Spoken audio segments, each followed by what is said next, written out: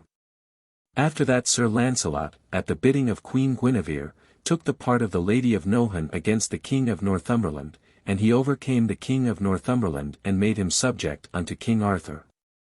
Then he overcame Sir Galahad, King of the Marches, and sent him captive to the court of King Arthur, and afterward Sir Galahad and Sir Launcelot became great friends for aye.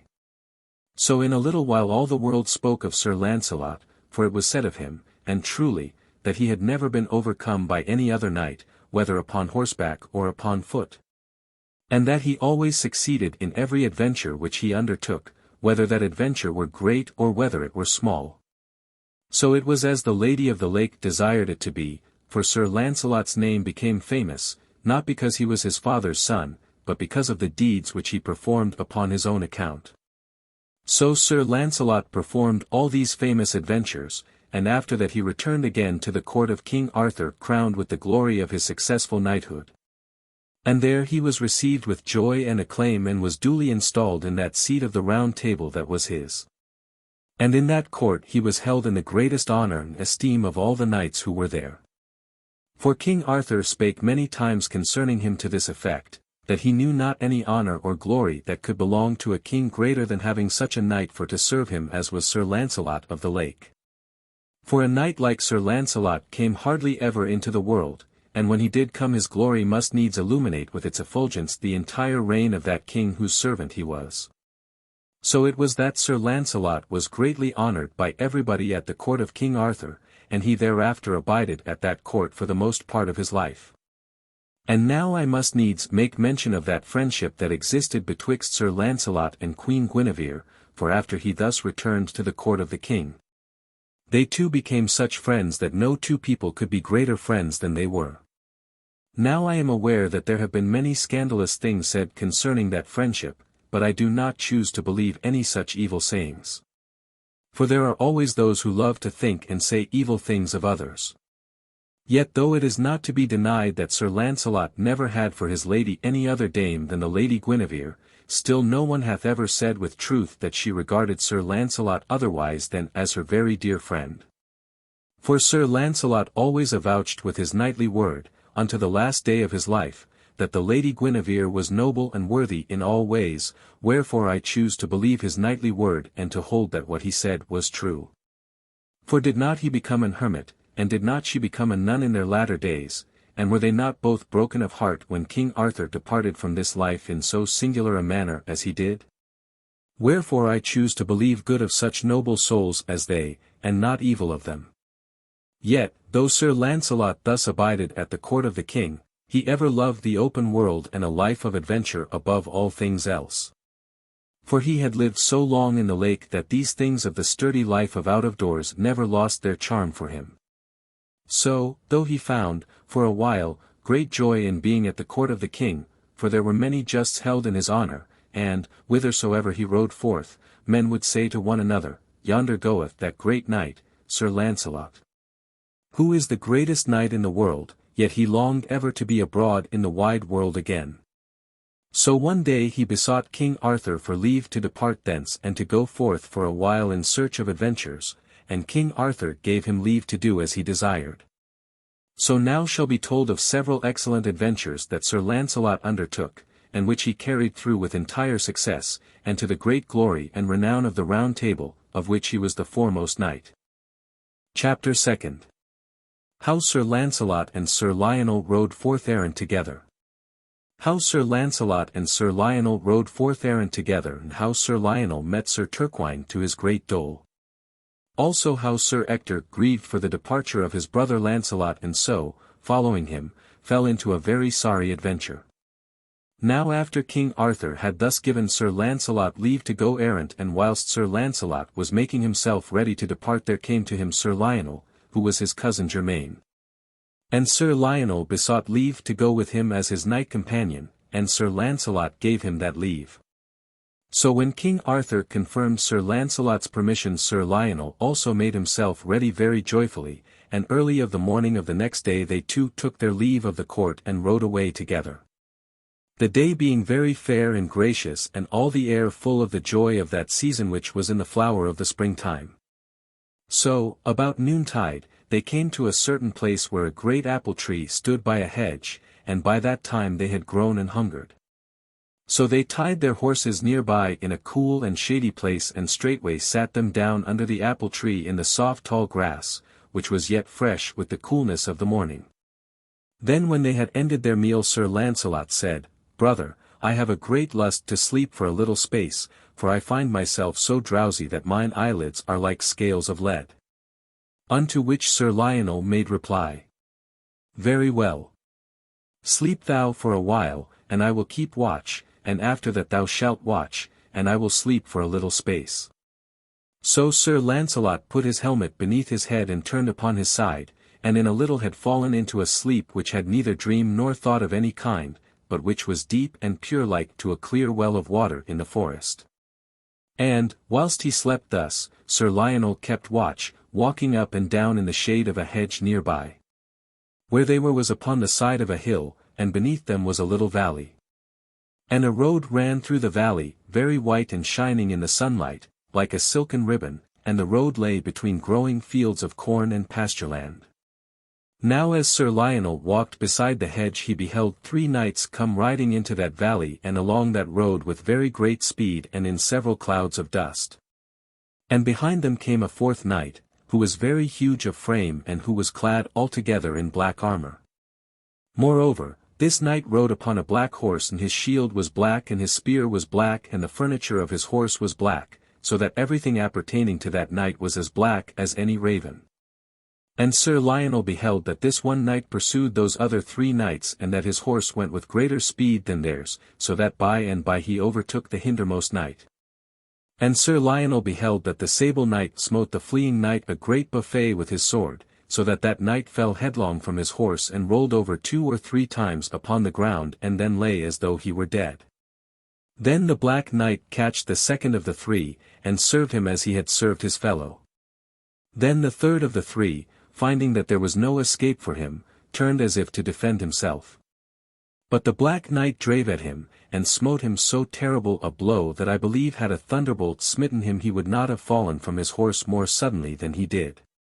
For, though that combat was full 3 furlongs away, yet Sir Lionel heard the sound of that blow as clearly as though it had been close by.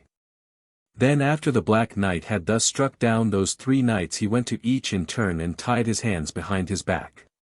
Then, lifting each man with extraordinary ease, he laid him across the saddle of that horse from which he had fallen, as though he were a sack of grain. And all this Sir Lionel beheld with very great wonder, marvelling much at the strength and prowess of that black knight.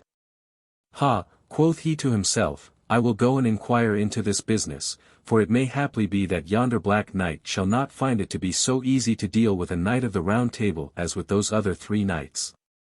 So, with this, Sir Lionel loosed his horse very quietly and went his way so softly that Sir Launcelot was not awakened.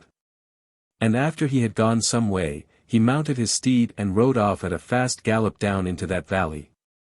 When Sir Lionel had come to that place where the knight was, he found that he had just bound the last of the 3 knights upon the saddle of his horse as aforetold. So Sir Lionel spoke to the Sable Knight in this wise, Sir, I pray you tell me your name and degree and why you treat those knights in so shameful a fashion as I behold you to do. Messire, said the Black Knight very fiercely, this matter concerns you not at all, yet I may tell you that those knights whom I have overthrown are knights of King Arthur's court, and so I serve all such as come into this place. So will I serve you, too, if you be a knight of King Arthur's. Well, said Sir Lionel, that is a very ungracious thing for you to say. And as for that, I too am a knight of King Arthur's court, but I do not believe that you will serve me as you have served those 3. Instead of that, I have great hope that I shall serve you in such a fashion that I shall be able to set these knights free from your hands. Thereupon, without more ado, he made him ready with spear and shield, and the Black Knight, perceiving his design, also made him ready. Then they rode a little distance apart so as to have a fair course for a tilt upon the roadway. Then each set spur to his horse and the 2 drave together with such violence that the earth shook beneath them. So they met fair in the middle of the course, but lo! In that encounter the spear of Sir Lionel broke into as many as 30 or 40 pieces, but the spear of the Black Knight held. So that Sir Lionel was lifted clean out from his saddle and over the crupper of his horse with such violence that when he smote the ground he rolled 3 times over ere he ceased to fall. And because of that fierce, terrible blow he swooned away entirely, and all was black before his eyes, and he knew nothing. Therewith the Black Knight dismounted and tied Sir Lionel's arms behind his back and he laid him across the saddle of his horse as he had laid those others across the saddles of their horses. And he tied him there very securely with strong cords so that Sir Lionel could not move. And all this while Sir Launcelot slept beneath the apple tree upon the hillside, for he was greatly soothed by the melodious humming of the bees in the blossoms above where he lay. Now you are to know that he who had thus taken Sir Lionel and those 3 knights prisoner was one Sir Turquine, a very cruel, haughty knight, who had a great and strong castle out beyond the mouth of that valley in which these knights took combat as aforetold. Moreover, it was the custom of Sir Turquine to make prisoner all the knights and ladies who came that way, and all the knights and ladies who were not of King Arthur's court he set free when they had paid a sufficient ransom unto him. But the knights who were of King Arthur's court, and especially those who were of the Round Table, he held prisoner for aye within his castle. The dungeon of that castle was a very cold, dismal, and unlovely place, and it was to this prison that he proposed to take those 4 knights whom he had overcome, with intent to hold them prisoner as aforetold. And now turn we to King Arthur's court, and consider what befell there after Sir Launcelot and Sir Lionel had left it in search of adventures. When Sir Ector found that Sir Launcelot and Sir Lionel had gone away in that fashion he was very much grieved in spirit, wherefore he said to himself, Meseems my brother might have taken me with him as well as our cousin. So he went to King Arthur and besought his leave to quit the court and to ride after those other 2 and to join in their adventures, and King Arthur very cheerfully gave him that leave. So Sir Ector made him ready with all dispatch, and rode away at a great gait after Sir Launcelot and Sir Lionel. And ever as Sir Ector rode he made diligent inquiry and he found that those 2 knights had ridden before him, so he said to himself, By and by I shall overtake them if not today, at least by night, or by tomorrow day. But after a while he came to a crossroads, and there he took a way that Sir Launcelot and Sir Lionel had not taken, so that, after he had gone a distance, he found that he had missed them by taking that road. Nevertheless, he went on until about the prime of the day, what time he met a forester, to whom he said, Sirrah, saw you 2 knights ride this way, one knight clad in white armor with a white shield upon which was depicted the figure of a lady. And the other knight clad in red armour with the figure of a red griffin upon his shield. Nay, said the forester, I saw not such folk. Then said Sir Ector, is there any adventure to be found hereabouts? Upon this the forester fell to laughing in great measure. Yea, he said, there is an adventure to be found hard by, and it is one that many have undertaken and not one yet hath ever fulfilled. Then Sir Ector said, tell me what that adventure is and I will undertake it. Sir, said the forester, if you will follow along yonder road for a distance, you will find a very large, strong castle surrounded by a broad moat. In front of that castle is a stream of water with a fair, shallow ford, where the roadway crosses the water. Upon this side of that ford there groweth a thorn tree, very large and sturdy, and upon it hangs a basin of brass. Strike upon that basin with the butt of your spear, and you shall presently meet with that adventure concerning which I have just now spoken. Fellow, said Sir Ector, gramercy for your news. And, therewith, straightway he rode off in search of that adventure. He rode a great distance at a very fast gait, and by he came to the top of a hill, and therewith he saw before him the mouth of a fair valley. Across from where he stood was another hill not very large or high, but exceedingly steep and rocky.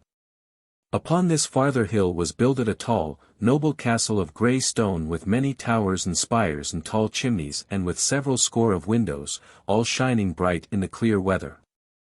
A fair river ran down into the mouth of that valley, and it was as bright and as smooth as silver, and on each side of it were smooth level meadowlands very green, and here and there shady groves of trees and plantations of fruit trees. And Sir Ector perceived that the road upon which he travelled crossed the aforesaid river by a shallow ford, and he wist that this must be the ford whereof the forester had spoken.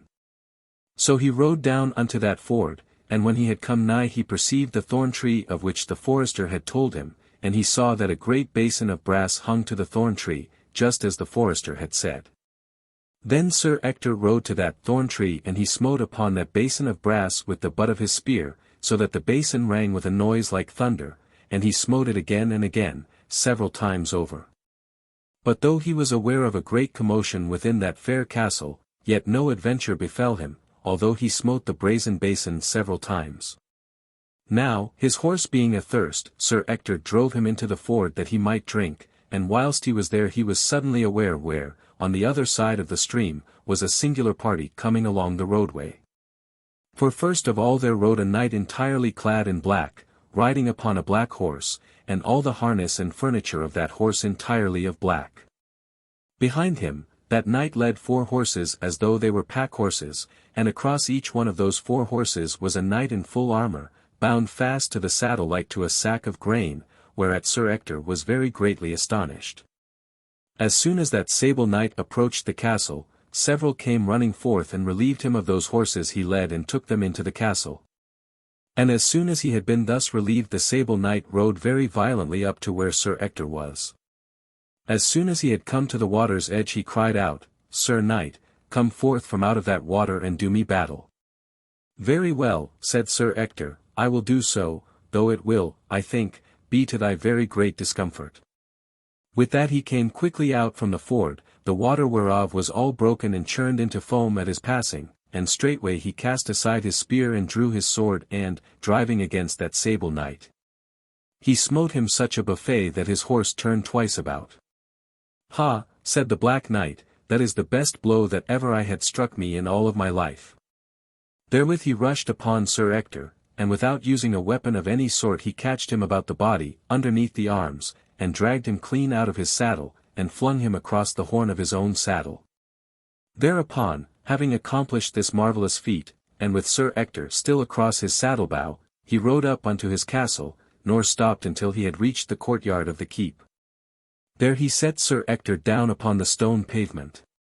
Then he said, Messire, thou hast done to me this day what no other knight hath ever done to me before, wherefore, if thou wilt promise to be my man from henceforth, I will let thee go free and give thee great rewards for thy services as well. But Sir Ector was filled very full of shame, wherefore he cried out fiercely, Rather would I lie within a prison all my life than serve so caitiff a knight as thou, who darest to treat other knights as thou hast just now treated me. "Well," said the Black Knight very grimly, "thou shalt have thy choice." Therewith he gave certain orders, whereupon a great many fierce fellows set upon Sir Ector and stripped him of all his armour, and immediately haled him off, half naked, to that dungeon aforementioned. There he found many knights of King Arthur's court, and several of the Round Table, all of whom he knew. And when they beheld Sir Ector flung in unto them in that fashion, they lifted up their voices in great lamentation that he should have been added to their number, instead of freeing them from their dolorous and pitiable case. "Alas," said they, "there is no knight alive may free us from this dungeon, unless it be Sir Launcelot. For this Sir Turquine is, certes, the greatest knight in all the world, unless it be Sir Launcelot." Chapter 3. How Sir Launcelot was found in a sleep by Queen Morgana le Fay. How Sir Launcelot was found in a sleep by Queen Morgana le Fay, and 3 other queens who were with her, and how he was taken to a castle of Queen Morgana's, and of what befell him there. So Sir Launcelot lay in deep slumber under that apple tree, and knew neither that Sir Lionel had left him nor what ill fortune had befallen that good knight. Whilst he lay there sleeping in that wise, there came by, along the road, and at a little distance from him, a very fair procession of lordly people, making a noble parade upon the highway. The chiefest of this company were 4 ladies, who were 4 queens.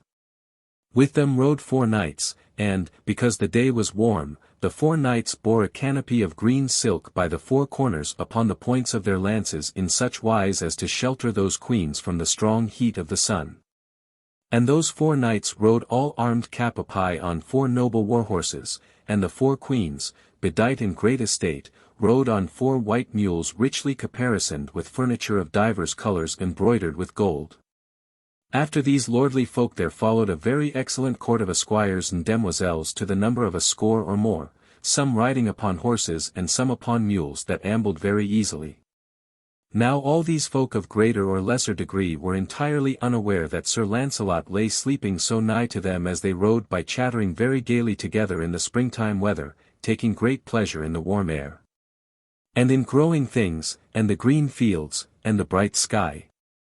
And they would have had no knowledge that the knight was there, had not Sir Launcelot's horse neighed very lustily.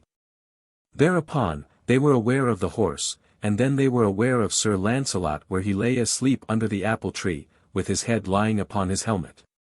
Now foremost of all those queens was Queen Morgana le Fay, who was King Arthur's sister, and a potent, wicked enchantress, of whom much hath been told in the book of King Arthur, and besides Queen Morgana there was the Queen of North Wales, and the Queen of Eastland, and the Queen of the Outer Isles. Now when this party of queens, knights, esquires, and ladies heard the warhorse neigh, and when they beheld Sir Launcelot where he lay, they drew rein and marvelled very greatly to see a knight sleeping so soundly at that place, maugre all the noise and tumult of their passing. So Queen Morgana called to her one of the esquires who followed after them, and she said to him, "Go softly and see if thou knowest who is yonder knight, but do not wake him." So the esquire did as she commanded. He went unto that apple tree and he looked into Sir Launcelot's face, and by hap he knew who it was because he had been to Camelot erstwhiles and he had seen Sir Launcelot at that place. So he hastened back to Queen Morgana and he said to her, "Lady, I believe that yonder knight is none other than the great Sir Launcelot of the Lake, concerning whom there is now such report. For he is reputed to be the most powerful of all the knights of King Arthur's Round Table, and the greatest knight in the world, so that King Arthur loves him and favours him above all other knights." Now when Queen Morgana le Fay was aware that the knight who was asleep there was Sir Launcelot, it immediately entered her mind for to lay some powerful, malignant enchantment upon him to despite King Arthur. For she too knew how dear Sir Launcelot was to King Arthur, and so she had a mind to do him mischief for King Arthur's sake. So she went softly to where Sir Launcelot lay with intent to work some such spell upon him.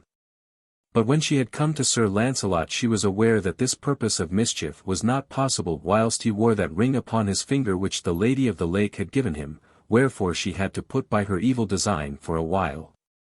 But though she was unable to work any malign spell upon him, she was able to cause it by her magic that sleep in which he lay should remain unbroken for 3 or 4 hours.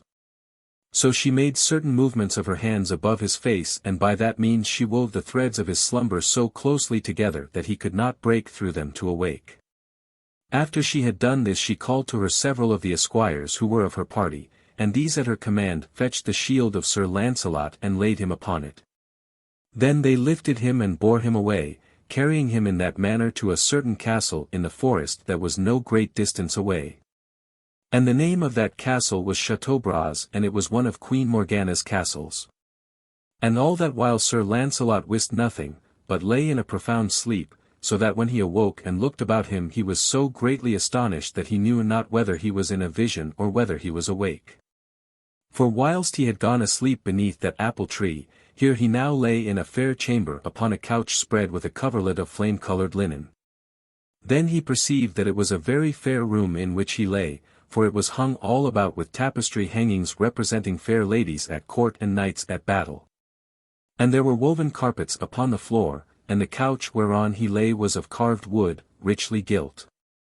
There were 2 windows to that chamber, and when he looked forth he perceived that the chamber where he was very high from the ground, being built so loftily upon the rugged rocks at its foot that the forest lay far away beneath him like a sea of green.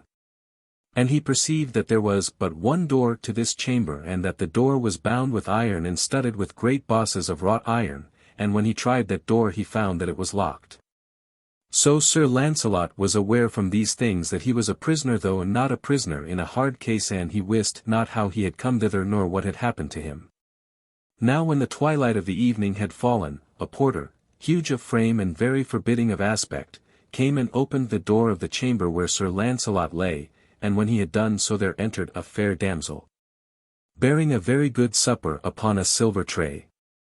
Moreover, she bore upon the tray 3 tapers of perfumed wax set in 3 silver candlesticks, and these gave a fair light to the entire room. But, when Sir Launcelot saw the maiden coming thus with intent to serve him, he arose and took the tray from her and set it himself upon the table, and for this civility the damsel made acknowledgment to him. Then she said to him, "Sir Knight, what cheer do you have?" "Ha, damsel," said Sir Launcelot, "I do not know how to answer you that, for I wist not what cheer to have until I know whether I be with friends or with enemies.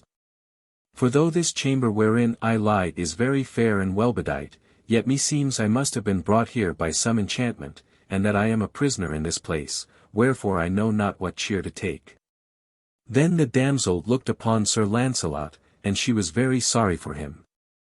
"Sir," quoth she, "I take great pity to see you in this pass, for I hear tell you are the best knight in the world, and, of a surety, you are of a very noble appearance.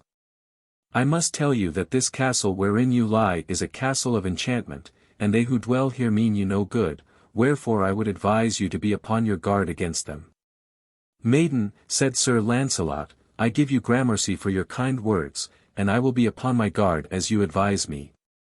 Then the damsel would have said more, but she durst not for fear that she should be overheard and that evil should befall her, for the porter was still without the door. So in a little she went away and Sir Launcelot was left alone. But though the damsel bade Sir Launcelot have good cheer, yet he had no very good cheer for that night, as anyone may well suppose, for he wist not what was to befall him upon the morrow. Now when the morning had come Sir Launcelot was aware of someone at his chamber door, and when that one entered it was Queen Morgana le Fay. She was clad in all the glory at her command, and her appearance was so shining and radiant that when she came into that room Sir Launcelot knew not whether it was a vision his eyes beheld or whether she was a creature of flesh and blood. For she came with her golden crown upon her head, and her hair, which was as red as gold, was bound around with ribbons of gold, and she was clad all in cloth of gold. And she wore golden rings with jewels upon her fingers and golden bracelets upon her arms and a golden collar around her shoulders. Wherefore, when she came into the room she shone with an extraordinary splendor, as if she were a marvelous statue made all of pure gold, only that her face was very soft and beautiful, and her eyes shone exceedingly bright, and her lips, which were as red as coral, smiled, and her countenance moved and changed with all the wiles of fascination that she could cause it to assume. When Sir Launcelot beheld her come thus gloriously into his room he rose and greeted her with a very profound salutation, for he was astonished beyond measure at beholding that shining vision. Then Queen Morgana gave him her hand, and he kneeled, and took her jewelled fingers in his and set her hand to his lips. "Welcome, Sir Launcelot," quoth she, "welcome to this place. For it is indeed a great honour to have here so noble and famous a knight as you." "Ha, lady," said Sir Launcelot, "you are gracious to me beyond measure. But I pray you tell me how I came to this place and by what means. For when I fell asleep yesterday at noon I lay beneath an apple tree upon a hillside, and when I awoke lo! I found myself in this fair chamber." To this Queen Morgana le Fay made smiling reply as follows: "Sir, I am Queen Morgana le Fay, of whom you may have heard tell, for I am the sister of King Arthur, whose particular knight you are. Yesterday, at noon, riding with certain other queens and a small court of knights, esquires, and demoiselles, we went by where you lay sleeping. Finding you lying so, alone and without any companion, I was able, by certain arts which I possess, to lay a gentle enchantment upon you so that the sleep wherein you lay should remain unbroken for 3 or 4 hours. So we brought you to this place in hopes that you would stay with us for 2 or 3 days or more, and give us the pleasure of your company. For your fame, which is very great, hath reached even as far as this place, wherefore we have made a gentle prisoner of you for this time being." "Lady," said Sir Launcelot, "such constraint as that would be very pleasing to me at another time. But when I fell asleep I was with my cousin, Sir Lionel, and I know not what hath become of him, and haply he will not know what hath become of me should he seek me. Now I pray you let me go forth and find my cousin, and when I have done so I will return to you again at this place with an easy spirit." "Well, Messire," said Queen Morgana, "it shall be as you desire, only I require of you some pledge of your return." Herewith she drew from her finger a golden ring set very richly with several jewels. "Now take this ring," she said, "and give me that ring which I see upon your finger, and when you shall return hither each shall have his ring again from the other." "Lady," said Sir Launcelot, "that may not be. For this ring was placed upon my finger with such a pledge that it may never leave where it is whilst my soul abideth in my body. Ask of me any other pledge and you shall have it, but I cannot give this ring to you." Upon this Queen Morgana's cheeks grew very red, and her eyes shone like sparks of fire. "Ha, Sir Knight," she said, "I do not think you are very courteous to refuse a lady and a queen so small a pledge as that. I am much affronted with you that you should have done so. Wherefore, I now demand of you, as the sister of King Arthur whom you serve, that you give me that ring." "Lady," said Sir Launcelot, "I may not do that, though it grieveth me much to refuse you."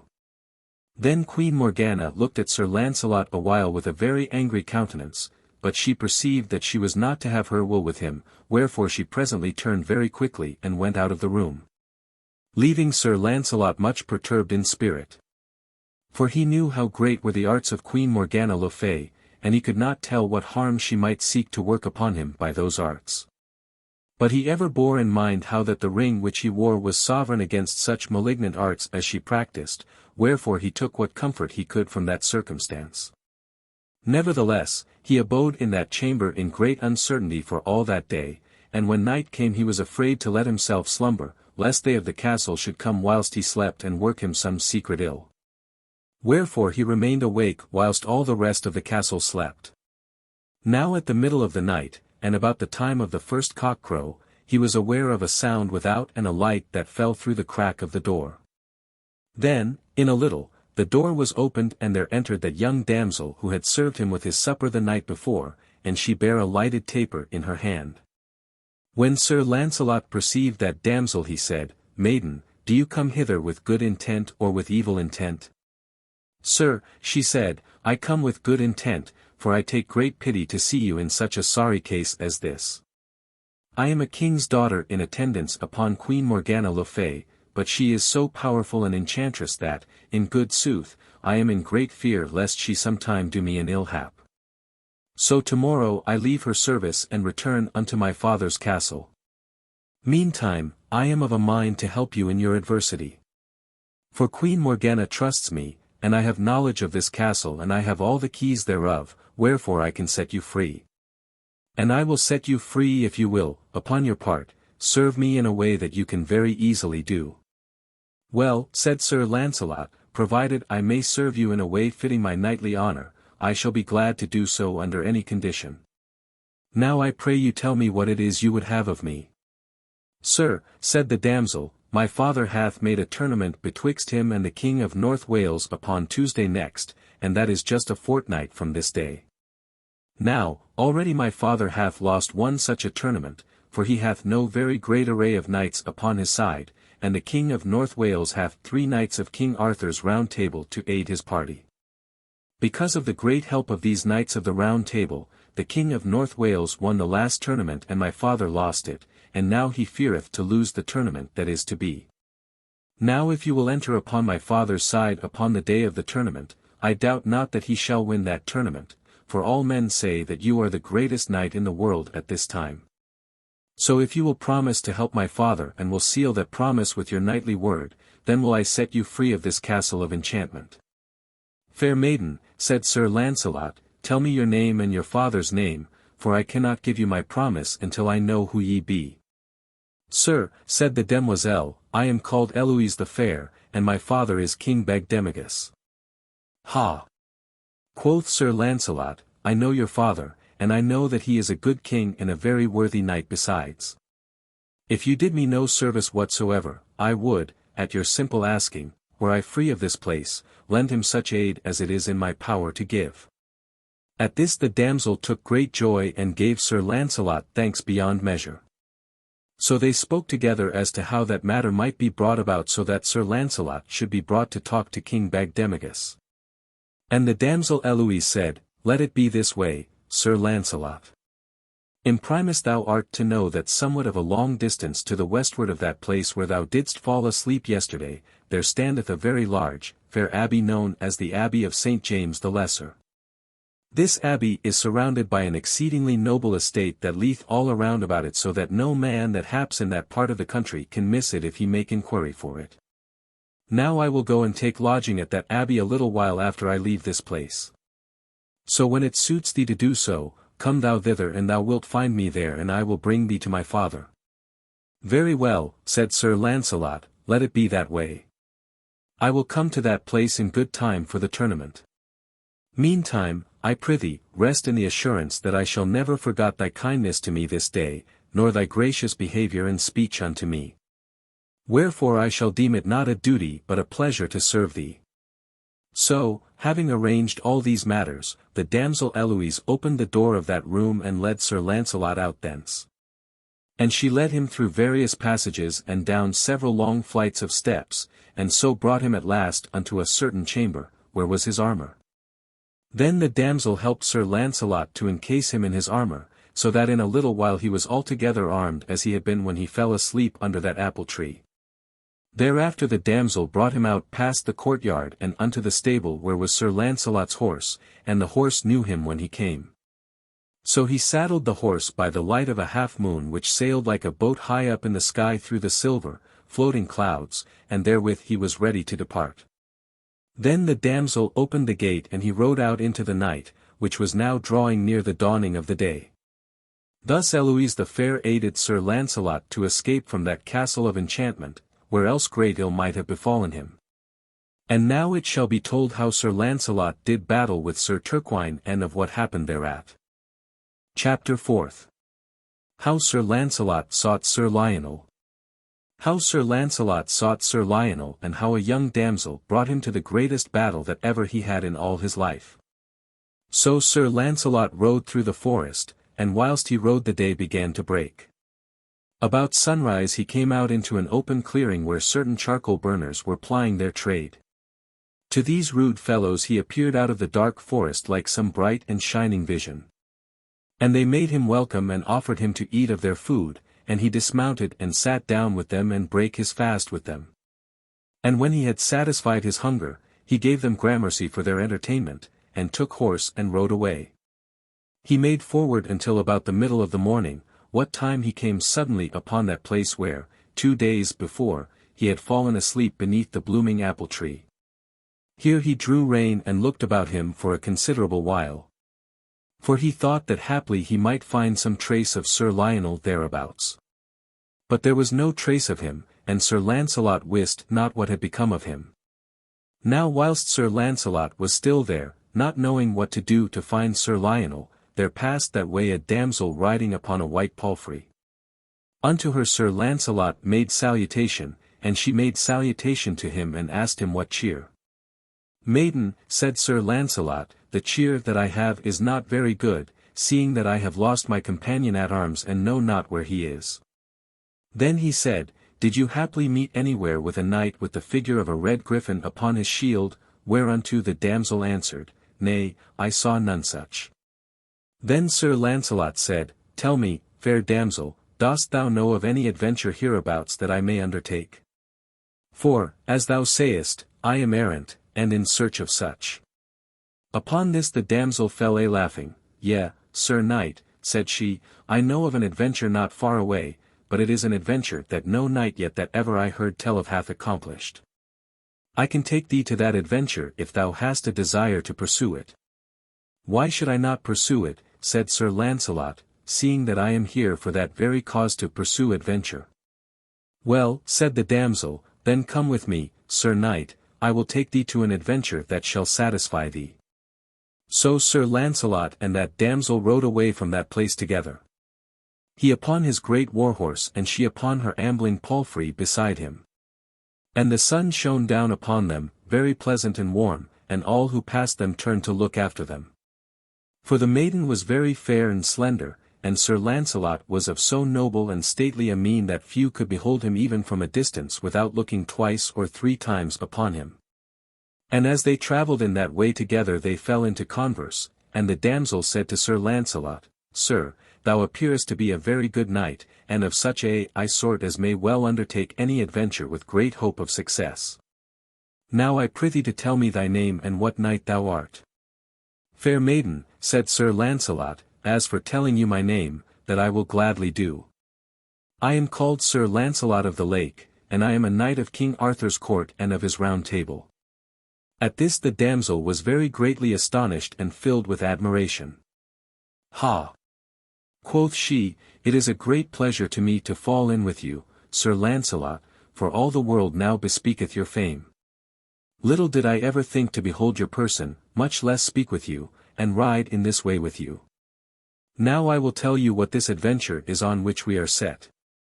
It is this: there is, some small distance from this, a castle of a knight hight Sir Turquine, who hath in his prison a great many knights of King Arthur's court, and several knights of his Round Table. These knights he keepeth there in great dole and misery, for it is said that their groans may be heard by the passers along the high road below the castle. This Sir Turquine is held to be the greatest knight in the world, unless it be thou, for he hath never yet been overcome in battle, whether a horseback or a foot. But, indeed, I think it to be altogether likely that thou wilt overcome him. Fair damsel, quoth Sir Launcelot, I too have hope that I shall hold mine own with him, when I meet him, and to that I shall do my best endeavour. Yet this and all other matters are entirely in the hands of God. Then the damsel said, If you should overcome this Sir Turquine, I know of still another adventure which, if you do not undertake it, I know of no one else who may undertake to bring it to a successful issue. Quoth Sir Launcelot, I am glad to hear of that or of any other adventure, for I take great joy in such adventuring. Now, tell me, what is this other adventure? Sir, said the damsel, a long distance to the west of this there is a knight who hath a castle in the woods, and he is the evilest disposed knight that ever I heard tell of. For he lurks continually in the outskirts of the woods, whence he rushes forth at times upon those who pass by. Especially he is an enemy to all ladies of that country, for he hath taken many of them prisoners to his castle and hath held them in the dungeon thereof for ransom, and sometimes he hath held them for a long while. Now I am fain that thou undertake that adventure for my sake. Well, said Sir Launcelot, I believe it would be a good thing for any knight to do to rid the world of such an evil-disposed knight as that, so if I have the good fortune to overcome this Sir Turquine, I give my knightly word that I will undertake this adventure for thy sake, if so be thou wilt go with me for to show me the way to his castle. That I will do with all gladness, said the damsel, for it is great pride for any lady to ride with you upon such an adventure. Thus they talked, and all was arranged betwixt them. And thus they rode very pleasantly through that valley for the distance of 2 leagues or a little more, until they came to that place where the road crossed the smooth stream of water aforetold of. And there was the castle of Sir Turquine as aforetold of, and there was the thorn bush and the basin hanging upon the thorn bush as aforetold of. Then the maiden said, Sir Launcelot, beat upon that basin and so thou shalt summon Sir Turquine to battle with thee. So Sir Launcelot rode to that basin where it hung and he smote upon it very violently with the butt of his spear. And he smote upon that basin again and again until he smote the bottom from out it, but at that time immediately no one came. Then, after a while, he was ware of one who came riding toward him, and he beheld that he who came riding was a knight very huge of frame, and long and strong of limb. And he beheld that the knight was clad entirely in black, and that the horse upon which he rode and all the furniture of the horse was black. And he beheld that this knight drave before him another horse, and that across the saddle of that other horse there lay an armed knight, bound hand and foot. And Sir Launcelot wist that the sable knight who came riding was that Sir Turquine whom he sought. So Sir Turquine came very rapidly along the highway toward where Sir Launcelot sat, driving that other horse and the captive knight before him all the while. And as they came nearer and nearer Sir Launcelot thought that he should know who the wounded knight was. And when they came right close, so that he could see the markings of the shield of that captive knight, he wist that it was Sir Gaheris, the brother of Sir Gawain, and the nephew of King Arthur, whom Sir Turquine brought thither in that wise. At this Sir Launcelot was very wroth, for he could not abide seeing a fellow knight of the Round Table treated with such disregard as that which Sir Gaheris suffered at the hands of Sir Turquine. Wherefore Sir Launcelot rode to meet Sir Turquine, and he cried out, Sir Knight, put that wounded man down from his horse, and let him rest for a while, and we two will prove our strength, the one against the other. For it is a shame for thee to treat a noble knight of the Round Table with such despite as thou art treating that knight. Sir, said Sir Turquine, as I treat that knight, so treat I all knights of the Round Table and so will I treat thee if thou be of the Round Table. Well, said Sir Launcelot, as for that, I am indeed of the Round Table, and I have come hither for no other reason than for to do battle with thee. Sir Knight, said Sir Turquine, thou speakest very boldly. Now I pray thee to tell me what knight thou art and what is thy name. Messire, said Sir Launcelot, I have no fear to do that. I am called Sir Launcelot of the Lake, and I am a knight of King Arthur's, who made me knight with his own hand. Huh, said Sir Turquine, that is very good news to me, for of all knights in the world thou art the one I most desire to meet, for I have looked for thee for a long while with intent to do battle with thee. For it was thou who didst slay my brother Sir Caradus at Dolorous Gard, who was held to be the best knight in all the world. Wherefore, because of this, I have the greatest despite against thee of any man in the world, and it was because of that despite that I waged particular battle against all the knights of King Arthur's court.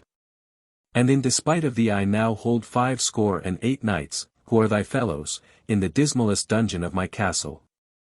Also I have to tell thee that among those knights is thine own brother, Sir Ector, and thy kinsman, Sir Lionel.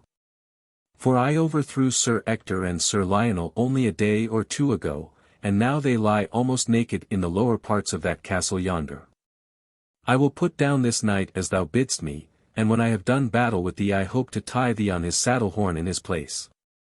So Sir Turquine loosed the cords that bound Sir Gaheris and set him from off the horse's back, and Sir Gaheris, who was sorely wounded and very weak, sat him down upon a slab of stone near by.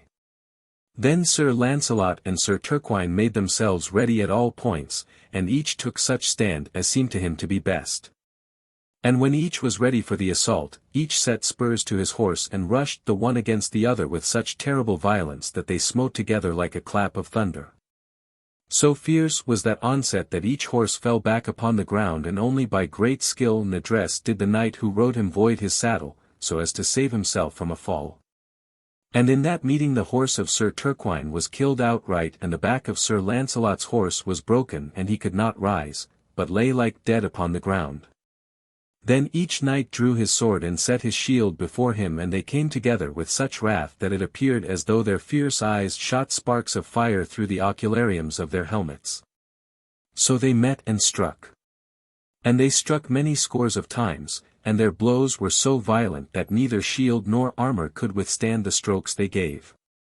For their shields were cleft and many pieces of armor were hewn from their limbs, so that the ground was littered with them. And each knight gave the other so many grim wounds that the ground presently was all sprinkled with red where they stood. Now that time the day had waxed very hot, for it was come high noontide, so presently Sir Turquine cried out, "Stay thee, Sir Launcelot, for I have a boon to ask." At this Sir Launcelot stayed his hand and said, "What is it thou hast to ask, Sir Knight?" Sir Turquine said, "Messire, I am athirst, let me drink." And Sir Launcelot said, "Go and drink." So Sir Turquine went to that river and entered into that water, which was presently stained with red all about him. And he stooped where he stood and drank his fill, and presently came forth again altogether refreshed. Therewith he took up his sword once more and rushed at Sir Launcelot and smote with double strength, so that Sir Launcelot bent before him and had much ado to defend himself from these blows. Then by and by Sir Launcelot waxed faint upon his part and was athirst, and he cried out, "I crave of thee a boon, Sir Knight." "What wouldst thou have?" said Sir Turquine. "Sir Knight," said Sir Launcelot, "bide while I drink, for I am athirst." "Nay," said Sir Turquine, "thou shalt not drink until thou quenchest thy thirst in paradise." "Ha!" cried Sir Launcelot, "thou art a foul churl and no true knight. For when thou wert athirst, I let thee drink. And now that I am athirst, thou deniest me to quench my thirst." Therewith he was filled with such anger that he was like one gone woad. Wherefore he flung aside his shield and took his sword in both hands and rushed upon Sir Turquine and smote him again and again. And the blows he gave were so fierce that Sir Turquine waxed somewhat bewildered and bore aback, and held his shield low for faintness.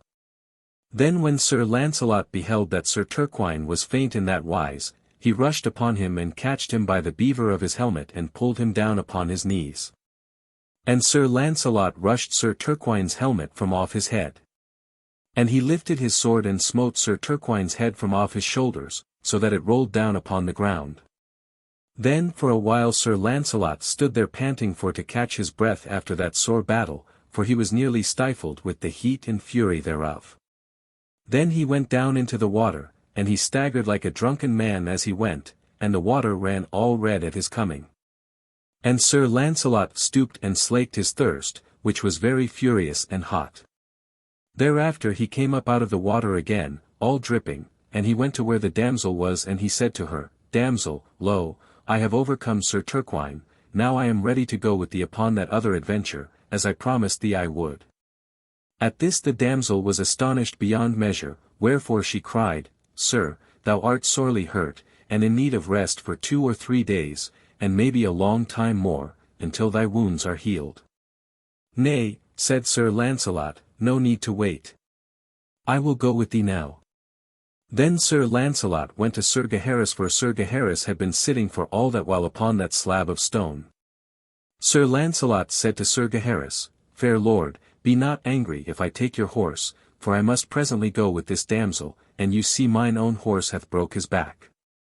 "Sir Knight," said Sir Gaheris, "this day you have saved both me and my horse, wherefore it is altogether fitting that my horse or anything that is mine should be yours to do with as you please. So I pray you take my horse, only tell me your name and what knight you are, for I swear by my sword that I never saw any knight in all the world do battle so wonderfully as you have done today." "Sir," said Sir Launcelot, "I am called Sir Launcelot of the Lake, and I am a knight of King Arthur's. So it is altogether fitting that I should do such service unto you as this, seeing that you are the brother of that dear knight, Sir Gawain. For if I should not do this battle that I have done for your sake, I should yet do it for the sake of my lord, King Arthur, who is your uncle and Sir Gawain's uncle." Now when Sir Gaheris heard who Sir Launcelot was, he made great exclamation of amazement. "Ha, Sir Launcelot," he cried, "and is it thou? Often have I heard of thee and of thy prowess at arms. I have desired to meet thee more than any knight in the world, but never did I think to meet thee in such a case as this." Therewith Sir Gaheris arose, and went to Sir Launcelot, and Sir Launcelot came to him and they met and embraced and kissed one another upon the face, and from that time forth they were as brethren together.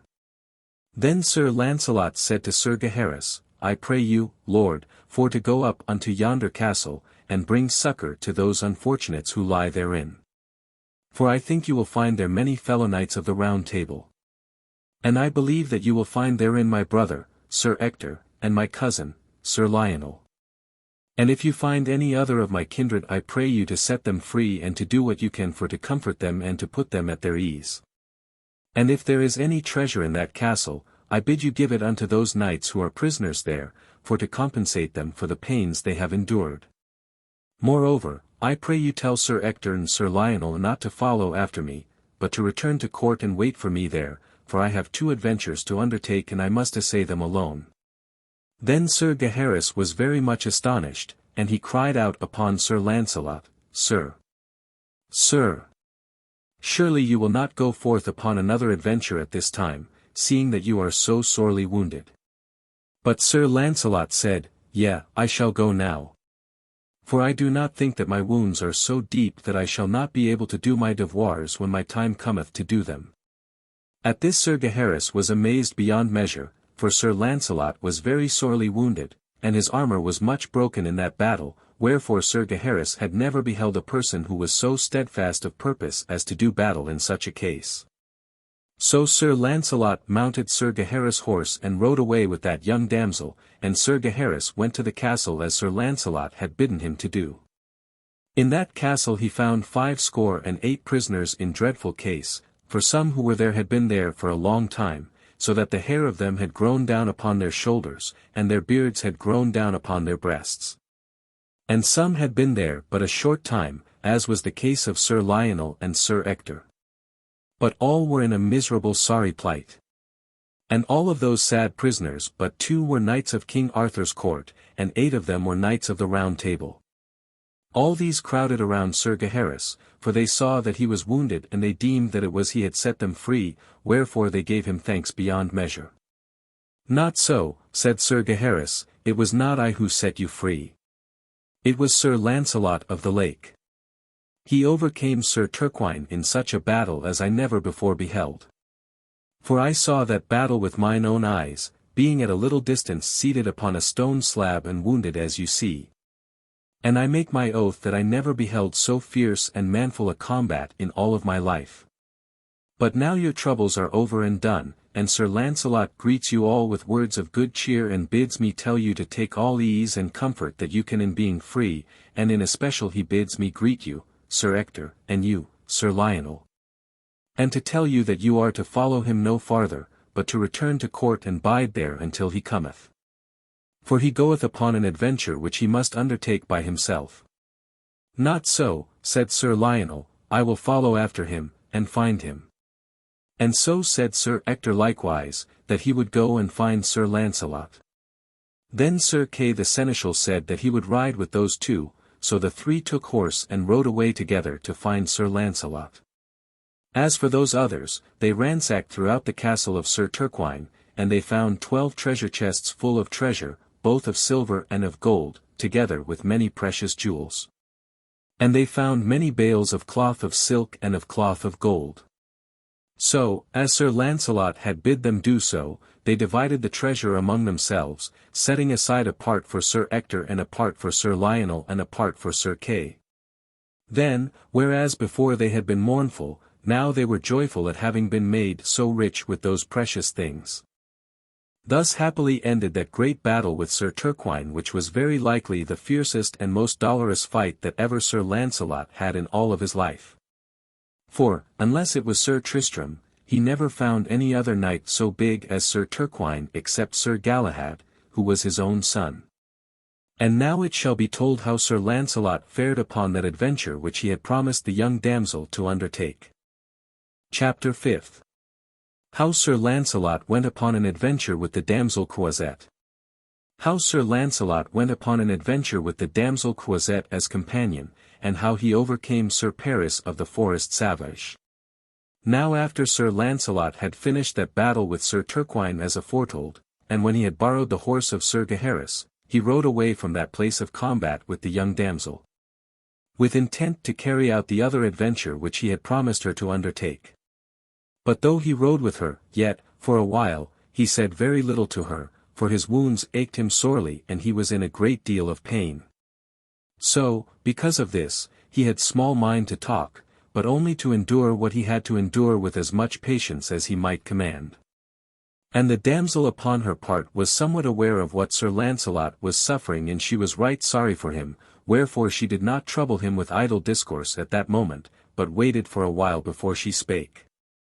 Then by and by she said to him, Messire, I would that thou wouldst rest for some days, and take thine ease, and have thy wounds searched and dressed, and have thy armor looked to and read. Now there is a castle at some distance from this, and it is my brother's castle, and thither we may go in a little pass. There thou mayst rest for this night and take thine ease. For I know that my brother will be wonderfully glad to see thee because thou art so famous. Then Sir Launcelot turned his eyes upon the damsel, Fair maiden, quoth he, I make confession that I do in sooth ache a very great deal, and that I am somewhat weary with the battle I have endured this day. Wherefore I am very well content to follow thy commands in this matter. But I prithee, damsel, tell me what is thy name, for I know not yet how thou art called. Sir, she said, I am called Croisette of the Dale, and my brother is called Sir Hilaire of the Dale, and it is to his castle that I am about to take thee to rest for this time. Then Sir Launcelot said, I go with thee, damsel, wherever it is thy will to take me. So they two rode through that valley at a slow pace and very easily. And toward the waning of the afternoon they left the valley by a narrow side way, and so in a little while came into a shallow dale, very fertile and smiling, but of no great size. For the more part that dale was all spread over with fields and meadowlands, with here and there a plantation of trees in full blossom and here and there a farm croft. A winding river flowed down through the midst of this valley, very quiet and smooth, and brimming its grassy banks, where were alder and sedge and long rows of pollard willows overreaching the water. At the farther end of the valley was a castle of very comely of appearance, being built part of stone and part of bright red bricks, and the castle had many windows of glass and tall chimneys, some smoke. About the castle and nigh to it was a little village of thatched cottages, with many trees in blossom and some without blossom shading the gables of the small houses that took shelter beneath them. Now when Sir Launcelot and Croisette came into that little valley it was at the declining of the day and the sky was all alight with the slanting sun. And the swallows were flying above the smooth shining surface of the river in such multitudes that it was wonderful to behold them. And the lowing herds were winding slowly along by the river in their homeward way, and all was so peaceful and quiet that Sir Launcelot drew rein for pure pleasure, and sat for some while looking down upon that fair, happy dale. Then by and by he said, Croisette, meseems I have never beheld so sweet and fair a country as this, nor one in which it would be so pleasant to live. Upon this Croisette was very much pleased, and she smiled upon Sir Launcelot. Think you so, Sir Launcelot, quoth she.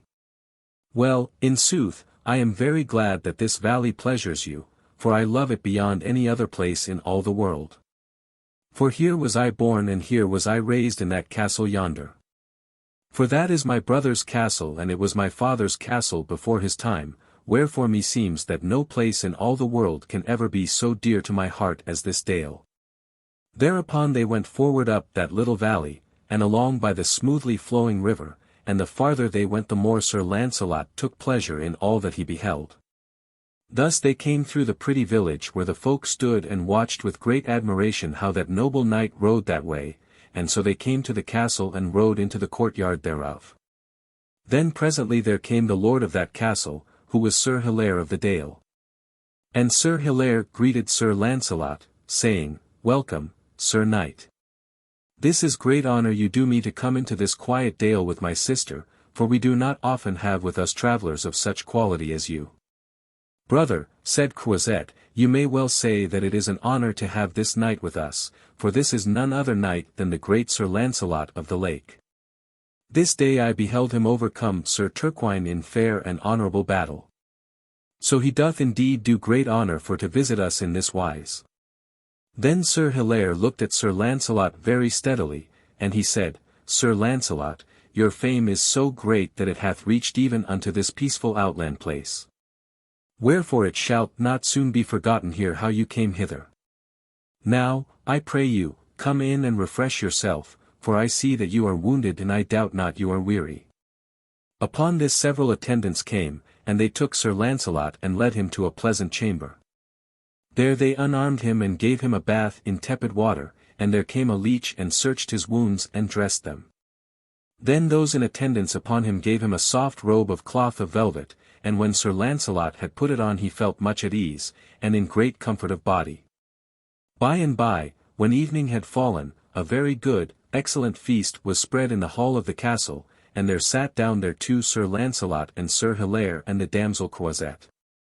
As they ate they discoursed of various things, and Sir Launcelot told many things concerning his adventures, so that all who were there were very quiet, listening to what he said. For it was as though he were a visitor come to them from some other world, very strange and distant, of which they had no knowledge, wherefore they all listened so as not to lose a single word of what he told them. So that evening passed very pleasantly, and Sir Launcelot went to his bed with great content of spirit. So Sir Launcelot abided for several days in that place until his wounds were healed. Then one morning, after they had all broken their fast, he made request that he and the damsel might be allowed to depart upon that adventure which he had promised her to undertake, and unto this Sir Hilaire gave his consent.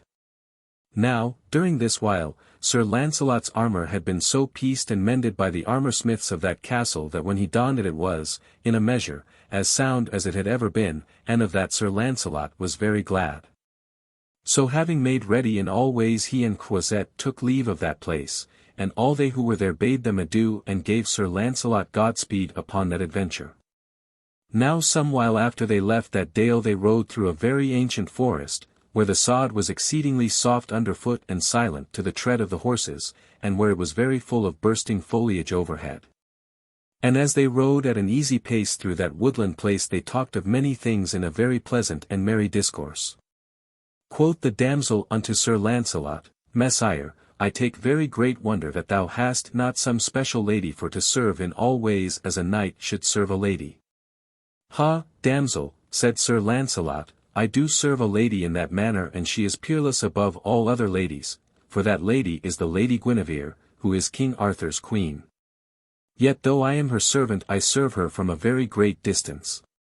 For in serving her I am like one who standeth upon the earth, yet looketh upward ever toward the bright and morning star. For though such an one may delight in that star from a distance, yet may he never hope to reach an altitude whereon that star standeth.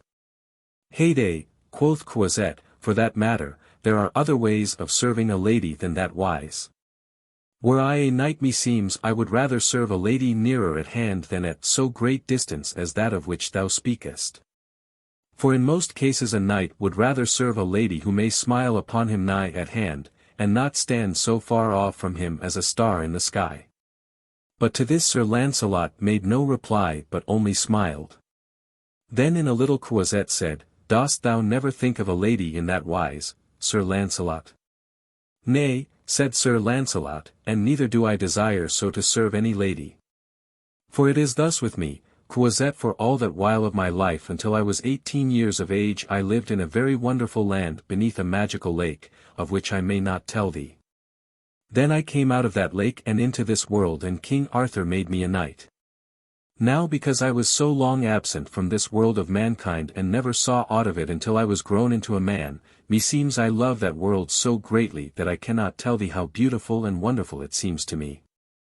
For it is so wonderful and so beautiful that methinks my soul can never drink its fill of the pleasures thereof. Yea, methinks I love every blade of grass upon the fields, and every leaf upon every tree. And that I love everything that creepeth or that flieth, so that when I am abroad under the sky and behold those things about me I am whiles like to weep for very joy of them. Wherefore it is, Croisette, that I would rather be a knight-errant in this world which I love so greatly than to be a king seated upon a throne with a golden crown upon my head and all men kneeling unto me. Yea. Meseems that because of my joy in these things I have no room in my heart for such a love of lady as thou speakest of, but only for the love of knight-errantry. And a great wish for to make this world in which I now live the better and the happier for my dwelling in it. Thus it is, Croisette, that I have no lady for to serve in the manner thou speakest of. Nor will I ever have such, saving only the Lady Guinevere, the thought of whom standeth above me like that bright star afore spoken of. Ha, quoth Croisette, then am I sad for the sake of some lady, I know not who. For if thou wert of another mind thou mightest make some lady very glad to have so great a knight as thou art to serve her. Upon this Sir Launcelot laughed with a very cheerful spirit, for he and the damsel were grown to be exceedingly good friends, as you may suppose from such discourse as this.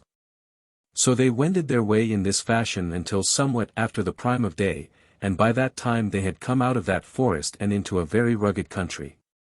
For this place into which they were now come was a sort of rocky valley, rough and bare and in no wise beautiful. When they had entered into it they perceived, a great way off, a castle built up upon the rocks. And that castle was built very high, so that the roofs and the chimneys thereof stood wonderfully sharp and clear against the sky. Yet the castle was so distant that it looked like a toy which you might easily take into your hand and hold betwixt your fingers. Then Croisette said to Sir Launcelot, Yonder is the castle of that evil-minded knight of whom I spake to thee yesterday, and his name is Sir Paris of the Forest Savage. Below that castle, where the road leads into that woodland, there doth he lurk to seize upon wayfarers who come thitherward. And indeed he is a very caitiff knight, for, though he is strong and powerful, he doth not often attack other knights, but only ladies and demoiselles who come hither. For these he may take captive without danger to himself. For I believe that though he is so big of frame yet is he a coward in his heart. Then Sir Launcelot sat for a while and regarded that castle, and fell into thought. And he said, Damsel, if so be this knight is such a coward as thou sayest, meseems that if I travel with thee I shall have some ado to come upon him. Because, if he sees me with thee, he may keep himself hidden in the thicket of the forest from my sight. Now I will have it this way. Do thou ride along the highway in plain sight of the castle, and I will keep within the woodland skirts, where I may have thee in sight and still be hidden from the sight of others. Then if this knight assail thee, as I think it likely he may do, I will come out and do battle with him ere he escapes. So it was arranged as Sir Launcelot said, and they rode in that wise. Croisette rode along the highway, and Sir Launcelot rode under the trees in the outskirts of the forest, where he was hidden from the eyes of anyone who might be looking that way. So they went on for a long pass until they came pretty nigh to where the castle was. Then, as they came to a certain part of the road that dipped down toward a small valley, they were suddenly aware of a great noise, and immediately there issued out from the forest a knight, large and strong of frame, and followed close behind by a squire dressed altogether in scarlet from head to foot. This knight bore down with great speed upon where Croisette was, and the esquire followed close behind him. When these two had come near to Croisette, the esquire leaped from off his horse and caught her palfrey by the bridle, and the knight came close to her and catched her as though to drag her off from her horse. With that Croisette shrieked very loud, and immediately Sir Launcelot broke out from the woods and rode down upon where all this was toward with a noise like to thunder. As he came he cried aloud in a great and terrible voice, Sir Knight, let go that lady, and turn thou to me and defend thyself. Then Sir Paris of the Forest Savage looked this way and that with intent to escape, but he was aware that he could not escape from Sir Launcelot, wherefore he took his shield in hand and drew his sword and put himself to a position of defense. For, whereas he could not escape, he was, perforce, minded to do battle. Then Sir Launcelot threw aside his spear, and he set his shield before him and he took his sword in his hand, and he drave his horse against Sir Paris. And when he had come nigh to Sir Paris he raised himself in his stirrups and struck him such a buffet that I believe nothing in the world could withstand its force. For though Sir Paris raised his shield against that blow, yet the sword of Sir Launcelot smote through the shield and it smote down the arm that held the shield. And it smote with such a terrible force upon the helm of Sir Paris that Sir Paris fell down from his horse and lay in a swoon without any motion at all. Then Sir Launcelot leaped down from his horse and rushed off the helm of Sir Paris, and lifted his sword with intent to strike off his head. Upon that the senses of Sir Paris came somewhat back to him, and he set his palms together and he cried out, though in a very weak voice, Spare me, Sir Knight. I yield myself to thee. Why should I spare thee, said Sir Launcelot. Sir, said Sir Paris, I beseech thee, by thy knighthood, to spare me. Well, said Sir Launcelot, since thou hast besought me upon my knighthood I cannot do else than spare thee. But if I do spare thee, thou shalt have to endure such shame that any true knight in thy stead would rather die than be spared in such a manner. Sir Knight, said Sir Paris, I am content with anything thou mayst do, so be that thou wilt spare my life. Upon this Sir Launcelot bade Sir Paris rise. And he took the halter of Sir Paris's horse, and he bound Sir Paris's arms behind his back, and when he had done this he drove him up to his castle at the point of his lance. And when they came to the castle he bade Sir Paris have opened the castle. And Sir Paris did so, and thereupon Sir Launcelot and Sir Paris entered the castle and the damsel and the squire followed after them. In that castle were 14 ladies of high degree held captive for ransom.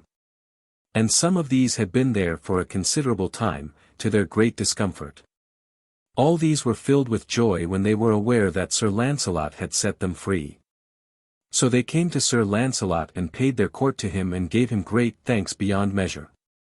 Sir Launcelot and Croisette abode in that castle all that night, and when the next morning had come Sir Launcelot made search all over that castle, and he found a considerable treasure of silver and gold, which had been gathered there by the ransom of the ladies and the damsels of degree whom Sir Paris had made prisoner aforetime. All this treasure Sir Launcelot divided among those ladies who were prisoners, and a share of the treasure he gave to the damsel Croisette, because that they two were such good friends and because Croisette had brought him thither to that adventure. And thereof Croisette was very glad. But Sir Launcelot kept none of that treasure for himself. Then Croisette said, How is this, Sir Launcelot? You have not kept any of this treasure for yourself, yet you won it by your own force of arms, wherefore it is altogether yours to keep if you will to do so. Croisette, said Sir Launcelot, I do not care for such things as this treasure. For when I lived within that lake of which I have spoken to thee, such things as this treasure were there as cheap as pebbles which you may gather up at any river bed, wherefore it has come to pass that such things have no value to me. Now, after all this had been settled, Sir Launcelot had Sir Paris of the Forest Savage hailed before him, and Sir Launcelot said, Caitiff knight, now is it time for thy shame to come upon thee.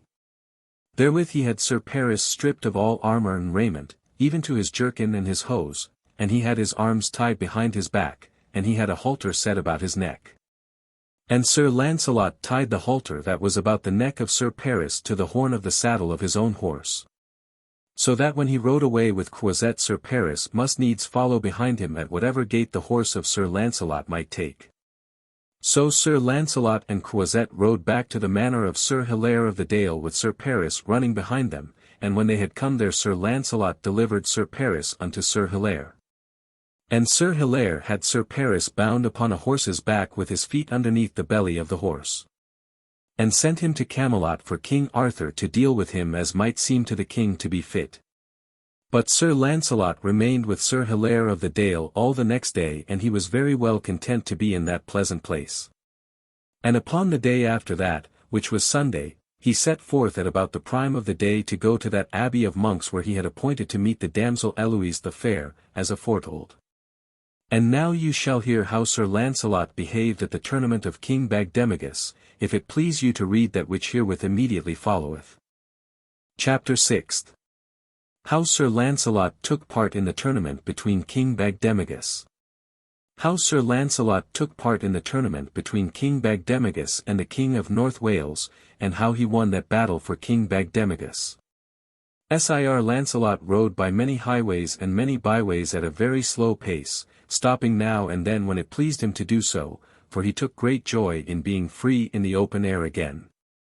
For the day was warm and that time the clouds were very thick, drifting in great abundance across the sky. And anon there would fall a sudden shower of rain, and anon the sun would shine forth again, very warm and strong, so that all the world sparkled as with incredible myriads of jewels. Then the cock crowed lustily because the shower was past, and another cock answered him far away, and all the world suddenly smiled, and the water trickled everywhere, and the little hills clapped their hands for joy. So Sir Launcelot took great pleasure in the day, and he went his way at so easy a pace that it was night time ere he reached that abbey of monks where he was to meet Eloise the Fair. Now that evening Eloise was sitting in a certain apartment of the abbey overlooking the courtyard, and a maiden was reading to her by the light of several waxen tapers from a book of painted pictures.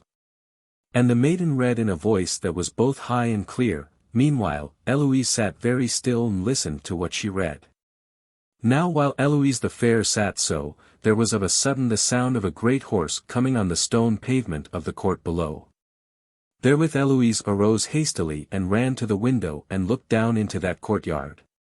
Then she saw who he was that came, and that it was Sir Launcelot of the Lake.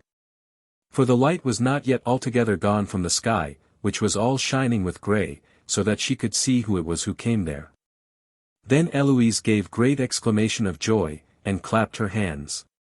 And she ran down to the court where Sir Launcelot was, and several of her maidens went with her. When she had come to the court she gave great welcome to Sir Launcelot, and she summoned many attendants and she bade them look to Sir Launcelot. So some of them aided Sir Launcelot to dismount, and some took his horse, and some brought him up to a chamber that had been set apart for him, and there unarmed and served him, and set him at his ease. Then Eloise sent to him a soft robe of purple cloth of velvet, lined with fur, and Sir Launcelot put it upon him and took great comfort in it. After that Sir Launcelot descended to where Eloise was, and he found that a fair supper had been set for his refreshment. So he sat and ate, and Eloise the Fair herself served him. Meanwhile she had sent for her father, King Bagdemagus, who was at that time no great distance away, and a little after Sir Launcelot had finished his supper King Bagdemagus came to that place, much wondering why Eloise had sent for him. When King Bagdemagus came, Eloise took him by the hand and led him to Sir Launcelot, and she said, "Sire, here is a knight who, for my sake, is come to help you in this tournament upon Tuesday." Now King Bagdemagus had never before seen Sir Launcelot, so he knew not who that knight was. Wherefore he said to him, "Messire, I am much beholden to you for coming to my aid in this battle. Now I pray you that you tell me your name and what knight you are." "Lord," said Sir Launcelot, "I am hight Launcelot, and am surnamed, He of the Lake." Now when King Bagdemagus heard this he was astonished beyond measure, wherefore he cried out, "This is wonderful, that you who are the very flower of knighthood should be here, and that you should come to aid me in my battle." "Sire," said Sir Launcelot, "I know not how much aid I may be to thee until that matter is proven. But of a surety I owe it to this damsel to do what I am able at her request, in return for all that she hath done for me to aid me in my time of great peril. So it is a very small repayment for me to aid thee, her father, in thy time of difficulties. Wherefore if, by good hap, I may be of use to thee in this battle which is nigh at hand, then I shall be glad beyond measure that I have paid some part of that debt which I owe to this lady." "Messire," said King Bagdemagus, "I give thee gramercy for thy goodwill in this matter. I am sure that, with thy aid, I shall be successful in this battle, and that it will always be most renowned in the history of chivalry because thou hast taken part in it." So spake they with great courtesy to one another. Then, by and by, Sir Launcelot said, "Sir, I pray you tell me who are those knights of King Arthur's court who are upon the part of the King of North Wales. For I would fain know against whom I am to do battle." To which King Bagdemagus said, "Messire, those 3 knights of the Round Table are as follows: there is Sir Mordred, nephew unto King Arthur, and there is Sir Galahantine, and there is Sir Mador de la Porte." "Ha," quoth Sir Launcelot, "these are 3 very good knights indeed, and I am not at all astonished that the King of North Wales should have had such good fortune aforetime in that other tournament with you, seeing that he had 3 such knights as they to do battle upon his side." After this they fell into discourse as to the manner in which they should do battle upon the morrow, and Sir Launcelot advised in this wise, "Lord, let me take 3 knights of yours, such as you trust, and such as you hold to be the strongest knights of your party. Let these 3 knights paint their shields altogether white, and I will paint mine white, and then no man will know who we are. For I would have it so that I should not be known to be in this battle until I shall have approved myself in it. Now, when you have chosen those 3 knights, we 4 will take hiding in some wood or glade nigh to the place of combat, and when you are most busily engaged, and when you begin to be hard-pressed.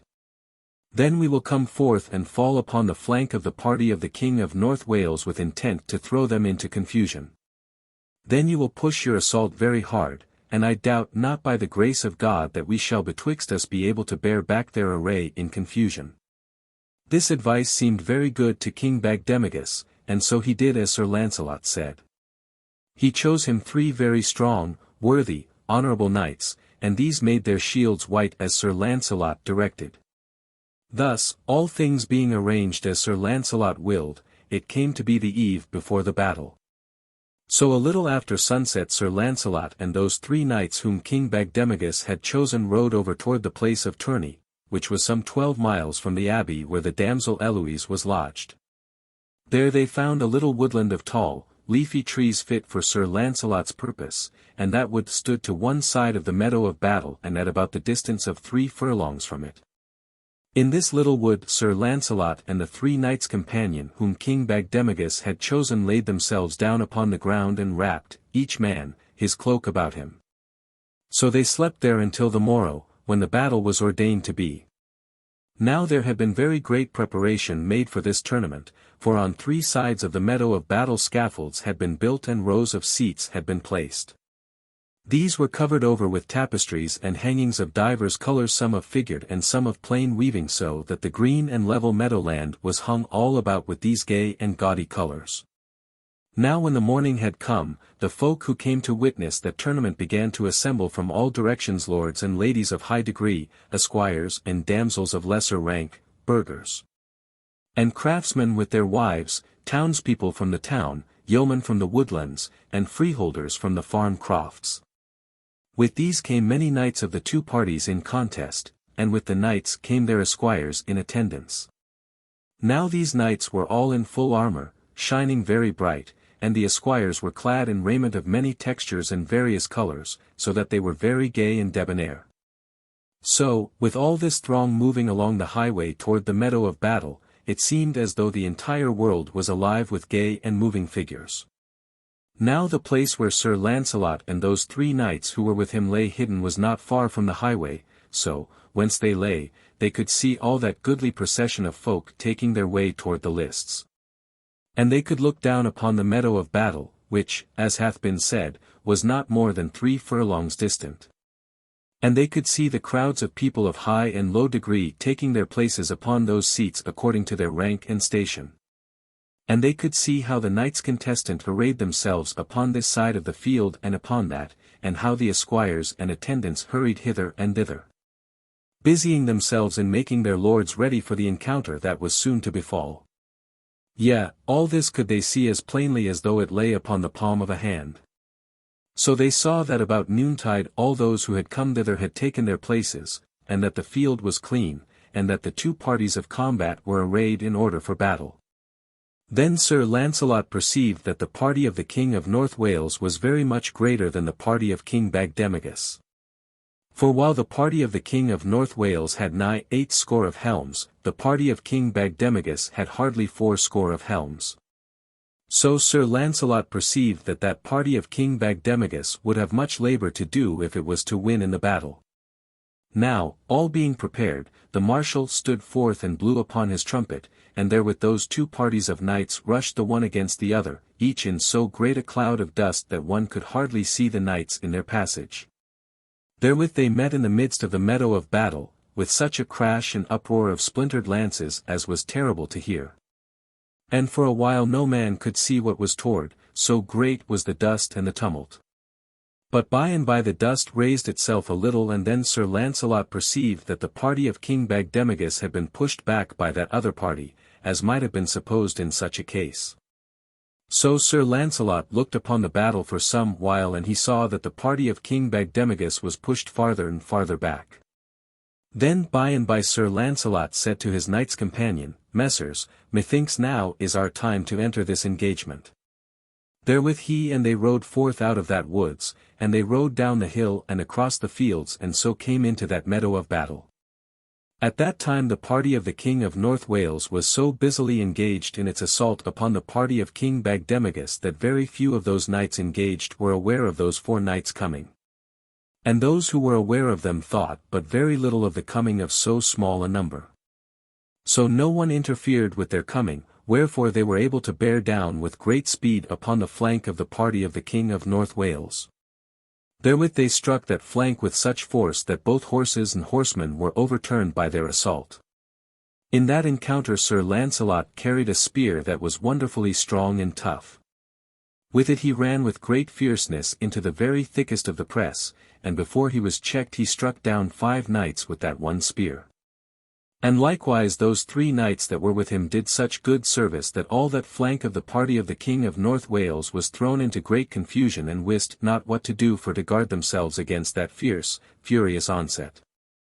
Then Sir Launcelot and his 3 companions bore back a little, and when they got their distance they ran again into the press, and this time Sir Launcelot overthrew the King of North Wales himself. And that with such violence that the bone of his thigh was broken, and he had to be carried away out of that field by his attendants. And in this second assault Sir Launcelot and the 3 knights who were with him overthrew 11 knights besides the King of North Wales. Wherefore all that part of the press began to break away from them and to seek some place where they could defend themselves from such another assault. Now when the party of King Bagdemagus saw into what confusion the other party were thrown by these 4 knights champion, they began a very fierce and furious attack. And with such vehemence that in a little the party of the King of North Wales began to bear back before them. So, what with those who withdrew before Sir Launcelot's assault, and what with those who withdrew from the assault of King Bagdemagus, there was a great deal of confusion in the ranks of the party of the King of North Wales. Now those 3 knights who were of King Arthur's court perceived how Sir Launcelot and his knight's companion were throwing the ranks of the party of the King of North Wales into confusion. And they knew that unless the onset of Sir Launcelot was checked, the day would of a surety be lost unto them. Wherefore said Sir Mador de la Porte, "Yonder is a very strong and fierce fighting knight, if we do not check his onset we will very likely be brought to shame in this battle." "Yea," said Sir Mordred, "that is so. Now I will take it upon me to joust with that knight and to overthrow him." Upon that those other 2 knights bade him go and do as he said. So Sir Mordred made way to where Sir Launcelot was, coming forward very fiercely and with great violence, and Sir Launcelot was aware of Sir Mordred's coming and made him ready for that assault. So the 2 came together with terrible violence and Sir Launcelot struck Sir Mordred such a buffet that the breastband of Sir Mordred's saddle brake, and both the saddle and Sir Mordred flew over his horse's tail. Therewith Sir Mordred fell upon his head and struck with such violence upon the ground that his neck was nigh broken, and he lay altogether in a dead swoon and had to be carried out of the lists by his attendants. This saw Sir Mador de la Porte, and he cried out, "Ha! See what hath befallen Sir Mordred." And therewith he also bare down upon Sir Launcelot with all his might and main with intent to overthrow him. And Sir Launcelot ran against him, and they struck together so fiercely that it was terrible to behold. But the spear of Sir Mador de la Porte burst into pieces, whilst the spear of Sir Launcelot held, so that both Sir Mador and his horse were overthrown, the horse rolling upon the man. And in that encounter Sir Mador's shoulder went out of place, and he also had to be borne away by his attendants. Then Sir Galahantine took a great spear from his esquire, who was nigh him, and he also ran against Sir Launcelot with all his might. And Sir Launcelot met him in full course, and that onset was more terrible than either of the other 2. For the spear of each knight was burst into splinters, even to the butt thereof. Then each threw away the butt of his spear and drew out his sword, and Sir Galahantine struck Sir Launcelot such a blow that the legs of Sir Launcelot's horse trembled under him because of the weight of that stroke. At this Sir Launcelot waxed wroth beyond measure. And he rose in his stirrups and he smote Sir Galahantine such a buffet that the blood burst out from his nose and his cars, and all his senses so went away from him that he might hardly behold the light of day because of the swimming of his sight. Therewith Sir Galahantine's head hung down upon his breast and he had no power to guide his horse, wherefore his horse made way out of the press and galloped off, bearing Sir Galahantine away, whether he would or no. And after the horse had galloped a little distance Sir Galahantine could not any longer sit upon his saddle, but he fell off of his horse and rolled over upon the ground and had not strength to rise therefrom. Then Sir Launcelot catched another spear, great and strong, from the esquire who followed him, and before ever that spear broke he overthrew 16 knights therewith. Wherefore all who beheld him were amazed and terrified at what he did. By now the party of the King of North Wales began to bear more and more aback, and in a little they broke, and then the party of King Bagdemagus pursued them hither and thither. And those who did not surrender were overthrown so that it was not possible for them to make any new order of battle. Then that party surrendered itself as conquered, one and all, and so King Bagdemagus won that tournament with the greatest glory that it was possible for him to have. For it had never been heard of before that a party of 80 knights should overcome in that way a party of 80 knights, with 3 knights of the Round Table to champion them. Nor would such a victory have been possible only for what Sir Launcelot did in that battle. So Sir Launcelot won that tournament for King Bagdemagus, and after the battle was over and done King Bagdemagus came to Sir Launcelot and said to him, Messire, thou hast brought to me the greatest glory this day that ever fell to my lot in all of my life. Now I prithee come with me and refresh thyself with me, so that I may give thee fitting thanks for all thou hast done, and so that I may reward thee in such a way as is fit for a king to reward a knight champion such as thou art. Unto this Sir Launcelot made reply, Lord, I give you thanks for your courtesy, but I need no reward.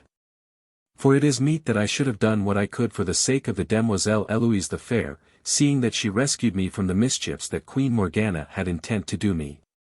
Then King Bagdemagus besought Sir Launcelot that he would tarry a while and rest, but Sir Launcelot would not do so, but would be going upon his way without any tarrying.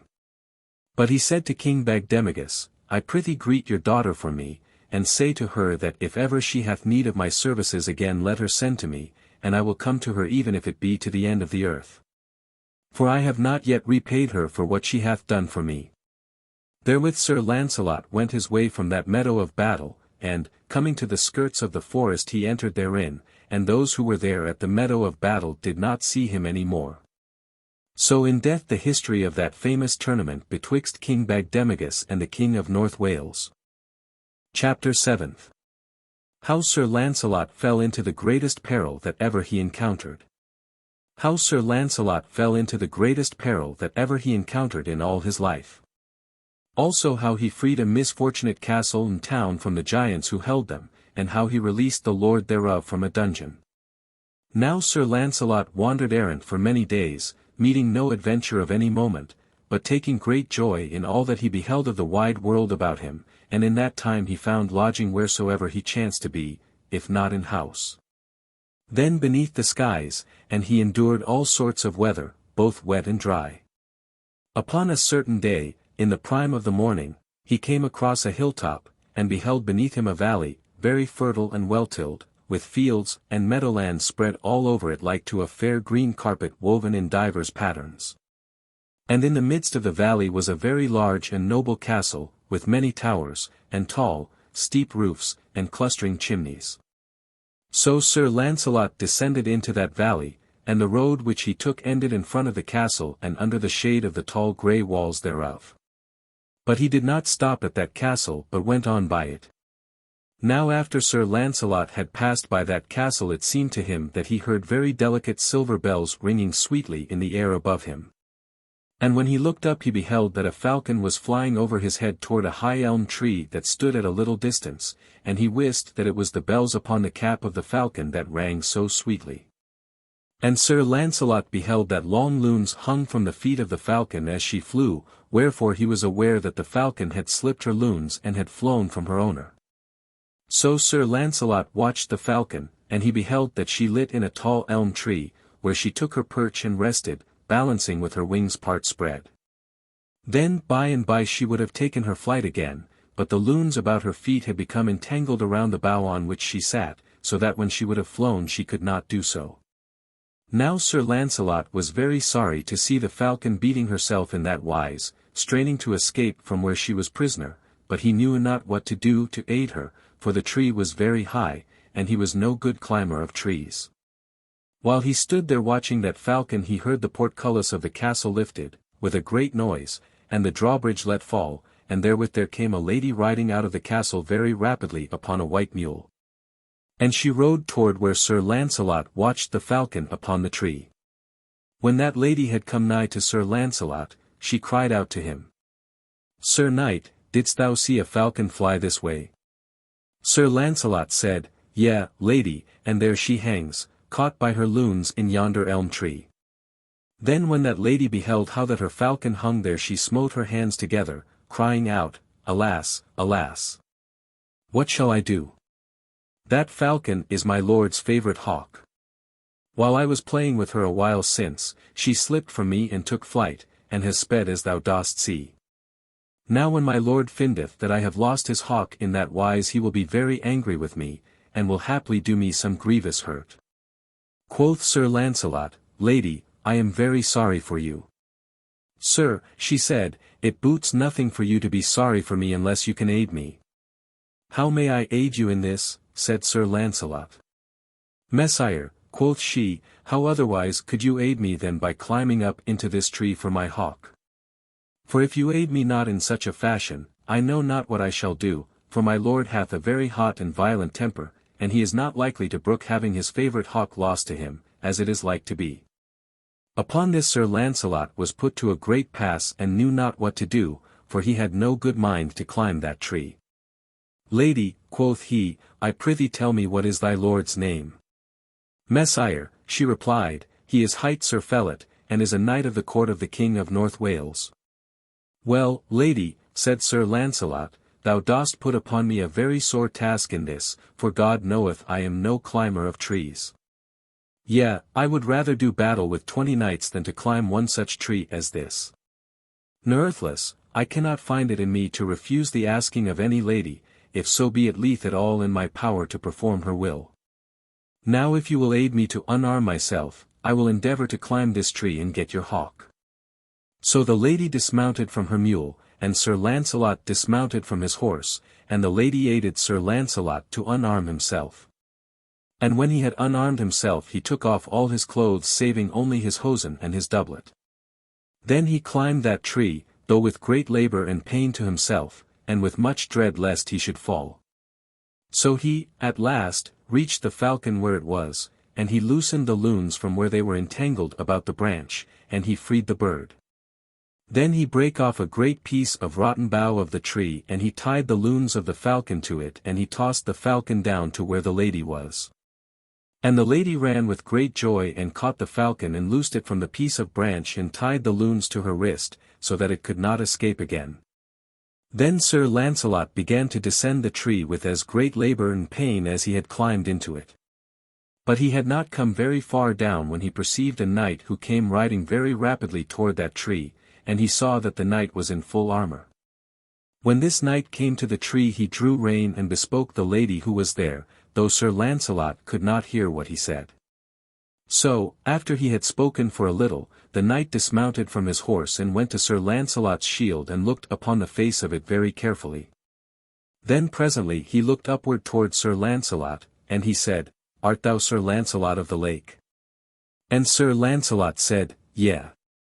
Very well, said the knight, I am pleased beyond measure at that. For I am Sir Felot, the lord of this castle, and the brother of that Sir Paris of the Forest Savage, whom thou didst treat so shamefully after thou hadst overcome him in battle. Sir, said Sir Launcelot, I treated him nowise differently from what he deserved. No matter for that, said Sir Felot, he was my brother, and thou didst put great despite and shame upon him. So now I will be revenged upon thee, for now I have thee where I would have thee, and I will slay thee as shamefully as thou didst put shame upon him.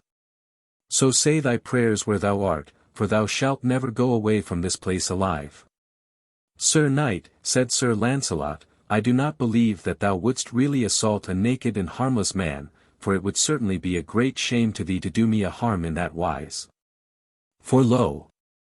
Thou art armed in full, and I am a naked man, and to slay me as I am would be both murder and treason.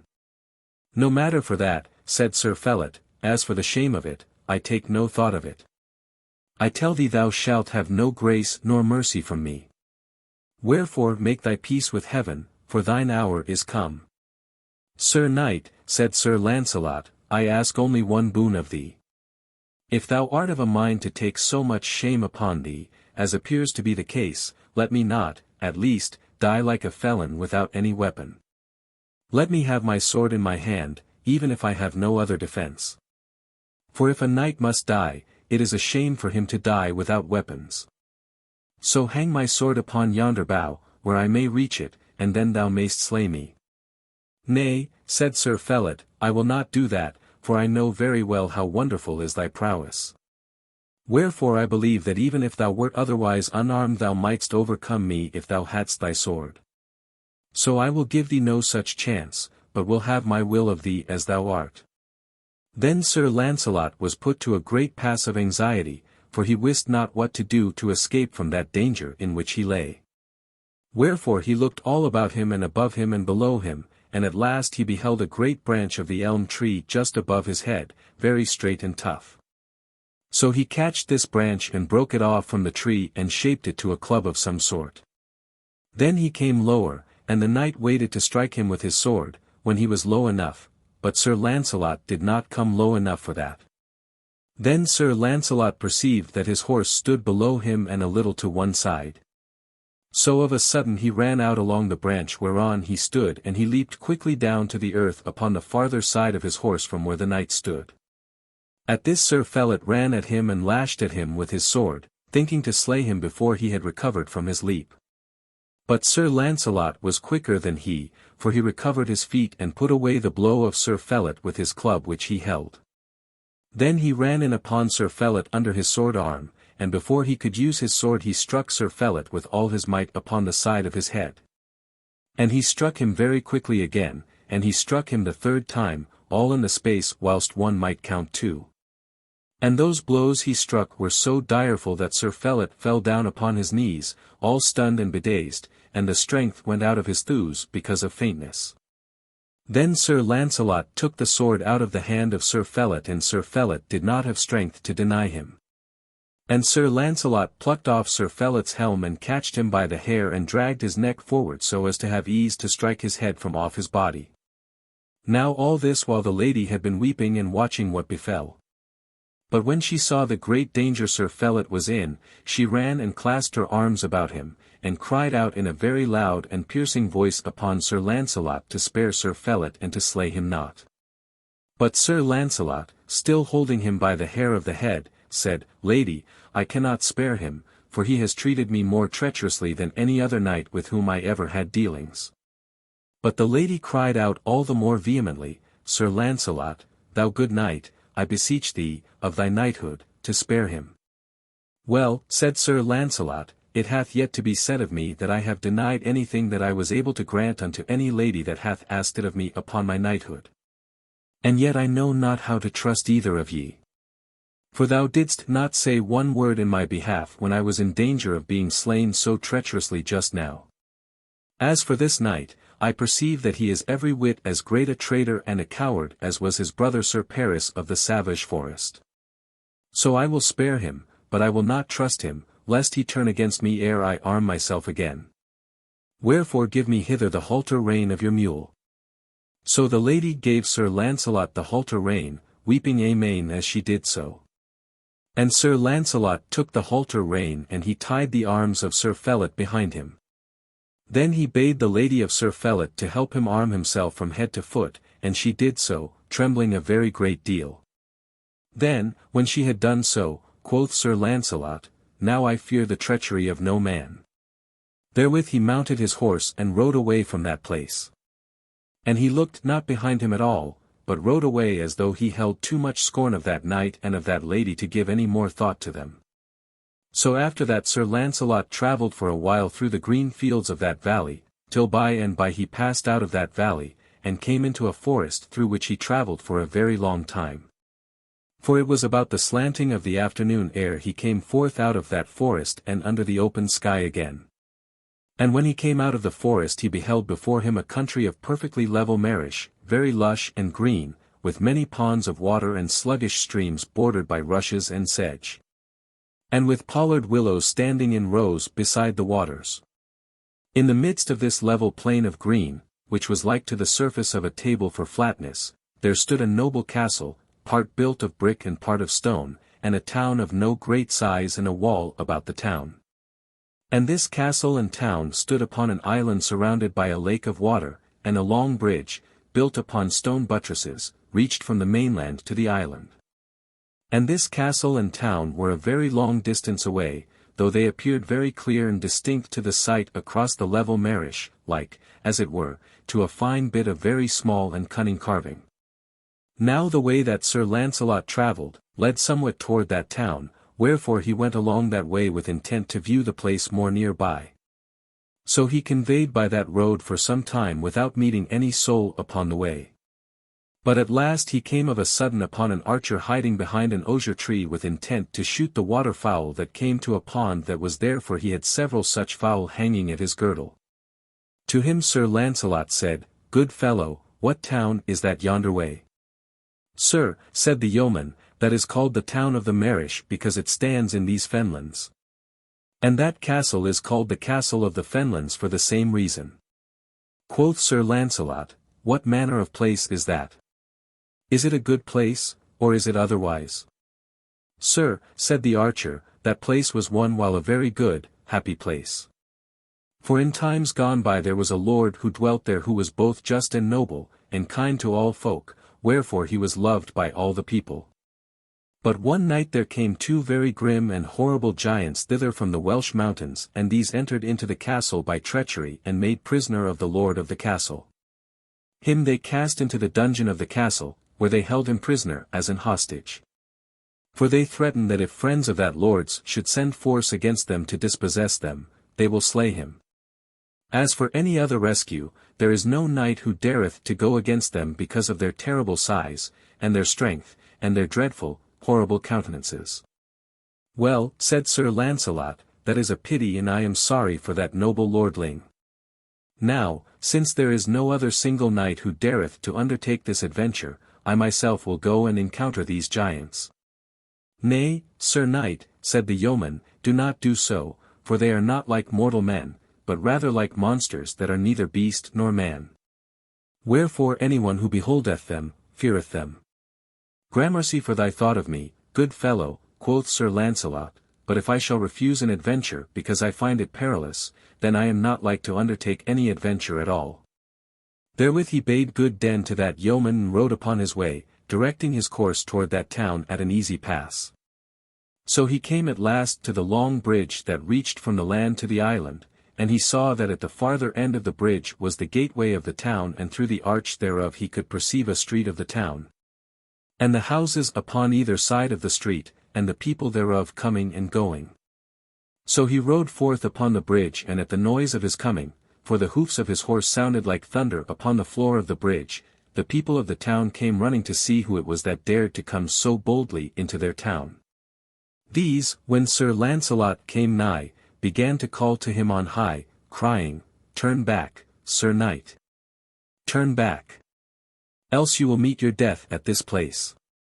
But Sir Launcelot would not turn back, but advanced very steadfastly upon his way. Now somewhat nigh the farther end of that bridge there stood a little lodge of stone, built to shelter the warden of the bridge from stress of weather. When Sir Launcelot came nigh to this lodge there started suddenly out from it a great churl, above 7 feet high, who bore in his hand a huge club, shod with iron and with great spikes of iron at the top. This churl ran to Sir Launcelot and catched his horse by the bridle rein and thrust it back upon its haunches, crying out in a great hoarse voice, "Whither goest thou, Sir Knight, for to cross this bridge?" Sir Launcelot said, "Let go my horse's rein, Sir Churl." Whereunto the churl made answer, "I will not let go thy horse's rein, and thou shalt not cross this bridge." At this Sir Launcelot waxed very angry, and he drew his sword and struck the churl a blow with the flat thereof upon the shoulder, so that he dropped the rein very quickly. Therewith that churl drew back and took his great iron-shod club in both hands and struck at Sir Launcelot a blow that would have split a millstone. But Sir Launcelot put by the blow with his sword so that it did him no harm. But therewith he waxed so wroth that he ground his teeth together with anger, and, rising in his stirrups, he lashed that churl so woeful a blow that he cleft through his iron cap and his head and his breast even to the paps. Now when the people of the town beheld that terrible blow they lifted up their voices in a great outcry, crying out, "Turn back, Sir Knight! Turn back! For this is a very woeful thing for thee that thou hast done." And some cried out, "Thou hast killed the giant's warder of the bridge." And others cried, "Thou art a dead man unless thou make haste away from this." But to all this Sir Launcelot paid no heed, but wiped his sword and thrust it back into its sheath. Then he went forward upon his way across the bridge as though nothing had befallen, and so came to the farther side. Then, without paying any heed to all the people who were there, he rode straight to the castle and into the gate of the castle and into the courtyard thereof. Now by this time all the castle was astir, and in great tumult, and many people came running to the windows and looked down upon Sir Launcelot. And Sir Launcelot sat his horse and looked all about him. So he perceived that beyond the courtyard was a fair space of grass, very smooth and green, well fitted for battle, wherefore he dismounted from his horse and tied it to a ring in the wall. And then he went to that green field and made him ready for whatever might befall. Meantime all those people who were at the windows of the castle cried out to him, as the people of the town had done, "Go away, Sir Knight. Go away whilst there is still time for you to escape, or else you are a dead man." But Sir Launcelot replied not, but stood there and waited very steadfastly. Then the great door of the castle hall opened, and there came forth therefrom those two giants of whom he had heard tell. And in truth Sir Launcelot had never beheld such horrible beings as they, for they were above 10 feet high, and very huge of body and long of limb. And they were clad in armor of bull hide with iron rings upon it, and each was armed with a great club, huge and thick, and shod with iron, and studded with spikes. These came towards Sir Launcelot swinging their clubs and laughing very hideously and gnashing their long white teeth, for they thought to make easy work of him.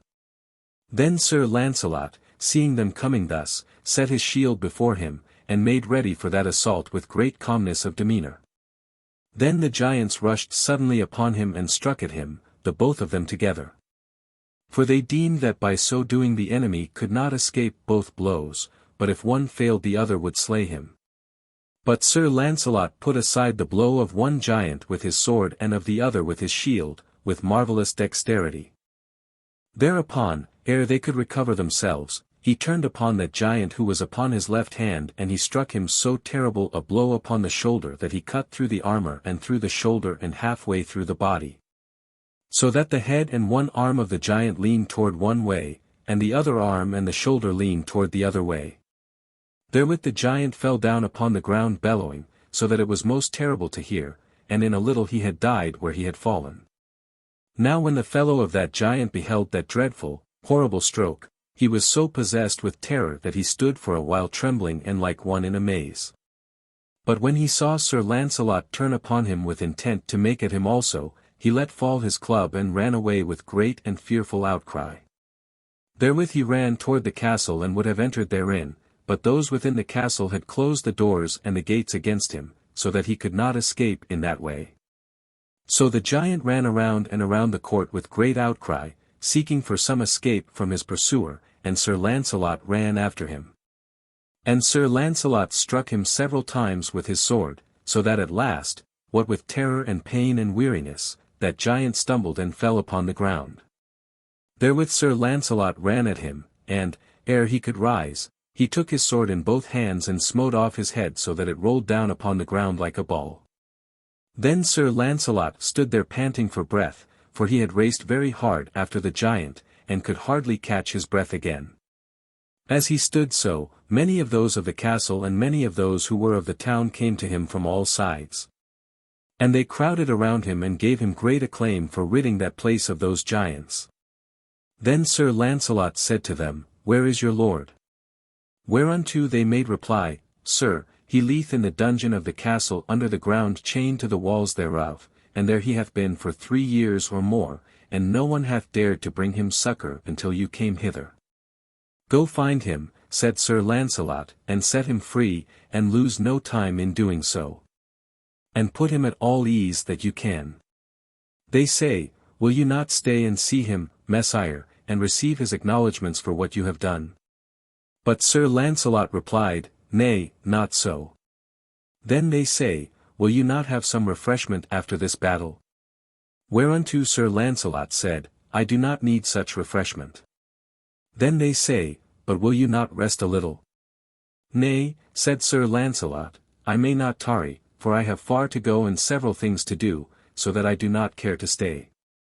So he loosed his horse from the ring in the wall, and mounted upon it and rode away from that castle and from that town and across the bridge whence he had come. And all the people followed after him, giving him great acclaim. So Sir Launcelot left the castle, not because he needed no rest, but because he could not endure to receive the thanks of those whom he benefited. For though he loved to bring aid to the needy, yet he did not love to receive their thanks and their praise. Wherefore, having freed the lord of that castle from that brood of giants, he was content therewith and went his way without resting or waiting for thanks. For so it was with those noble gallant knights of those days, that whilst they would perform signal service for mankind, yet they were not pleased to receive thanks or reward for the same, but took the utmost satisfaction, not in what they gained by their acts, but in the doing of knightly deeds. For they found all their reward in their deeds, because that thereby they made the world in which they lived better. And because they made the glory of the king, whose servants they were, the more glorious. And I hold that such behavior upon the part of anyone makes him the peer of Sir Launcelot or Sir Tristram or Sir Lamorack or Sir Percival. Yea, of Sir Galahad himself. For it does not need either the accolade or the bath to cause a man to be a true knight of God's making. Nor does it need that a mortal king should lay sword upon shoulder to constitute a man the fellow of such knightly company as that whose history I am herewith writing. It needs only that he should prove himself at all times worthy in the performance of his duty, and that he shall not consider the hope of reward, or of praise of others in the performance of that duty. So look to it that in all your services you take example of the noble Sir Launcelot of the Lake, and that you do your uttermost with might and main, and that you therewith rest content with having done your best, maugre any praise. So you shall become a worthy fellow of Sir Launcelot and of his fellows. Chapter 8. How Sir Launcelot rescued Sir Kay from a perilous pass. How Sir Launcelot rescued Sir Kay from a perilous pass. Also, how he changed armor with Sir Kay and what befell. One day Sir Launcelot came at early nightfall to a goodly manor house, and there he besought lodging for the night, and lodging was granted to him very willingly. Now there was no lord of that manor, but only an old gentlewoman of very good breeding and address. She made Sir Launcelot right welcome and gave such cheer as she could, setting before him a very good supper, hot and savoury, and a great beaker of humming mead wherewith to wash it down. Whilst Sir Launcelot ate, the gentlewoman inquired of him his name, and he told her it was Sir Launcelot of the Lake. Ha, quoth she, I never heard that name before, but it is a very good name. At this Sir Launcelot laughed. I am glad, said he, that my name belikes thee. As for thy not having heard of it, well, I am a young knight as yet, having had but 3 years of service. Yet I have hopes that by and by it may be better known than it is at this present. Thou sayest well, quoth she, for thou art very young yet, wherefore thou mayst not know what thou canst do till thou hast tried. And therewith Sir Launcelot laughed again, and said, Yea, that is very true. Now after Sir Launcelot had supped, his hostess showed him to the lodging she had provided for him wherein to sleep, and the lodging was in a fair garret over the gateway of the court. So Sir Launcelot went to his bed and, being weary with journeying, he presently fell into a deep and gentle sleep. Now about the middle of the night there fell of a sudden the noise of someone beating upon the gate and calling in a loud voice and demanding immediate admittance thereat. This noise awoke Sir Launcelot, and he arose from his couch and went to the window and looked out to see who it was that shouted so loudly and made such uproar. The moon was shining at that time, very bright and still, and by the light thereof Sir Launcelot beheld that there was a knight in full armour seated upon horseback without the gate. And that the knight beat upon the gate with the pommel of his sword, and shouted that they should let him in. But ere anyone could run to answer his call there came a great noise of horses upon the highroad, and immediately after there appeared 3 knights riding very fiercely that way, and these 3 knights were plainly pursuing that one knight. For, when they perceived him, they rode very violently to where he was, and fell upon him fiercely, all three at one time. Wherefore, though that one knight defended himself as well as he could, yet was he in a very sorry way, and altogether likely to be overborne. For those three surrounded him so close to the gate that he could do little to shift himself away from their assaults. Now when Sir Launcelot beheld how those three knights attacked that one knight, he said to himself, "Of a surety, yonder knight is in a very sorry way. I will do what I can to help him. For it is a shame to behold three knights attack one knight in that way. And if he be slain in this assault, meseems I shall be a party to his death." Therewith he ran and put his armor upon him, and made ready for battle. Then he drew the sheet from his bed, and he tied the sheet to the bar of the window, and by it he let himself quickly down to the ground not far from where those knights were doing battle. So being safely arrived in that way, he cried out in a very loud voice, "Messers, leave that knight whom ye assail, and turn to me, for I have a mind to do battle with you myself." Then one of those knights, speaking very fiercely, said, "Who are you, and what business have you here?" "It matters not who I am," said Sir Launcelot, "but I will not have it that you three shall attack that one without first having had to do with me." "Very well," said that knight who had spoken, "ye shall presently have your will of that." Therewith he and his fellows immediately descended from their horses, and drew their swords and came at Sir Launcelot upon three sides at once. Then Sir Launcelot set his back against the gate and prepared to defend himself. Therewith that knight whom he would defend immediately got down from his horse with intent to come to the aid of Sir Launcelot, but Sir Launcelot forbade him very fiercely, saying, "Let be, Sir Knight, this is my quarrel. And you shall not meddle in it." Upon this, those three knights rushed upon him very furiously, and they struck at him all at once, smiting at him wherever they could and with all their might and main. So Sir Launcelot had much ado to defend himself from their assault. But he made shift that they should not all rush in upon him at once, and by he found his chance with one of them. Whereupon he turned suddenly upon that one, and suddenly he lashed so terrible a buffet at him that the knight fell down and lay as though he had been struck dead with the force thereof. Then, ere those other two had recovered themselves, he ran at a second and struck him so fierce a blow that his wits left him, and he staggered like a drunken man and ran around and around in a circle, not knowing whither he went. Then he rushed upon the third and thrust him back with great violence, and as he went back Sir Launcelot struck him, too, as he had struck his companions, and therewith that knight dropped his sword and fell down upon his knees and had not power to raise himself up. Then Sir Launcelot ran to him and snatched off his helmet, and catched him by the hair with intent to cut off his head. But at that the fallen knight embraced Sir Launcelot about the knees, crying out, "Spare my life." "Why should I spare you?" said Sir Launcelot. "Sir," cried the knight, "I beseech you of your knighthood to spare me." "What claim have you upon knighthood," said Sir Launcelot, "who would attack a single knight, 3 men against 1 man? Then the other of those knights who had been staggered by Sir Launcelot's blow, but who had by now somewhat recovered himself, came and kneeled to Sir Launcelot, and said, "Sir, spare his life, for we all yield ourselves unto you, for certes, you are the greatest champion in all the world." Then Sir Launcelot was appeased, but he said, "Nay, I will not take your yielding unto me. For as you 3 assaulted this single knight, so shall you all 3 yield to him." "Messire," said the knight who kneeled, "I am very loath to yield us to that knight, for we chased him hither, and he fled from us, and we would have overcome him had you not come to his aid." "Well," said Sir Launcelot, "I care nothing for all that, but only that you do as I will. And if ye do not do it, then I must perforce slay your companions and you too. Wherefore you may take your choice." Then said that knight who kneeled, "Messire, I see no other thing to do than to yield us as you would have, wherefore we submit ourselves unto this knight whom you have rescued from us." Then Sir Launcelot turned to that knight to whom he had brought aid in that matter, and he said, "Sir Knight, these knights yield themselves unto you to do as you command them. Now I pray you of your courtesy to tell me your name and who you are." "Sir," said that knight, "I am Sir Kay the Seneschal, and am King Arthur's foster brother, and a knight of the Round Table.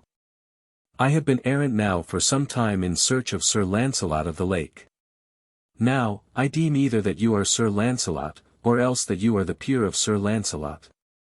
Thou art right, Sir Kay, said Sir Launcelot, and I am Sir Launcelot of the Lake. So thereat they two made great joy over one another, and embraced one another as brothers in arms should do. Then Sir Kay told Sir Launcelot how it was with those 3 knights who had assailed him. That they were 3 brethren, and that he had overthrown the 4th brother in an adventure at arms and had hurt him very sorely thereby. So those 3 had been pursuing him for 3 days with intent to do him a harm. Now Sir Kay was very loath to take submission of those 3 knights, but Sir Launcelot would have it so and no other way. So Sir Kay consented to let it be as Sir Launcelot willed. Thereupon those 3 knights came and submitted themselves to Sir Kay, and Sir Kay ordained that they should go to Camelot and lay their case before King Arthur. And that King Arthur should adjudge their case according to what he considered to be right and fitting. Then those 3 knights mounted upon their horses and rode away, and when they had done so the gates of the manor were opened, and Sir Launcelot and Sir Kay entered in. But when the old lady who was his hostess beheld Sir Launcelot come in, she was very greatly astonished, for she wist he was still asleep in his bedchamber. Wherefore she said, Sir, methought you were in bed and asleep. So indeed I was, said Sir Launcelot, but when I saw this knight in peril of his life against 3 knights, I leaped out of my window and went to his aid. Well, said his hostess, meseems that you will sometime be a very good knight, if you have so much courage whilst you are so young. And at that both Sir Launcelot and Sir Kay laughed a great deal. Then the chatelaine set bread and wine before Sir Kay, and he ate and refreshed himself, and thereafter he and Sir Launcelot went to that garret above the gate, and there fell asleep with great ease of body. Now before the sun arose Sir Launcelot awoke, but Sir Kay still slept very soundly. Then Sir Launcelot beheld how Sir Kay slept, and he had a mind for a jest. So he clad himself in Sir Kay's armor altogether from head to foot, and he took Sir Kay's shield and spear, and he left his armor and shield and spear for Sir Kay to use. Then he went very softly from that room, and left Sir Kay still sleeping. And he took Sir Kay's horse and mounted upon it and rode away, and all that while Sir Kay knew not what had befallen, but slept very deeply. Now after a while Sir Kay awoke, and he found that Sir Launcelot was gone, and when he looked he found that his own armor was gone and that Sir Launcelot's armor was left. Then he wist what Sir Launcelot had done, and he said, Ha! What a noble, courteous knight is the gentleman! For he hath left me his armor for my protection, and whilst I wear it and carry his shield and ride his horse, it is not likely that anyone will assail me upon my way. As for those who assail him, I do not believe that they will be likely to find great pleasure in their battle. Therewith he arose and clad himself in Sir Launcelot's armor, and after he had broken his fast he thanked his hostess for what she had given him, and rode upon his way with great content of spirit. And it was as Sir Kay had said, for when he met other knights upon the road, and when they beheld the figure upon his shield, they all said, It is not well to meddle with that knight, for that is Sir Launcelot. And so he came to Camelot without having to do battle with any man. As for Sir Launcelot, he rode upon his way with great cheerfulness of spirit, taking no heed at all of any trouble in the world, but chanting to himself as he rode in the pleasant weather. But ever he made his way toward Camelot, for he said, I will return to Camelot for a little, and see how it fares with my friends at the court of the king. So by and by he entered into the country around about Camelot, which is a very smooth and fertile country, full of fair rivers and meadows with many cots and hamlets, and with fair hedge-bordered highways, wonderfully pleasant to journey in. So travelling he came to a very large meadow where were several groves of trees standing here and there along by a river. And as he went through this meadow he saw before him a long bridge, and at the farther side of the bridge were 3 pavilions of silk of divers colours, which pavilions had been cast in the shade of a grove of beech trees. In front of each pavilion stood a great spear thrust in the earth, and from the spear hung the shield of the knight to whom the pavilion belonged. These shields Sir Launcelot read very easily, and so knew the knights who were there. To wit, that they were Sir Gunther, Sir Gilmere, and Sir Reynold, who were 3 brothers of the court of King Arthur. As Sir Launcelot passed their pavilions, he saw that the 3 knights sat at feast in the midmost pavilion of the 3, and that a number of esquires and pages waited upon them and served them, for those knights were of very high estate. And so they were established as high lords should be. Now when those knights perceived Sir Launcelot they thought it was Sir Kay because of the armour he wore, and Sir Gunther, who was the eldest of the 3 brothers, cried out, "Come hither, Sir Kay, and eat with us." But to this Sir Launcelot made no reply, but rode on his way. Then said Sir Gunther, "Meseems Sir Kay hath grown very proud this morning. Now I will go and bring him back with me, or else I will bring down his pride to earth." So he made haste and donned his helmet and ran and took his shield and his spear, and mounted his horse and rode after Sir Launcelot at a hard gallop. As he drew nigh to Sir Launcelot he cried out, "Stay, Sir Knight. Turn again, and go with me." "Why should I go with you?" said Sir Launcelot. Quoth Sir Gunther, "Because you must either return with me or do battle with me." "Well," said Sir Launcelot, "I would rather do battle than return against my will." And at that Sir Gunther was astonished, for Sir Kay was not wont to be so ready for a battle. So Sir Launcelot set his shield and spear and took his stand, and Sir Gunther took his stand. Then, when they were in all ways prepared, each set spur to his horse and rushed together with terrible speed. So each knight struck the other in the midst of his shield, but the onset of Sir Launcelot was so terrible that it was not to be withstood. Wherefore both Sir Gunther and his horse were overthrown in such a cloud of dust that nothing at all was to be seen of them until that cloud lifted.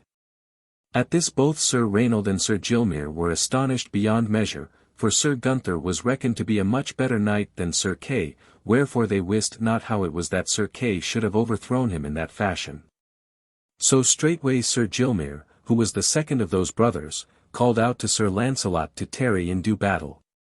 "Very well," said Sir Launcelot, "if I cannot escape thee I must needs do battle. Only make haste, for I would fain be going upon my way."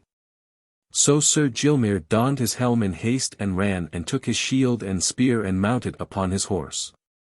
So when he had made himself ready in all ways he rushed upon Sir Launcelot with all his might and Sir Launcelot rushed against him. In that encounter each knight struck the other in the midst of his shield, and the spear of Sir Gilmere burst into pieces, but Sir Launcelot's spear held, so the breaststrap of Sir Gilmere's saddle bursting. Both saddle and knight were swept entirely off the horse and to the earth, where Sir Gilmere lay altogether stunned.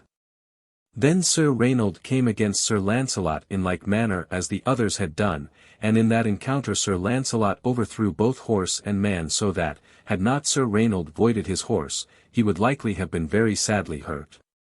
Then Sir Reynold drew his sword and cried out in a loud voice, "Come, Sir Knight, and do me battle afoot." But Sir Launcelot said, "Why will you have it so, Sir Knight? I have no such quarrel with you as to do battle with swords." "Ha!"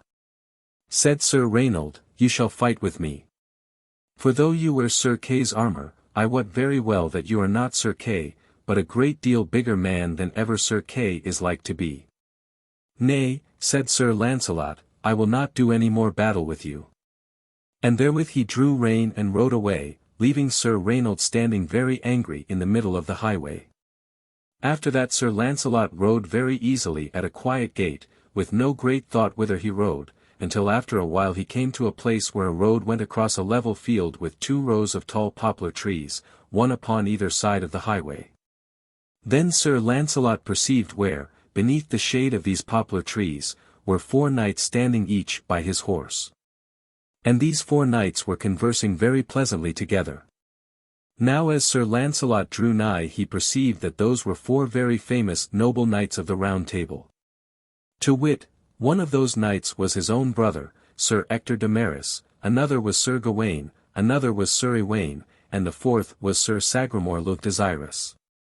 Now as Sir Launcelot drew nigh Sir Gawain said, "Look, yonder cometh Sir Kay the Seneschal." Unto this Sir Sagramore le Desirous said, "Yea, this is he, now bide you here for a little while, and I will go and take a fall of him." So straightway he mounted upon his horse, and he rode toward Sir Launcelot, and he cried out, "Stay, Sir Knight, you cannot go farther until you have had to do with me." "What would you have of me?" quoth Sir Launcelot. "Sir," said Sir Sagramore, "I will have a fall of you." "Well," said Sir Launcelot, "I suppose I must pleasure you, since it cannot be otherwise." Therewith he dressed his shield and his spear, and Sir Sagramore dressed his shield and his spear, and when they were in all ways prepared they ran together at full tilt.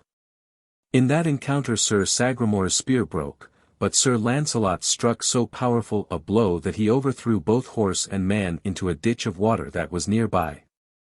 Then Sir Ector de Maris said, "Ha, surely some very ill chance has befallen Sir Sagramore for to be overthrown by Sir Kay. Now I will go and have ado with him, for if the matter rests here there will be no living at court with the jests which will be made upon us." So he took horse and rode to where Sir Launcelot was, and he went at a very fast gallop. When he had come near to Sir Launcelot he cried out, "Have at thee, Sir Kay, for it is my turn next." "Why should I have at thee?" said Sir Launcelot, "I have done thee no harm." "No matter," said Sir Ector, "you can go no farther until you have had to do with me." "Well," said Sir Launcelot, "if that is so, the sooner I have to do with thee, the sooner shall I be able to go upon my way." Therewith each knight made himself ready, and when they were in all ways prepared they came together with such force that Sir Launcelot's spear went through Sir Ector's shield and smote him upon the shoulder. And Sir Ector was thrown down upon the ground with such violence that he lay where he had fallen, without power to move.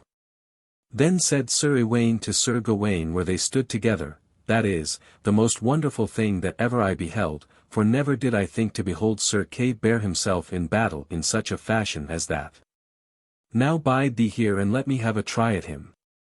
Therewith Sir Iwaine mounted his horse and rode at Sir Launcelot, and there were no words spoken this time, but each knight immediately took his stand to do battle. Then they ran their horses together, and Sir Launcelot gave Sir Iwaine such a buffet that he was astonished, and for a little he knew not where he was, for his spear fell down out of his hand. And he bore his shield so low that Sir Launcelot might have slain him where he stood if he had been minded to do so. Then Sir Launcelot said, "Sir Knight, I bid thee yield to me." And Sir Iwaine said, "I yield me. For I do not believe that thou art Sir Kay but a bigger man than he shall ever be. Wherefore I yield me." "Then that is well," said Sir Launcelot. "Now stand thou a little aside where thou mayst bring succor unto these other two knights, for I see that Sir Gawaine has a mind to tilt with me." And it was as Sir Launcelot said, for Sir Gawaine also had mounted his horse and had made himself ready for that encounter. So Sir Gawaine and Sir Launcelot took stand at such place as suited them. Then each knight set spurs to his horse and rushed together like thunder, and each knight smote the other knight in the midst of his shield. And in that encounter the spear of Sir Gawaine brake in twain, but the spear of Sir Launcelot held, and therewith he gave Sir Gawaine such a buffet that Sir Gawaine's horse reared up into the air. And it was with much ado that he was able to void his saddle ere his horse fell over backward. For if he had not leaped to earth the horse would have fallen upon him. Then Sir Gawaine drew his sword and cried very fiercely, "Come down and fight me, Sir Knight. For thou art not Sir Kay." "Nay, I will not fight thee that way," said Sir Launcelot, and therewith he passed on his way without tarrying further. But he laughed to himself behind his helmet as he rode, and he said, "God give Sir Kay joy of such a spear as this, for I believe there came never so good a spear as this into my hand. For with it I have overthrown 7 famous knights in this hour."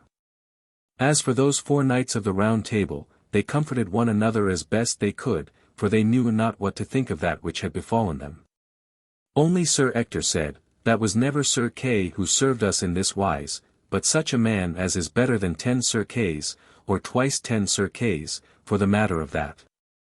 Now Sir Launcelot came to Camelot about eventide, what time King Arthur and his court were assembled at their supper.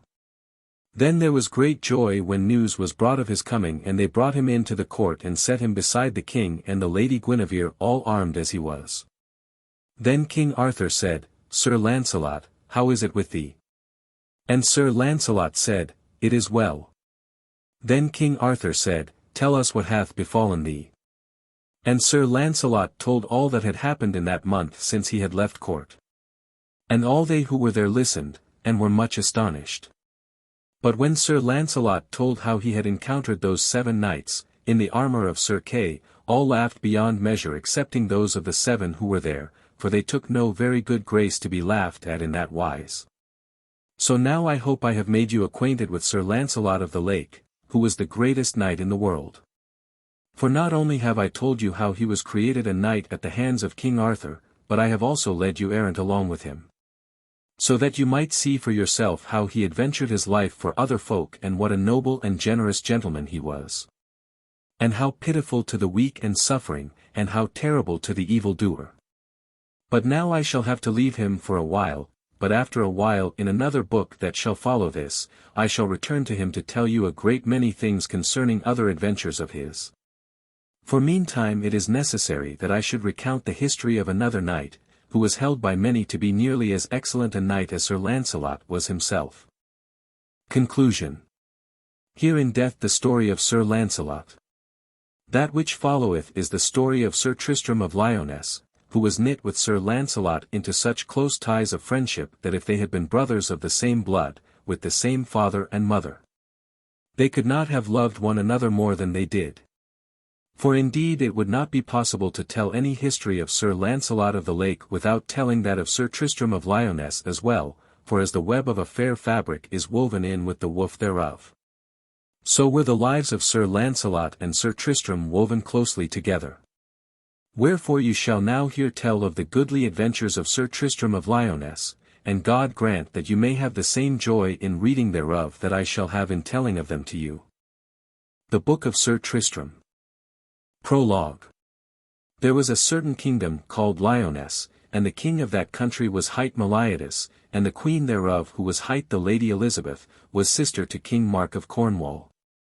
In the country of Lyonesse, there was a very beautiful lady, who was a cunning and wicked sorceress. This lady took great love for King Palamydes, who was of an exceedingly noble appearance, and she meditated continually how she might bring him to her castle so as to have him near her. Now King Palamydes was a very famous huntsman, and he loved the chase above all things in the world, excepting the joy he took in the love of his queen, the Lady Elizabeth. So, upon a certain day, in the late autumn season he was minded to go forth a-hunting, although the day was very cold and bleak. About the prime of the day the hound started, of a sudden, a very wonderful stag. For it was white and its horns were gilded very bright, shining like pure gold, so that the creature itself appeared like a living miracle in the forest. When this stag broke cover, the hounds immediately set chase to it with a great outcry of yelling, as though they were suddenly gone frantic, and when the king beheld the creature, he also was immediately seized as with a great fury for chasing it. For, beholding it, he shouted aloud and drove spurs into his horse, and rushed away at such a pass that his court was, in a little while, left altogether behind him, and he and the chase were entirely alone in the forest. The stag, with the hounds close behind it, ran at a great rate through the passes of the woodlands, and King Palamydes pursued it with might and main until the chase burst out of the forest into an open plain beyond the woodland. Then King Palamydes beheld that in the midst of the plain was a considerable lake of water, and that in the midst of the water was an island, and that upon the island was a very tall and stately castle. Toward this castle the stag ran with great speed, and so, coming to the lake, it leaped into the water and swam across to the island, and there was a thin sheet of clear ice upon the water close to either bank. But when the hounds that pursued the stag came to that frozen water, they stinted their pursuit and stood whimpering upon the brink, for the ice and the water repelled them. But King Palamydes made no such pause, but immediately leaped off from his horse, and plunged into the water and swam across in pursuit of the stag. And when he reached the other side, he chased the stag afoot with great speed, and therewith the stag ran to the castle and into the courtyard thereof, and King Palamydes ran after it. Then, immediately he had entered in, the gates of the castle were shut and King Palamydes was a prisoner. Now you are to know that that castle was the abode of the beautiful enchantress afore spoken of, and you are to know that she had sent that enchanted stag to beguile King Palamydes to her court, and so she made King Palamydes her captive. Further, it is to be told that when she had him there within her castle, she wove a web of enchantment all about him so that he forgot the Lady Elizabeth and his court and his kingdom and thought of nothing but that beautiful sorceress who had thus beguiled him into her power. Now, when those who were with the king returned to the castle of Lyonesse without him, and when the king did not return that day nor the next day nor at any time, the Lady Elizabeth grew more and more distracted in her anxiety because of him. And when a fortnight had gone by and still there was no news of the king, her grief and apprehension became so great that she turned distracted and they had to set watch and ward upon her lest she do herself a harm in her madness.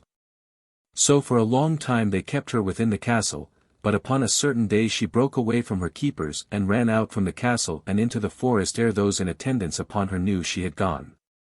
Only one gentlewoman saw her, and she called upon a young page to follow her, and thereupon ran after the queen whither she went, with intent to bring her back again. But the Lady Elizabeth ran very deep into the forest, and the gentlewoman and the page ran after her, and the queen thought that she was going to find her lord in the forest. So she ran very rapidly for a great distance, until by and by she waxed faint with weariness from running and sank down upon the ground, and there they that followed her found her lying. And they found that the queen was in a great passion of pain and sick to death. For the day was very wintry, with a fine powder of snow all over the ground, so that the cold of the weather pierced through the garments of the Lady Elizabeth and entered into her body and chilled her to the heart. Now the gentlewoman, seeing how it was with the queen, called the page to her and said, "Make haste. Go back to the castle of Lyonesse, and bring some of the knights of the castle with all speed, else the queen will die at this place." And upon that the page ran off with great speed to do her bidding and the queen was left alone with her gentlewoman.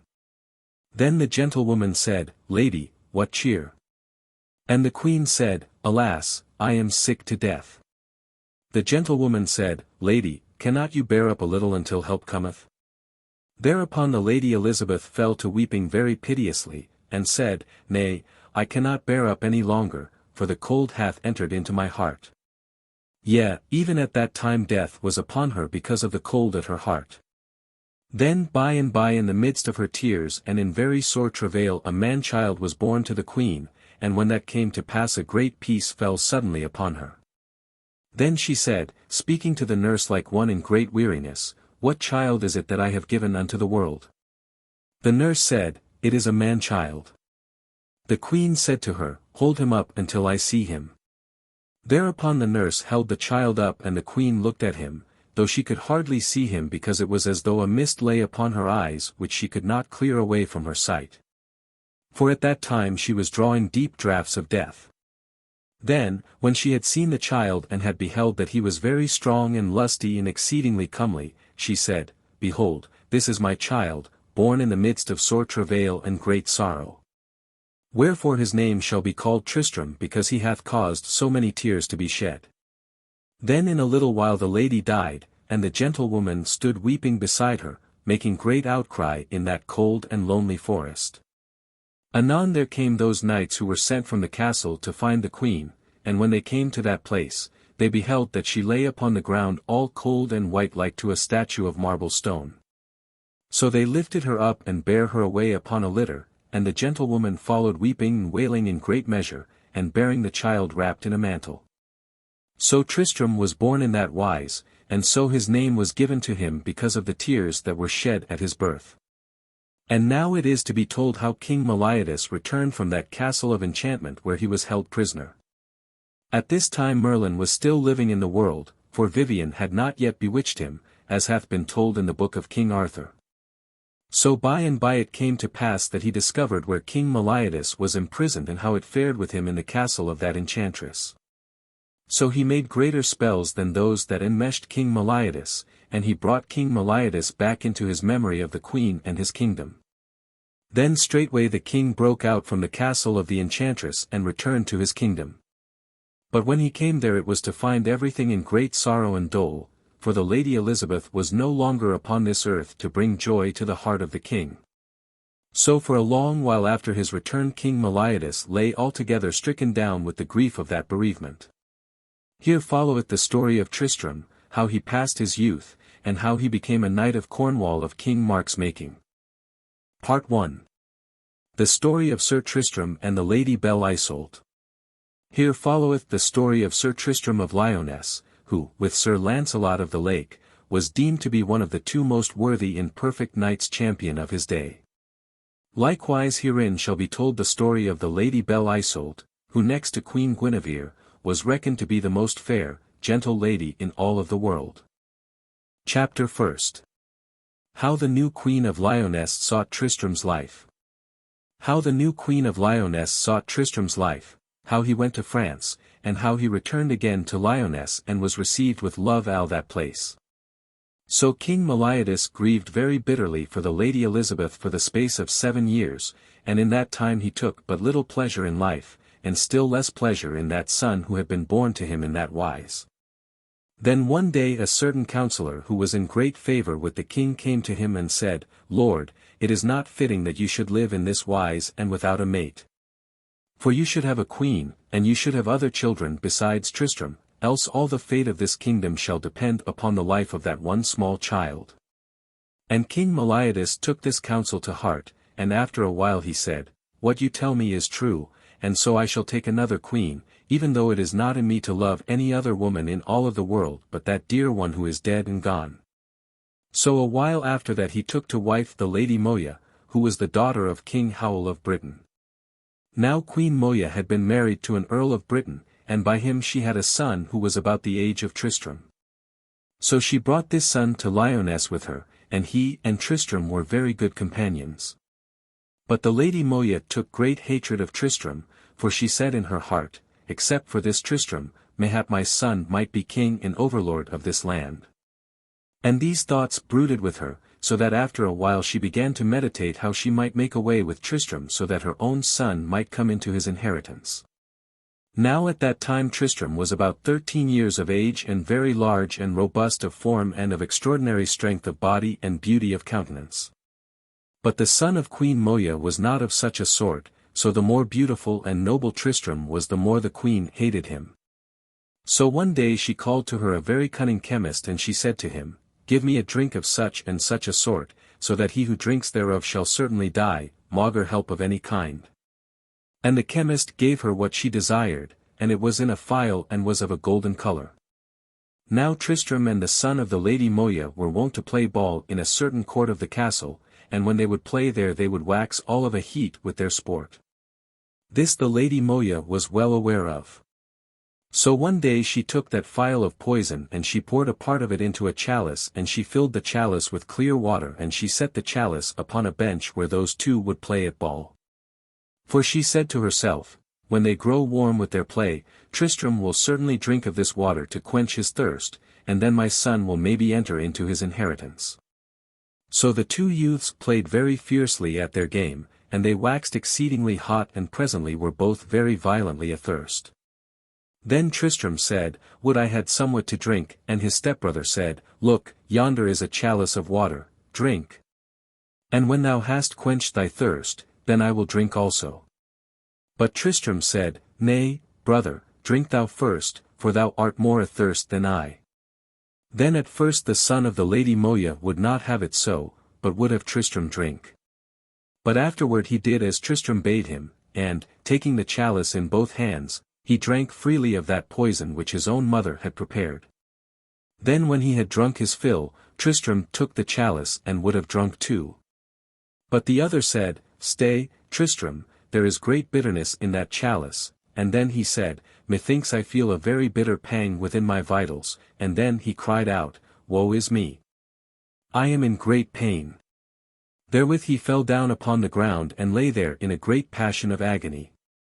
Then Tristram cried aloud for help in a piercing voice, but when help came thither it was too late, for the son of the Lady Moya was dead. Then the Lady Moya was in great torment of soul, and beat her breast and tore her hair and King Palamydes had much ado for to comfort her.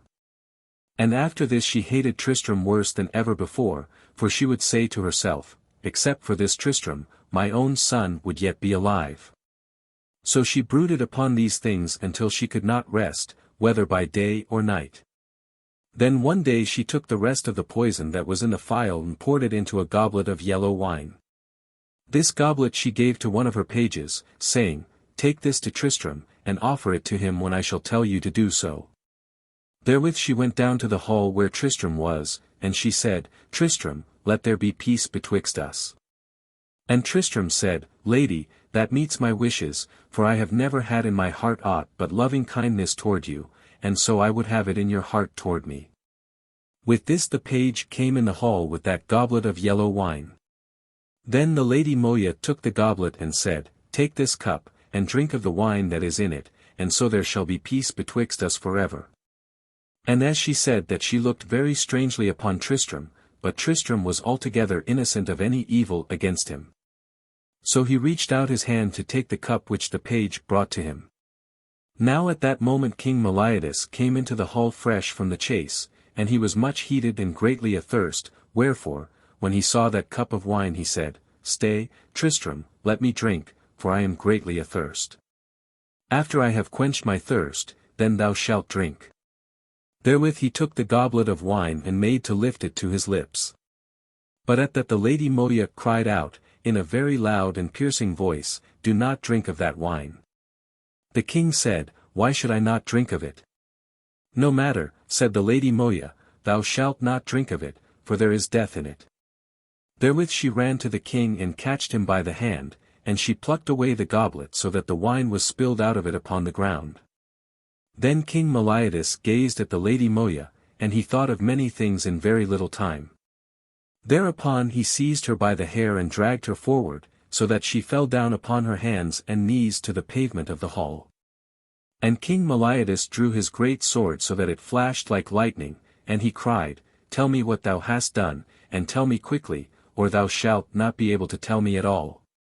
Then the Lady Moya clutched King Meliodas about the thighs, and she cried out, "Do not slay me with thine own hand, or else my blood will stain thee with dishonor. I will tell thee all, and then thou mayst deal with me according to the law, for indeed I am not fit to live." So therewithal the Lady Moya confessed everything to the king. Then King Meliodas shouted aloud and called the attendants and said, "Take this woman and cast her into prison, and see that no harm befall her there, for the lords of this country shall adjudge her, and not I." And therewith he turned away and left her. And thereafter, in due season, the Lady Moya was brought to trial and was condemned to be burned at the stake. Now when the day came that she was to be burnt, Tristram was very sorry for her. So when he beheld her tied fast to the stake he came to where King Meliodas was and he kneeled before him, and he said, "Father, I crave a boon of thee." Thereupon King Meliodas looked upon Tristram, and he loved him very tenderly and he said, "My son, ask what thou wilt, and it shall be thine." Then Tristram said, "Father, I pray thee, spare the life of this lady, for methinks she hath repented her of her evil, and surely God hath punished her very sorely for the wickedness she hath tried to do." Then King Meliodas was very wroth that Tristram should interfere with the law, but yet he had granted that boon to his son and could not withdraw.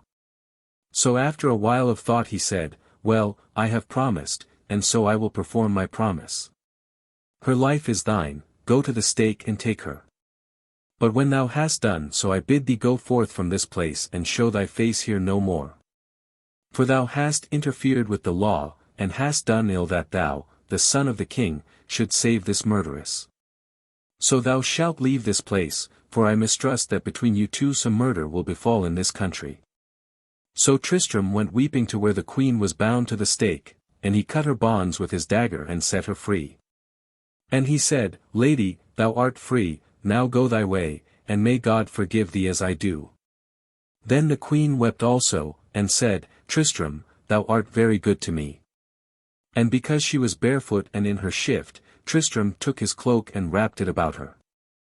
After that, Tristram straightway left Lyonesse, and King Meliodas appointed that a noble and honorable lord of the court, hight Gouvernail, should go with him.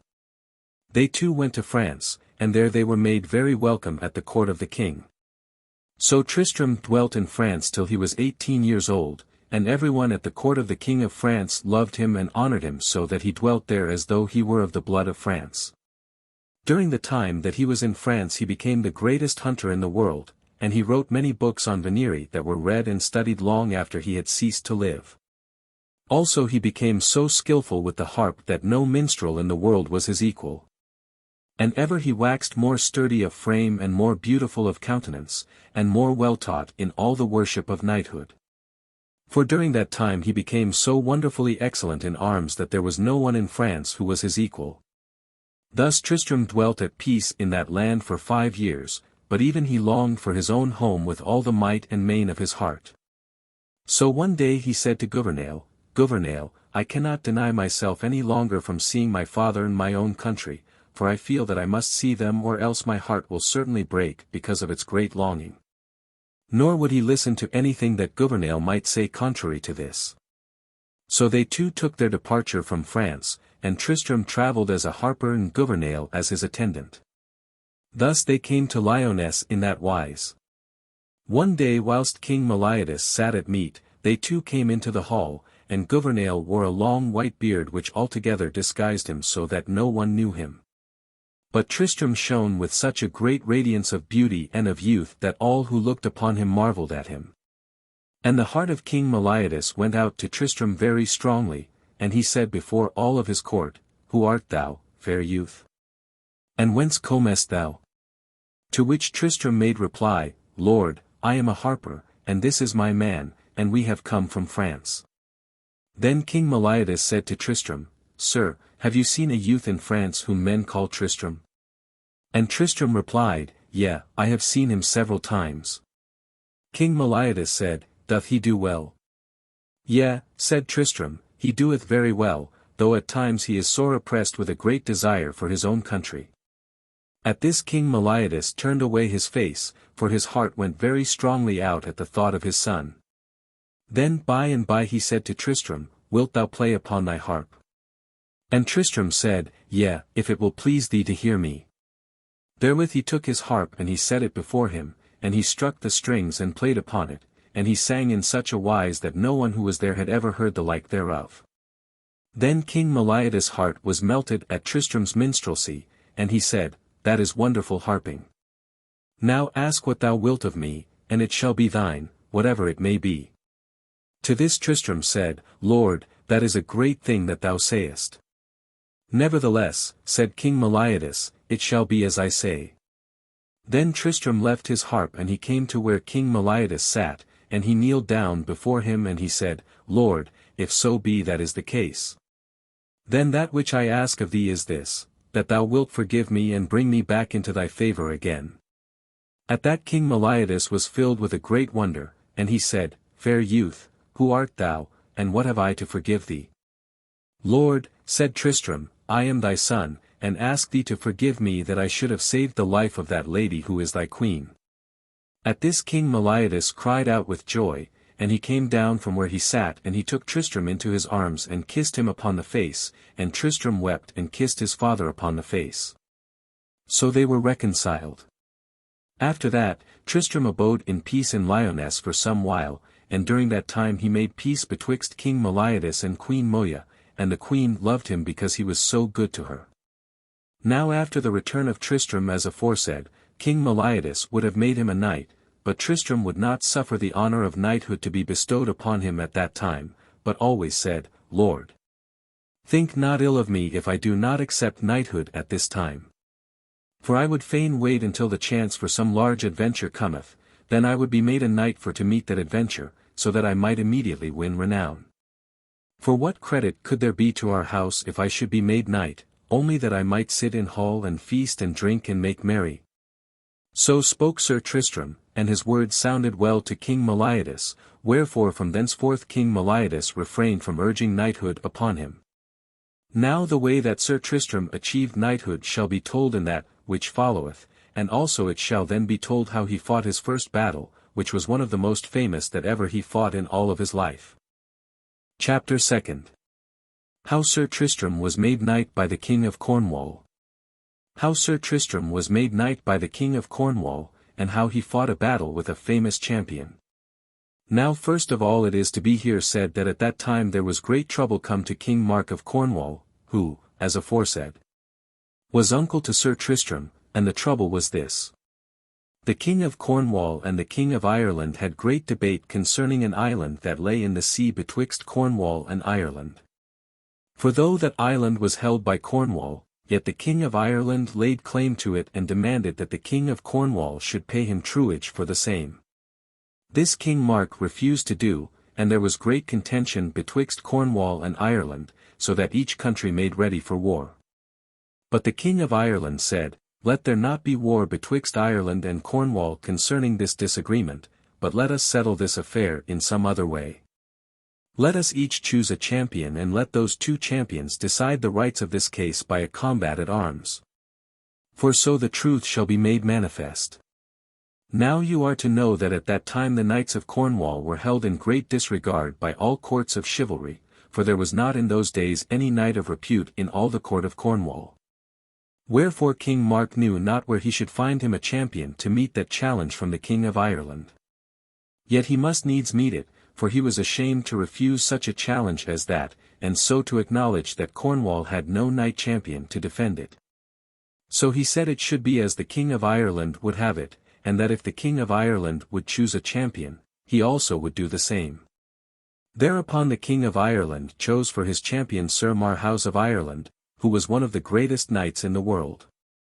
For in the book of King Arthur, which I wrote aforetime, you may there read in the story of Sir Perilous how great and puissant a champion Sir Marhaus was, and how he overthrew Sir Gawain and others with the greatest ease.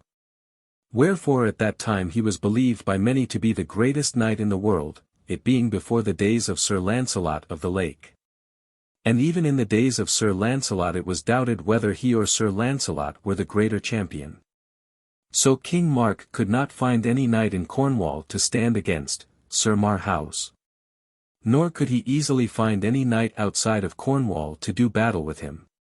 For Sir Marhaus, being a knight of the Round Table, no other knight of the Round Table would fight against him, and there were no other knights so great as that famous brotherhood of the Table Round. Accordingly, King Mark knew not where to turn to find him a champion to do battle in his behalf. In this strait, King Mark sent a letter by a messenger to Lyonesse, asking if there was any knight at Lyonesse who would stand his champion against Sir Marhaus. And he offered great reward if such a champion would undertake his cause against Ireland. Now when young Tristram heard this letter of his uncle King Mark, he straightway went to his father and said, Sire, some whiles ago you desired that I should become a knight. Now I would that you would let me go to Cornwall upon this occasion. For when I come there I will beseech my uncle King Mark to make me a knight, and then I will go out against Sir Marhaus. For I have a great mind to undertake this adventure in behalf of King Mark, and to stand his champion against Sir Marhaus. For though Sir Marhaus is so great a knight and so famous a hero, yet if I should have the good fortune to overcome him in battle, there would, certes, be great glory to our house through my knighthood. Then King Palamydes looked upon Tristram and loved him very dearly, and he said, Tristram, thou hast assuredly a very great heart to undertake this adventure, which no one else will essay. So I bid thee go, in God's name, if so be thy heart bids thee to go. For maybe God will lend the strength necessary to carry this adventure through to a successful issue. So that very day Tristram departed from Lyonesse for Cornwall, taking with him only Gouvernail as his companion. So, by ship, he reached Cornwall, and the castle of Tintagel, where King Mark was then holding court. And it was at the sloping of the afternoon when he so came, and at that time King Mark was sitting in hall with many of his knights and lords about him. And the king was brooding in great trouble of spirit. Unto him came an attendant, saying, Lord, there are two strangers who stand without, and crave to be admitted to your presence. One of them hath great dignity and sobriety of demeanor, and the other, who is a youth, is of so noble and stately an appearance that I do not believe his like is to be found in the entire world. To this the king said, Show them in. So those two were immediately admitted into the hall and came and stood before King Mark, and the one of them was Gouvernail and the other was young Tristram. So Tristram stood forth before Gouvernail, and Gouvernail bore the harp of Tristram, and the harp was of gold and shone most brightly and beautifully. Then King Mark looked upon Tristram, and marvelled at his size and beauty. For Tristram stood above any man in that place, so that he looked like a hero amongst them. His brow was as white as milk and his lips were red like to coral and his hair was as red as gold and as plentiful as the mane of a young lion, and his neck was thick and sturdy and straight like to a round pillar of white stone. And he was clad in garments of blue silk embroidered very cunningly with threads of gold and set with a countless multitude of gems of divers colors. So because of all this he glistened with a singular radiance of richness and beauty. So King Mark marvelled at the haughtiness of Tristram's appearance, and he felt his heart drawn toward Tristram with love and admiration. Then, after a little, he spoke, saying, "Fair youth, who are you, and whence come you, and what is it you would have of me?" "Lord," said Tristram, "my name is Tristram, and I come from the country of Lyonesse, where your own sister was one time queen. Touching the purpose of my coming hither, it is this, having heard that you are in need of a champion to contend for your rights against the champion of Ireland, I come hither to say that if you will make me a knight with your own hand, I will take it upon me to stand your champion and to meet Sir Marhaus of Ireland upon your behalf."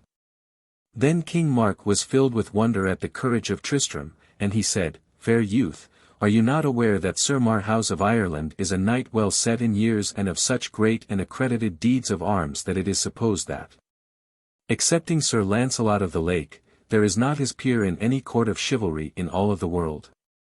How then can you, who are altogether new to the use of arms, hope to stand against so renowned a champion as he?" "Lord," quoth Tristram, "I am well aware of what sort of knight Sir Marhaus is, and I am very well aware of the great danger of this undertaking. Yet if one who covets knighthood shall fear to face a danger, what virtue would there then be in the chivalry of knighthood?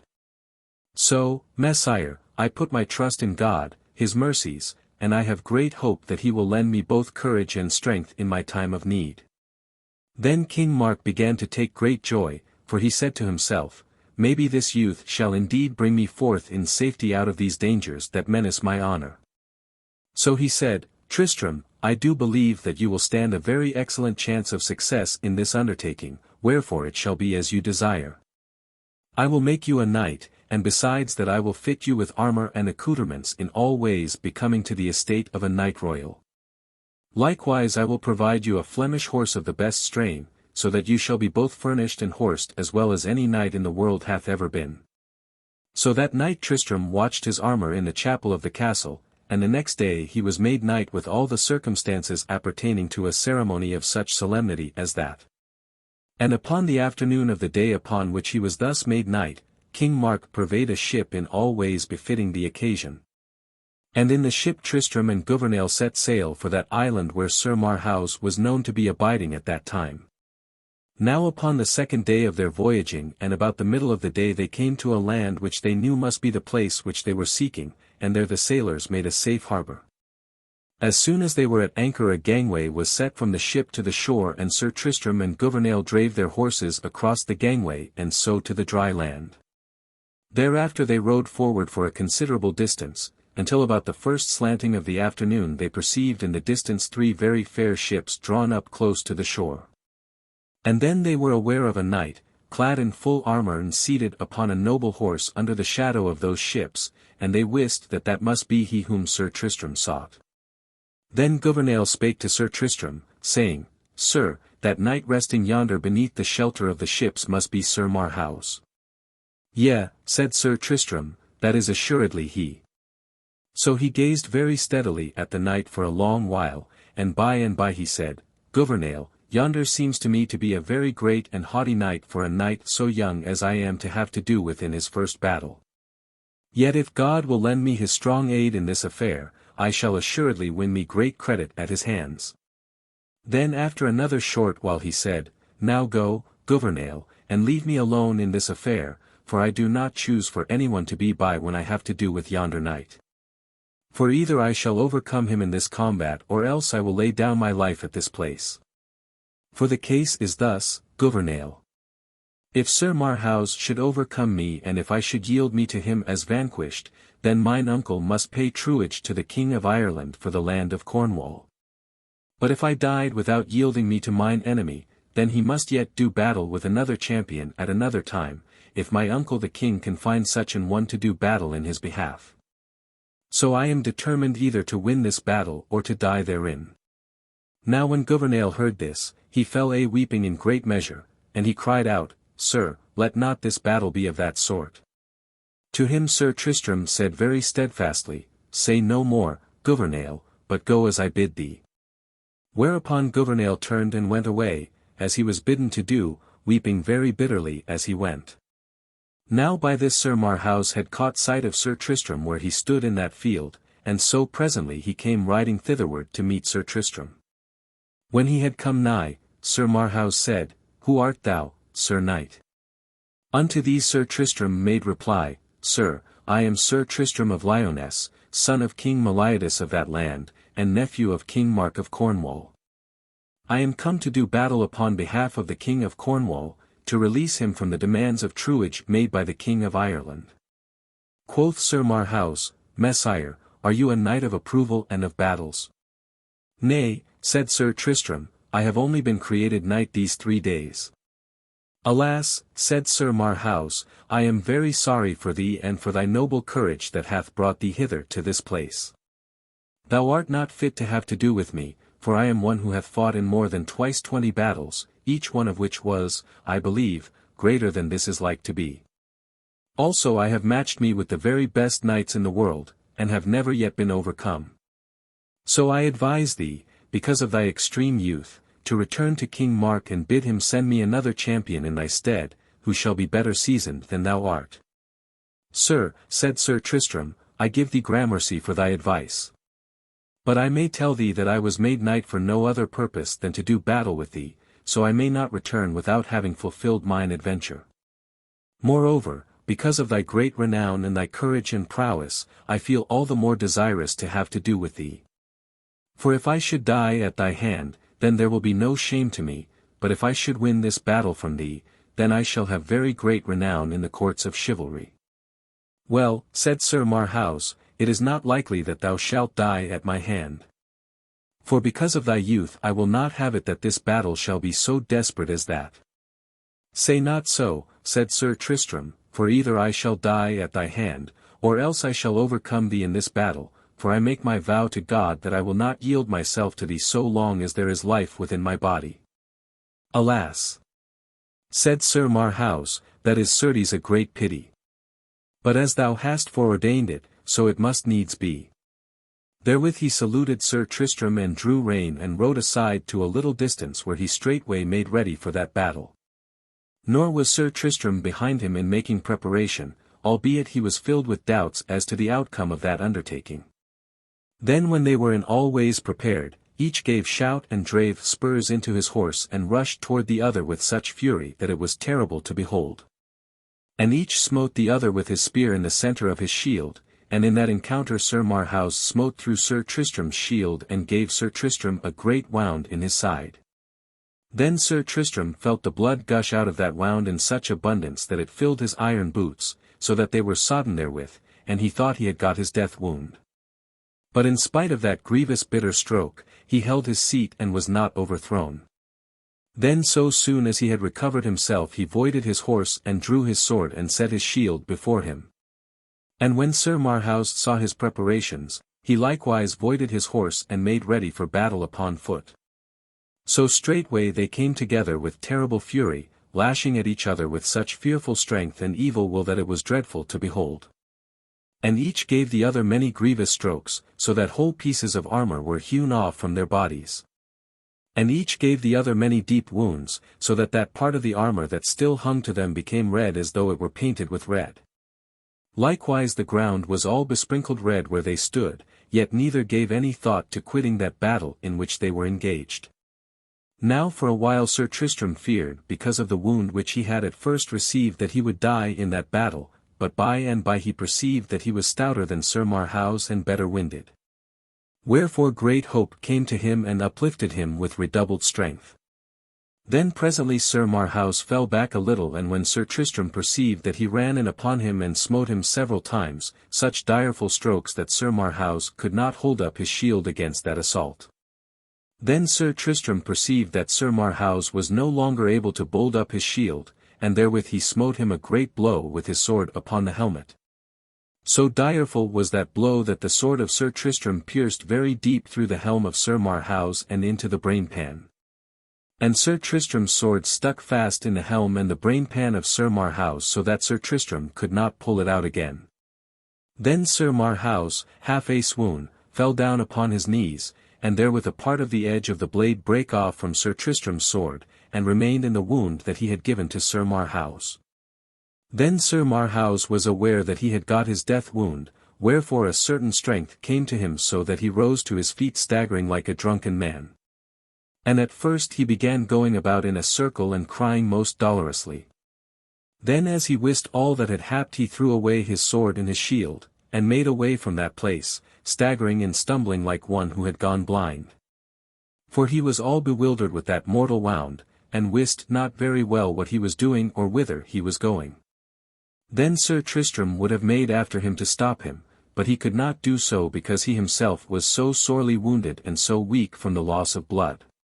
Yet he called after Sir Marhaus, "Stay, stay, Sir Knight. Let us finish this battle now we are about it." But to this Sir Marhaus made no answer, but went on down to his ships, staggering and stumbling like a blind man as aforesaid, for the sore wound which he had received still lent him a false strength of body so that he was able to go his way.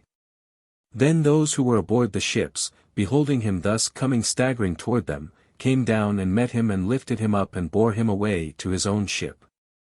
Thereafter, as soon as might be they hoisted sail and lifted anchor and took their way from that place. Then by and by came Gouvernail and several others of Sir Tristram's party to where Sir Tristram was. And there they found him leaning upon his sword and groaning very sorely because of the great wound in his side.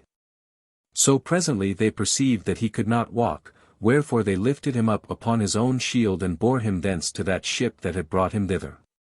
And when they had come to the ship they laid him down upon a couch and stripped him of his armor to search his wounds.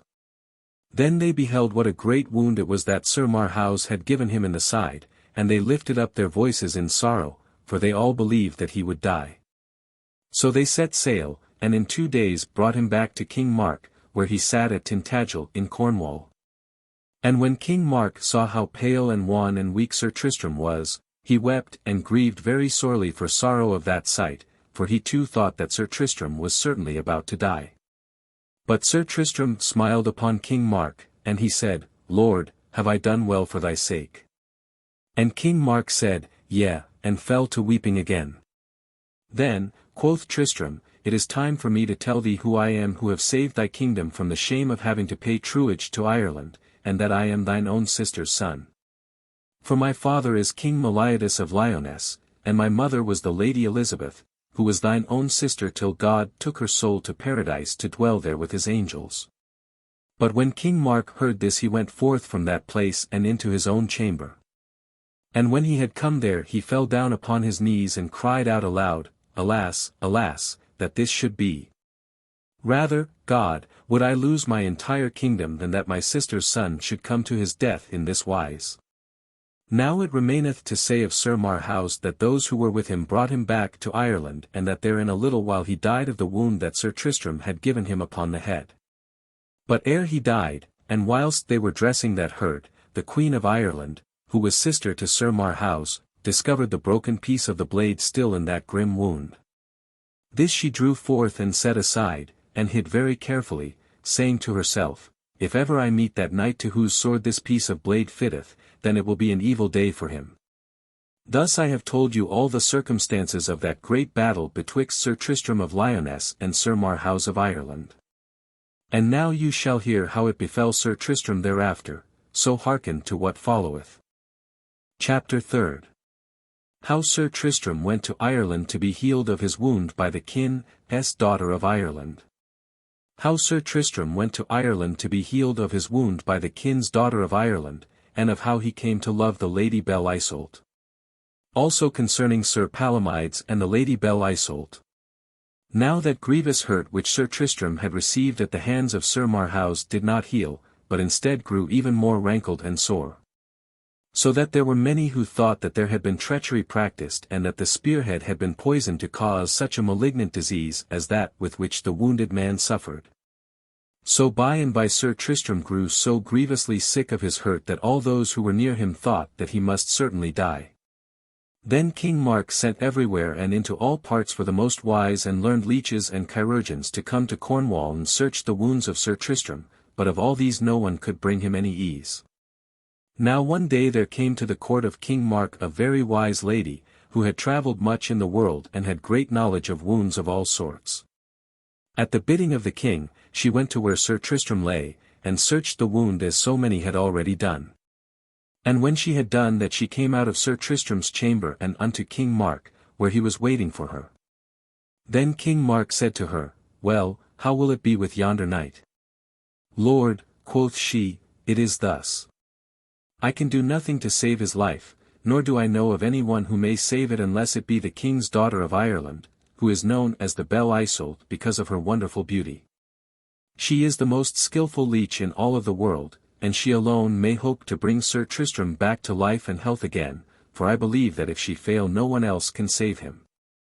Then after the aforesaid lady had gone, King Mark went to where Sir Tristram lay, and he told him all that she had said concerning his condition. And King Mark said, Tristram, wilt thou go to the king's daughter of Ireland and let her search thy wound?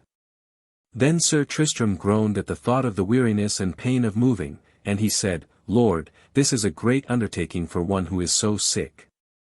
Moreover, it is a great risk for me, for, if I go to Ireland, and if it be found that I am he who slew Sir Marhaus, then it is hardly likely that I shall ever escape from that country again with my life. Nevertheless, I am so sorely sick of this wound that I would rather die than live as I am living, wherefore I will go to Ireland for the sake of being healed, if such a thing is possible. Accordingly, a little while after that, King Mark provided a ship to carry Sir Tristram to Ireland.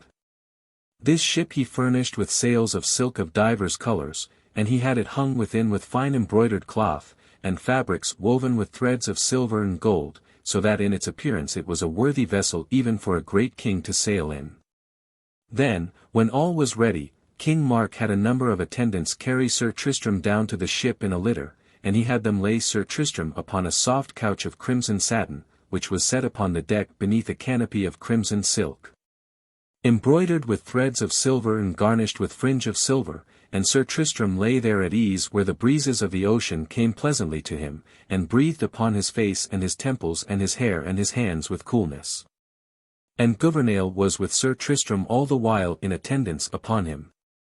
So they set sail for Ireland, the weather being very fair and pleasant, and on the third day, at about the time of sunset, they came to a part of the coast of Ireland where there was a castle built upon the rocks that rose out of the sea. Now there were several fishermen fishing in boats near that castle, and of these the pilot of Sir Tristram's boat made inquiry what castle that was. To him the fisherman replied, That castle is the castle of King Angus of Ireland. And the fisherman said, It so happens that the king and queen and their daughter, hight the Lady Belle Isoult, and all of their court are there at this very while. This Sir Tristram heard and said, This is good news, for indeed I am very sick and am right glad that my voyaging is ended. So he gave orders that the pilot should bring the ship close under the walls of that castle, and that he should there let go anchor, and the pilot did as Sir Tristram had commanded him. Now, as aforesaid, that ship was of a very wonderful appearance, like to the ship of a king or a high prince, wherefore many people came down to the walls of the castle and stood there and gazed at the vessel as it sailed into the harbour.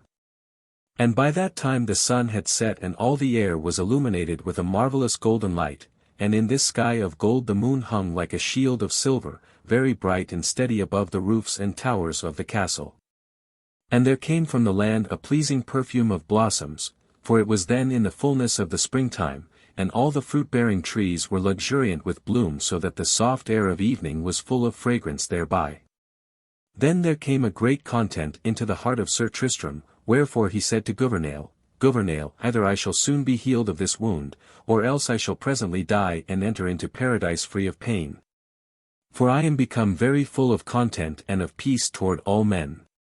And then he said, Bring me hither my harp, that I may play upon it a little, for I have a desire to chant in this pleasant evening time. So Gouvernail brought to Sir Tristram his shining harp, and when Sir Tristram had taken it into his hands he tuned it, and when he had tuned it he struck it and sang.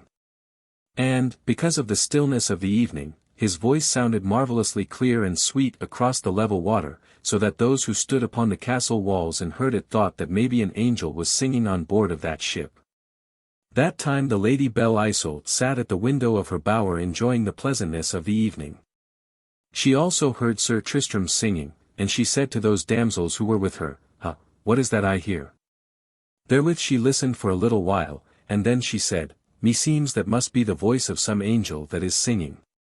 They say, Nay, lady, it is a wounded knight singing, and he came to this harbour in a wonderful ship some while ago. Then the Lady Belle Isoult said to a page who was in attendance, Bid the king and queen come hither, that they may hear this singing also, for never did I think to hear such singing beyond the walls of paradise. So the page ran with all speed, and in a little the king and queen came to the bower of the Lady Belle Isoult, and she and they leaned upon the window ledge and listened to Sir Tristram whilst he sang in the soft twilight.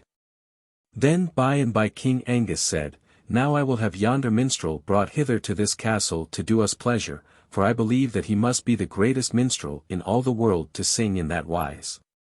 And the Lady Belle Isoult said, I pray you, sir, do so, for it would be great joy to everybody to have such singing as that in this place. So King Angus sent a barge to that ship, and besought that he who sang should be brought to the castle. At that Sir Tristram was very glad, for he said, Now I shall be brought to the Lady the Belle Isoult and maybe she will heal me. So he had them bear him to the barge of the King of Ireland, and so they brought him to the castle of King Angus, where they laid him upon a bed in a fair room of the castle. Then King Angus came to Sir Tristram where he lay, and he said, Messire, what can I do for you to put you more at your ease than you are? Lord, said Sir Tristram, I pray you to permit the Lady Belle Isoult to search a great wound in my side that I received in battle. For I hear that she is the most skilful leech in all the world, and so I have come hither from a great distance, being in such pain and dole from my grievous hurt that I shall die in a little while unless it be healed. Messire, said King Angus, I perceive that you are no ordinary knight, but somebody of high nobility in estate, so it shall be as you desire. And then King Angus said, I pray you, tell me your name and whence you come. Upon this, Sir Tristram communed within his own mind, saying, And I say my name is Tristram, haply there may be someone here will know me and that I was the cause why the brother of the queen of this place hath died. So he said, Lord, my name is Sir Tramtris, and I am come from a country called Lyonesse, which is a great distance from this. Quoth King Angus, Well, Sir Tramtris, I am glad that you have come to this place. Now it shall be done to you as you desire, for tomorrow the Lady Belle Isoult shall search your wound to heal it if possible. And so it was as King Angus said, for the next day the Lady Belle Isoult came with her attendants to where Sir Tristram lay, and one of the attendants bare a silver basin and another bare a silver ewer, and others bare napkins of fine linen. So the Lady Belle Isoult came close to Sir Tristram and kneeled beside the couch whereon he lay and said, Let me see the wound. Therewith Sir Tristram laid bare his bosom and his side and she beheld it. Then she felt great pity for Sir Tristram because of that dolorous wound, and she said, Alas, that so young and so fair and so noble a knight should suffer so sore a wound as this. Therewith still kneeling beside Sir Tristram she searched the wound with very gentle, tender touch, for her fingers were like to rose leaves for softness, and lo! She found a part of the blade of a spearhead embedded very deep in the wound of Sir Tristram. This she drew forth very deftly, albeit Sir Tristram groaned with a great passion of pain, and therewith after came forth an issue of blood like a crimson fountain, whereupon Sir Tristram swooned away like one who had gone dead. But he did not die, for they quickly staunched the flow, set aromatic spices to his nostrils, so that in a little he revived in spirit to find himself at great ease and peace in his body, albeit it was for a while like to the peace of death. Thus it was that the Lady Belle Isoult saved the life of Sir Tristram, for in a little while he was able to be about again, and presently waxed almost entirely hale and strong in limb and body.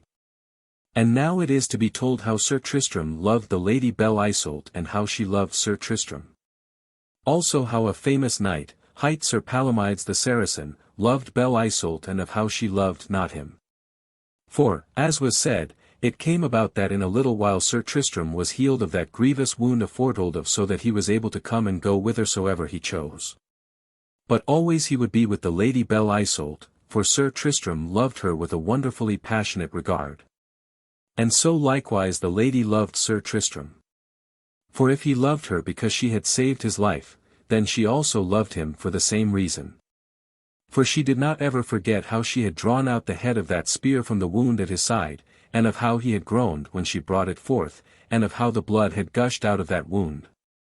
Wherefore she loved him very aboundingly for the agony of pain she had one time caused him to suffer. So they two fair and noble creatures were always together in bower or in hall, and no one in all that while wist that Sir Tramtris was Sir Tristram, and that it was his hand that had slain Sir Marhaus of Ireland. So Sir Tristram was there in Ireland for a year, and in that time he grew to be altogether well and sturdy again. Now it was in those days that there came Sir Palamydes the Saracen knight to that place, who was held to be one of the very foremost knights in the world. So great rejoicing was made over him because he had come thither, and great honour was shown to him by everyone.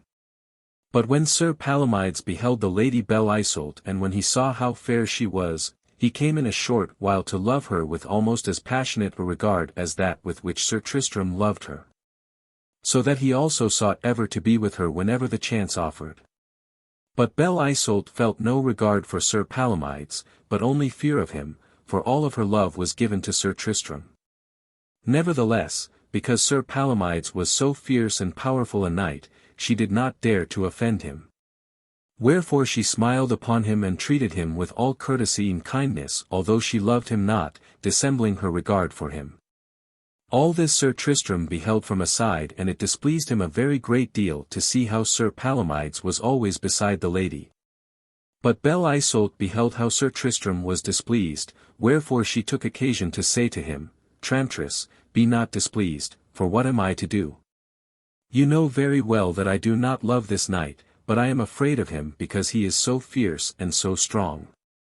To this Sir Tristram said, Lady, it would be a great shame to me if I, being by, should suffer any knight to come betwixt you and me and win your regard through fear of him. She said, Tramtris, what would you do? Would you give challenge to this knight? Lo, you are not yet entirely healed of your hurt, and Sir Palamydes is in perfect strength of body. For indeed it is for you I am most of all afraid lest you and Sir Palamydes should come to battle and lest he should do you a harm before you are entirely healed. Lady, quoth Sir Tristram, I thank God that I am not at all afraid of this knight, or of any other knight, and I have to thank you that I am now entirely recovered and am as strong as ever I was. Wherefore I have now a mind to deal with this knight in your behalf. So if you will provide me with armor I will deal with him so that maybe he will not trouble you again. Now I will devise it in this way, tell your father, King Angus, to proclaim a great jousting. In that jousting I will seek out Sir Palamydes and will encounter him, and I hope with God's aid that I shall overcome him, so that you shall be free from him. Belle Isoult said, Tramtris, are you able for this? He said, Yea, I am as ready as ever I shall be in all of my life. Whereat Belle Isoult said, It shall be as you will have it. Then Sir Tristram charged Belle Isoult that she should keep secret all this that had been said betwixt them. And more especially she was to keep it secret that he was to take part in such a tournament as that which they had devised. And he said to her, Lady, I lie here under a great peril to my life, though I cannot tell you what that peril is. But I may tell you that if my enemies should discover me at this place, it would go hard with me to preserve my life from them.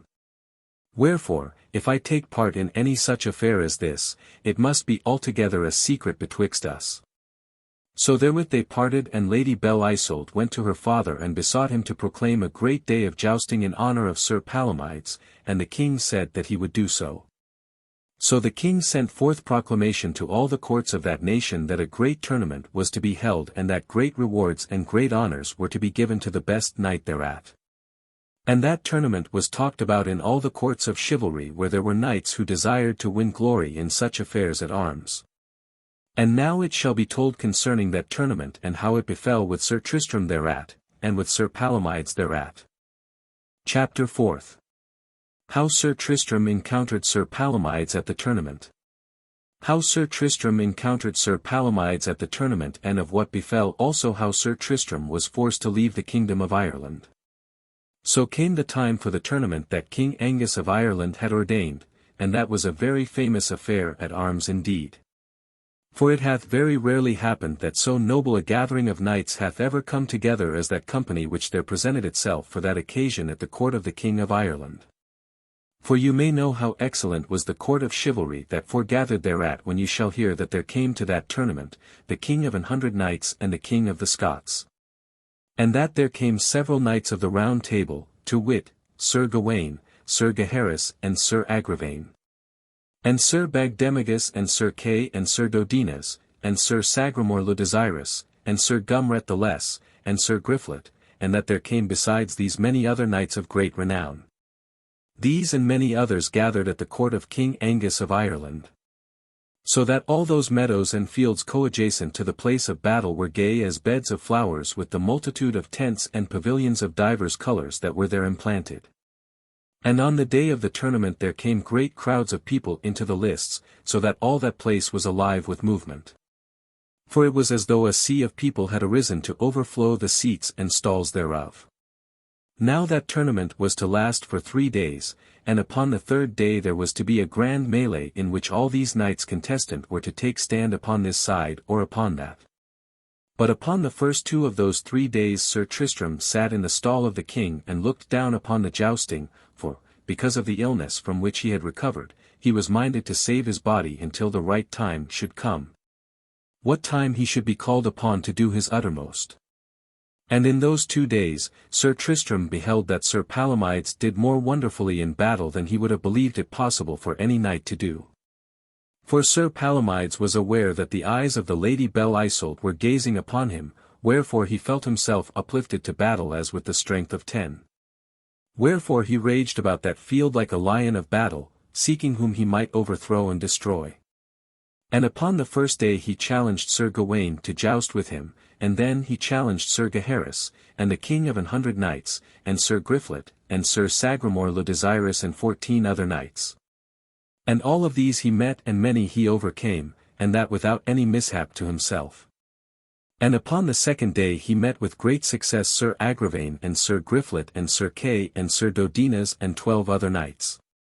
Wherefore those who beheld how he did gave great shouts and outcries of applause and acclaim, saying, Certes, there was never knight in all of the world so great as this knight. Yea. Even Sir Launcelot himself could not do more than that knight doeth. Then Belle Isoult was troubled in her mind, and she said, Tramtris, yonder in very truth is a most fierce and terrible knight. Now somewhiles I have fear that you may not be able to overcome him. Thereat Sir Tristram smiled very grimly, and said, Lady, already I have overcome in battle a bigger knight than ever Sir Palamydes has been or is like to be. But the Lady Belle Isoult wist not that that knight of whom Sir Tristram spake was Sir Marhaus of Ireland. Now upon the evening of the 2nd day of that tournament, Sir Palamydes came to where the Lady Belle Isoult was, and he said, Lady, all these things I have done for your sake. For had it not been for my love for you, I would not have been able to do a 3rd part of that which I did. Now I think you should have pity and regard for one who loves you so strongly as that. Wherefore I beseech you to bestow some part of your goodwill upon me. Sir, said the Lady Belle Isoult, you are not to forget that there is still another day of this battle, and in it you may not happen to have the same fortune that favored you today. So I will wait until you have won that battle also before I answer you. Well, said Sir Palamydes, you shall see that I shall do even more worthily tomorrow for your sake than I have done today. But the Lady Belle Isoult was not very well pleased with that saying, for she began again to fear that maybe the will of Sir Palamydes was so strong that Sir Tristram would not have any success against him.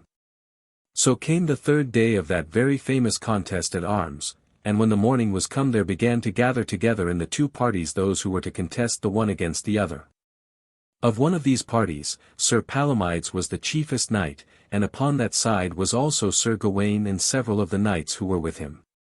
For these said, there shall certes be greater credit to be had with Sir Palamydes than against him, and so they joined them with his party. Of the other party the chiefest knights were the King of 100 Knights and the King of Scots, and both of these were very famous and well-approved champions, of high courage and remarkable achievements.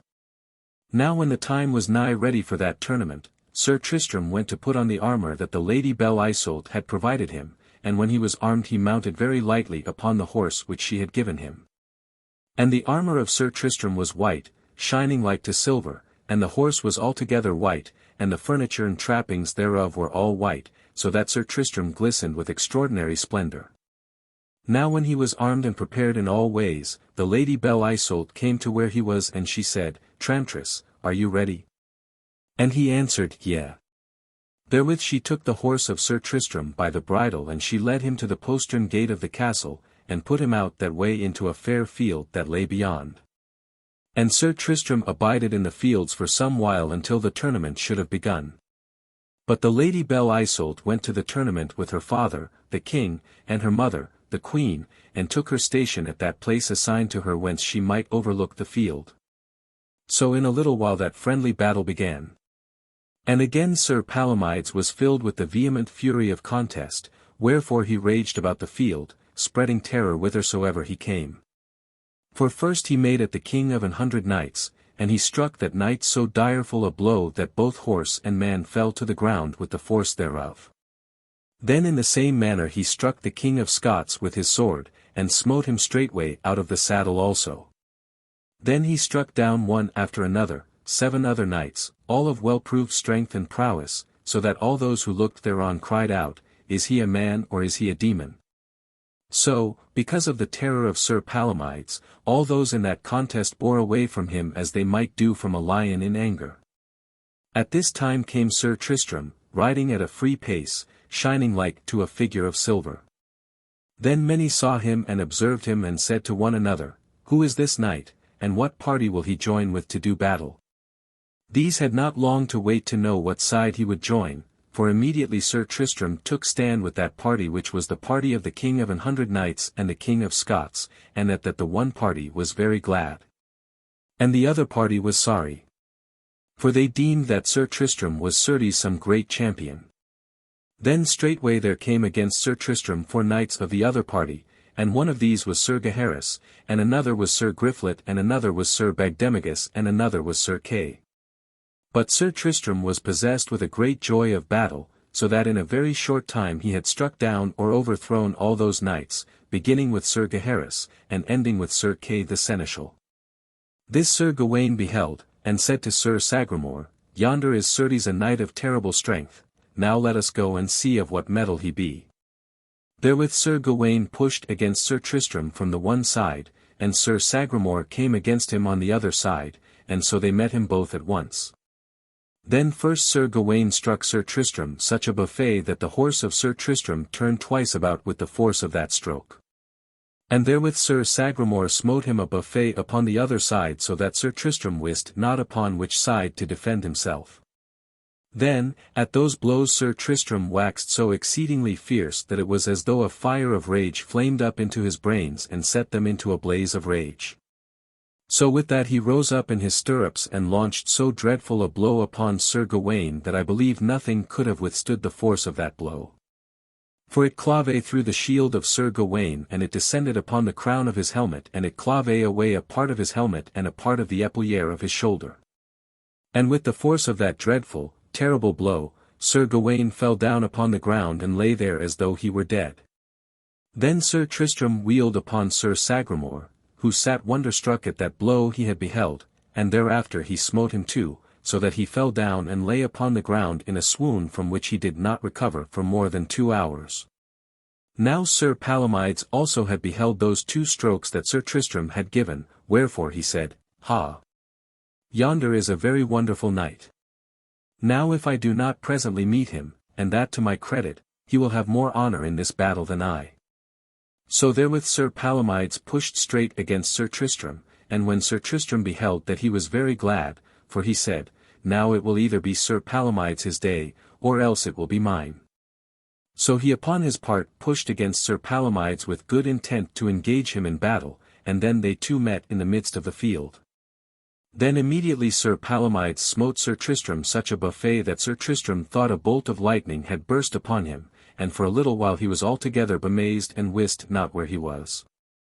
But when he came to himself he was so filled with fury that his heart was like to break therewith. Thereupon he rushed upon Sir Palamydes and smote him again and again and again with such fury and strength that Sir Palamydes was altogether stunned at the blows he received and bare back before them.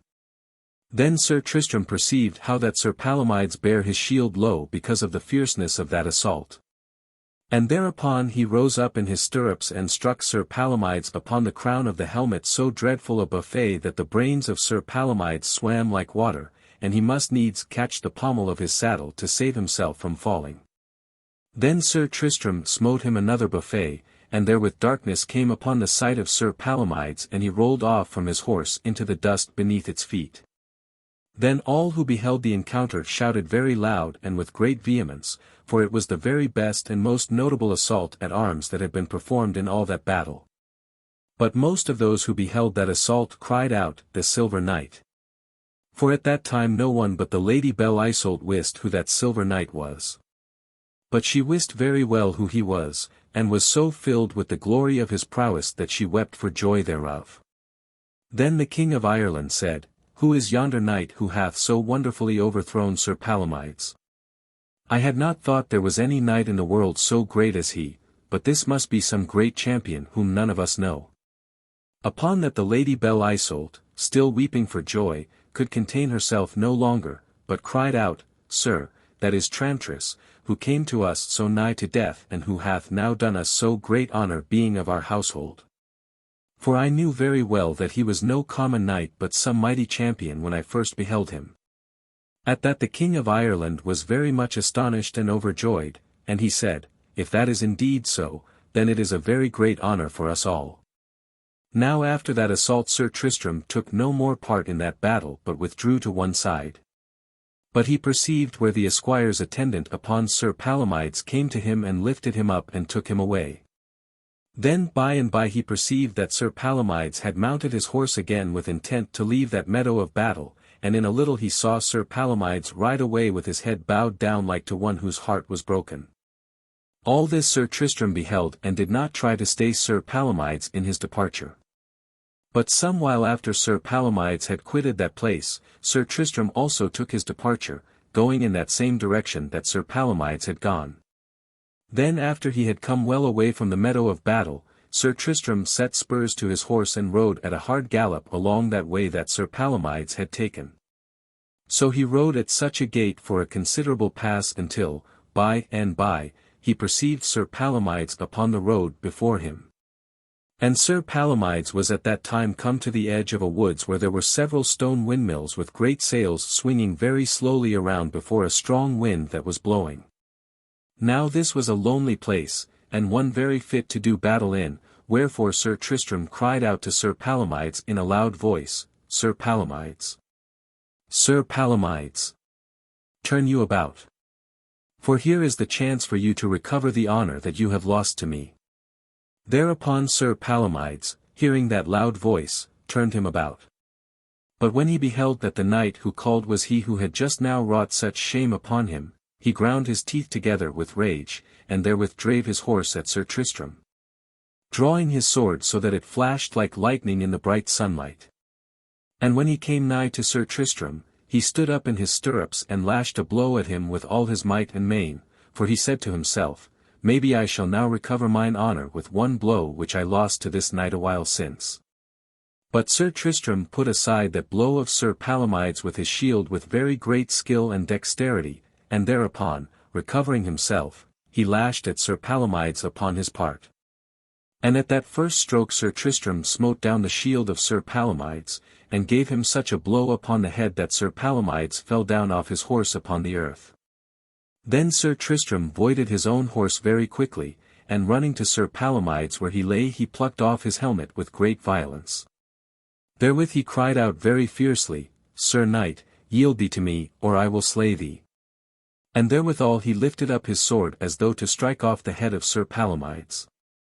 Then when Sir Palamydes saw Sir Tristram standing above him in that wise, he dreaded his buffets so that he said, "Sir Knight, I yield me to thee to do thy commands, if so be thou wilt spare my life.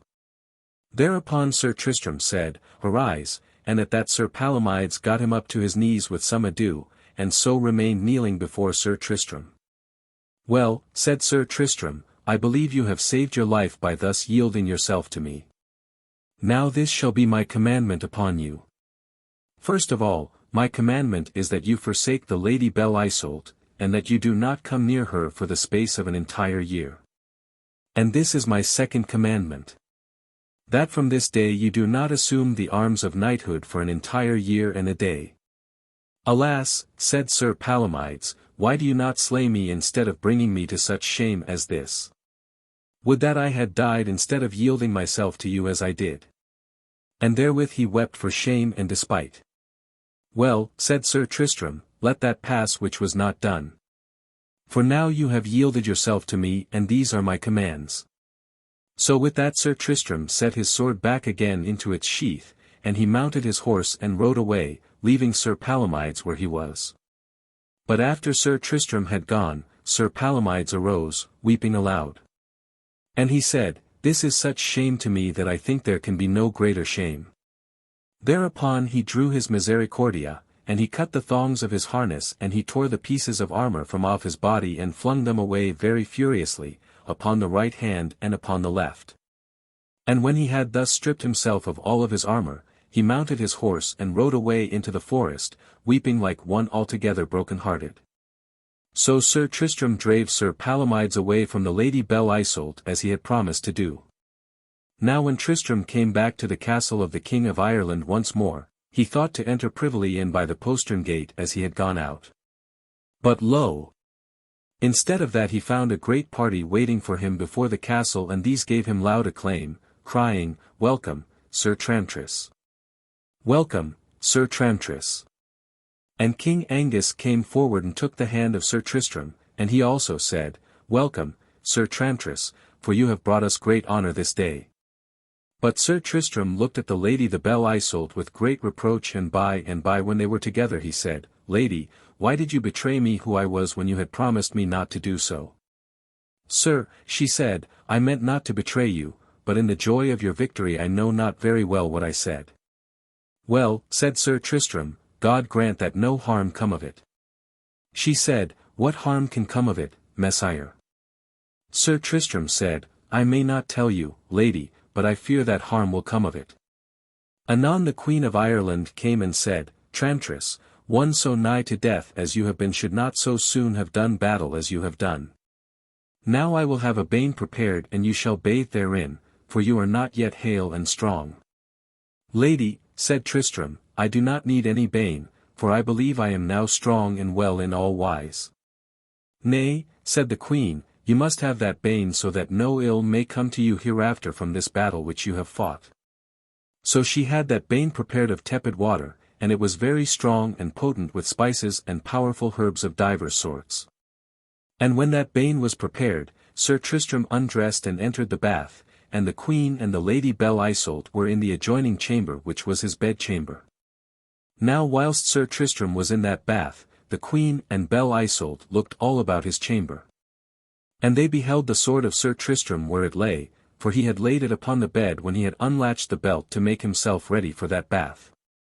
Then the Queen said to the Lady Belle Isoult, See what a great huge sword this is, and thereupon she lifted it and drew the blade out of its sheath, and she beheld what a fair, bright, glistering sword it was. Then in a little she saw where, within about 1.5 feet from the point, there was a great piece in the shape of a half-moon broken out of the edge of the sword, and she looked at that place for a long while. Then of a sudden she felt a great terror, for she remembered how even such a piece of sword as that which had been broken off from that blade, she had found in the wound of Sir Marhaus of which he had died. So she stood for a while holding that sword of Sir Tristram in her hand and looking as she had been turned into stone. At this the Lady Belle Isoult was filled with a sort of fear, wherefore she said, Lady, what ails you? The Queen said, Nothing that matters, and therewith she laid aside the sword of Sir Tristram and went very quickly to her own chamber. There she opened her cabinet and took thence the piece of sword blade which she had drawn from the wound of Sir Marhaus, and which she had kept ever since. With this she hurried back to the chamber of Sir Tristram, and fitted that piece of the blade to the blade, and lo! It fitted exactly, and without flaw. Upon that the queen was seized as with a sudden madness. For she shrieked out in a very loud voice, "Traitor! Traitor! Traitor!" saying that word 3 times. Therewith she snatched up the sword of Sir Tristram and she ran with great fury into the room where he lay in his bath. And she beheld him where he was there all naked in his bath, and therewith she rushed at him and lashed at him with his sword. But Sir Tristram threw himself to one side and so that blow failed of its purpose. Then the queen would have lashed at him again or have thrust him through with the weapon, but at that Gouvernail and Sir Helles ran to her and catched her and held her back, struggling and screaming very violently. So they took the sword away from her out of her hands, and all the while she shrieked like one gone entirely distracted. Then as soon as Gouvernail and Sir Helles loosed her, she ran very violently out of that room with great outcry of screaming, and so to King Angus and flung herself upon her knees before him, crying out, "Justice! Justice! I have found that man who slew my brother. I beseech of you that you will deal justice upon him." Then King Angus rose from where he sat, and he said, "Where is that man? Bring me to him." And the queen said, "It is Tramtris, who hath come hither unknown unto this place." King Angus said, "Lady, what is this you tell me? I cannot believe that what you say is true." Upon this the queen cried out, "Go yourself, Lord, and inquire, and find out how true it is." Then King Angus rose, and went forth from that place, and he went to the chamber of Sir Tristram. And there he found that Sir Tristram had very hastily dressed himself and had armed himself in such wise as he was able. Then King Angus came to Tristram, and he said, "How is this, that I find thee armed? Art thou an enemy to my house?" And Tristram wept, and said, "Nay, Lord, I am not your enemy, but your friend, for I have great love for you and for all that is yours, so that I would be very willing to do battle for you even unto death if so be I were called upon to do so." Then King Angus said, "If that is so, how is it that I find thee here armed as if for battle, with thy sword in thy hand?" "Lord," said Sir Tristram, "although I be friends with you and yours, yet I know not whether you be friends or enemies unto me. Wherefore I have prepared myself so that I may see what is your will with me, for I will not have you slay me without defense upon my part." Then King Angus said, "Thou speakest in a very foolish way, for how could a single knight hope to defend himself against my whole household? Now I bid thee tell me who thou art, and what is thy name, and why thou camest hither knowing that thou hadst slain my brother." Then Sir Tristram said, "Lord, I will tell thee all the truth." And therewith he confessed everything to King Angus, to wit, who was his father and his mother, and how he was born and reared, how he fought Sir Marhaus, and for what reason. And of how he came hither to be healed of his wound, from which else he must die in very grievous pain. And he said, "All this is truth, Lord, and it is truth that I had no ill will against Sir Marhaus. For I only stood to do battle with him for the sake of mine uncle, King Mark of Cornwall, and to enhance mine own honour, and I took my fortune with him as he took his with me. Moreover, I fought with Sir Marhaus upon the same day that I was made knight, and that was the first battle which I fought, and in that battle I was wounded so sorely that I was like to die as you very well know. As for him, he was a knight well tried and seasoned with many battles, and he suffered by no treachery but only with the fortune of war." So King Angus listened to all that Sir Tristram said, and when he had ended, quoth he, "As God sees me, Tristram, I cannot deny that you did with Sir Marhaus as a true knight should. For it was certes your part to take the cause of your uncle upon you if you had the heart to do so, and it was truly a real knightly thing for you who were so young to seek honour at the hands of so famous a knight as Sir Marhaus. For I do not believe that until you came his way there was any knight in the world who was greater than he, unless it were Sir Launcelot of the Lake. Wherefore, from that, and from what I saw you do at the tournament, some time ago, I believe that you are one of the strongest knights in the world, and the peer of Sir Launcelot, or of anybody else. But though all this is true, nevertheless it will not be possible for me to maintain you in this country, for if I keep you here I shall greatly displease not only the queen and her kin, but many of those lords and knights who were kin to Sir Marhaus or who were united to him in pledges of friendship. So you must even save yourself as you can and leave here straightway, for I may not help or aid you in any way." Then Sir Tristram said, "Lord, I thank you for your great kindness unto me, and I know not how I shall repay the great goodness that my lady Belle Isoult hath showed to me. For I swear to you upon the pommel of my sword which I now hold up before me that I would lay down my life for her sake. Yea, and my honor too. For she hath the entire love of my heart, so that I would willingly die for her, or give up for her all that I have in the world. Now as for my knighthood, I do believe that I shall in time become a knight of no small worship, for I feel within my heart that this shall be so. So if my life be spared, it may be that you will gain more having me for your friend and your true servant than you will by taking my life in this outland place.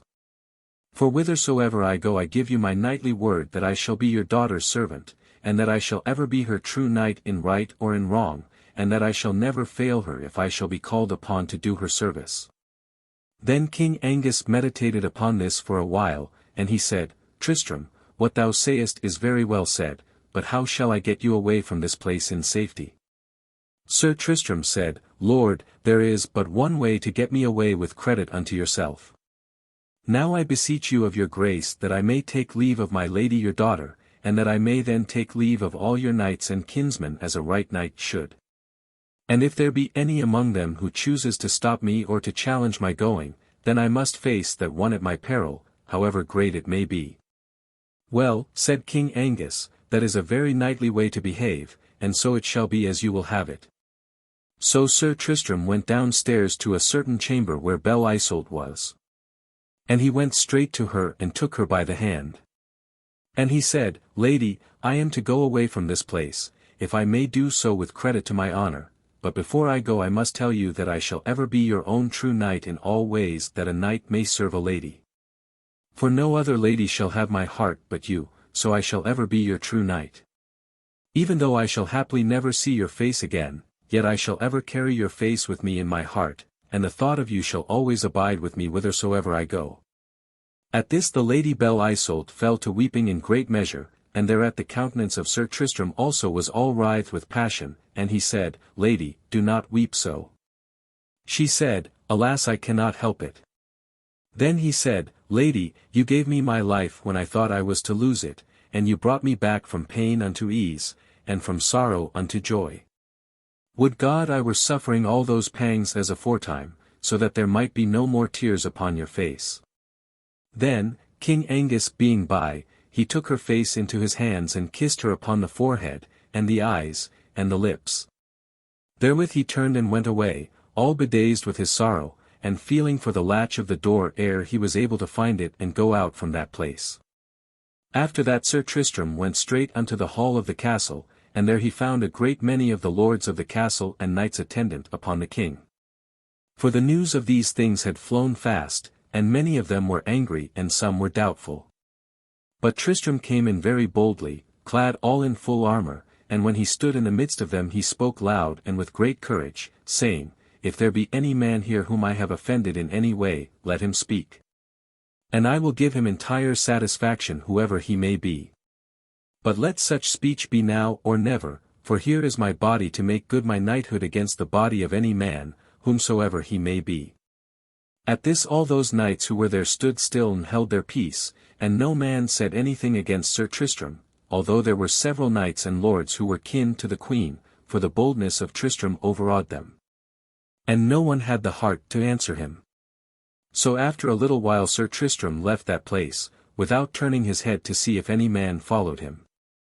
So he left that castle and Gouvernail went with him, and no one stopped him in his going.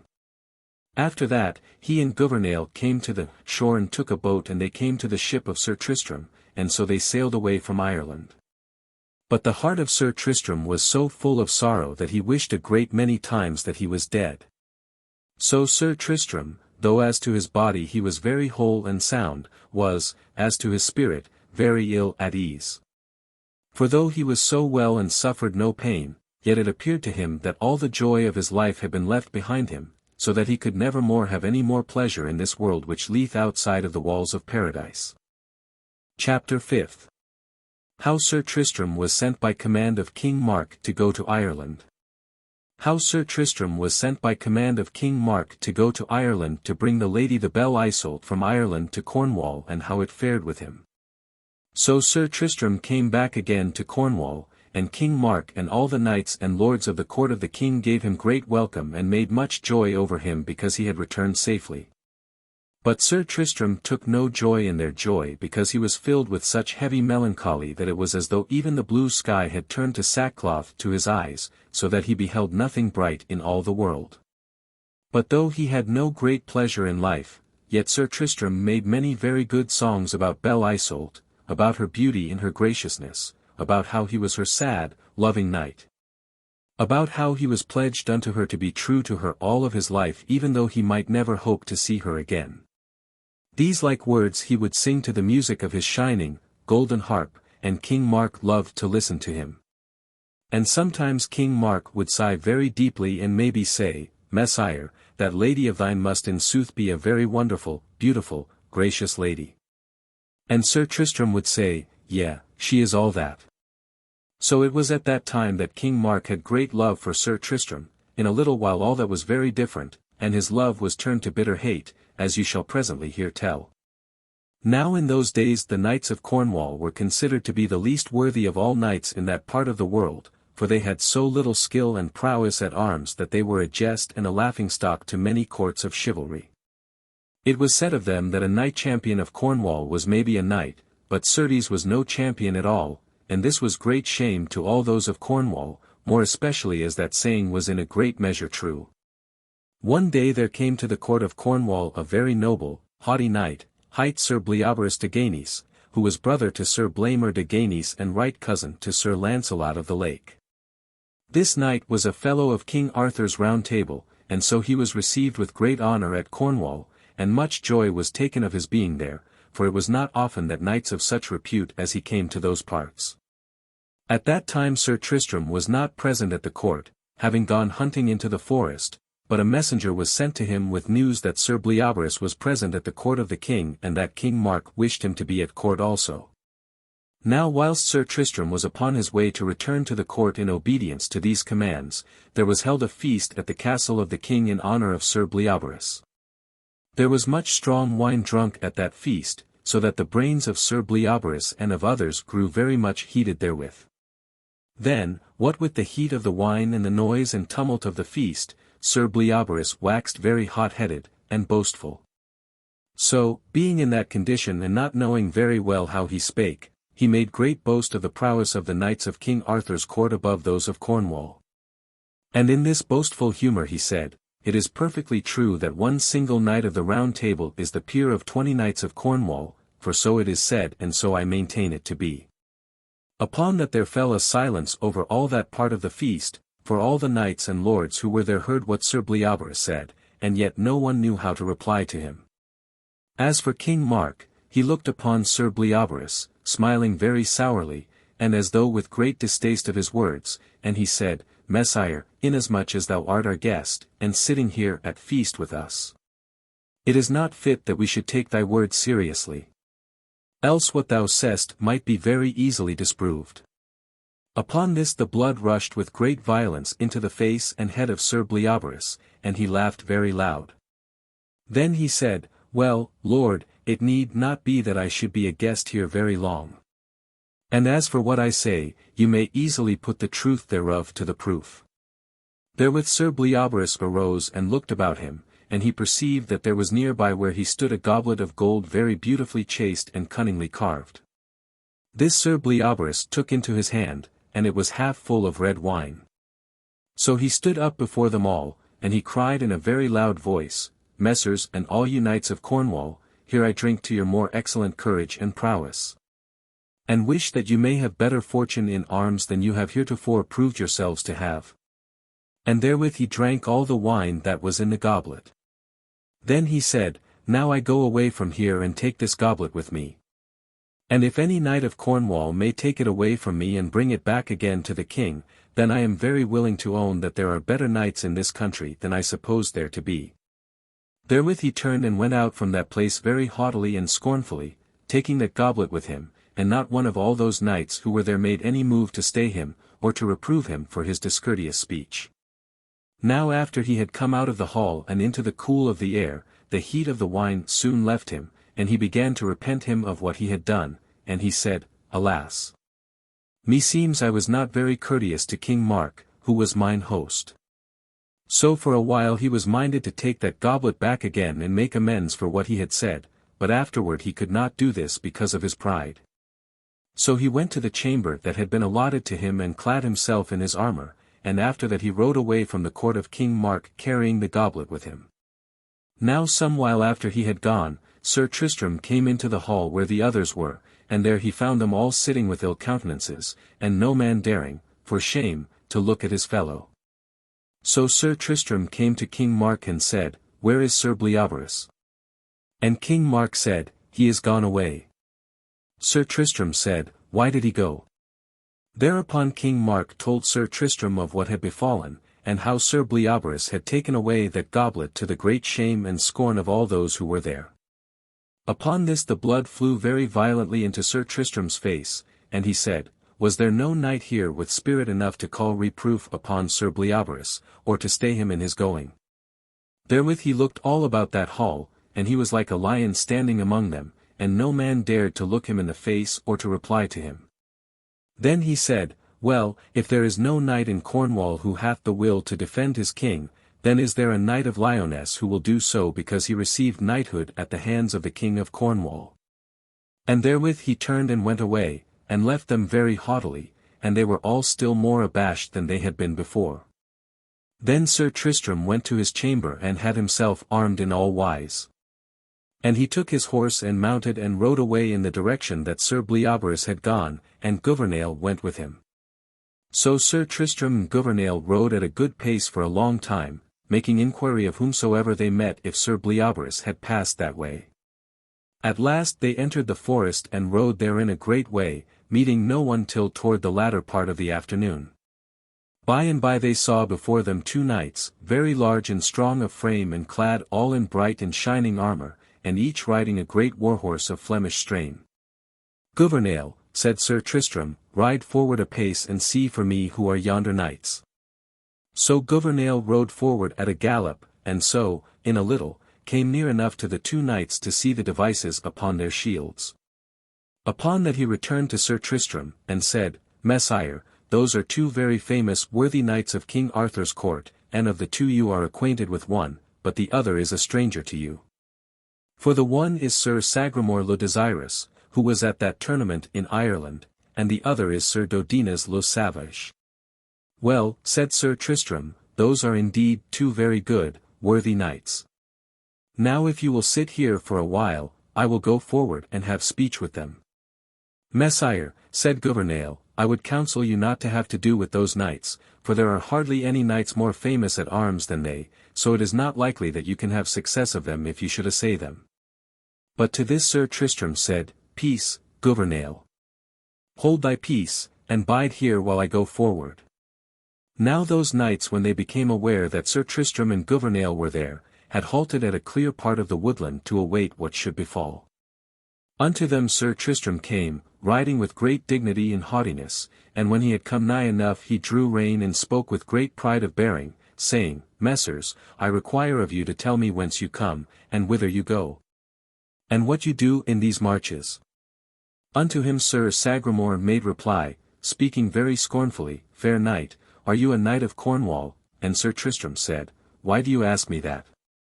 Messire, said Sir Sagramore, I ask you that because it hath seldom been heard tell that a Cornish knight hath courage to call upon two knights to answer such questions as you have asked of us.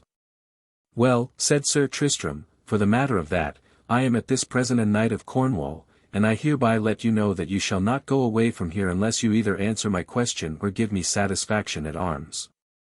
Then Sir Dodinas spoke very fiercely, saying, Sir Cornish knight, you shall presently have all the satisfaction at arms that you desire and a great deal more than you desire. Therewith he took a very stout spear in his hand and rode to a little distance, and Sir Tristram, beholding his intent to do battle, also rode to a little distance, and took stand in such a place as seemed to him to be best. Then, when they were in all wise prepared, they rushed together with such astonishing vehemence that the earth shook and trembled beneath them. Therewith they met in the middle of their course with a great uproar of iron and wood. But in that onset the spear of Sir Dodinas broke into a great many small pieces, but the spear of Sir Tristram held, so that in the encounter he lifted Sir Dodinas entirely out of his saddle, and out behind the crupper of his horse. And he flung Sir Dodinas down so violently that his neck was nearly broken, and he lay for a while in a deep swoon like one who has been struck dead. Then Sir Sagramore said, "Well, Sir Knight, that was certes a very great buffet that you gave my fellow, but now it is my turn to have ado with you." So therewith he took also his spear in hand and chose his station for an assault as Sir Dodinas had done, and Sir Tristram also took station as he had done before. Then immediately they two ran together with the same terrible force that Sir Tristram and Sir Dodinas had coursed, and in that encounter Sir Tristram struck Sir Sagramore so direful a buffet with his spear that he overthrew both horse and man. And the horse, falling upon Sir Sagramore, so bruised his leg that he could not for a while arise from where he lay. Therewith Sir Tristram, having run his course, came back to where those two knights lay upon the ground, and he said, "Fair knights, will you have any more fighting?" They said, "No, we have had fighting enough." Then Sir Tristram said, "I pray you, tell me, are there any bigger knights at the court of King Arthur than you? If it is not so, then I should think you would take great shame to yourselves that you have been overthrown the one after the other by a single knight. For this day a knight of Cornwall hath assuredly matched you both to your great despite." Then Sir Sagramore said, "Sir, I pray you upon your true knighthood to tell us who you are, for you are assuredly one of the greatest knights in the world." Upon this Sir Tristram laughed. "Nay," quoth he, "I am as yet a young knight, who has had but little proof in battle. As for my name, since you ask it of me, upon my knighthood I am not ashamed to tell you that I am hight Sir Tristram, and that I am King Palamydes son of Lyonesse." "Ha!" said Sir Sagramore, "if that be so, then there is little shame in being overthrown by you. For not only do I well remember how at the court of the King of Ireland you overthrew 6 knights of the Round Table, and how easily you overthrew Sir Palamydes the Saracen, but it is also very well known how you did battle with Sir Marhaus. And of how you overcame him. Now Sir Marhaus and Sir Palamydes were 2 of the best knights in the world, so it is not astonishing that you should have done as you did with us. But, since you have overthrown us, what is it you would have us do?" "Messers," said Sir Tristram, "I have only to demand 2 things of you. One of them is that you give me your word that you will go to Cornwall and confess to King Mark that you have been overthrown by a Cornish knight, and the second thing is that you tell me if you saw Sir Bleoberis de Ganis pass this way. They say, Messire, touching that demand you make upon us to go to King Mark and to confess our fall, that we will do as you desire, and as for Sir Bleoberis, we met him only a short while ago, and he cannot even now be very far from this place." "Well," said Sir Tristram, "I give you good den, and thank you for your information. I have some words to say to Sir Bleoberis before he leave these marches." So thereafter he called Gouvernail, and they two rode into the forest and on their way as fast as they were able. As for Sir Dodinas and Sir Sagramore, they betook their course to the court of King Mark, as they had promised to do. Now, by and by, after Sir Tristram and Gouvernail had gone some considerable distance farther upon that road, they beheld Sir Bleoberis before them in a forest path, riding very proudly and at an easy pass upon his way. At that time the sun was setting very low toward the earth, so that all the tops of the forest trees were aflame with a very ruddy light, though all below in the forest was both cool and grey. Now when Sir Tristram and Gouvernail with him had come pretty nigh to Sir Bleoberis, Sir Tristram called to him in a very loud voice, and bade him turn and stand. Therewith Sir Bleoberis turned about and waited for Sir Tristram to come up with him. And when Sir Tristram was come near by, he said to Sir Bleoberis, "Messire, I hear tell that you have with you a very noble goblet which you have taken in a shameful way from the table of King Mark of Cornwall. Now I demand of you that you give me that goblet to take back unto the king again." "Well," said Sir Bleoberis, "you shall freely have that goblet if you can take it from me, and if you will look, you will see where it hangs here from my saddle horn. But I may tell you that I do not believe that there is any Cornish knight who may take away that goblet against my will. As for that, said Sir Tristram, we shall see in a little while how it may be. Therewith each knight took his spear in hand and rode a little distance away, and made himself in all wise ready for the assault. Then when they were in all ways prepared, each launched himself against the other, coming together with such violence that sparks of fire flew out from the points of their spears. And in that assault the horse of each knight was overthrown, but each knight voided his saddle and leaped very lightly to earth, without either having had a fall. Then each drew his sword and set his shield before him, and therewith came together, foining and lashing with all the power of their might. Each gave the other many sore strokes, so that the armor of each was indented in several places and in other places was stained with red. Then at last Sir Tristram waxed very woed with anger and he rushed at Sir Bleoberis, smiting him so fiercely that Sir Bleoberis bare back and held his shield low before him. This Sir Tristram perceived, and therewith, rushing in upon Sir Bleoberis, he smote that knight such a great buffet upon the head that Sir Bleoberis fell down upon his knees, without having strength to keep his feet. Then Sir Tristram rushed off the helmet of Sir Bleoberis, and he said, Sir knight, yield to me or I shall slay you. Messire, said Sir Bleoberis, I yield myself to you, and indeed you are as right a knight as ever I met in all of my life. Then Sir Tristram took Sir Bleoberis by the hand and he lifted him up upon his feet, and he said, Sir, I am very sorry for to have had to do with you in this fashion. For almost would I rather that you should have overcome me than that I should have overcome you. For I do not at any time forget that you are cousin unto Sir Launcelot of the Lake, and I honor Sir Launcelot above all men else in the world, and would rather have his friendship than that of any man living. So I have had no despite against you in this battle, but have only fought with you because it behooved me to do so for the sake of the King of Cornwall, who is my uncle. Then Sir Bleoberis said, Messire, I pray you tell me who you are. Lord, said Sir Tristram, I am a very young knight hight Tristram, and I am the son of King Palamydes of Lyonesse and the Lady Elizabeth, sister unto King Mark of Cornwall. Ha, said Sir Bleoberis, I have heard great report of you, Sir Tristram, and now I know at mine own cost that you are one of the best knights in the world. Yea. I have no doubt that at some time you will be the peer of Sir Launcelot of the Lake himself, or of Sir Lamorack of Gales, and they too are, certes, the best knights in the world. Now I believe that I would have given you this goblet, even without your having to fight for it, had I known who you were, and as it is I herewith give it to you very freely.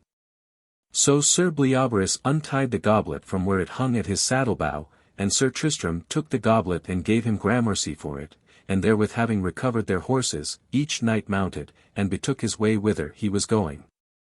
So a little after nightfall Sir Tristram came to the King of Cornwall and his court, and he said to King Mark, Here is your goblet which I have brought back to you.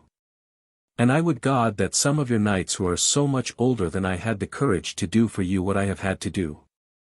And therewith he went away and left them all sitting ashamed.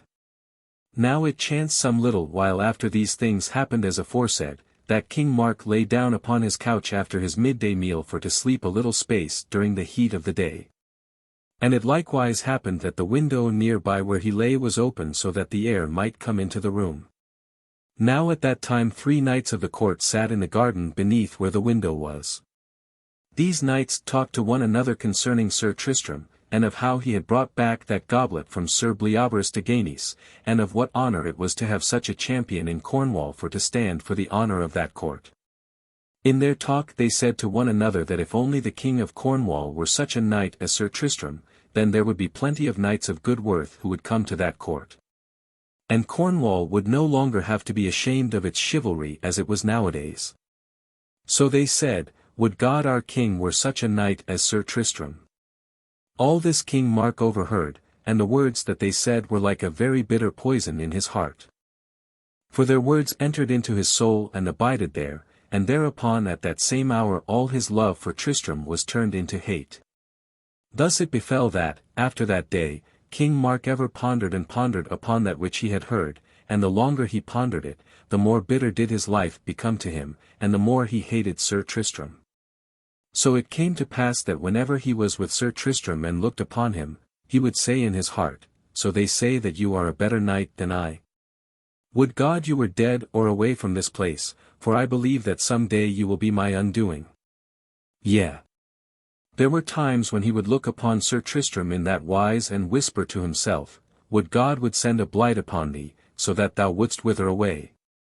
But always the king dissembled this hatred for Sir Tristram, so that no one suspected him thereof, least of all did Sir Tristram suspect how changed was the heart of the king toward him.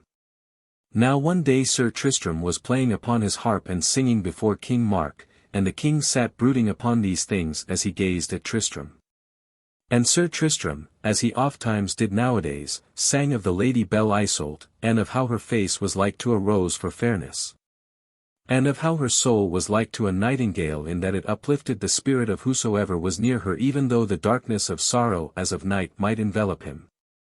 And whilst Sir Tristram sang thus, King Mark listened to him, and as he listened a thought entered his heart and therewith he smiled. So when Sir Tristram had ended his song of the Belle Isoult, King Mark said, "Fair nephew, I would that you would undertake a quest for me." Sir Tristram said, "What quest is that, lord?" "Nay," said King Mark, "I will not tell you what quest it is unless you will promise me upon your knighthood to undertake it upon my behalf."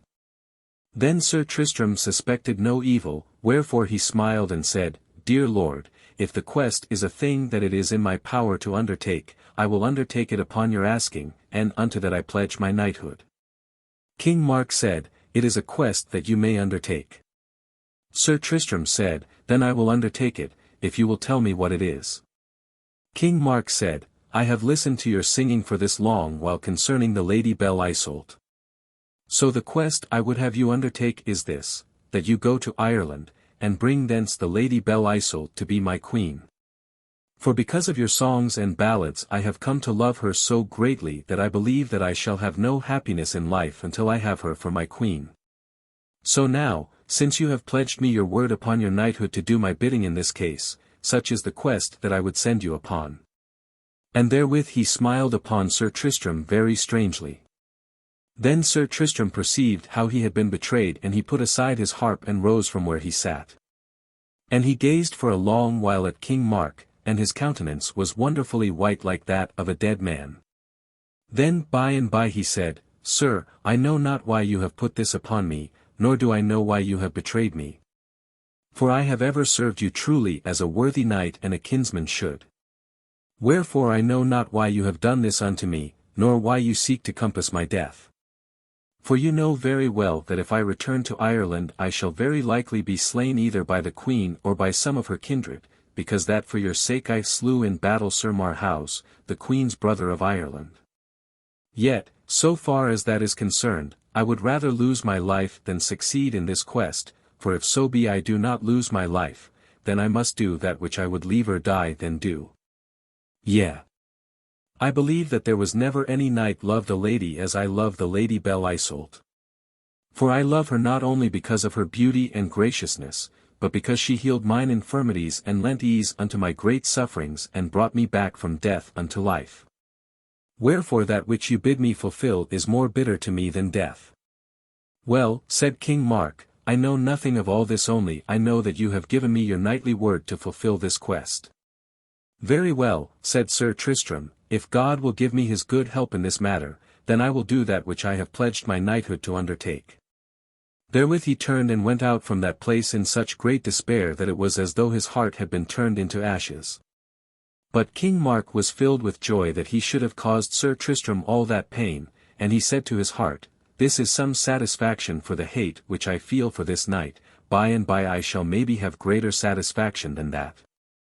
After that Sir Tristram did not come any more where King Mark was, but he went straight away from the king's court and into a small castle that King Mark had given him some while since for his own. There he abided for several days in great despair of soul, for it seemed to him as though God had deserted him entirely. There for a while Gouvernail alone was with him and no one else, but after a while several knights came to him and gave him great condolence and offered to join with him as his knight's companion. And there were 18 of these knights, and Sir Tristram was very glad of their comradeship. These said to him, Sir, ye should not lend yourself to such great travail of soul, but should bend yourself as a true knight should to assume that burden that God hath assigned you to bear. So they spoke, and by Sir Tristram aroused himself from his despair and said to himself, Well, what these gentlemen say is true, and God hath assuredly laid this very heavy burden upon me. As that is so, I must needs assume it for his sake. So Sir Tristram and the knights who were with him abode in that place for a day or 2 or 3, and then one morning Sir Tristram armed himself and they armed themselves, and all took their departure from that castle and went down to the sea. Then they took ship with intent to depart to Ireland upon that quest Sir Tristram had promised King Mark he would undertake, and in a little they hoisted sail and departed from Cornwall for Ireland. But they were not to make their quest upon that pass so speedily as they thought, for, upon the 2nd day of their voyaging, there arose a great storm of wind of such a sort that the sailors of that ship had never seen the like thereof in all of their lives. For the waves rose up like mountains, and anon the waters sank away into deep valleys with hills of water upon either side all crested over with foam as white as snow. And anon that ship would be uplifted as though the huge sea would toss it into the clouds, and anon it would fall down into a gulf so deep that it appeared as though the green waters would swallow it up entirely. The air roared as though it were full of demons and evil spirits out of hell, and the wind was wet and very bitter with brine.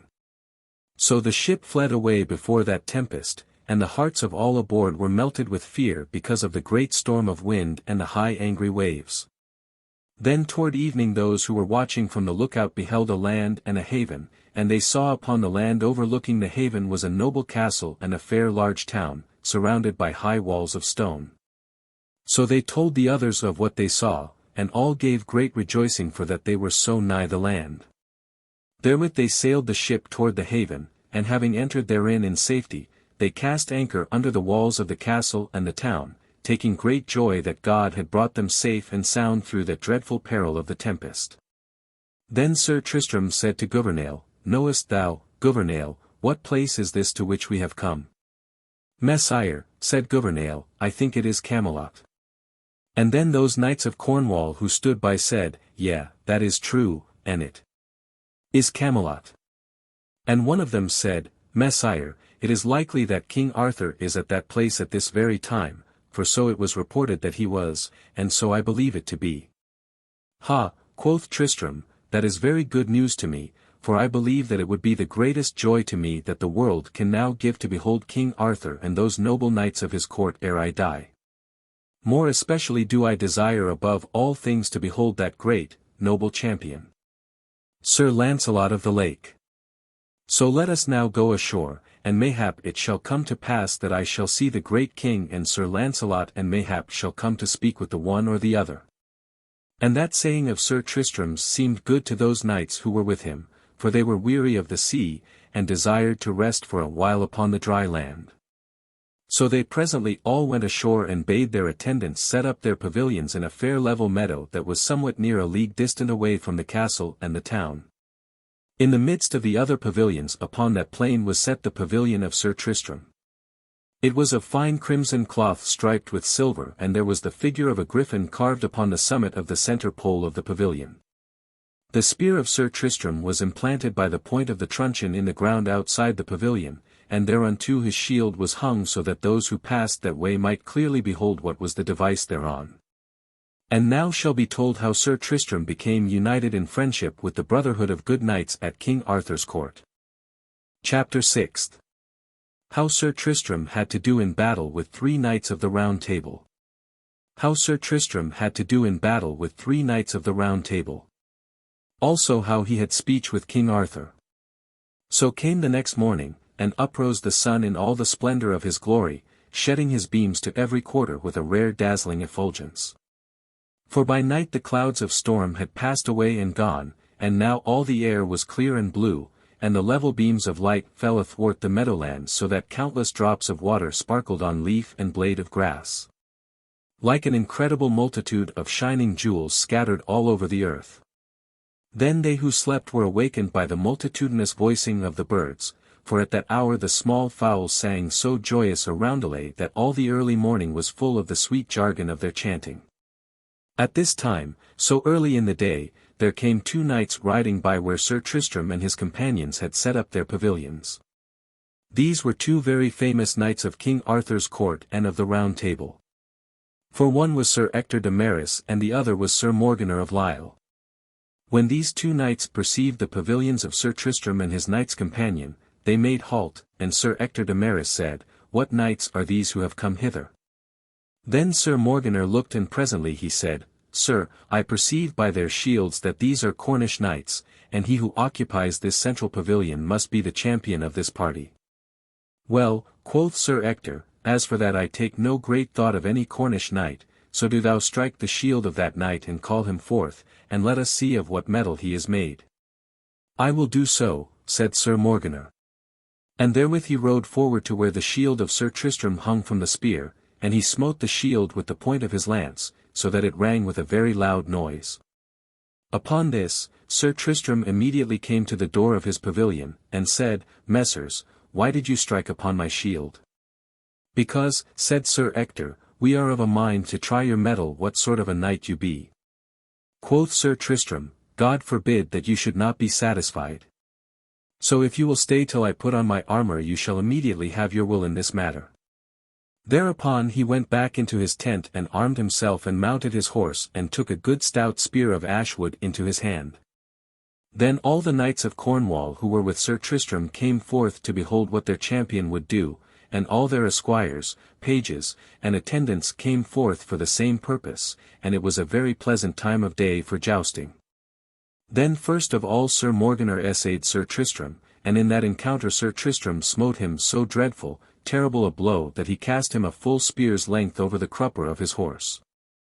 And that so violently that the blood gushed out of the nose and mouth and ears of Sir Morgana, and he groaned very dolorously and could not arise from where he lay. "Ha," quoth Sir Ector, "that was a very wonderful buffet you struck my fellow. But now it is my turn to have ado with you, and I hope God will send me a better fortune." So he took stand for battle as did Sir Tristram likewise, and when they were in all wise prepared they rushed very violently to the assault. In that encounter Ector suffered hardly less ill fortune than Sir Morgana had done. For he brake his spear against Sir Tristram into as many as 100 pieces, whilst Sir Tristram's spear held so that he overthrew both the horse and the knight rider against whom he drove. Then all the knights of Cornwall gave loud acclaim that their knight had borne himself so well in those encounters. But Sir Tristram rode back to where those two knights still lay upon the ground, and he said, "Well, messers, this is no very good hap that you have had with me." Upon that speech Sir Ector de Maris gathered himself up from the dust and said, "Sir Knight, I pray you of your knighthood to tell us who you be and what is your degree, for I declare to you, I believe you are one of the greatest knights champion of the world." "Sir," said Sir Tristram, "I am very willing to tell you my name and my station. I am Sir Tristram, the son of King Palamydes of Lyonesse." "Ha," quoth Sir Ector, "I would God I had known that before I had ado with you, for your fame hath already reached to these parts, and there hath been such report of your prowess and several songs have been made about you by minstrels and poets. I who speak to you am Sir Ector, surnamed de Maris, and this, my companion, is Sir Morgana of Lisle." "Alas," cried out Sir Tristram, "I would that I had known who you were ere I did battle with you. For I have greater love for the knights of the Round Table than all others in the world, and most of all, Sir Ector, do I have reverence for your noble brother Sir Launcelot of the Lake. So I take great shame to myself that any mishap should have befallen you this day through me." Upon this Sir Ector laughed. "Well," quoth he, "let not that trouble lie with you, for it was we who gave you challenge without inquiry who you were, and you did but defend yourself. We were upon our way to Camelot yonder, when we fell into this mishap, for King Arthur is at this time holding court at that place. So now, if we have your leave to go upon our way, we will betake ourselves to the king and tell him that you are here, for we know that he will be very glad of that news." Upon this Sir Tristram gave them leave to depart, and they did so with many friendly words of good cheer. And after they had gone Sir Tristram went back into his pavilion again and partook of refreshment that was brought to him. Now, some while after Sir Ector and Sir Morgana had left that place, and whilst Sir Tristram was still resting in his pavilion, there came a single knight riding that way. And this knight was clad altogether in white armor, and his shield was covered over with a covering of white leather, so that one could not see what device he bare thereon. When this white knight came to the place where Sir Tristram and his companions had pitched their pavilions, he also stopped as Sir Ector and Sir Morgana had done, for he desired to know what knights these were.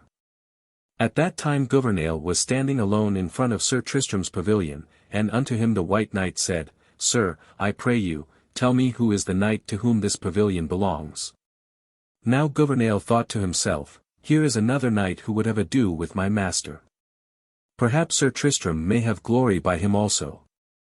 So he answered the white knight, Sir, I may not tell you the name of this knight, for he is my master, and if he pleases to tell you his name he must tell it himself. Very well, said the white knight, then I will straightway ask him.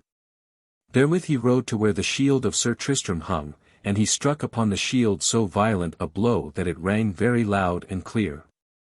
Then straightway came forth Sir Tristram and several of his knights companion from out of the pavilion, and Sir Tristram said, Sir knight, wherefore did you strike upon my shield? Messire, quoth the white knight, I struck upon your shield so that I might summon you hither for to tell me your name, for I have asked it of your esquire and he will not tell me. Fair knight, quoth Sir Tristram, neither will I tell you my name until I have wiped out that affront which you have set upon my shield by that stroke you gave it.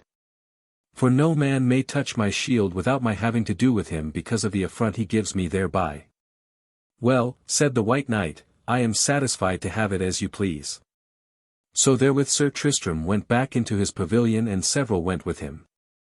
These put his helmet upon his head and they armed him for battle in all ways. After that Sir Tristram came forth and battle in all mounted his horse and took his spear in hand and made himself in all ways ready for battle, and all that while the white knight awaited his coming very calmly and steadfastly. Then Sir Tristram took ground for battle, and the white knight did so likewise. So being in all ways prepared, each launched forth against the other with such amazing and terrible violence that those who beheld that encounter stood as though terrified with the thunder of the onset. Therewith the two knights met in the midst of the course, and each knight smote the other directly in the center of the shield. In that encounter the spear of each knight broke all to small pieces, even to the truncheon which he held in his fist. And so terrible was the blow that each struck the other that the horse of each fell back upon his haunches, and it was only because of the great address of the knight rider that the steed was able to recover his footing. As for Sir Tristram, that was the most terrible buffet he ever had struck him in all his life before that time. Then straightway Sir Tristram voided his saddle and drew his sword and dressed his shield. And he cried out, Ha, Sir Knight! I demand of you that you descend from your horse and do me battle afoot. Very well, said the white knight, thou shalt have thy will. And thereupon he likewise voided his horse and drew his sword and dressed his shield and made himself in all ways ready for battle as Sir Tristram had done. Therewith they two came together and presently fell to fighting with such ardor that sparks of fire flew from every stroke. And if Sir Tristram struck hard and often, the white knight struck as hard and as often as he, so that all the knights of Cornwall who stood about marvelled at the strength and fierceness of the knights combatant. Each knight gave the other many sore buffets so that the armor was here and there dinted and here and there was broken through by the edge of the sword so that the red blood flowed out therefrom and down over the armor, turning its brightness in places into an ensanguined red. Thus they fought for above an hour and in all that time neither knight gave ground or gained any vantage over the other. Then after a while Sir Tristram grew more weary of fighting than ever he had been in all of his life before, and he was aware that this was the greatest knight whom he had ever met. But still he would not give ground, but fought from this side and from that side with great skill and address until of a sudden, he slipped upon some of that blood that he himself had shed, and because of his great weariness, fell down upon his knees, and could not for the instant rise again. Then that white knight might easily have struck him down if he had been minded to do so. But, instead, he withheld the blow and gave Sir Tristram his hand and said, Sir Knight, rise up and stand upon thy feet and let us go at this battle again if it is thy pleasure to do so, for I do not choose to take advantage of thy fall. Then Sir Tristram was as greatly astonished at the extraordinary courtesy of his enemy as he had been at his prowess. And because of that courtesy he would not fight again, but stood leaning upon his sword panting. Then he said, Sir Knight, I pray thee of thy knighthood to tell me what is thy name and who thou art. Messire, said the White Knight, since you ask me that upon my knighthood, I cannot refuse to tell you my name. And so I will do, provided you, upon your part, will do me a like courtesy and will first tell me your name and degree. Quoth Sir Tristram, I will tell you that. My name is Sir Tristram of Lyonesse, and I am the son of King Palamydes of that land whereby I have my surname. Ha, Sir Tristram, said the White Knight, often have I heard of thee and of thy skill at arms, and well have I proved thy fame this day and that all that is said of thee is true. I must tell thee that I have never yet met my match until I met thee this day. For I know not how this battle might have ended hadst thou not slipped and fallen by chance as thou didst. My name is Sir Launcelot, surnamed of the Lake, and I am King Ban's son of Benwick. At this Sir Tristram cried out in a loud voice, Sir Launcelot! Sir Launcelot! Is it thou against whom I have been doing battle? Rather I would that anything should have happened to me than that, for of all men in the world I most desire thy love and friendship. Then, having so spoken, Sir Tristram immediately kneeled down upon his knees and said, Messire, I yield myself unto thee, being overcome not more by thy prowess than by thy courtesy. For I freely confess that thou art the greatest knight in the world, against whom no other knight can hope to stand, for I could fight no more and thou mightest easily have slain me when I fell down a while since. Nay, Sir Tristram, said Sir Launcelot, arise, and kneel not to me, for I am not willing to accept thy submission, for indeed it is yet to be proved which of us is the better knight, thou or I.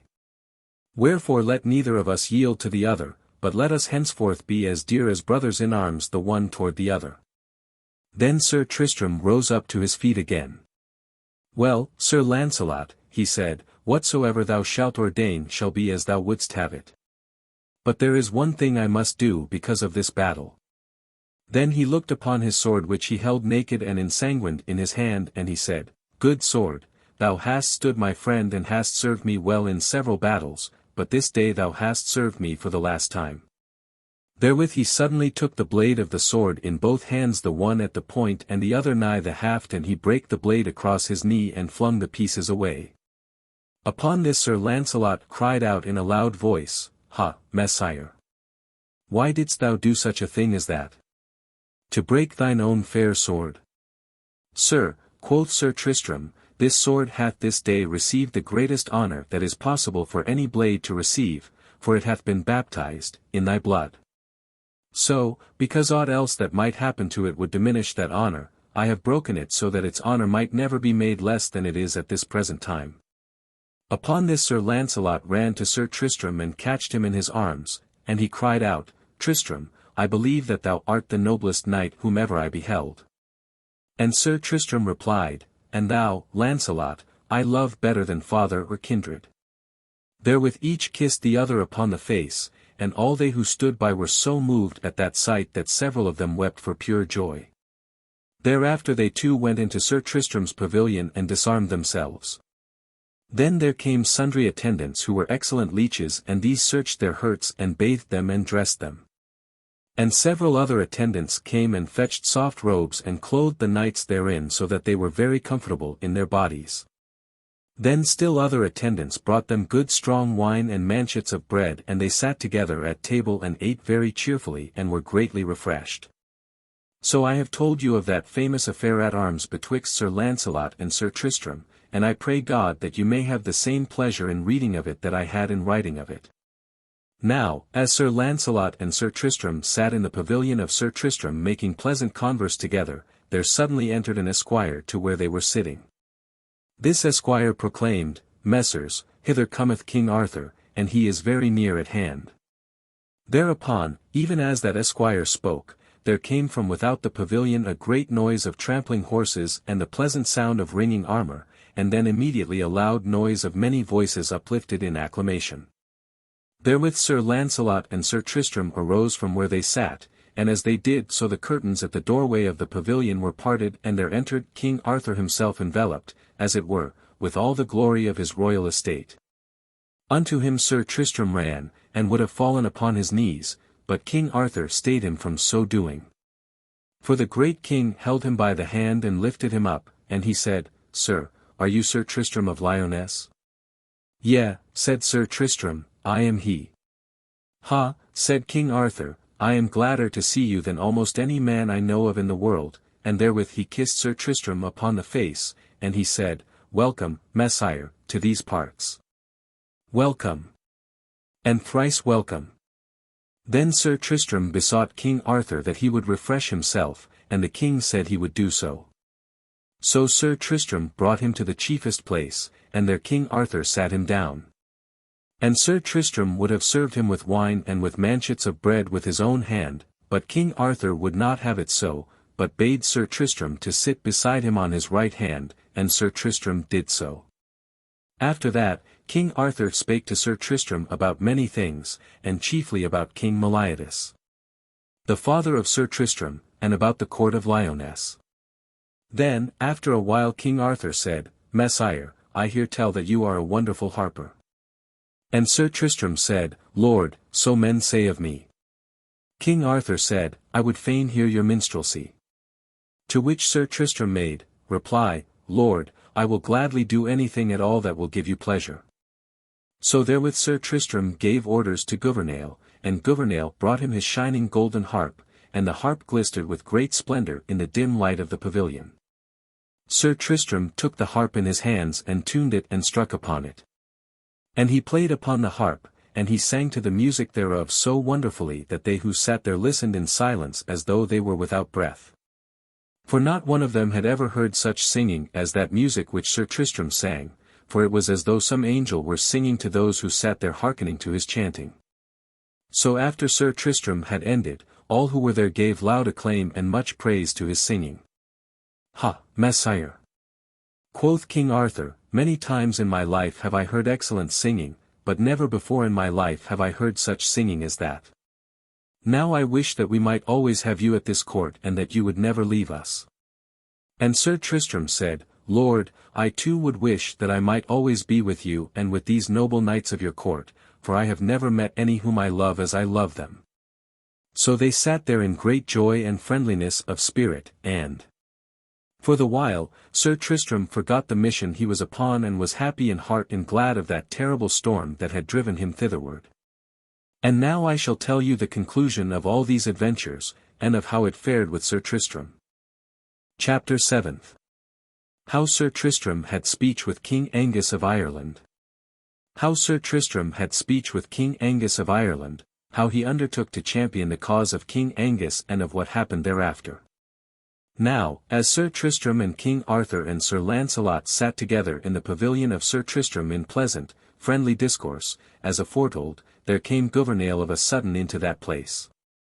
He, coming to Sir Tristram, leaned over his shoulder and he whispered into his ear, Sir, I have just been told that King Angus of Ireland is at this very time at Camelot at the court of the king. Upon this Sir Tristram turned to King Arthur and said, Lord, my esquire telleth me that King Angus of Ireland is here at Camelot, now I pray you tell me, is that saying true? Yea, said King Arthur, that is true, but what of it? Well, said Sir Tristram, I had set forth to seek King Angus in Ireland, when I and my companions were driven hither by a great storm of wind. Yet when I find him, I know not whether King Angus may look upon me as a friend or as an unfriend. Ha, said King Arthur, you need not take trouble concerning the regard in which King Angus shall hold you. For he is at this time in such anxiety of spirit that he needs to have every man his friend who will be his friend, and no man his enemy whom he can reconcile to him.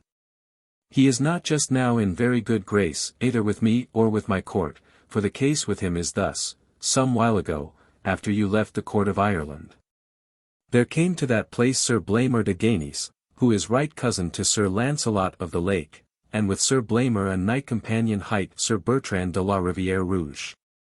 These two knights went to Ireland with intent to win themselves honour at the court of Ireland. Whilst they were in that kingdom there were held many justs and tourneys, and in all of them Sir Blamor and Sir Bertrand were victorious, and all the knights of Ireland who came against them were put to shame at their hands. Many of the Irish knights were exceedingly angry at this, and so likewise was the King of Ireland.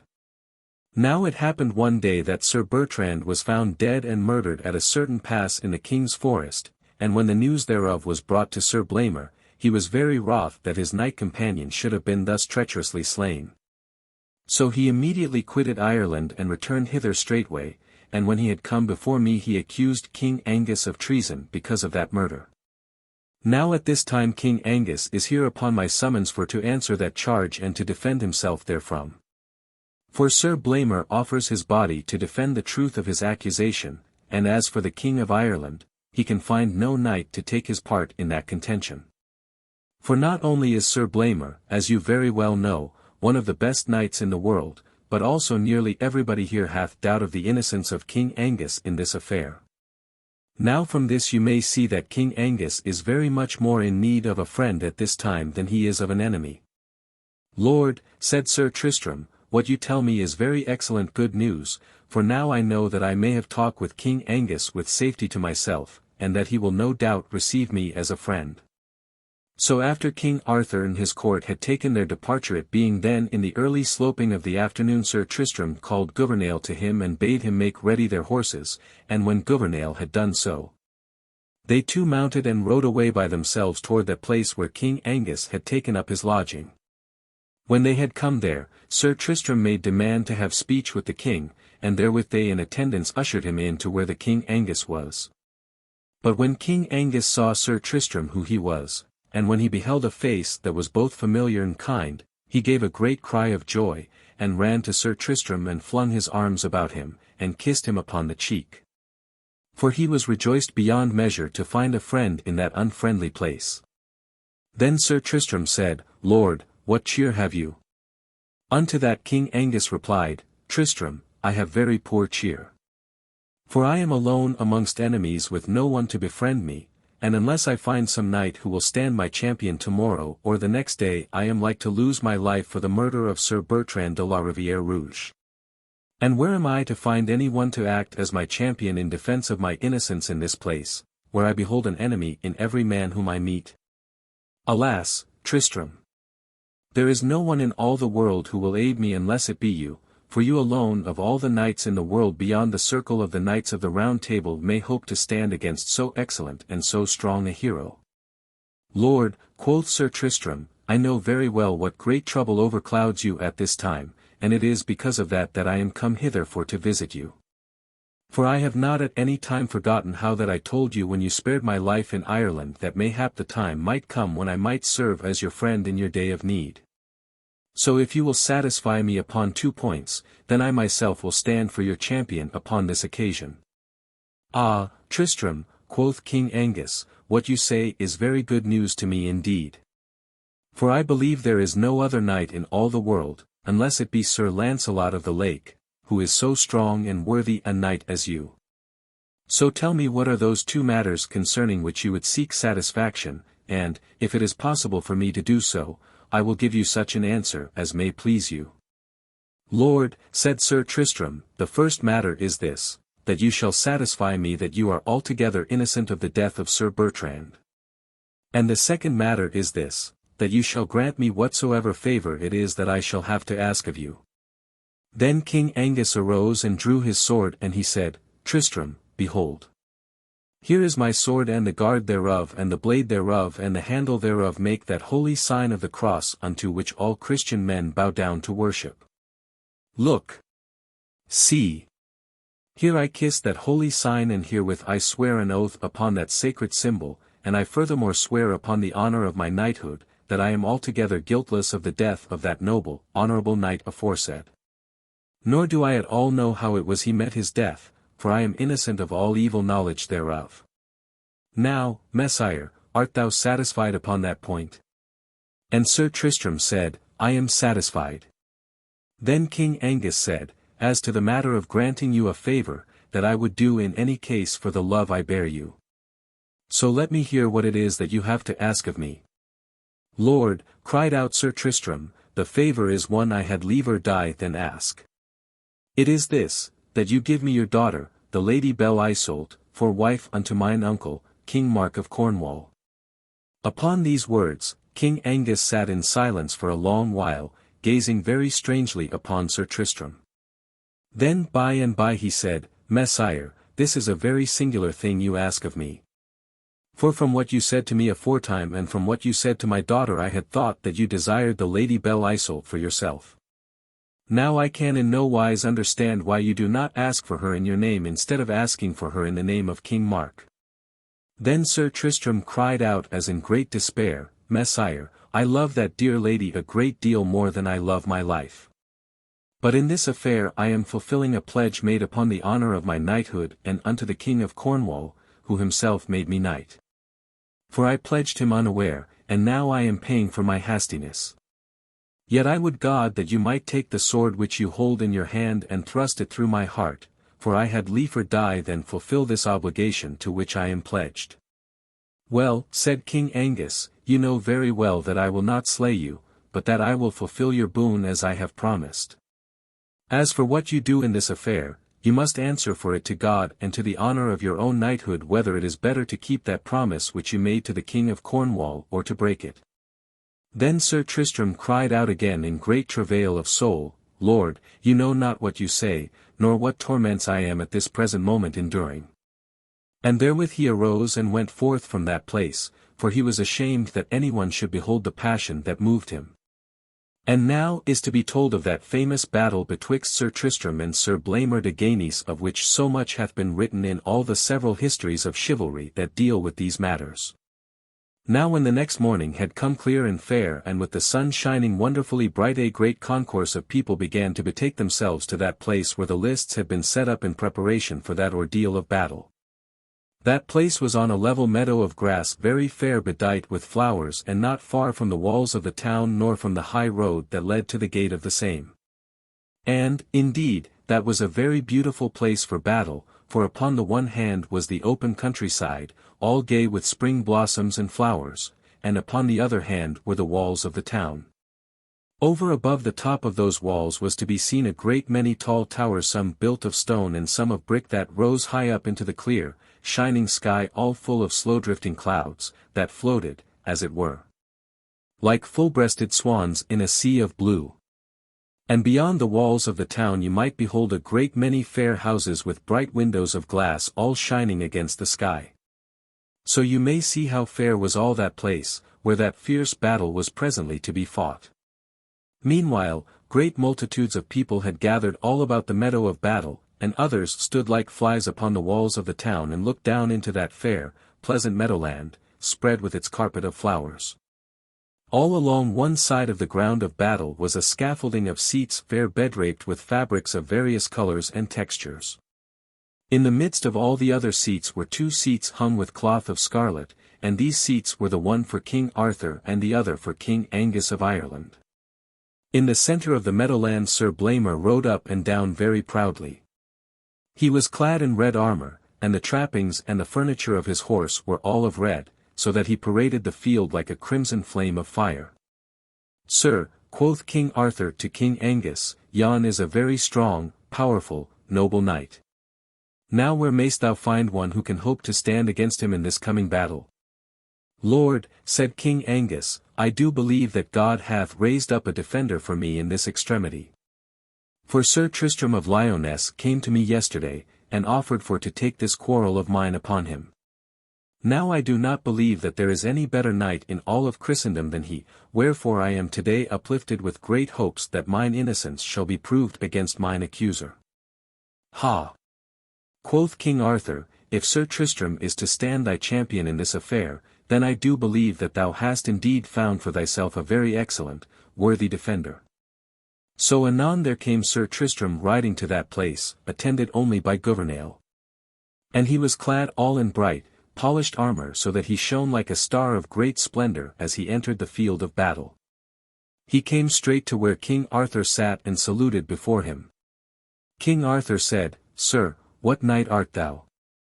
Lord, answered he, I am Sir Tristram of Lyonesse, and I am come to champion King Angus who sits beside you. For I believe him to be innocent of that matter of which he is accused, and I will emperil my body in that belief for to prove the truth of the same. Well, quoth King Arthur, this king accused hath, certes, a very noble champion in thee. So go and do thy devoirs, and may God defend the right. Thereupon each knight took a good stout spear into his hand and chose his place for the encounter, and each set his shield before him and feutred his lance in rest. Then, when each was ready, the marshal blew a great blast upon his trumpet, and thereupon, in an instant, each knight launched against the other like a bolt of thunder. So they met in the very middle of the course with such violence that the spear of each knight was shattered all into pieces unto the very truncheon thereof.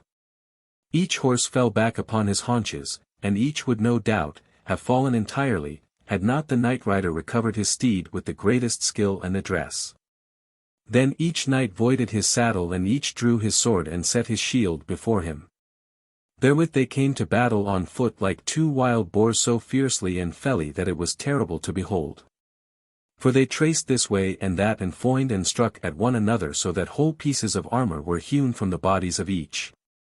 But in all this battle Sir Tristram had so much the better that, by and by after they had fought for above an hour, Sir Blamor de Ganys began to bear back before him, and to give ground, holding his shield low for weariness. This Sir Tristram perceived, and, running in suddenly upon Sir Blamor, he struck him so terrible a blow upon the right shoulder that Sir Blamor's arm was altogether benumbed thereby, and he could no longer hold his sword in his hand. So the sword of Sir Blamor fell down into the grass, and Sir Tristram, perceiving this, ran and set his foot upon it. Then Sir Blamor could not stand any longer, but fell down upon his knees because of a great weariness and faintness that lay upon him like the weariness and faintness of approaching death. Then Sir Tristram said, Sir Knight, thou canst fight no longer. Now I bid thee for to yield thyself to me as overcome in this battle. Thereunto Sir Blamor made reply, speaking very deep and hollow from out of his helmet, Sir Knight, thou hast overcome me by thy strength and prowess, but I will not yield myself to thee now nor at any time. For that would be so great shame that I would rather die than endure it. I am a knight of the Round Table, and have never yet been overcome in this wise by any man. So thou mayst slay me, but I will not yield myself to thee. Then Sir Tristram cried out, Sir Knight, I beseech thee to yield thyself, for thou art not fit to fight any more this day. Sir Blamor said, I will not yield, so strike and have done with it. So Sir Tristram wist not what to do, but stood there in doubt looking down upon Sir Blamor. Then Sir Blamor said, again, strike, Sir Knight, and have done with it. Upon this Sir Tristram said, I may not strike thee, Sir Blamor de Ganys, to slay thee, for thou art very nigh of blood to Sir Launcelot of the Lake, and unto him I have sworn brotherhood in arms, wherefore I pray thee now to yield thyself to me. Sir Blamor said, Nay, I will not yield me to thee. Well, said Sir Tristram, then I must fain act this day in a manner like as I acted yesterday. Therewith speaking, he took his sword into both his hands and he swung it several times around his head, and when he had done that he flung it to a great distance away, so that he was now entirely unarmed saving only for his misericordia. After that he gave Sir Blamor his hand and lifted him up upon his feet.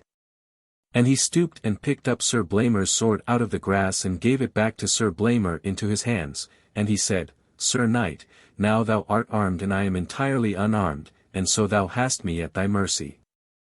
Now thou shalt either yield thyself to me or slay me as I stand here without any weapon, for I cannot now strike thee, and though I have overcome thee fairly yet thou hast it now in thy power to slay me. So now do thy will with me in this matter. Then Sir Blamor was greatly astonished at the magnanimity of Sir Tristram, and he said, Sir Knight, what is thy name? Sir Tristram said, It is Tristram, surnamed of Lyonesse. Upon this Sir Blamor came to Sir Tristram and put his arms about his shoulders, and he said, Tristram, I yield myself to thee, but in love and not in hate. For I yield myself not because of thy strength of arms, and yet I believe there is no knight in the world, unless it be my cousin Sir Launcelot of the Lake, who is thy peer, but I yield me because of thy exceeding nobility.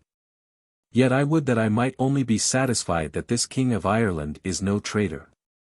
Messire, said Sir Tristram, of that I have assured myself very strongly ere I entered into this contest, wherefore I may now freely avouch upon mine own knightly word that he is innocent. Then, said Sir Blamor, I also am satisfied, and I herewith withdraw all my impeachment against him. Then those two noble, excellent knights took one another by the hand and went forward together to where King Arthur sat in high estate, and all those who looked on and beheld that reconciliation gave loud acclaim. And when King Arthur beheld them coming thus, he arose from where he sat and met them and embraced them both, and he said, I do not believe that any king can have greater glory in his life than this, to have such knights about him as ye be. So ended this famous battle with great glory to Sir Tristram, and yet with no disregard to that famous knight against whom he did battle. After that, they and King Arthur and King Angus of Ireland and all the court went up unto the castle of Camelot. And there the two knights combatant were bathed in tepid water, and their wounds were searched and dressed, and they were put at their ease in all ways that it was possible. Now that very day, as they all sat at feast in the castle of Camelot, there came one with news that the name of Sir Tristram had suddenly appeared upon one of the seats of the Round Table. So after they had ended their feast they all immediately went to see how that might be. When they came to the pavilion of the Round Table, there, behold, was his name indeed upon that seat that had once been the seat of King Pellinore. For this was the name that now was upon that seat: Sir Tristram of Lyonesse. So the next day Sir Tristram was duly installed as a knight companion of the Round Table with a great pomp and estate of circumstance. And a day or two after that he set sail for Ireland with King Angus, taking with him Gouvernail and those Cornish knights who were his companions. So they all reached Ireland in safety, and, because Sir Tristram had aided the King of Ireland in the day of his extremity, the Queen forgave him all the despite she held against him. So that he was received at the court of the King and Queen with great friendship and high honour. For a while Sir Tristram dwelt in Ireland and said nothing concerning that purpose for which he had come. Then one day he said to King Angus, Lord, thou art not to forget to fulfil that promise which thou madst to me concerning the Lady Belle Isoult. To this King Angus made reply, I had hoped that now we were come to Ireland you had changed your purpose in that matter. Are you yet of the same mind as when you first spake to me? Yea, said Sir Tristram, for it cannot be otherwise. Well, then, said King Angus, I shall go to prepare my daughter for this ill hap that is to befall her, though indeed it doth go against my heart to do such a thing. After I have first spoken to her, you are to take the matter into your own hands, for, to tell you the truth, I have not the heart to contrive it further. So King Angus went away from where Sir Tristram was, and he was gone a long while. When he returned he said, Sir, go you that way and the Lady Belle Isoult will see you.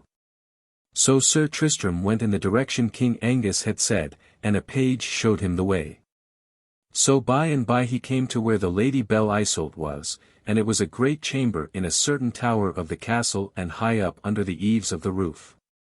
The Lady Belle Isoult stood upon the farther side of this chamber so that the light from the windows shone full upon her face, and Sir Tristram perceived that she was extraordinarily beautiful, and rather like to a shining spirit than to a lady of flesh and blood.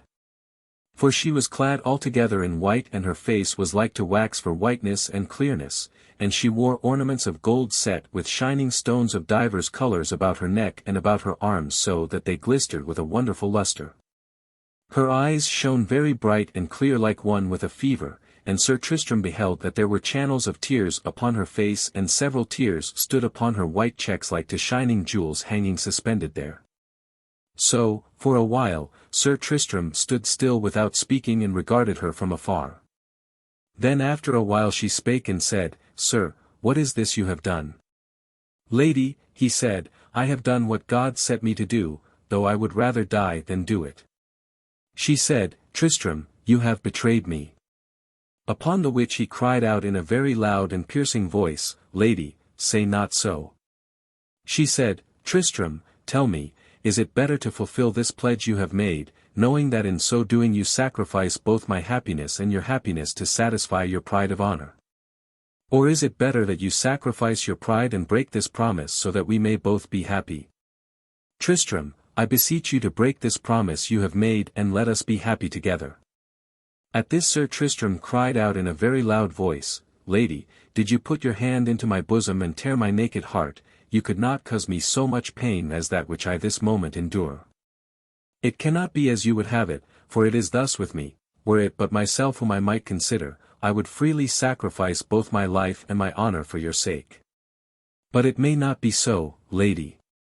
For I am held to be one of the chiefest of that order of knighthood to which I belong, wherefore I may not consider myself, but must ever consider that order. For if I should violate a pledge given upon my knighthood, then would I dishonor not myself, but that entire order to which I belong. For, did I so, all the world would say, what virtue is there in the order of knighthood when one of the chiefest of that order may violate his pledge when it pleases him to do so? So, lady, having assumed that great honor of knighthood, I must perform its obligations even to the uttermost, yea, though in fulfilling my pledge I sacrifice both thee and myself. Then Belle Isoult looked upon Sir Tristram for some little while, and by she smiled very pitifully and said, Ah, Tristram, I believe I am more sorry for thee than I am for myself. Lady, said Tristram, I would God that I lay here dead before you. But I am not able to die, but am altogether strong and hale only very sorrowful at heart. And therewith he turned and left that place. Only when he had come to a place where he was entirely by himself with no one but God to see him, he hid his face in his hands and wept as though his heart were altogether broken. So it was that Sir Tristram fulfilled his pledge. After that, King Angus furnished a very noble and beautiful ship with sails of satin embroidered with figures of divers sorts, and he fitted the ship in all ways such as became the daughter of a king and the wife of a king to embark upon. And that ship was intended for the Lady Belle Isoult and Sir Tristram in which to sail to the court of Cornwall. And it was ordained that a certain very excellent lady of the court of the Queen, who had been attendant upon the Lady Belle Isoult when she was a little child and who had been with her in attendance ever since that time, should accompany her to the court of Cornwall. And the name of this lady was the Lady Bragwaine. Now the day before the Lady Belle Isoult was to take her departure from Ireland, the Queen of Ireland came to the Lady Bragwaine and she bare with her a flagon of gold very curiously wrought. And the Queen said, Bragwaine, here is a flask of a very singular and precious sort of an elixir. For that liquor it is of such a sort that when a man and a woman drink of it together, they two shall thereafter never cease to love one another as long as they shall have life. Take this flask, and when you have come to Cornwall, and when the Lady Belle Isoult and King Mark have been wedded, then give them both to drink of this elixir.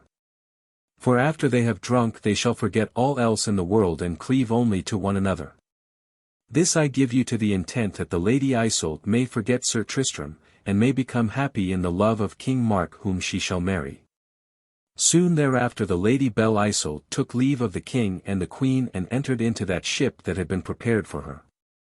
Thus, with Sir Tristram and with Dame Bragwaine and with their attendants, she set sail for Cornwall. Now it happened that, whilst they were upon that voyage, the Lady Bragwaine came of a sudden into the cabin of that ship and there she beheld the Lady Belle Isoult lying upon a couch weeping. Dame Bragwaine said, Lady, why do you weep? Whereunto the Lady Belle Isoult made reply, Alas, Bragwaine, how can I help but weep seeing that I am to be parted from the man I love and am to be married unto another whom I do not love? Dame Bragwaine laughed and said, Do you then weep for that? See! Here is a wonderful flask as it were of precious wine.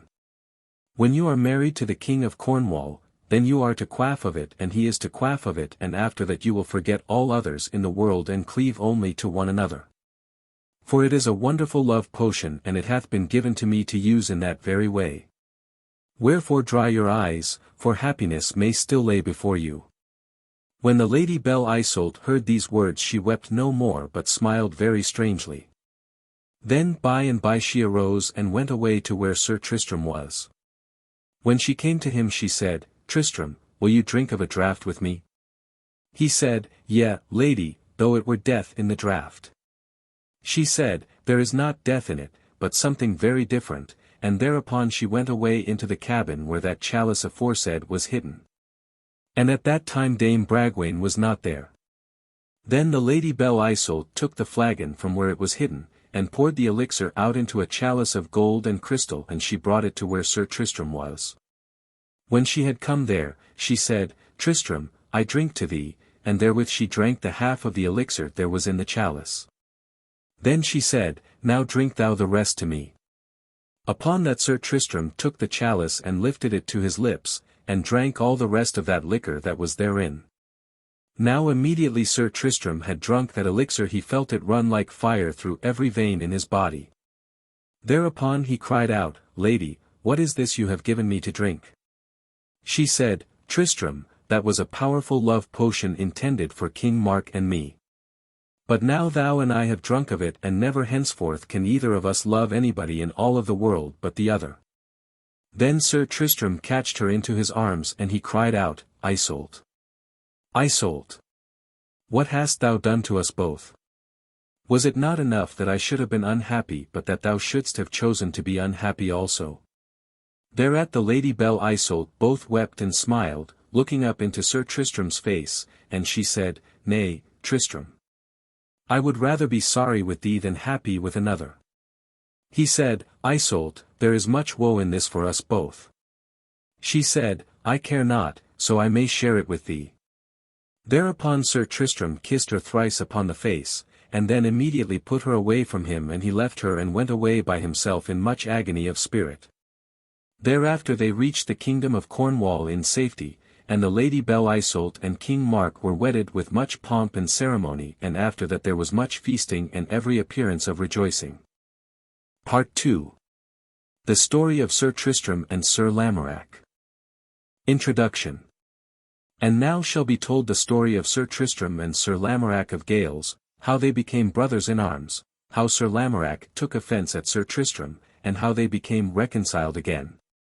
But first of all you must know that Sir Lamorack of Gales was deemed to be one of the greatest knights alive. For it was said that there were 3 knights that were the greatest in all of the world, and those 3 were Sir Launcelot of the Lake, Sir Tristram of Lyonesse, and Sir Lamorack of Gales. Sir Lamorack was the son of King Pellinore, of whom it hath already been told in the book of King Arthur that he was the greatest knight during that time. And he was the brother of Sir Percival, of whom it is to be told hereinafter that he was the peer even of Sir Launcelot of the Lake. So because that house produced 3 such great and famous knights, the house of King Pellinore hath always been singularly renowned in all histories of chivalry. For indeed there was not any house so famous as it saving only the house of King Ban of Benwick, which brought forth those 2 peerless knights beyond all compare, to wit, Sir Launcelot of the Lake and Sir Galahad, who achieved the quest of the San Grail. So I hope that you may find pleasure in the story of how Sir Tristram and Sir Lamorack became acquainted, and of how they became brothers in arms. Chapter 1. How Sir Lamorack of Gales came to Tintagel. How Sir Lamorack of Gales came to Tintagel and how he and Sir Tristram swear friendship together in the forest. After these happenings, Sir Tristram abode for a while at the court of Cornwall, for so King Mark commanded him to do. And he sought in every way to distract his mind from his sorrows by deeds of prowess. So during this time he performed several adventures of which there is not now space to tell you. But these adventures won such credit to his knighthood that all the world talked of his greatness. And ever as he grew more and more famous, King Mark hated him more and more. For he could not bear to see Sir Tristram so noble and so sorrowful with love of the Lady Belle Isoult. Also Sir Tristram spent a great deal of time at chase with hawk and hound, for he hoped by means also of such sports to drive away, in some measure, his grief for the loss of Belle Isoult. Now the season whereof this chapter speaketh was in the autumn of the year, what time all the earth is glorious with the brown and gold of the woodlands. For anon, when the wind would blow, then the leaves would fall down from the trees like showers of gold so that everywhere they lay heaped like flakes of gold upon the russet sward, rustling dry and warm beneath the feet, and carpeting all the world with splendor.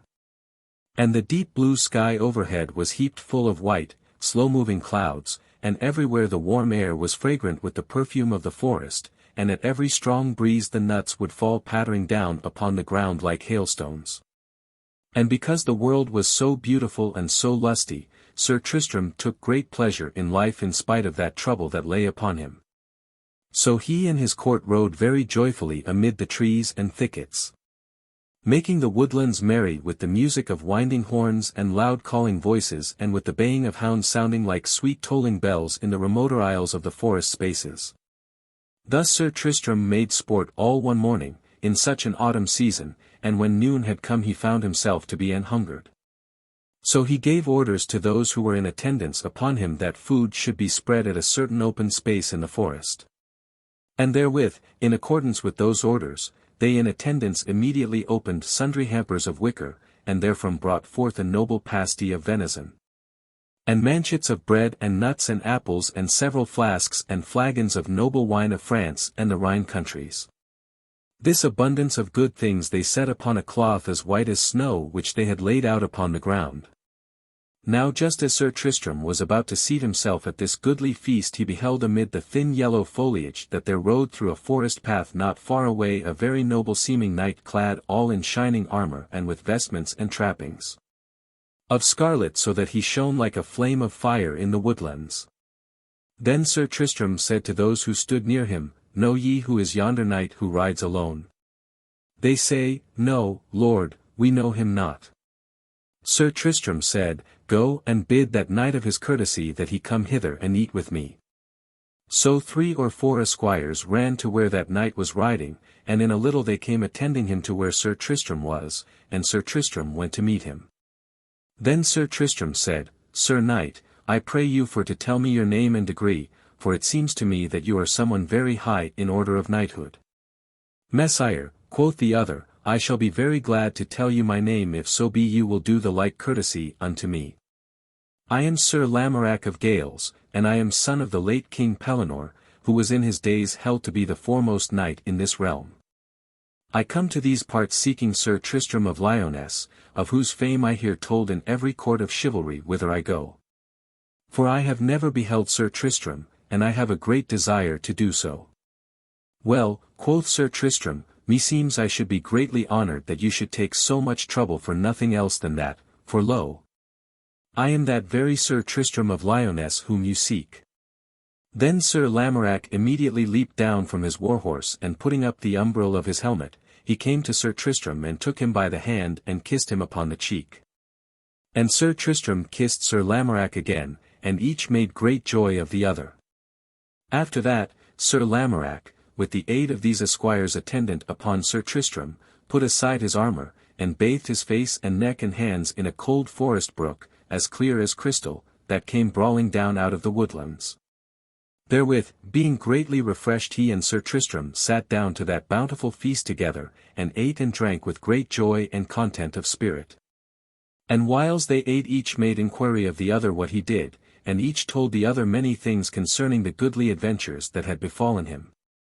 And after they were through eating and drinking, Sir Tristram took his harp in hand and sang several excellent ballads and rondels which he had made in honour of Belle Isoult. And Sir Lamorack listened and made great applause at each song that Sir Tristram sang. And so each knight loved the other more and more the longer they sat together. Then, after a while, Sir Tristram said, Dear friend, let us swear brotherhood to one another, for I find that my heart goeth out to thee with a wonderful strength.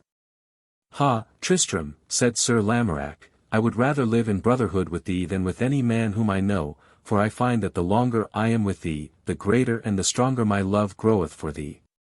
Then Sir Tristram drew from his finger a very splendid ring, for the ring held an emerald carved into the likeness of the head of a beautiful woman. And that emerald was set into the gold of the ring, and Sir Tristram said, Give me that ring upon thy finger, O Lamorack. And take thou this ring in its stead, so we shall have confirmed our brotherhood to one another. Then Sir Lamorack did very joyfully as Sir Tristram bade him, and he took the ring that Sir Tristram gave him and kissed it and put it upon his finger, and Sir Tristram kissed the ring that Sir Lamorack gave him and put it upon his finger. Thus they confirmed brotherhood with one another that day as they sat together in the forest at feast, with the golden leaves falling about them. And so they sat together all that afternoon and until the sun began to hang low in the west. After that, they arose and took horse, and rode away together toward Tintagel in great pleasure of companionship. Now all the court at Tintagel was greatly rejoiced at the presence of so famous a knight as Sir Lamorack of Gales. So there was great celebration upon that account, and everybody did the most that he was able to give pleasure to Sir Lamorack. And during the time that Sir Lamorack was at Tintagel there were several joustings held in his honour, and in all these essays at arms Sir Lamorack himself took part and overthrew everyone who came against him. So that he approved himself to be so wonderful a champion that all men who beheld his performance exclaimed with astonishment at his prowess. But from all these affairs at arms Sir Tristram held himself aloof, and would not take part in them. For he took such pleasure in Sir Lamorack's glory that he would not do anything that might imperil the credit that his friend thus gained by his prowess. For though Sir Tristram dearly loved such affairs, he would ever say to himself, perhaps if I should enter the lists against my friend it might be my mishap to overthrow him and then his glory would be forfeited unto me. Now upon a certain time there was held a great day of jousting in honour of Sir Lamorack, and in that affair at arms 20 of the best knights, both of Cornwall and the countries circumadjacent, took the field to hold it against all comers. Of these knights, several were well-known champions, so that they maintained the field for a long while, to the great credit both of themselves and of Cornwall. But some while after the prime of day, there came Sir Lamorack into that field, and, the day being cool and fresh, he was filled with a wonderful strength and spirit of battle. So he challenged first one of those Cornish champions and then another, and in all such challenges he was successful, so that he overthrew of those knights, the one after the other, 15 men, some of whom were sorely hurt in the encounter. Upon this, the other 5 of those champions, beholding the prowess and strength and skill of Sir Lamorack said to one another, why should we venture against this man?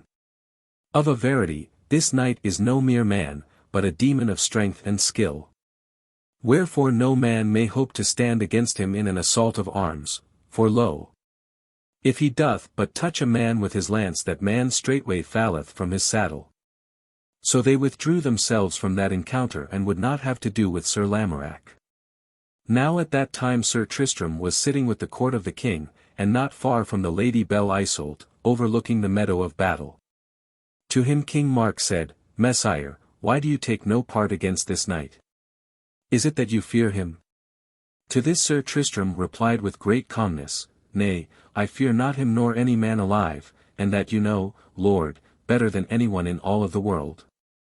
I am glad to hear of your courage and fearlessness, quoth King Mark, for meseems it is a great shame to all of us that this gentleman, who is a stranger amongst us, should win so much credit to the disadvantage of all the knights of Cornwall. Now, as you say you have no fear of him, I pray you go down into the field and do battle with him in our behalf. So said King Mark, for he thought to himself, perhaps Sir Lamorack may overthrow Sir Tristram, and so bring him into disrepute with those who praise him so greatly. But Sir Tristram said, No. I will not go down to battle against Sir Lamorack this day whatever I may do another day. For I have sworn brotherhood to that noble and gentle champion, and it would ill beseem me to assault him now, when he is weary and short of breath from this great battle which he hath done today against such odds. For if I should overthrow him now, it would bring great shame upon him. Some other day and in some other place I may essay him in friendliness, with honour and credit both to myself and him. Well, said King Mark, as for that, I do not choose to wait. Nor am I pleased that you should sit by and suffer this knight to carry away all the credit of arms from Cornwall in despite of the knights of Cornwall. For not only would this be a great shame to the knights of Cornwall, of whom you are the acknowledged champion, but it would be equally a shame unto this lady whom you have fetched hither from Ireland to be Queen of Cornwall.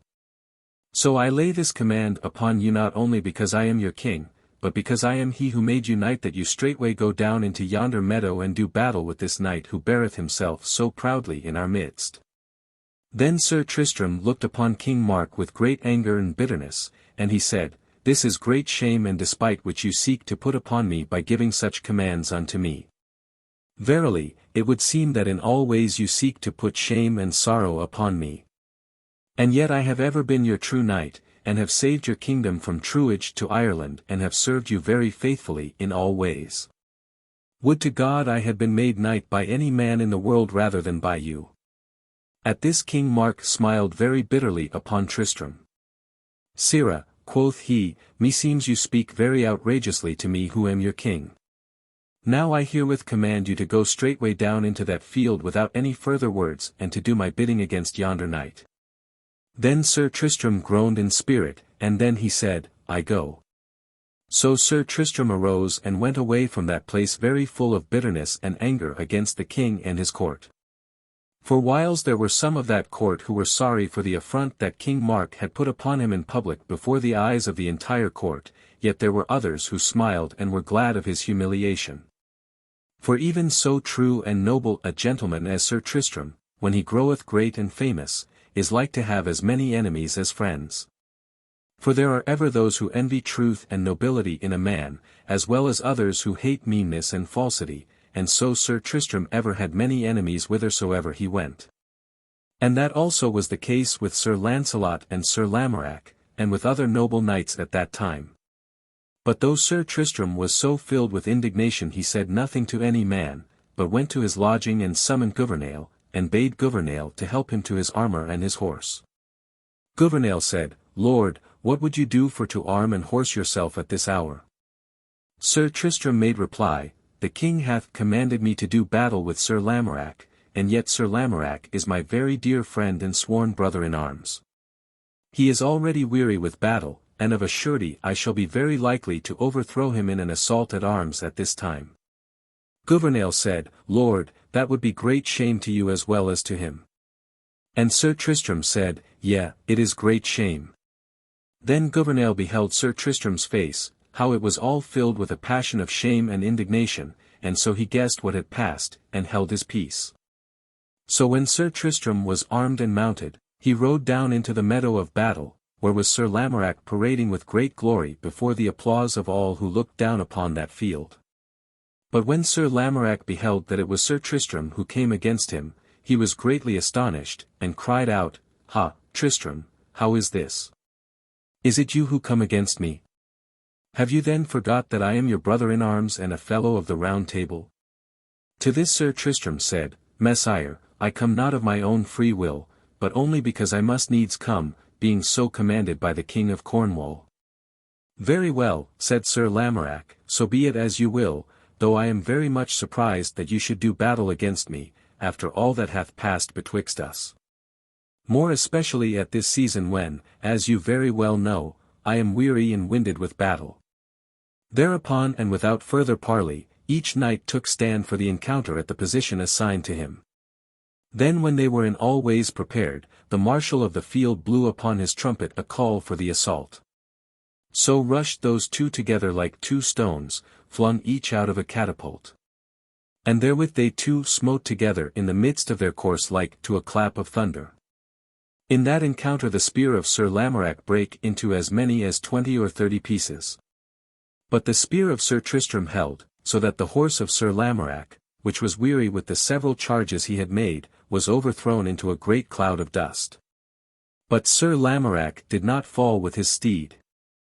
For he voided his saddle with a very wonderful agility and dexterity, so that he himself kept his feet, although his horse fell as aforesaid. Then he was filled with great rage and shame that he had been so overthrown before all those who looked upon him. Wherefore he immediately drew his sword and cried out aloud, Come down, Sir Knight, and do battle with me afoot, for though my horse hath failed me because of his weariness, yet you shall find that my body shall not so fail me.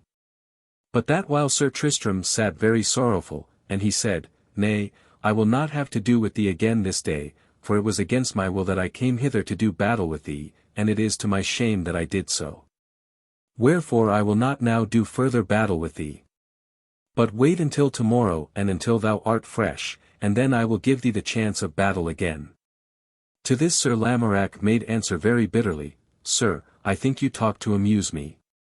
For first you put shame upon me in this encounter, and then you bid me wait until tomorrow ere I purge me of that shame. Now I demand of you to do battle with me upon this moment and not tomorrow. Sir Tristram said, I will not do battle with thee, Lamorack, for I have done wrong already, and I will not do more wrong. Upon this, Sir Lamorack was so filled with anger that he scarce knew what to say or to do. Wherefore he turned him to several who had come down into the meadow of battle, and he said, Hear ye all, and listen to my words, this knight came against me in this field after I had had to do with 15 other knights.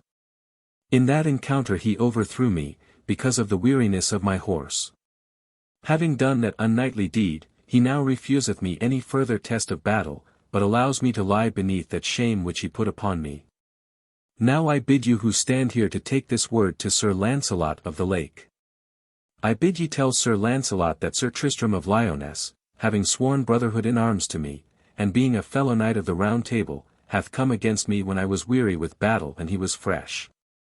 Tell Sir Launcelot that so Sir Tristram overthrew me with shame to himself and with discredit to me, and that he then refused me all satisfaction such as one true knight should afford another. Then Sir Tristram cried out in a loud voice, I pray you, hear me speak, Messire. But Sir Lamorack replied, I will not hear thee, and therewith turned and went away, leaving Sir Tristram where he was. And Sir Tristram sat there without movement, like to a statue of stone. After that Sir Lamorack did not tarry longer at Tintagel, but immediately left the king's court without making speech with anyone. And thereafter he went down to the seashore and embarked in a boat with intent to sail to Camelot where King Arthur was then holding court. For his heart was still so bitter against Sir Tristram that he intended to lay complaint against him before the court of chivalry at Camelot. But Sir Lamorack did not reach Camelot upon that voyage.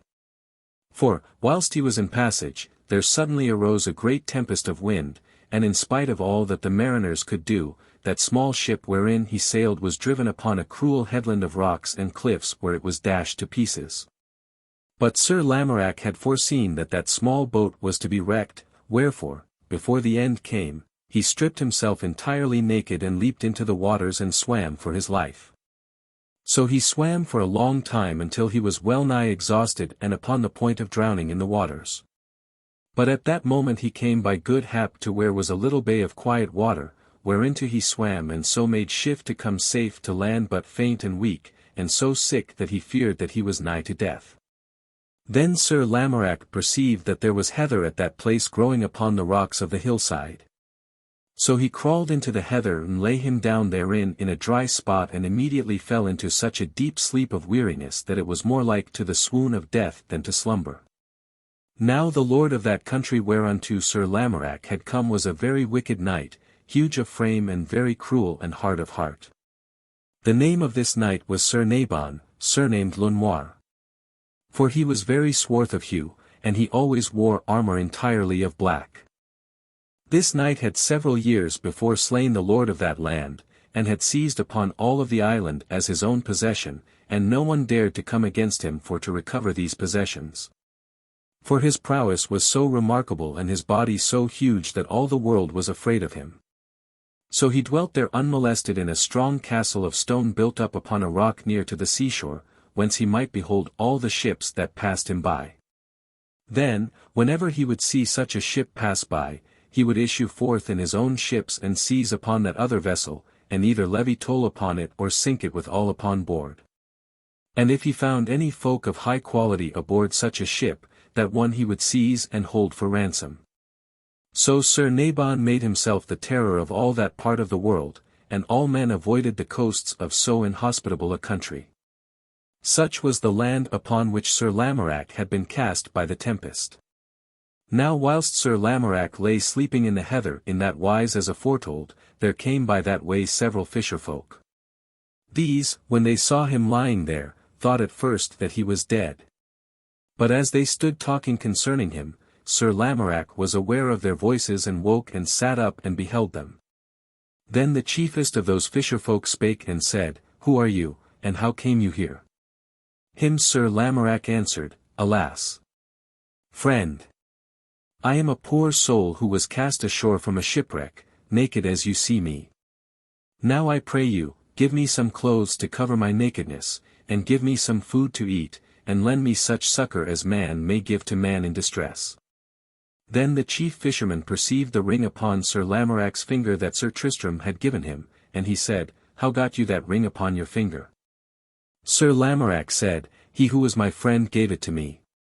Well, quoth the fisherman, I will give you clothes to wear and food to eat, but if I do so you must give me that ring that I see upon your hand. As for lending you aid, I must tell you that the lord of this island hath ordained upon peril of our lives that all who come hither must straightway be brought before him to be dealt with as he may deem fitting. Wherefore, after I have fed you and clothed you I must immediately take you to him. Alas, quoth Sir Lamorack, this is certes an inhospitable land into which I have come. Earthless, as I am naked and starving, I see that I have no choice other than that which ye put upon me.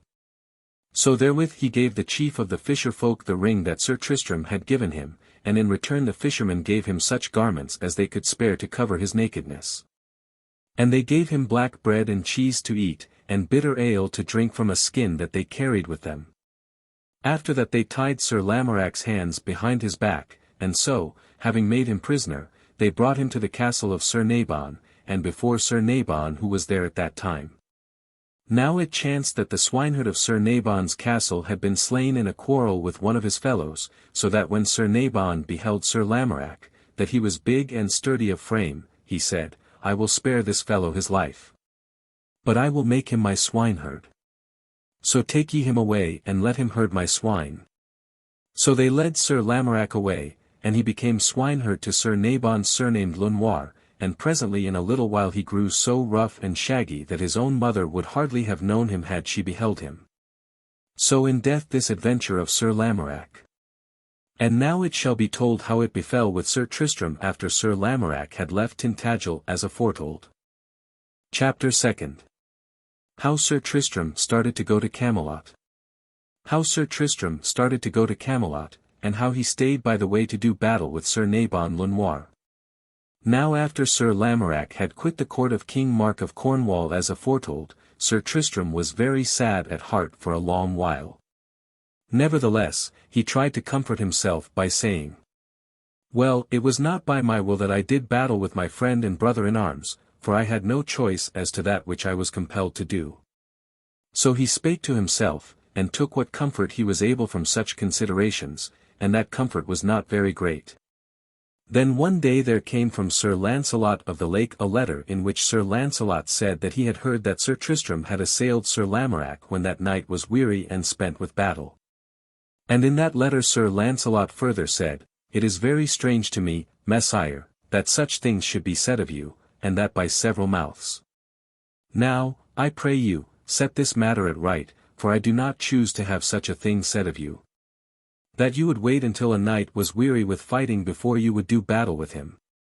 Moreover, Sir Lamorack is your sworn brother at arms, and a fellow knight of the Round Table, and is, besides, one of the noblest and gentlest knights in Christendom. Wherefore I beseech you to set this matter right, so that those who accuse you of unknightliness may be brought to confusion. So wrote Sir Launcelot, and at those words Sir Tristram was cast into a great deal of pain and trouble of spirit. For he wist not how to answer that letter of Sir Launcelot's so as to make the matter clear to that knight. Wherefore he said, I will straightway go to Camelot and to Sir Launcelot and will speak to him by word of mouth, and so will make him understand why I did that which I had to do. So when the next day had come Sir Tristram arose and took horse and rode away from Tintagel with intent to betake himself to Camelot where King Arthur was then holding court, and where he might hope to find Sir Launcelot abiding. And Sir Tristram took no companion with him, not even Gouvernail. And now I shall tell you how Sir Tristram rode. The way that he took led him down by the seashore, and by to a deep forest, which was then nearly altogether devoid of leaves. So that the branches above him were in some places like to the meshes of a net spread against the sky. Here that young knight rode upon a deep carpet of leaves, so that the steps of his warhorse were silenced save only for the loud and continued rustling of his footfalls in the dry and yellow foliage. And as Sir Tristram rode he sang several songs in praise of the Lady Belle Isoult, chanting in a voice that was both clear and loud and very sweet, and that sounded to a great distance through the deep, silent aisles of the forest. Thus he travelled, anon singing as aforetold of, and anon sank in meditation, so travelling until the day declined and the early grey of the evening began to fall. Then he began to bethink him how he should spend the night, and he thought he would have to sleep abroad in the forest. But just as the grey of the evening was fading away into darkness he came to a certain place of open land, where, before him, he perceived a tall castle, partly of stone and partly of red bricks, built up upon a steep hill of rocks. And upon one side of this castle was the forest, and upon the other side was the wide and open stretch of sea. And Sir Tristram perceived that there were lights shining from several windows of that castle, and that all within was aglow with red as of a great fire in the hall of the castle. And at these signs of good cheer, his heart was greatly expanded with joy that he should not after all have to spend that night in the darkness and in the chill of the autumn wilds. So Sir Tristram set spurs to his good horse and rode up to the castle and made request for rest and refreshment for the night. Then, after a little parley, the drawbridge was lowered, and the portcullis was raised, and he rode with a great noise into the stone-paved courtyard of the castle. Thereupon there came several attendants of the castle, and took his horse and aided him to descend from the saddle. And then other attendants came and led him away into the castle and so to an apartment where there was a warm bath of tepid water, and where were soft towels and napkins of linen for to dry himself upon after he was bathed. And when he had bathed and refreshed himself, there came still other attendants bearing soft warm robes for him in which to clothe himself after his journey. And Sir Tristram clothed himself and felt greatly at his ease, and was glad that he had come to that place. For thus it was that worthy knights like Sir Tristram travelled the world in those days so long ago. And so they were received in castle and hall with great pleasure and hospitality. For all folk knew the worth of these noble gentlemen and were glad to make them welcome whithersoever they went.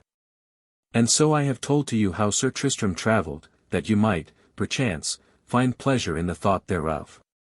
Now after Sir Tristram had refreshed himself and clothed himself as aforesaid, there came the steward of the castle and besought him that he would come to where the lady of the castle was awaiting him for to welcome him. And Sir Tristram went with the steward, and the steward brought him where the lady sat at a table prepared for supper. And Sir Tristram perceived that the lady was very beautiful, but that she was clad in the deep weeds of a widow. When the lady perceived Sir Tristram, she arose and went to meet him, and gave him welcome, speaking in a voice both soft and very sweet. "Messire," quoth she, "I am grieved that there is no man here to welcome you in such a manner as is fitting. But, alas! As you may see by the weeds in which I am clad, I am alone in the world and without any lord of the castle to do the courtesies thereof as is fitting. Yet such as I am, I give you welcome with my entire heart." "Lady," quoth Sir Tristram, "I give you gramercy for your courtesy. And indeed I am grieved to see you in such sorrow as your dress foretells. Now if there is any service I may render to you, I beseech you to call upon me for whatever aid I may give you." "Nay," quoth she, "there is nothing you can do to help me." And therewith the lady, who was hight Lewis, took Sir Tristram by the hand and led him to the table and sat him down beside her, then straightway there came sundry attendants, and set a noble feast before them, with good excellent wines, both white and red. And they too ate and drank together with great appetite and enjoyment. Now after that feast was over and done, Sir Tristram said, "Lady, will you not of your courtesy tell me why you wear the weeds of sorrow in which you are clad? This I ask, not from idle humour, but because, as I said before, I may haply be able to aid you in whatever trouble it is under which you lie." "Alas, Sir Knight," quoth she, "my trouble lieth beyond your power to aid or to amend. For can you conquer death, or can you bring the dead back to life again? Nevertheless, I will tell you what my sorrow is, and how it came unto me. You must know that some distance away across the sea, which you may behold from yonder window, there lieth an island. The present lord of that island is a very wicked and cruel knight, huge of frame and big of limb, hight Sir Nabon surnamed Lenoir. One time the noble and gentle knight who was my husband was the lord of that island and the castle thereon, and of several other castles and manors and estates upon this mainland as well. But one evil day when I and my lord were together upon that island, this Sir Nabon came thither by night, and with certain evil-disposed folk of the island he overcame my lord and slew him very treacherously. Me also he would have slain, or else have taken into shameful captivity, but, hearing the noise of that assault in which my lord was slain, I happily escaped, and so, when night had come, I got away from that island with several attendants who were faithful to me, and thus came to this castle where we are. Since that time Sir Nabon has held that castle as his own, ruling it in a very evil fashion. For you are to know that the castle sits very high upon the crags overlooking the sea, and whenever a vessel passeth by that way, Sir Nabon goeth forth to meet it. And upon some of these crafts he levies toll, and other ships besinks after slaying the mariners and sailor folk who may by evil hap be aboard thereof. And if anyone is by chance cast ashore upon that island, that one he either slays or holds for ransom, or makes thereof a slave for to serve him. Because of this, very few ships now go by that way, for all people shun the coasts of so evil a country as that. So Sir Nabon took that land away from me. Nor have I any kin who will take up this quarrel for me, and so I must endure my losses as best may. Ha! Quoth Sir Tristram, and is there then no good knight-champion in this country who will rid the world of such an evil being as that Sir Nabon of whom you speak? Nay, said the lady, there is no one who cares to offer challenge to that knight, for he is as strong and as doughty as he is huge of frame, and he is as fierce and cruel as he is strong and masterful. Wherefore all men bold him in terror and avoid him. Well, said Sir Tristram, meseems it is the business of any knight to rid the world of such a monster as that, whatever may be the danger to himself. Now as there is no knight hereabouts who hath heart to undertake such an adventure, I myself shall undertake it so soon as tomorrow shall have come. Sir, said the lady, I beseech you to think twice before you enter into such an affair as that. Or rather be ruled by me and do not undertake this quest at all, for I misdoubt that anyone could conquer this huge and powerful champion, even if that knight were such as Sir Launcelot of the Lake or Sir Tristram of Lyonesse. At this Sir Tristram laughed with great goodwill, and he said, Lady, do you not then know who I am? Nay, said she, I know you not. Well, said Sir Tristram, then I may tell you that I am that Sir Tristram of Lyonesse of whom you spoke just now. And I also tell you that I shall undertake this adventure tomorrow morning. Now when the lady found that the stranger she had taken in was Sir Tristram of Lyonesse, she made great exclamation of surprise and pleasure at having him at that place, for at that time all the world was talking of Sir Tristram's performances.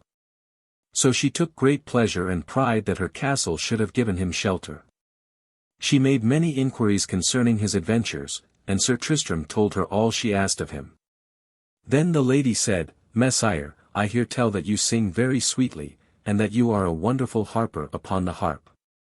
Now will you not chaunt for me a song or two or three?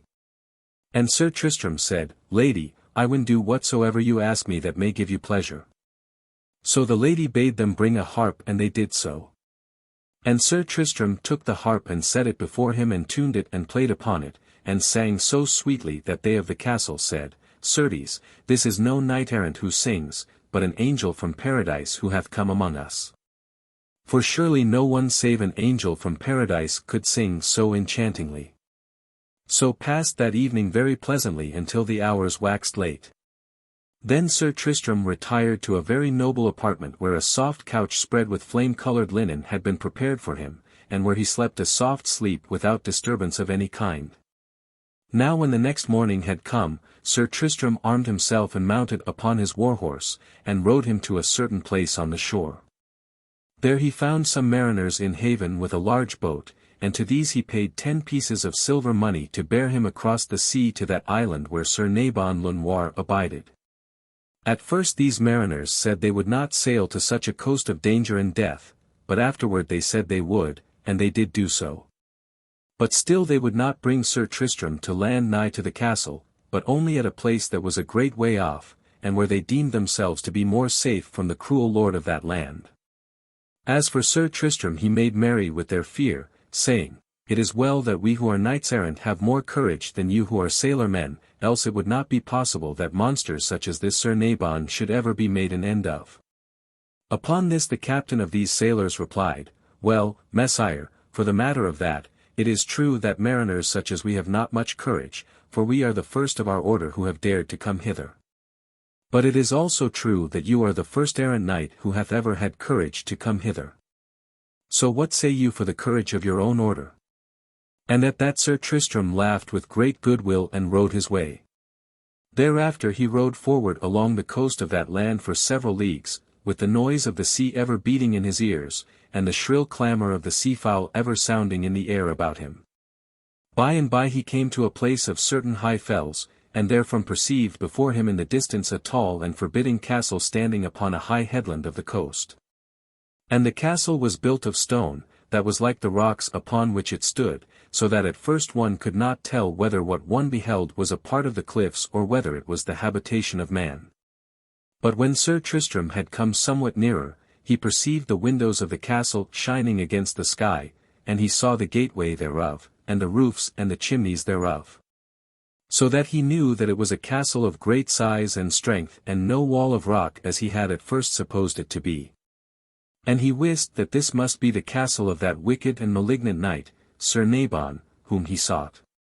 Now as Sir Tristram wended his way toward that castle by a crooked path meditating how he should come at Sir Nabon for to challenge him to battle, he was by and by aware of a fellow clad in pied black and white, who walked along the way in the direction that he himself was taking. At the first that fellow was not aware of Sir Tristram, then presently he was aware of him and turned him about, and beheld that a strange knight was riding rapidly down toward him upon a horse. Then at first that fellow stood like one struck with amazement, but in a moment he cried out aloud as with a great fear, and instantly turned again and ran away, yelling like one who had gone mad. But Sir Tristram thundered after him at speed, and, in a little, came up with him, and catched him by the collar of his jerkin and held him fast. And Sir Tristram said, "Fellow, who are you?" "Lord," quoth the fellow, "I am an attendant upon the knight of yonder castle, which same is hight Sir Nabon surnamed Le Noir." Then Sir Tristram said, "Sirrah, why did you run from me when you first beheld me?" And the fellow replied, "Messire, you are the first stranger who hath dared to come hither to this country. Wherefore, seeing you, and seeing that you rode upon horseback, and not knowing how you came to this land, I wist not whether you were a man of flesh and blood, or whether you were a spirit come hither for to punish us for our sins. So I ran away from you." "Well," said Sir Tristram, "as you see, I am no spirit, but a man of flesh and blood. Yet I have great hope that I have indeed been sent hither for to punish those who have done evil. For I come hither seeking the knight of yonder castle for to do battle with him in behalf of that lady whose lord he slew so treacherously as I have heard tell. And I hope to take away from him this island and return it to the Lady Lewis, to whom it belongeth." "Alas, Messire," quoth the fellow, "this is for you a very sorry quest upon which you have come. For this Sir Nabon whom you seek is accounted to be the most potent knight in all of the world. Yea, he is held to be a bigger knight than even Sir Launcelot of the Lake or Sir Tristram of Lyonesse or Sir Lamorack of Gales. Wherefore I beseech you to turn about and go away whither you have come whilst there is still the chance for you to escape." "Gramercy for your pity, good fellow," quoth Sir Tristram, "and may God grant that it may not be deserved. Nevertheless, in spite of the danger in this quest, I am still of the same mind as I was when I came hither. So do you presently go to your lord and tell him from me that a knight hath come to do battle with him upon the behalf of the lady to whom this island by rights belongeth." Therewith Sir Tristram let the fellow go, and he ran off with great speed and so away to the postern of the castle and entered in and shut the door behind him.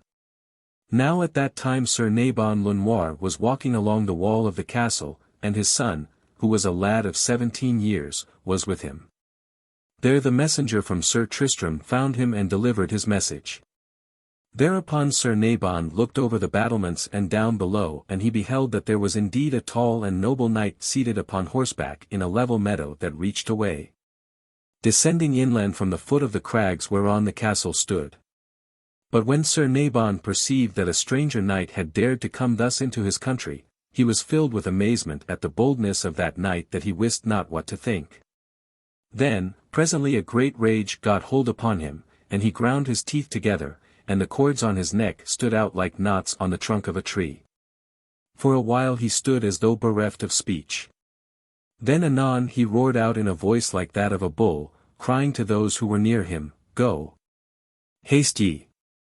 Fetch me straightway my horse and armor, and I will go immediately forth and so deal with yonder champion of ladies that he shall never take trouble upon their account again."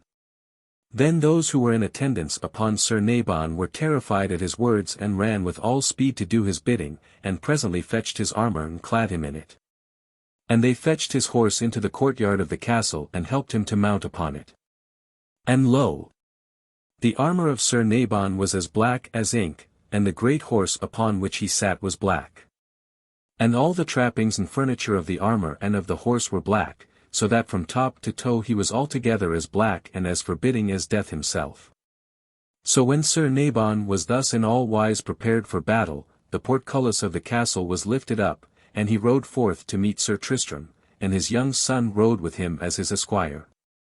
Then all the people of the castle gathered together upon the walls to see that battle that was to be, and not one of those several score of folk thought otherwise than that Sir Tristram would certainly be overcome in that encounter. Sir Nabon rode straight up to Sir Tristram and he said very fiercely, "Sirrah, what is it brings you hither to this land?" "As to that," said Sir Tristram, "the messenger whom I have sent to you hath, I believe, told you what I come for, and that it is to redeem this island from your possession, and to restore it to the Lady Lyonesse, to whom it belongeth. Likewise that I come to punish you for all the evil you have done." "And what business is all this of yours?" quoth Sir Nabon, speaking with great fury of voice. "Messire," quoth Sir Tristram, "know ye not that it is the business of every true knight to rid the world of all such evil monsters as you be?" "Ha!" quoth Sir Nabon, "that was very well said, for whatever mercy I should have been willing before this to show you hath now been forfeited unto you. For now I shall have no mercy upon you but shall slay you." "Well," quoth Sir Tristram, "as for that, meseems it will be time enough to offer me mercy after you have overcome me in battle." So thereupon each knight took his place for assault, and when they were in all ways prepared, each set spurs to his horse and dashed the one against the other, with a dreadful, terrible fury of onset. Each smote the other in the very midst of his shield, and at that blow the lance of each was altogether shivered into pieces to the very truncheon thereof. But each knight recovered his horse from the fall and each leaped to earth and drew his sword, and each rushed against the other with such fury that it was as though sparks of pure fire flew out from the oculariums of the helmets. Therewith they met together, and each lashed and smote at the other such fell strokes that the noise thereof might easily have been heard several furlongs away. Now in the beginning of that battle Sir Tristram was at first sore bestead and wist that he had met the biggest knight that ever he had encountered in all of his life, unless it was Sir Launcelot of the Lake, whom he had encountered as aforetold of in this history. So at first he bore back somewhat from the might of the blows of Sir Nabon. For Sir Nabon was so huge of frame and the blows he struck were so heavy that they drove Sir Tristram back as it were in spite of himself. Then Sir Tristram began to say to himself, "Tristram, if you indeed lose this battle, then there will be no one to defend your honour before Sir Launcelot who hath impeached it." Therewith it was as though new strength and life came back to him, and of a sudden he rushed that battle, and struck with threefold fury. And gave stroke upon stroke with such fierceness of strength that Sir Nabon was astonished and fell back before his assault.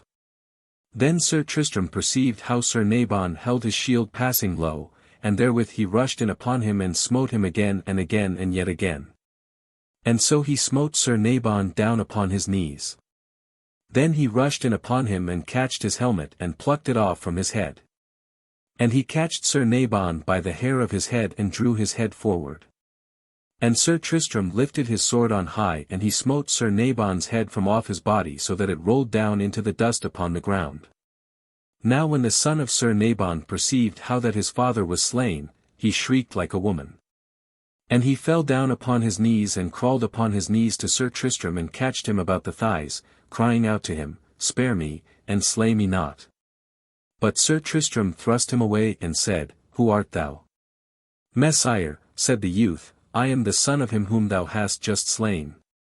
Then Sir Tristram looked closely into his face, and he perceived that it was wicked and treacherous and malevolent like to the face of Sir Nabon. Thereupon Sir Tristram said, "If a man shall slay the wolf and spare the whelp of the wolf, what shall the world be the better therefore?" Therewith he catched the son of Sir Nabon by the hair and dragged him down and smote off his head likewise as he had smitten off the head of his father, so that it fell upon the ground beside the head of Sir Nabon. And now it shall be told how Sir Tristram discovered Sir Lamorack upon the island and how he made amends to him, so that they became friends and brethren in arms once more as they had been before. Chapter 3. How Sir Tristram did justice in the island, and thereby released Sir Lamorack. How Sir Tristram did justice in the island, and thereby released Sir Lamorack from captivity. Also how Sir Tristram and Sir Lamorack renewed their great tenderness toward one another. Now after Sir Tristram had overcome Sir Nabon le Noir, and had slain the son of Sir Nabon as has been just told, he went straightway to the castle that had been Sir Nabon's. And commanded that they should bring forth the seneschal and the officers thereof unto him. Meantime, being a little wounded in that battle, he sat himself down upon a bench of wood that stood in the hall of the castle, and there he held his court. So, in a little while, there came the seneschal and several of the officers of the household to where Sir Tristram was, and when the seneschal came before Sir Tristram, he fell down upon his knees and besought pardon and mercy. Then Sir Tristram said, I will consider thy case anon, and if I may assure myself that thou and these others are truly repentant. And if I may have a surety that ye will henceforth be faithful in your duty toward that lady who is now again the mistress of this castle and land, then I shall have mercy. But if ye show yourselves recreant and treacherous, according to the manners of this Sir Nabon who is dead, then I shall of a surety return hither and shall punish you even as ye beheld me punish that wicked knight and his young son. Then Sir Tristram said, Who is the porter of this castle? And the porter lifted his hand and said, Lord, I am he. Sir Tristram said, What captives have ye in this place? The porter said, Lord, there be 4 knights and 3 ladies who are held captive here for ransom. Then Sir Tristram said, Bring them forth hither to me. So the porter and several other of the castle folk departed with all speed and presently returned bringing with them those miserable captives whom they had liberated from the dungeons of the castle. These they led to where Sir Tristram still sat in justice upon the bench of wood. And Sir Tristram looked upon them with pity and beheld that they were in a very sad and forlorn condition and so sorrowful from their captivity that some of them wept from pure weakness of heart. Then Sir Tristram said, Comfort ye, and take no more sorrow to yourselves, for now your troubles are past and gone, and happiness lieth before you. Sir Nabon is dead, and so is his son, and there is no one now to torment you. Moreover, I dare say that there is much treasure gathered at this place by Sir Nabon, and all that treasure shall be divided amongst you, for to comfort ye, wherefore when ye leave this place, ye shall go away a great deal richer than ye were when ye came. So spake Sir Tristram, promising them much for to comfort them a little. As to that treasure he spake of, ye shall immediately be told how it was. For when Sir Tristram had summoned the treasurer of that place, he brought Sir Tristram down into the vaults of the castle and there he beheld 7 strong chests bolted and locked. Then Sir Tristram summoned the locksmith of that castle. And the smith came and burst open the chests, and lo! The eyes of all were astonished and bedazzled with the treasure which they therewith beheld. For in those chests was heaped an incalculable treasure of gold and silver and precious gems of many divers sorts. And besides this treasure, you are to know that they found in that vault many bales of cloth, some of silk and velvet, and some of tissues of cloth of gold and silver. And they found many precious ornaments, and many fine suits of armor, and many other valuable things. For in several years Sir Nabon had gathered all that treasure in toll from those ships that had sailed past that land. All this treasure Sir Tristram had them bring forth into the light of day, and he divided it into several equal parcels. Then he said to those sad, sorrowful captives, Look! See! All this shall be yours for to comfort ye. Take each of you 1 parcel and depart hence in joy. Then all they were greatly astonished at Sir Tristram's generosity, and they said, Lord, how is this? Do you not then take any of this treasure for yourself? To them Sir Tristram made reply, Nay, why should I take it? I am not sad, nor sick, nor troubled at heart as you poor captives are. All this I have taken for to comfort you, and not for to satisfy my own covetousness. So let each take his share of it and see that ye all use it in comfort and peace and for the advantage of other men and women who are in trouble as ye have been. For, as hitherto this treasure hath been used for evil purpose, so shall it be henceforth that it shall be used to good purpose. So there was great rejoicing amongst all those poor people who had been so sad and sorrowful before. Now, after all this had been settled, Sir Tristram cast about how he might put that land under good government upon behalf of the Lady Lyonesse. To this intent he chose from amongst those captives whom he had liberated a certain very worthy honourable knight of Cornwall hight Sir Segwarides. Him Sir Tristram appointed to be governor of that island, giving him liberty to rule it as he chose, saving only that he should do homage to the Lady Lyonesse as Lady Paramount. And Sir Tristram ordained that Sir Segwarides should pay tribute to that lady every year such an amount as should be justly determined upon betwixt them. For Sir Tristram wist that some strong worthy knight should rule that island, or else, from its position, it might again some time fall from the Lady Lyonnesse's possession into the hands of such an evil and malignant overlord as Sir Nabon had been. So it was done as Sir Tristram had ordained. And it may here be said that Sir Segwarides ruled that land very justly, and that he and the Lady Lyonesse became dear friends, so that at the end of 3 years from that time he and she were made husband and wife. Now Sir Tristram remained in that island several days, with intent to see to it that the power of Sir Segwarides should be established. And he made all the people of that land come before Sir Segwarides for to pledge obedience to him. Amongst these came Sir Lamorack in the guise of a swineherd, and Sir Tristram knew him not, because that he was clad in rags and in the skins of animals, and because that his beard and his hair were uncut and unkempt, and hung down very shaggy upon his breast. But Sir Lamorack knew Sir Tristram yet would not acknowledge him, being ashamed that Sir Tristram should discover him in such a guise and so ragged and forlorn as he then was. So he kept his eyes from Sir Tristram, and Sir Tristram passed him by and knew him not. But amongst other of the people of the castle that passed before Sir Tristram, there came a woman, very fair to look upon, and she had been a house slave to Sir Nabon. As this woman passed before Sir Tristram, he beheld that she wore upon her thumb a very fair and shining ring, that bare a green stone set in wrought gold. And when he looked again he saw it was that ring of carven emerald that he had given to Sir Lamorack as aforetold. At this Sir Tristram was astonished beyond measure, and he ordered that woman to come before him, and she came and stood before him trembling. Then Sir Tristram said, "Fear not, but tell me where got ye that ring that I behold upon your hand?" And the woman said, "Lord, I will tell you the very truth. My husband is the chief fisherman of this place, and one day, some while ago, he gave me this ring when I had favour in his sight." Sir Tristram said, "Where is your husband?" The slave woman said, "Yonder he stands." Then Sir Tristram said, "Come hither, sirrah." And therewith the fisherman came and stood before Sir Tristram as his wife had done, and he also trembled with fear as she had done. To him Sir Tristram said, "Why do you tremble so?" And the fisherman said, "Lord, I am afeard." Sir Tristram said, "Have no fear, unless you have done wrong, but tell me the truth. Where got ye that ring that yonder woman weareth?" "Lord," said the fisherman, "I will tell you the perfect truth. One day I and several of my fellows found a man lying naked in a bed of heather near the seaside. At first we thought he was dead, but he awoke and arose when he heard our voices. He was naked and hungry, and he besought us for clothes to cover his nakedness and for food to eat. So we gave him what we could, demanding that ring in payment. So he gave the ring Tom, who am the chief of the fishermen, and I gave it to that woman who is my wife, and that, Lord, is the very truth." Then Sir Tristram was very much disturbed in mind, for he feared that it might have gone ill with Sir Lamorack. And he said, "Where now is that man of whom ye speak?"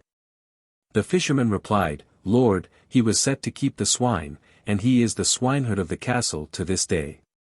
At this Sir Tristram was very glad that no more ill had befallen Sir Lamorack, and that he was yet alive. Then, after the fisherman had departed from that place, Sir Tristram sat for a while sunk into deep thought. And he said to himself, "Alas, that so noble a knight should be brought to such a pass as that. How greatly must my friend be abased when he would not acknowledge himself to me nor claim my assistance because of the shame of his appearance. Meseems it is not fitting for me to send for him to come to me in the guise which he now wears, for it would be discourteous a thing for me to do, to make him so declare himself. So first I shall see to it that he is clothed in such a manner as shall be fitting to his high estate, and then haply he will be willing to make himself manifest to me. After that, perhaps his love will return to me again, and remain with me as it was at first. So Sir Tristram called to him several of the people of that castle, and he bade them do certain things according to his command, and straightway they departed to do as he ordained. Now turn we to Sir Lamorack. Whilst he sat keeping watch over his swine there came to him 4 men from the castle. These say to him, You must come straightway with us. Sir Lamorack said, Whither would you take me? They say, That we are not permitted to tell you, only that you are to go with us as we bid you. So Sir Lamorack arose and went with those 4, much wondering what it was that was to befall him, and whether that which was to happen was good or evil. The 4 men brought him to the castle and they entered in thereat, and they escorted Sir Lamorack, still greatly wondering, up the stairway of the castle, and so into a noble and stately apartment, hung with tapestries and embroidered hangings. And there Sir Lamorack beheld a great bath of tepid water, hung within and without with linen. There were at this place several attendants. These took Sir Lamorack and unclothed him and brought him to the bath, and bathed him and dried him with soft linen and with fine towels. Then there came the barber and he shaved Sir Lamorack and clipped his hair, and when he was thus bathed and trimmed, his nobility shone forth again as the sun shines forth from a thick cloud that hides its effulgence for a while, only to withdraw so that the glorious day-star may shine forth again with redoubled splendor. Then there came divers other attendants and clothed Sir Lamorack in rich and handsome garments such as were altogether fitting for a knight royal to wear. And after that there came several esquires and brought a very splendid suit of armor. And they clad Sir Lamorack in that armor, and the armor gleamed as bright as daylight, being polished to a wonderful clearness, and inlaid with figures of arabesqued silver. Then Sir Lamorack said, What means all this that ye do to me? And they said, Wait, Messire, and you shall see. So after all these things were done, 5 other esquires appeared to conduct Sir Lamorack away from that place. These led him through several passages and hallways until at last they came to a great space of hall wherein stood a single man, and that man was Sir Tristram. And Sir Tristram gazed upon Sir Lamorack and his heart yearned over him with great loving kindness. But he would not betray his love to those who had come with Sir Lamorack, so he contained himself for a little, and he said to those in attendance, Get ye gone, and straightway they departed. Then Sir Lamorack lifted up his eyes and he came to where Sir Tristram was standing and he said, Is it thou, Tristram, who hath bestowed all these benefits upon me? And he said, From thy nobility of soul such things may be expected. Then Sir Tristram wept for joy, and he said, Lamorack, it is little that I have done to pleasure thee, and much that I have done to affront thee. Then Sir Lamorack said, Nay. It is much that thou hast done to comfort me, and little to cause me discomfort. For lo! Thou hast uplifted me from misery into happiness, and thou hast brought me from nakedness and want into prosperity and ease, and what more may one man do for another man than that? Lamorack, said Sir Tristram, there is much more than one man may do for another man than that. For if one man hath given offence to another man, he may be reconciled to that one so offended, and so the soul of that other shall be clothed with peace and joy, even as thy body hath been clothed with garments of silk and fine linen. Then Sir Tristram took Sir Lamorack by the hand, and he said, Dear friend, art thou now strong and fresh of body? And Sir Lamorack, greatly wondering, said, Aye. Then, said Sir Tristram, I may now offer thee reparation for that offence which I one time unwillingly committed against thee. For lo! I have had thee clad in the best armor that it is possible to provide, and now that thou art fresh and hale and strong, I am ready to do battle with thee at any time thou mayst assign. For if, before, thou wert overcome because thou wert weary with battle, now thou mayst prove thy prowess upon me being both strong and sound in wind and limb. But upon this Sir Lamorack ran to Sir Tristram and catched him in his arms and kissed him upon the cheek. And he said, Tristram, thou art indeed a very noble soul. I will do no battle with thee, but instead I will take thee into my heart and cherish thee there forever. Sir Tristram said, Art thou altogether satisfied? And Sir Lamorack said, Yea. And therewith Sir Tristram wept for pure joy. Then Sir Tristram said, Let us go to Sir Launcelot of the Lake, so that I may make my peace with him also. For he hath writ me a letter chiding me for having done battle with thee when thou wert weary and winded with fighting. And I was upon my way to see Sir Launcelot and to plead my cause with him when I came hither by good hap, and was able to uplift thee out of thy distress. To this Sir Lamorack said, I will go with thee to Sir Launcelot whenever it shall please thee, and I will bear full testimony to thy knightliness and to thy courtesy. So when the next morning had come they took boat and sailed away from that island. And the night of that day they abided at the castle of the Lady Lyonesse, who gave thanks without measure to Sir Tristram for ridding the world of so wicked and malign a being as Sir Nabon, and for restoring her inheritance of that land unto her again. And upon the morning of the next day those two good knights betook their way to Camelot, where they found Sir Launcelot. There Sir Lamorack exculpated Sir Tristram, and Sir Launcelot immediately withdrew his rebuke for that battle which Sir Tristram had aforetime done against Sir Lamorack. After that Sir Tristram and Sir Lamorack abode at the court of King Arthur for nigh a year, and during that time they went upon many quests and adventures of various sorts, sometimes alone, sometimes together.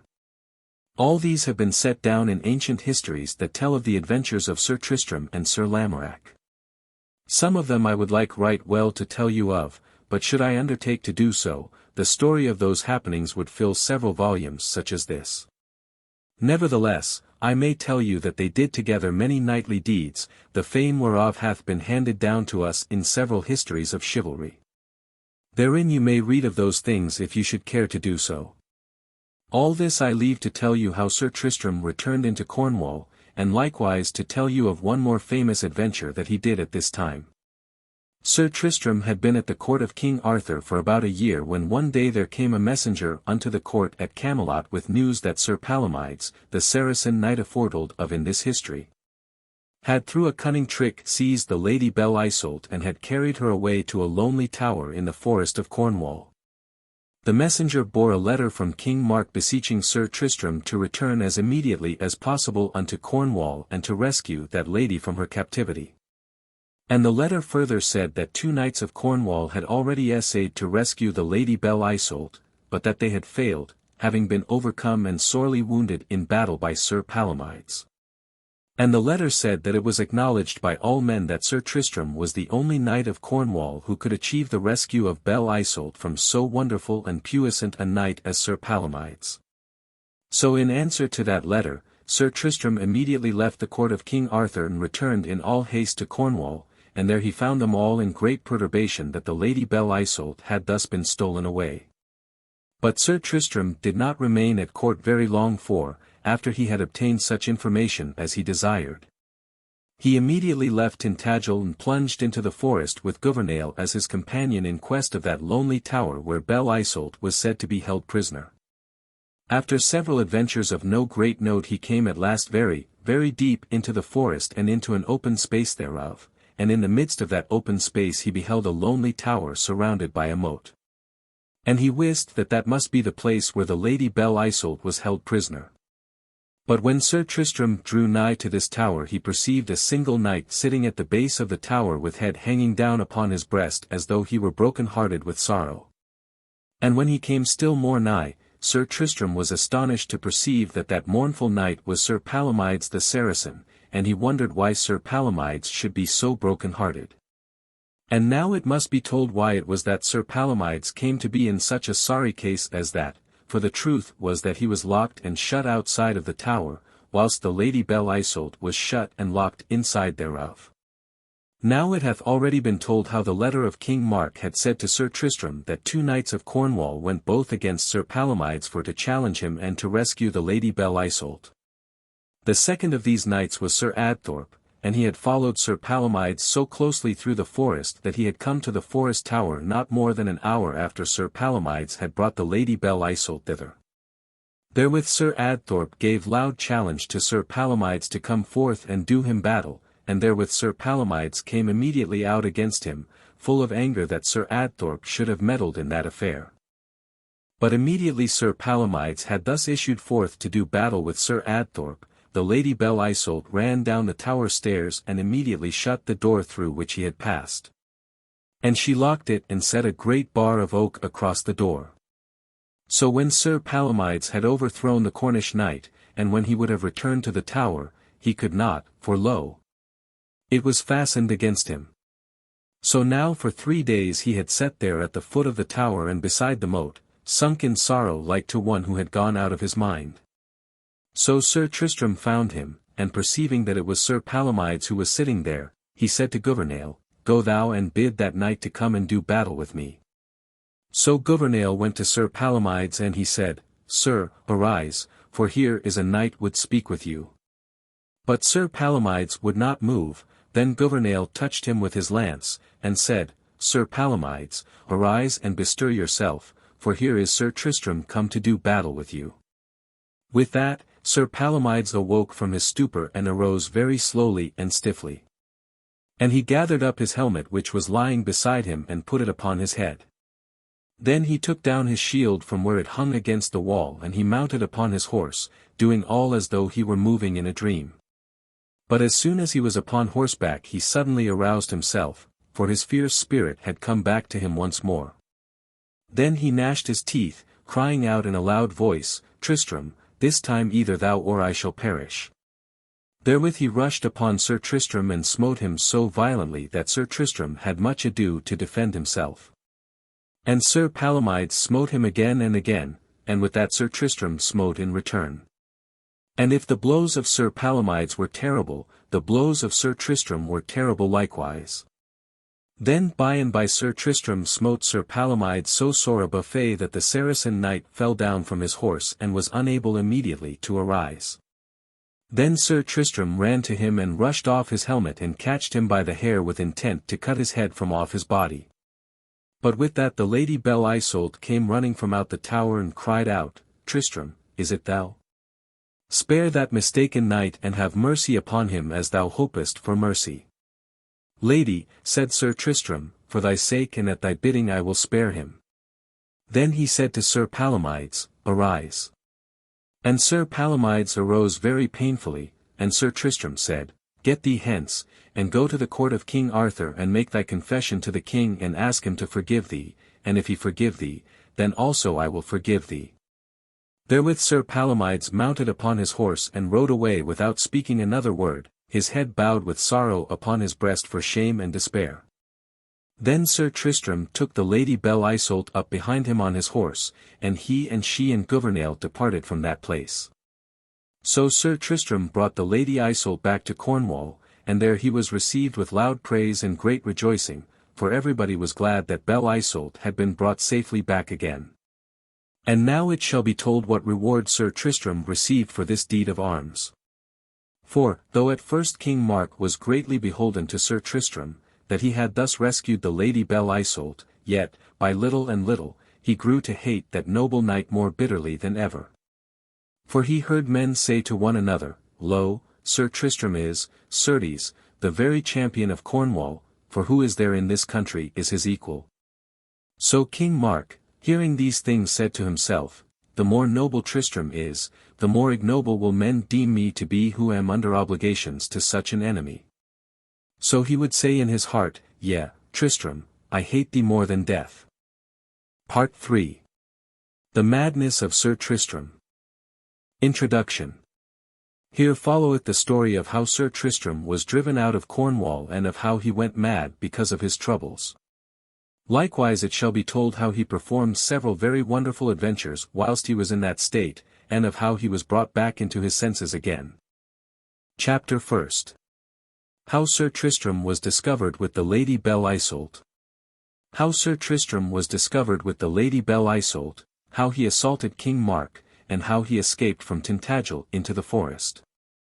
After Sir Tristram had thus rescued the Lady Belle Isoult from the hand of Sir Palamydes, he dwelt very peacefully at the court of Cornwall for all of that winter and until the spring that followed. And during that time he was given every meed of praise and honor. But although King Mark and his court gave praise to Sir Tristram with the lips, yet he and many of his people hated Sir Tristram at heart. And there were many mischief-makers about the court who were ever ready to blow the embers of the king's wrath into a flame. Now the chiefest of all these mischief-makers was Sir Andred, who was nephew unto King Mark, and cousin germain unto Sir Tristram. Sir Andred was a fierce strong knight, and one very dexterous at arms. But he was as mean and as treacherous as Sir Tristram was generous and noble. Wherefore Ly hated Sir Tristram with great bitterness, though he dissembled that hatred, and sought for every opportunity to do Sir Tristram a harm by bringing him and the king into conflict. So Sir Andred set spies upon Sir Tristram, and he himself spied upon his cousin, yet neither he nor they were able to find anything with which to accuse Sir Tristram. Then one day Sir Andred came to Sir Tristram and said, "Sir, the Lady Belle Isoult wishes to see you to talk with you." Sir Tristram said, "Where is she?" And Sir Andred said, "She is in her bower." Then Sir Tristram said, "Very well, I will go to her." So Sir Tristram arose and departed from where he was with intent to find the lady. And therewith Sir Andred hurried to where King Mark was, and said, "Lord, arise, for Sir Tristram and the Lady Isoult are holding converse together." King Mark said, "Where are they?" And Sir Andred said, "They are in the bower of the queen." At that King Mark's rage and jealousy blazed up into a flame, so that he was like one seized with a sudden frenzy. So, in that madness of rage, he looked about for some weapon with which to destroy Sir Tristram, and he perceived a great sword where it hung against the wall. Thereupon he ran to the sword and took it down from where it was, and ran with all speed to that place where Sir Tristram and the Lady Isoult were, and Sir Andred guided him thither. And when King Mark reached the bower of the Lady Isoult he flung open the door and found Sir Tristram and the Lady Isoult sitting together in the seat of a deep window.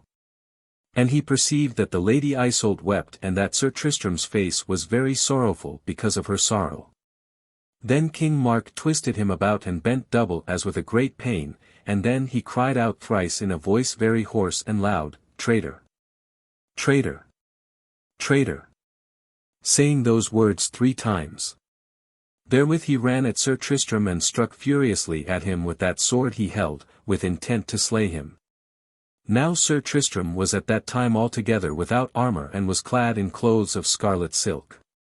Accordingly, he was able to be very quick and alert in his movements.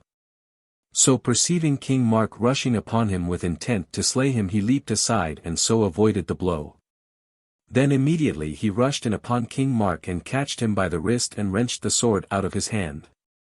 Then Sir Tristram was blinded with his rage and might have slain his uncle, but the Lady Isoult, beholding the fury in his face, shrieked in a very piercing voice, "Forbear! Forbear!" And therewith he remembered him how that King Mark was his mother's brother and that it was his hand that had made him a knight. So he turned the sword in his hand and he smote King Mark with the flat thereof again and again, and at those blows King Mark was filled with terror so that he howled like a wild beast. And King Mark fled away from that place, striving to escape, but Sir Tristram ever pursued him, grinding his teeth like a wild boar in rage, and smiting the king as he ran, over and over again, with the flat of the sword so that the whole castle was filled with the tumult and uproar of that assault. Then many of the knights of Cornwall came running with intent to defend the king, and with them came Sir Andred. But when Sir Tristram saw them, his rage suddenly left the king and went out toward them. So therewith, naked of armor as he was, he rushed at them, and he struck at them so fiercely that they were filled with the terror of his fury, and fled away from before his face. And Sir Tristram chased them through the courts of the castle, striking right and left until he was weary with striking, and many he struck down with the fierceness of his blows, and amongst them was Sir Andred who was sorely wounded. So after a while Sir Tristram grew weary of that battle, and he cried out, "Certes, these are not knights, but swine." And therewith he ceased striking, and allowed those who could do so to escape. Thereafter he went to his chamber and armed himself without summoning Gouvernail, and after that he took horse and rode away altogether from that place. And not even Gouvernail went with him, but only his favourite hound, Hight Houdain, which same followed him into the forest as he rode thitherward. And in his going Sir Tristram looked neither to the right nor to the left but straight before him very proudly and haughtily, and no one dared to stay him in his going. Yet, though he appeared so steadfast, he was like one who was broken-hearted, for he wist that in going away from that place he was leaving behind him all that he held dear in the world. Wherefore he was like one who rode forth from a pleasant garden into an empty wilderness of sorrow and repining. Then, some little while after Sir Tristram had gone, Gouvernail also took horse and rode into the forest, and he searched for a long while in the forest without finding his master. But after a while he came upon Sir Tristram seated under a tree with his head hanging down upon his breast. And Houdaine lay beside Sir Tristram and licked his hand, but Sir Tristram paid no heed to him, being so deeply sunk in his sorrow that he was unaware that Houdaine licked his hand in that wise. Then Gouvernail dismounted from his horse and came to where Sir Tristram was, and Gouvernail wept at beholding the sorrow of Sir Tristram. And Gouvernail said, Messire, look up and take cheer, for there must yet be joy for thee in the world.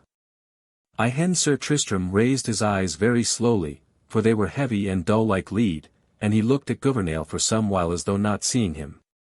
Then by and by he said, Gouvernail, what evil have I done that I should have so heavy a curse laid upon me? Gouvernail said, still weeping, Lord, thou hast done no ill, but art in all wise a very noble, honourable gentleman. Alas! Quoth Sir Tristram, I must unwittingly have done some great evil in God's sight, for certes the hand of God lieth grievously heavy upon me. Gouvernail said, Lord, take heart, and tell me whither shall we go now? And Sir Tristram said, I know not. Then Gouvernail said, Lord, let us go hence, I care not where, for I reckon nothing of storm or rain or snow or hail if it so be that I am with you. Then Sir Tristram looked upon Gouvernail and smiled, and he said, Gouvernail, it is great joy to me that you should love me so greatly as you do. But this time you may not go with me whither I go, for the Lady Belle Isoult hath few friends at the court of Cornwall, and many enemies, wherefore I would have you return unto her for my sake. So that you may befriend her and cherish her when that I am no longer by her for to stand her friend in her hour of need. And take this dog Houdaine with you and bid the Lady Belle Isoult for to keep him by her to remind her of my faithfulness unto her. For even as this creature is faithful unto me under all circumstances, so am I faithful unto her whether she be glad or sorry, or in good or evil case. So return to Tintagel as I bid thee, and see that thou pay thy duty unto that lady even as thou pay'st it unto me. For she is so singularly dear unto me that, even as a man's heart is the life of his body, so is her happiness the life of my life. Then Gouvernail wept again in very great measure, and he said, Lord, I obey. Therewith he mounted his horse, still weeping with a great passion of sorrow, and rode away from that place, and Houdaine followed after him and Sir Tristram was left sitting alone in the deep forest. After that Sir Tristram wandered for several days in the forest, he knew not whither for he was bewildered with that which had happened, so that he ate no food and took no rest of any sort for all that time. Wherefore, because of the hardship he then endured, he by and by became distraught in his mind. So, after a while, he forgot who he himself was, and what was his condition, or whence he came or whither he wended. And because his armour weighed heavily upon him, he took it off and cast it away from him, and thereafter roamed half naked through the woodlands. Now upon the 6th day of this wandering he came to the outskirts of the forest and nigh to the coast of the sea at a spot that was not very far away was the castle of the Lady Lyonesse, where he had once stayed at the time that he undertook the adventure against Sir Nabon as aforetold. There, being exhausted with hunger and weariness, he laid himself down in the sunlight out beyond the borders of the forest and presently fell into a deep sleep that was like to a swoon. Now it chanced at that time that there came that way a certain damsel attendant upon the Lady Lyonesse. She perceiving that a man lay there on the grass at the edge of the forest was at first of a mind to quit that place. Then, seeing that the man lay very strangely still as though he were dead, she went forward very softly and looked into his face. Now that damsel had beheld Sir Tristram a great many times when he was at the castle of the Lady Lyonesse. Wherefore now, in spite of his being so starved and shrunken, and so unkempt and unshaved, she remembered his face and she knew that this was Sir Tristram. Therewith the damsel hurried away to the Lady Lyonesse, and the lady was not a very great distance away, and she said, Lady, yonder way there lieth a man by the forest side, and I believe that it is Sir Tristram of Lyonesse.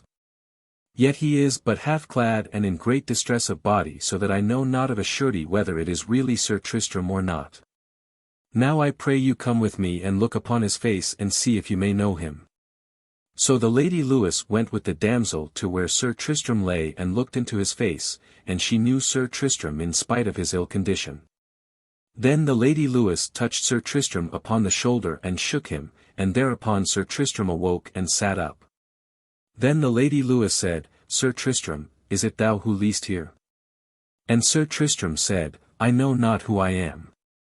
The Lady Lyonesse said, Messire, how came you here in this sad case?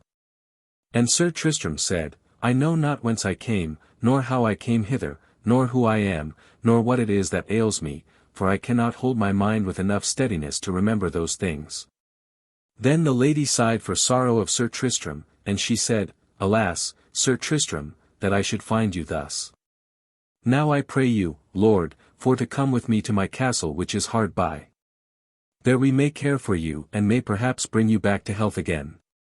To this Sir Tristram said, Lady, I may not go with you.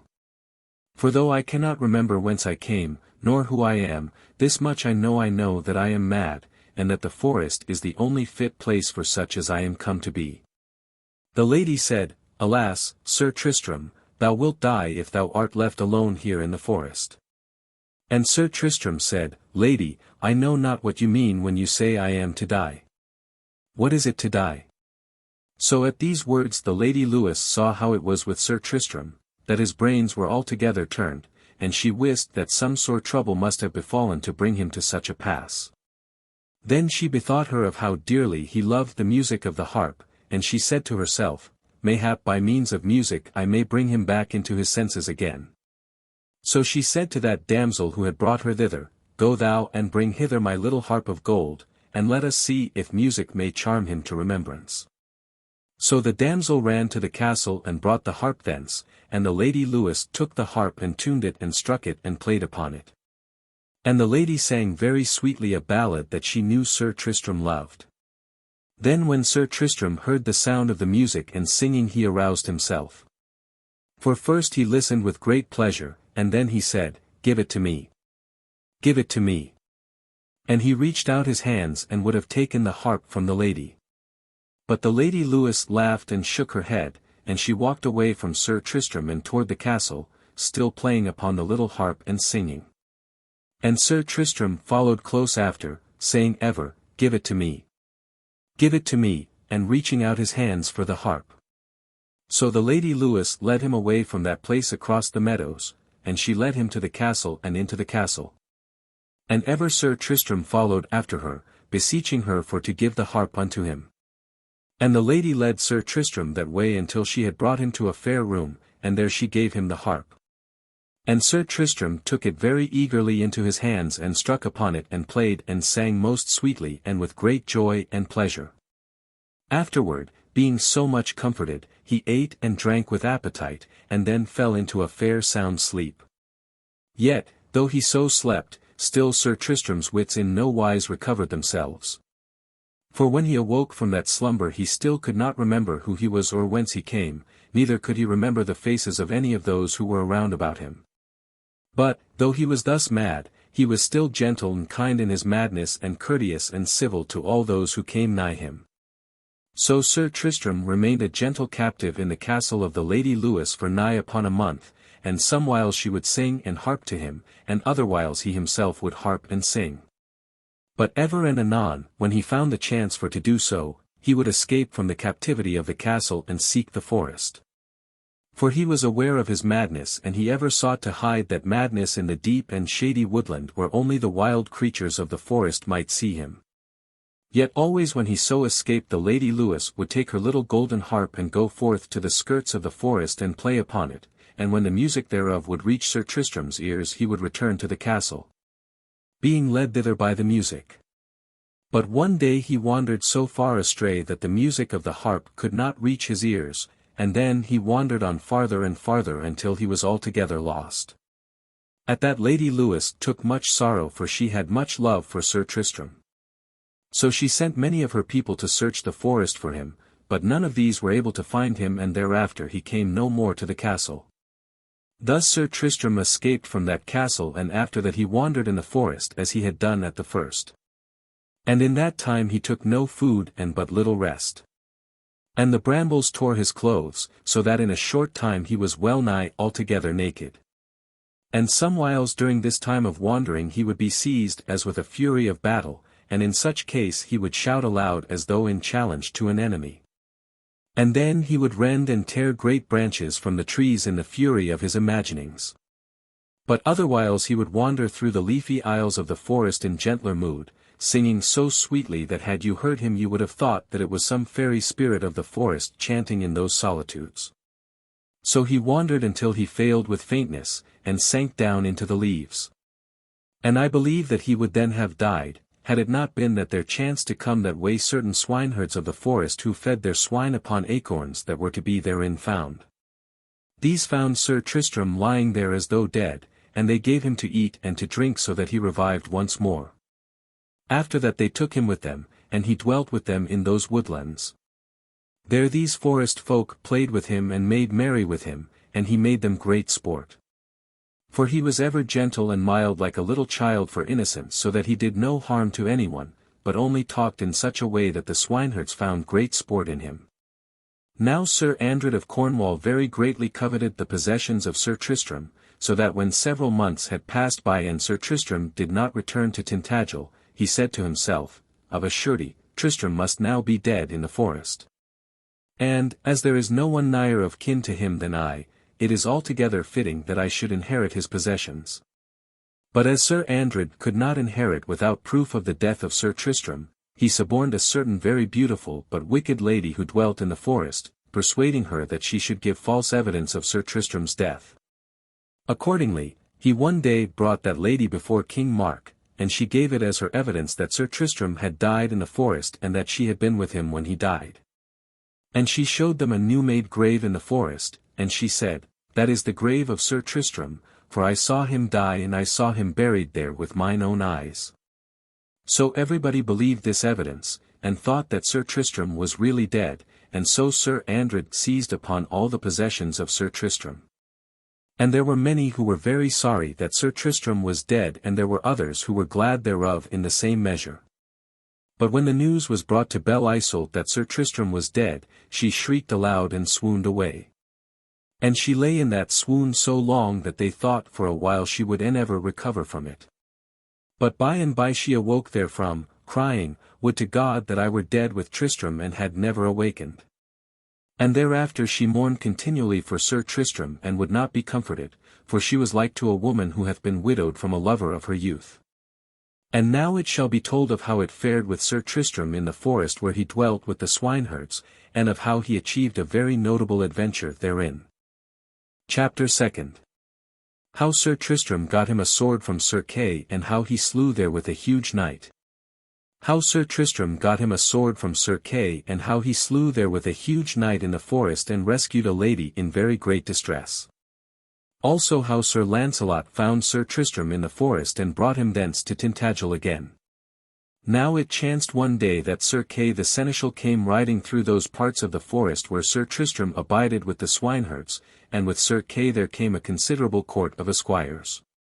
And with him besides there travelled Sir Dagonet, King Arthur's fool. Now you are to know that though Sir Dagonet was the king's jester, and though he was slack of wit, yet he was also a knight of no mean prowess. For he had performed several deeds of good repute and was well held in all courts of chivalry. So Sir Dagonet always went armed, though he bore upon his shield the device of a cockerel's head as a symbol of his calling. The time that Sir Kay and his court travelled as aforesaid was in the summer season and the day was very warm, so that Sir Kay was minded to take rest during the midday and until the coolness of the afternoon should come. So they all dismounted from their horses and sat them down under the shade of the trees where it was cool and pleasant and where the breezes reached them to breathe upon their faces. But whilst Sir Kay and his court thus rested themselves, Sir Dagonet must needs be gaddying, for he was of a very restless, meddlesome disposition. So, being at that time clad only in half armor, he wandered hither and thither through the forest as his fancy led him. For somewhiles he would whistle and somewhiles he would gape, and otherwhiles he would cut a caper or two. So, as chance would have it, he came by and by to that open glade of the forest where the swineherds were gathered, and at that time they were eating their midday meal of black bread and cheese, and were drinking beer. Some talking and laughing and others silent as they ate their food. Unto these Sir Dagonet appeared, coming out of the forest in very gay attire, and shining in the half armor he wore, so that he appeared like a bright bird of the woodland. Then Sir Dagonet, seeing where those rude boors were eating their meal of food, came to them and stood amongst them. And he said, Who are ye fellows? Whereunto they replied, We are swineherds, Messire. Who be ye? Quoth Sir Dagonet, I am King Arthur's fool. And whilst there are haply many in the world with no more wits than I possess, yet there are few so honest as I to confess that they are fools. At these words those swineherds laughed very loudly. Well, quoth one, if King Arthur hath his fool, so have we, and yonder he is, and therewith he pointed to where Sir Tristram lay in the shade of the trees some distance away and beside a deep well of the forest. Upon that Dagonet must needs go to where Sir Tristram lay, nearly naked, upon the ground. And when he had come there he said, Arise, fool. Whereunto Sir Tristram replied, Why should I arise? Lo! I am weary. Then Sir Dagonet said, It is not fitting that thou, who art the fool of swineherds shouldst lie upon the grass, whilst I who am the fool of a king stand upright upon my shanks. So, fool, I bid thee bestir thyself and arise. But Sir Tristram said, I will not arise. And therewith Sir Dagonet took his sword and pricked the thigh of Sir Tristram with the point thereof with intent to make him bestir himself. Now when Sir Tristram felt the prick of Sir Dagonet's sword, a certain part of his memory of knighthood came back to him and he was seized with a sudden fury against Sir Dagonet. So he arose and ran at Sir Dagonet and catched him in his arms, and lifted Sir Dagonet off his feet and he soused him in the well 4 or 5 times so that he was like to have drowned him. As for those swineherds, when they saw what their fool did to that other fool, they roared with laughter so that some of them rolled down upon the ground and lay grovelling there for pure mirth. But others of them called out to Sir Tristram, Let be, or thou wilt drown that man, and therewith Sir Tristram let Sir Dagonet go, and Sir Dagonet ran away. Nor did Sir Dagonet cease to run until he came to his party under the shade of the trees. But when Sir Kay perceived what a sorry plight it was in which Sir Dagonet appeared, he said, What hath befallen thee? To this Sir Dagonet replied as follows, Messire, I, who am a fool, went into the forest and met another fool. I fool would have a jest with he fool, but he fool catched I fool and soused I fool in a well of cold water. So it came about that while I fool had the jest, he fool had the sport of the jest. Then Sir Kay understood in some manner what had befallen, and he was very angry that Sir Dagonet should have been so served. Wherefore he said, Where did this befall thee? And Sir Dagonet said, Over yonder ways. Then Sir Kay said, I will avenge thee for the affront that hath been put upon thee. For no boor shall serve a knight of King Arthur's court in such a fashion. So therewith Sir Kay arose and put on his armor and mounted his horse and rode away. And after a while he came to that place where the swineherds were. Then Sir Kay said very sternly, Which of ye is that boor who put so grievous an affront upon a gentleman of my party? The swineherds say, Yonder he is lying by the well. But he is slack of wit, wherefore we beseech you to do him no harm. Then Sir Kay rode to where Sir Tristram was, and he said, Sirrah, why did you souse Sir Dagonet into the water? To this Sir Tristram did not reply, but only looked at Sir Kay and laughed, for it pleased him wonderfully to behold that knight all in shining armor. But when Sir Kay beheld Sir Tristram laugh in that wise, he waxed exceedingly wroth. Wherefore he drew his sword straightway, and rode at Sir Tristram with intent to strike him with the blade thereof. But when Sir Tristram saw the sword of Sir Kay shining like lightning in the sunlight, somewhat of his knightly spirit arose within him and took wing like to a bird springing up out of the marish grass into the clear air.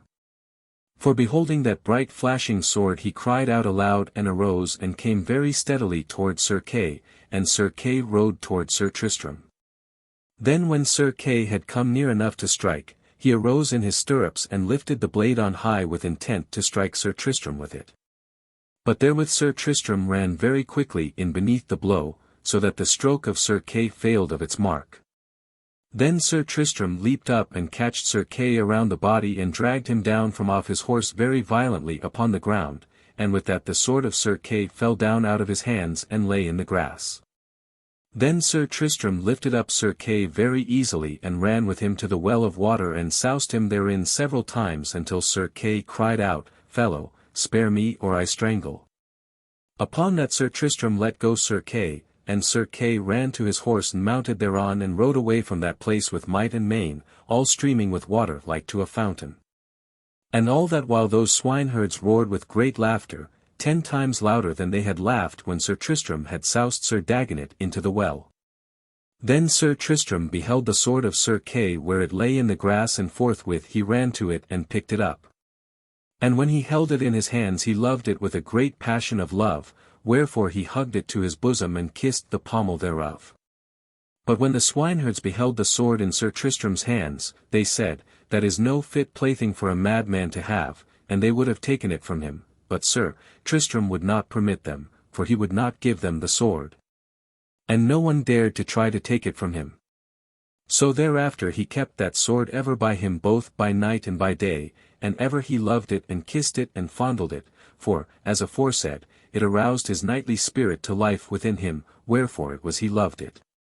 So it hath been told how Sir Tristram got him a sword, and now it shall be told how well he used it. Now there was at that time in the woodlands of that part of Cornwall a gigantic knight hight Sir Tauleas, and he was the terror of all that district.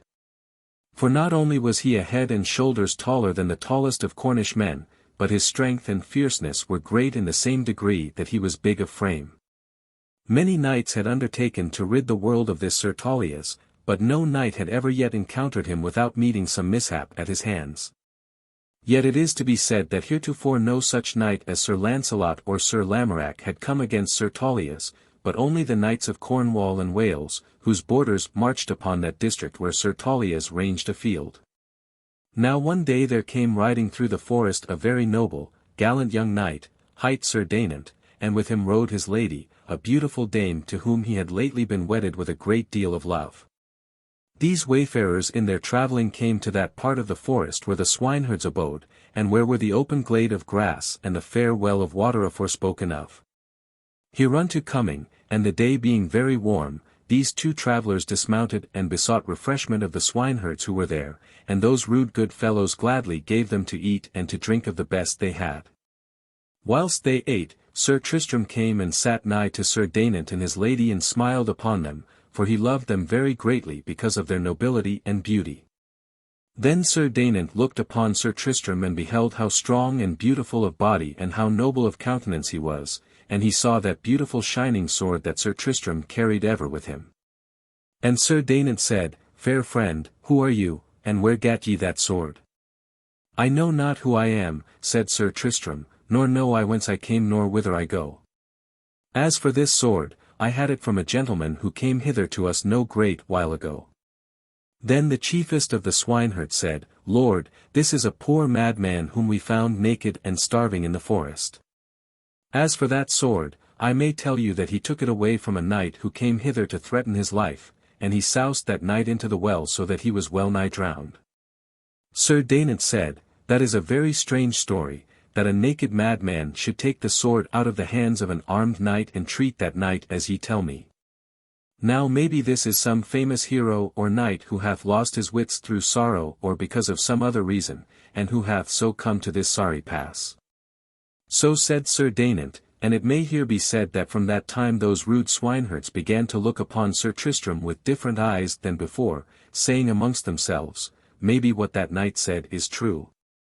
And this is indeed no common madman." Now whilst Sir Dagonet sat there with his lady, holding converse with the swineherds concerning Sir Tristram in that wise, there came a great noise in the forest. And out therefrom there came riding with great speed that huge savage knight Sir Tauleas aforetold of. Then Sir Dainant cried out, Alas, here is misfortune. And therewith he made all haste to put his helmet upon his head. But ere he could arm himself in any sufficient wise, Sir Tauleas drave down very fiercely upon him. And Sir Tauleas rose up in his stirrups and lashed so terrible a blow at Sir Dainant that it struck through Sir Dainant's helmet and into his brainpan, wherefore Sir Dainant immediately fell down to the ground as though he had been struck dead. Then Sir Tauleas rode straightway to where the lady of Sir Dainant was, and he said, Lady, thou art a prize that it is very well worth while fighting for. And lo! I have won thee. Therewith he catched her and lifted her up, shrieking and screaming and struggling, and sat her upon the saddle before him and held her there maugre all her struggles. Then straightway he rode away into the forest, carrying her with him. And all that while Sir Tristram stood as though in a maze, gazing with a sort of terror upon what befell and not rightly knowing what it all meant. For there lay Sir Dainant as though dead upon the ground, and he could yet hear the shrieks of the lady sounding out from the forest whither Sir Tauleas had carried her. Then the chief of the swineherds came to Sir Tristram, and said, Fellow, as thou hast a sword, let us see if thou canst use it. If thou art a hero as that knight said of thee a while since, and not a pure madman, then follow after that knight and bring that lady back hither again. Then Sir Tristram awoke from that maze and said, I will do so. And therewith he ran away very rapidly into the forest, pursuing the direction that Sir Tauleas had taken.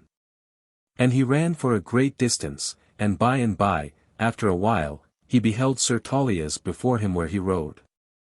And by that time the lady was in a deep swoon and lay as though dead across the saddle of Sir Tauleas. Then Sir Tristram cried out in a great voice, Stay, Sir Knight, and turn this way, for I come to take that lady away from thee and to bring her back unto her friend again. Then Sir Tauleas turned him and beheld a naked man running after him with a sword in his hand, whereupon he was seized with a great rage of anger, so that he put that lady he carried down to the ground. And he drew his sword and rushed at Sir Tristram very violently with intent to slay him. And when he came nigh to Sir Tristram he arose up on his stirrups and lashed so terrible a blow at him that, had it met its mark, it would have cloven Sir Tristram in twain. But Sir Tristram leaped aside and turned the blow very skilfully. And therewith a memory of his knightly prowess came upon him and he, upon his part, lashed a blow at Sir Tauleas that Sir Tauleas received very unexpectedly. And that blow struck Sir Tauleas so terrible a buffet upon the head that the brain of Sir Tauleas swam, and he swayed about and then fell down from off his horse. Therewith Sir Tristram ran to him and rushed his helmet from off his head. And when he beheld the naked head of Sir Tauleas he catched it by the hair and drew the neck of Sir Tauleas forward. Then Sir Tauleas cried out, Spare me, fellow. But Sir Tristram said, I will not spare thee for thou art a wicked man. And therewith he lifted his sword on high and smote off the head of Sir Tauleas so that it rolled down upon the ground. After that, Sir Tristram went to the lady and he chafed her hands and her face so that she revived from her swoon. And when she was revived, he said, Lady, take cheer, for look yonder and thou wilt see thy enemy is dead, and so now I may take thee back again unto thy friend. And therewith the lady smiled upon Sir Tristram and catched his hand in hers and kissed it. Then Sir Tristram lifted the lady upon the horse of Sir Tauleas, and after that he went back again to where he had left Sir Dainant and the swineherds. And he led the horse of Sir Tauleas by the bridle with the lady upon the back thereof and he bore the head of Sir Tauleas in his hand by the hair. But when those swineherds saw Sir Tristram come forth thus out of the forest bringing that lady and bearing the head of Sir Tauleas, they were amazed beyond measure. And they said to one another, Of a certainty what this young knight hath just said is sooth and this madman is indeed some great champion in distress. But who he is no one may know, since he himself doth not know. And when Sir Dainant had recovered from that blow that Sir Tauleas had given him, he also gave Sir Tristram great praise for what he had done. And Sir Tristram was abashed at all the praise that was bestowed upon him. Then Sir Dainant and his lady besought Sir Tristram that he would go with them to their castle so that they might care for him, but Sir Tristram would not, for he said, I wist very well that I am mad. And so this forest is a fit place for me to dwell, and these kind rude fellows are fit companions for me at this time whilst my wits are wandering. Thus it was with this adventure. And now you shall hear how Sir Launcelot found Sir Tristram in the forest, and how he brought him out thence, and likewise what befell thereafter. For only the next day after all these things had happened, Sir Launcelot came riding through the forest that way, seeking for Sir Tauleas with intent to do battle with him because of his many evil deeds.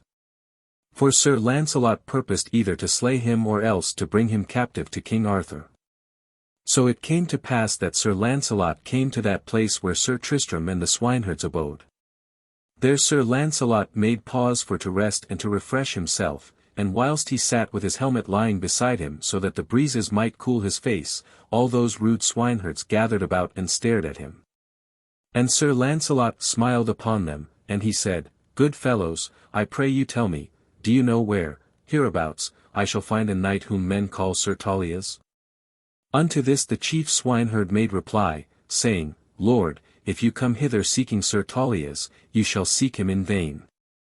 For yesterday he was slain, and if you look yonder way you may see his head hanging from a branch of a tree at the edge of the glade. Upon this Sir Launcelot cried out in great amazement, How hath that come to pass? And therewith he immediately arose from where he sat and went to that tree where the head hung. And he looked into the face of the head, and therewith he saw that it was indeed the head of Sir Tauleas that hung there. Then Sir Launcelot said, This is very wonderful. Now I pray you, tell me what knight was it who slew this wicked wretch, and how his head came to be left hanging here.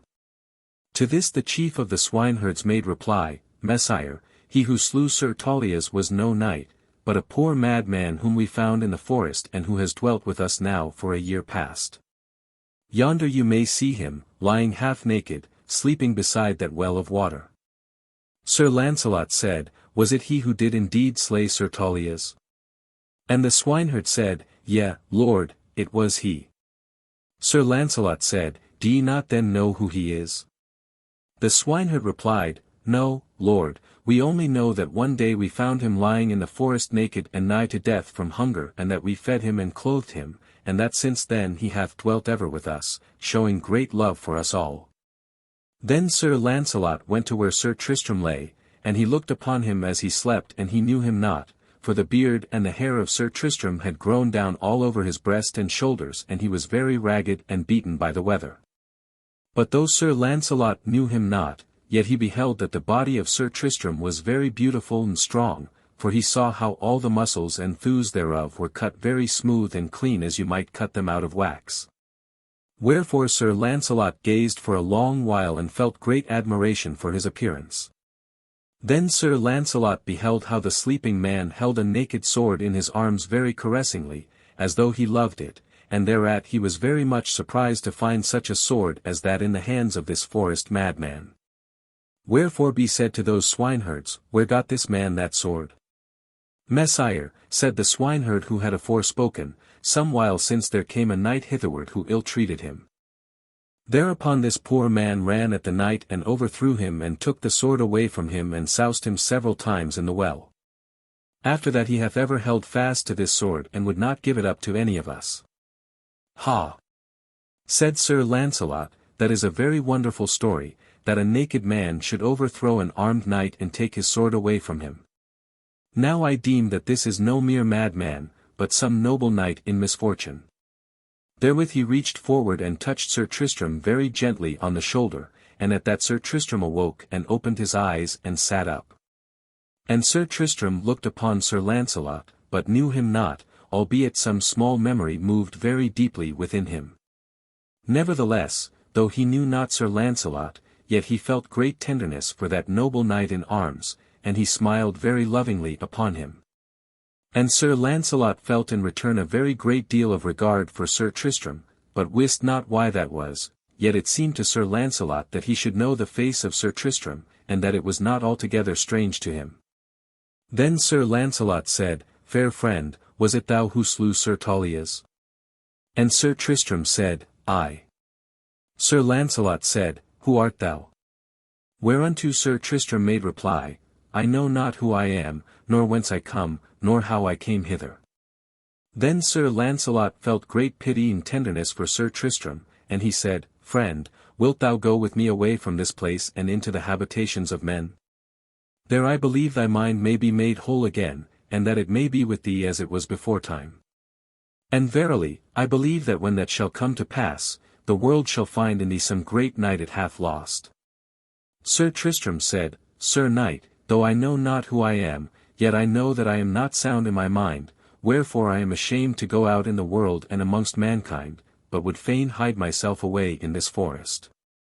Yet I love thee so much that, if thou wert to bid me go with thee to the ends of the world, I believe I would go with thee. Then Sir Launcelot smiled upon Sir Tristram very kindly and said, I do bid thee come with me away from here, and Sir Tristram said, I will go. So Sir Launcelot bade the swineherds clothe Sir Tristram in such a wise that his nakedness might be covered, and he bade them give Sir Tristram hosen and shoon, and when Sir Tristram was thus decently clad, Sir Launcelot made ready to take his departure from that place. But ere the two left, all those good fellows crowded around Sir Tristram, and embraced him and kissed him upon the cheek, for they had come to love him a very great deal. Then the two went away through the forest, Sir Launcelot proudly riding upon his great horse and Sir Tristram running very lightly beside him. But Sir Launcelot had other business at that time than to seek out Sir Tauleas as aforetold. For at that time there were 3 knights of very ill repute who harried the west coast of that land that overlooked the sea toward the kingdom of Ireland, and Sir Launcelot was minded to seek them out after he had finished with Sir Tauleas. So ere he returned to the court of King Arthur he had first of all to go thitherward. Now you are to know that the castle of Tintagel lay upon the way that he was to take upon that adventure, and so it was that he brought Sir Tristram to the castle of Tintagel, where King Mark of Cornwall was then holding court. For Sir Launcelot was minded to leave Sir Tristram there whilst he went upon that adventure aforetold of. And Sir Launcelot was received in Tintagel with very great honour and acclaim, for it was the first time he had ever been there. And King Mark besought Sir Launcelot for to abide a while in Tintagel, but Sir Launcelot refused this hospitality, saying, I have an adventure to do for the sake of my master, King Arthur, and I may not abide here at this present. But I pray you to grant me a favour, and it is this, that you cherish this poor madman whom I found in the forest, and that you keep him here, treating him kindly until I shall return from the quest I am upon. For I have great love for this poor fellow and I would not have any harm befall him whilst I am away. Then King Mark said, I am sorry you will not remain with us, but as to this thing it shall be done as you desire, for we will cherish and care for this man while you are away. So said King Mark, speaking with great cheerfulness and courtesy. For neither he nor any of his court at that time wist who Sir Tristram was. So Sir Launcelot went upon his way, and King Mark gave orders that Sir Tristram should be well clothed and fed, and it was done as he commanded. Thus it was that Sir Tristram was brought back to the castle of Tintagel again. And now it shall be told how it befell with him thereat. Chapter 3. How Sir Tristram was discovered at Tintagel and of what befell thereby.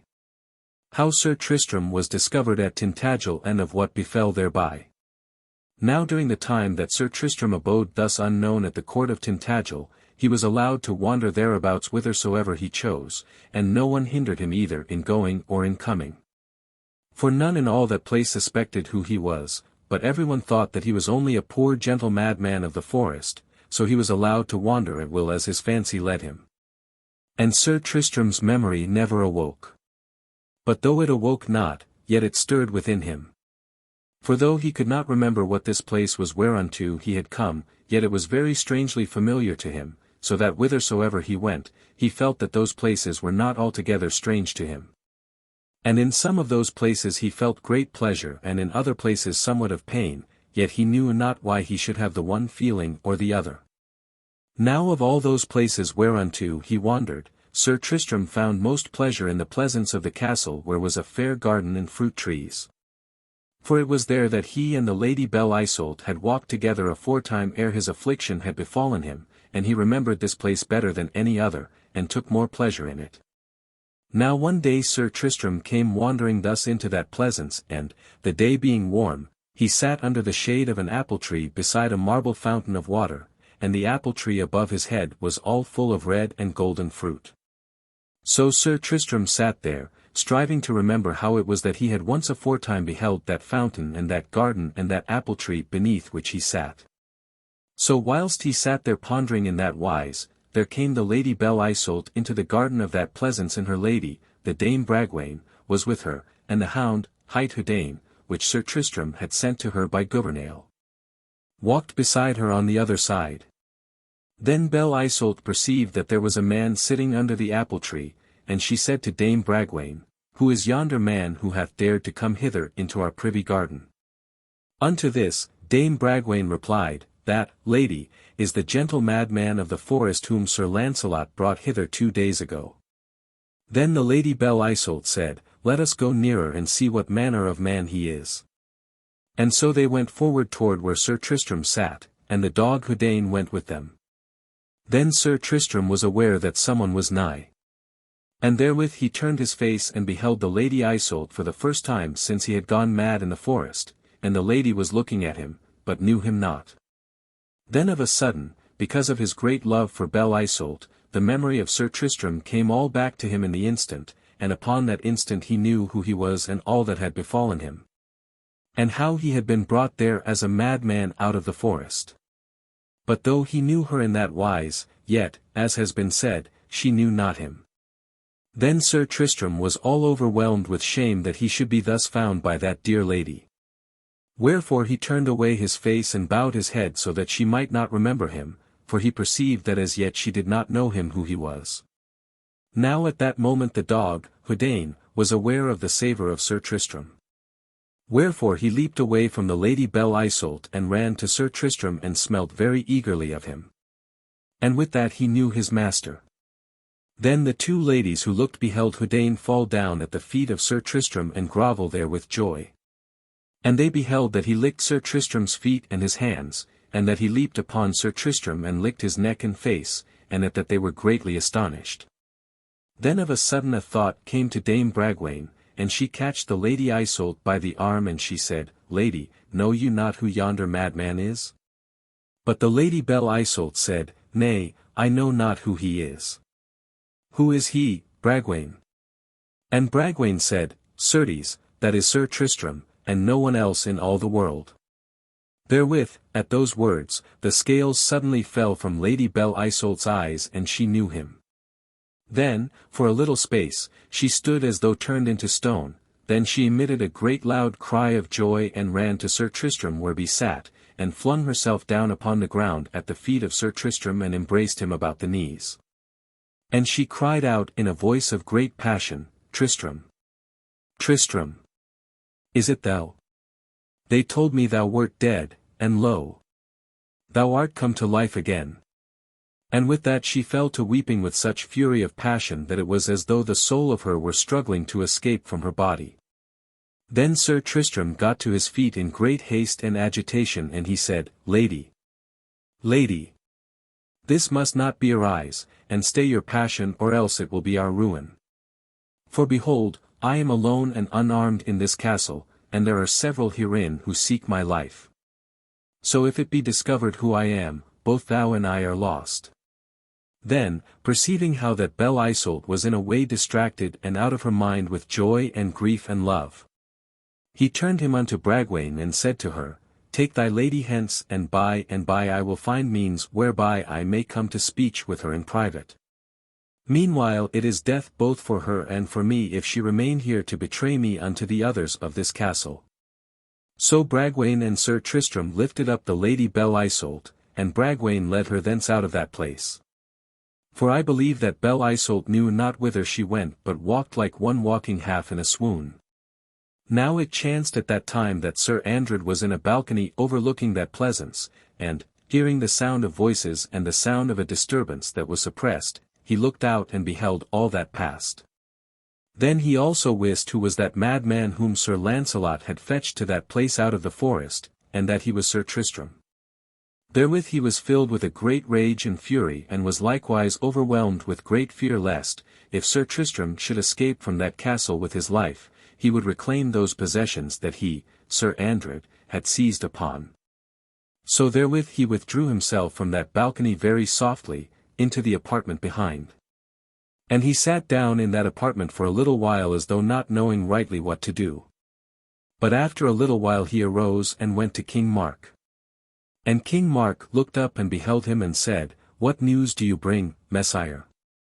Thereunto Sir Andred made reply, Lord, know you who that madman is whom Sir Launcelot hath fetched hither? King Mark said, Nay, I know not who he is. But with that he fell to trembling throughout his entire body, for he began to bethink him who that madman was. Lord, said Sir Andred, it is Sir Tristram, and meseems Sir Launcelot was aware who it was, and that he was plotting treason when he fetched him hither. At that King Mark smote his hands together and he cried in a terrible voice, I know it. I know it. And then he said, Blind. Blind. How was it that I knew him not? Then after a little he fell to laughing and he said to Sir Andred, Lo! God hath assuredly delivered that traitor, Sir Tristram, into mine hands so that I may punish him for his treasons. For, behold! He is here in our midst and he is altogether unarmed. Go, Messire, with all haste, gather together such force as may be needful, and seize upon him and bind him so that he may do no further harm to any man. Then let justice be executed upon him so soon as it is possible to do so.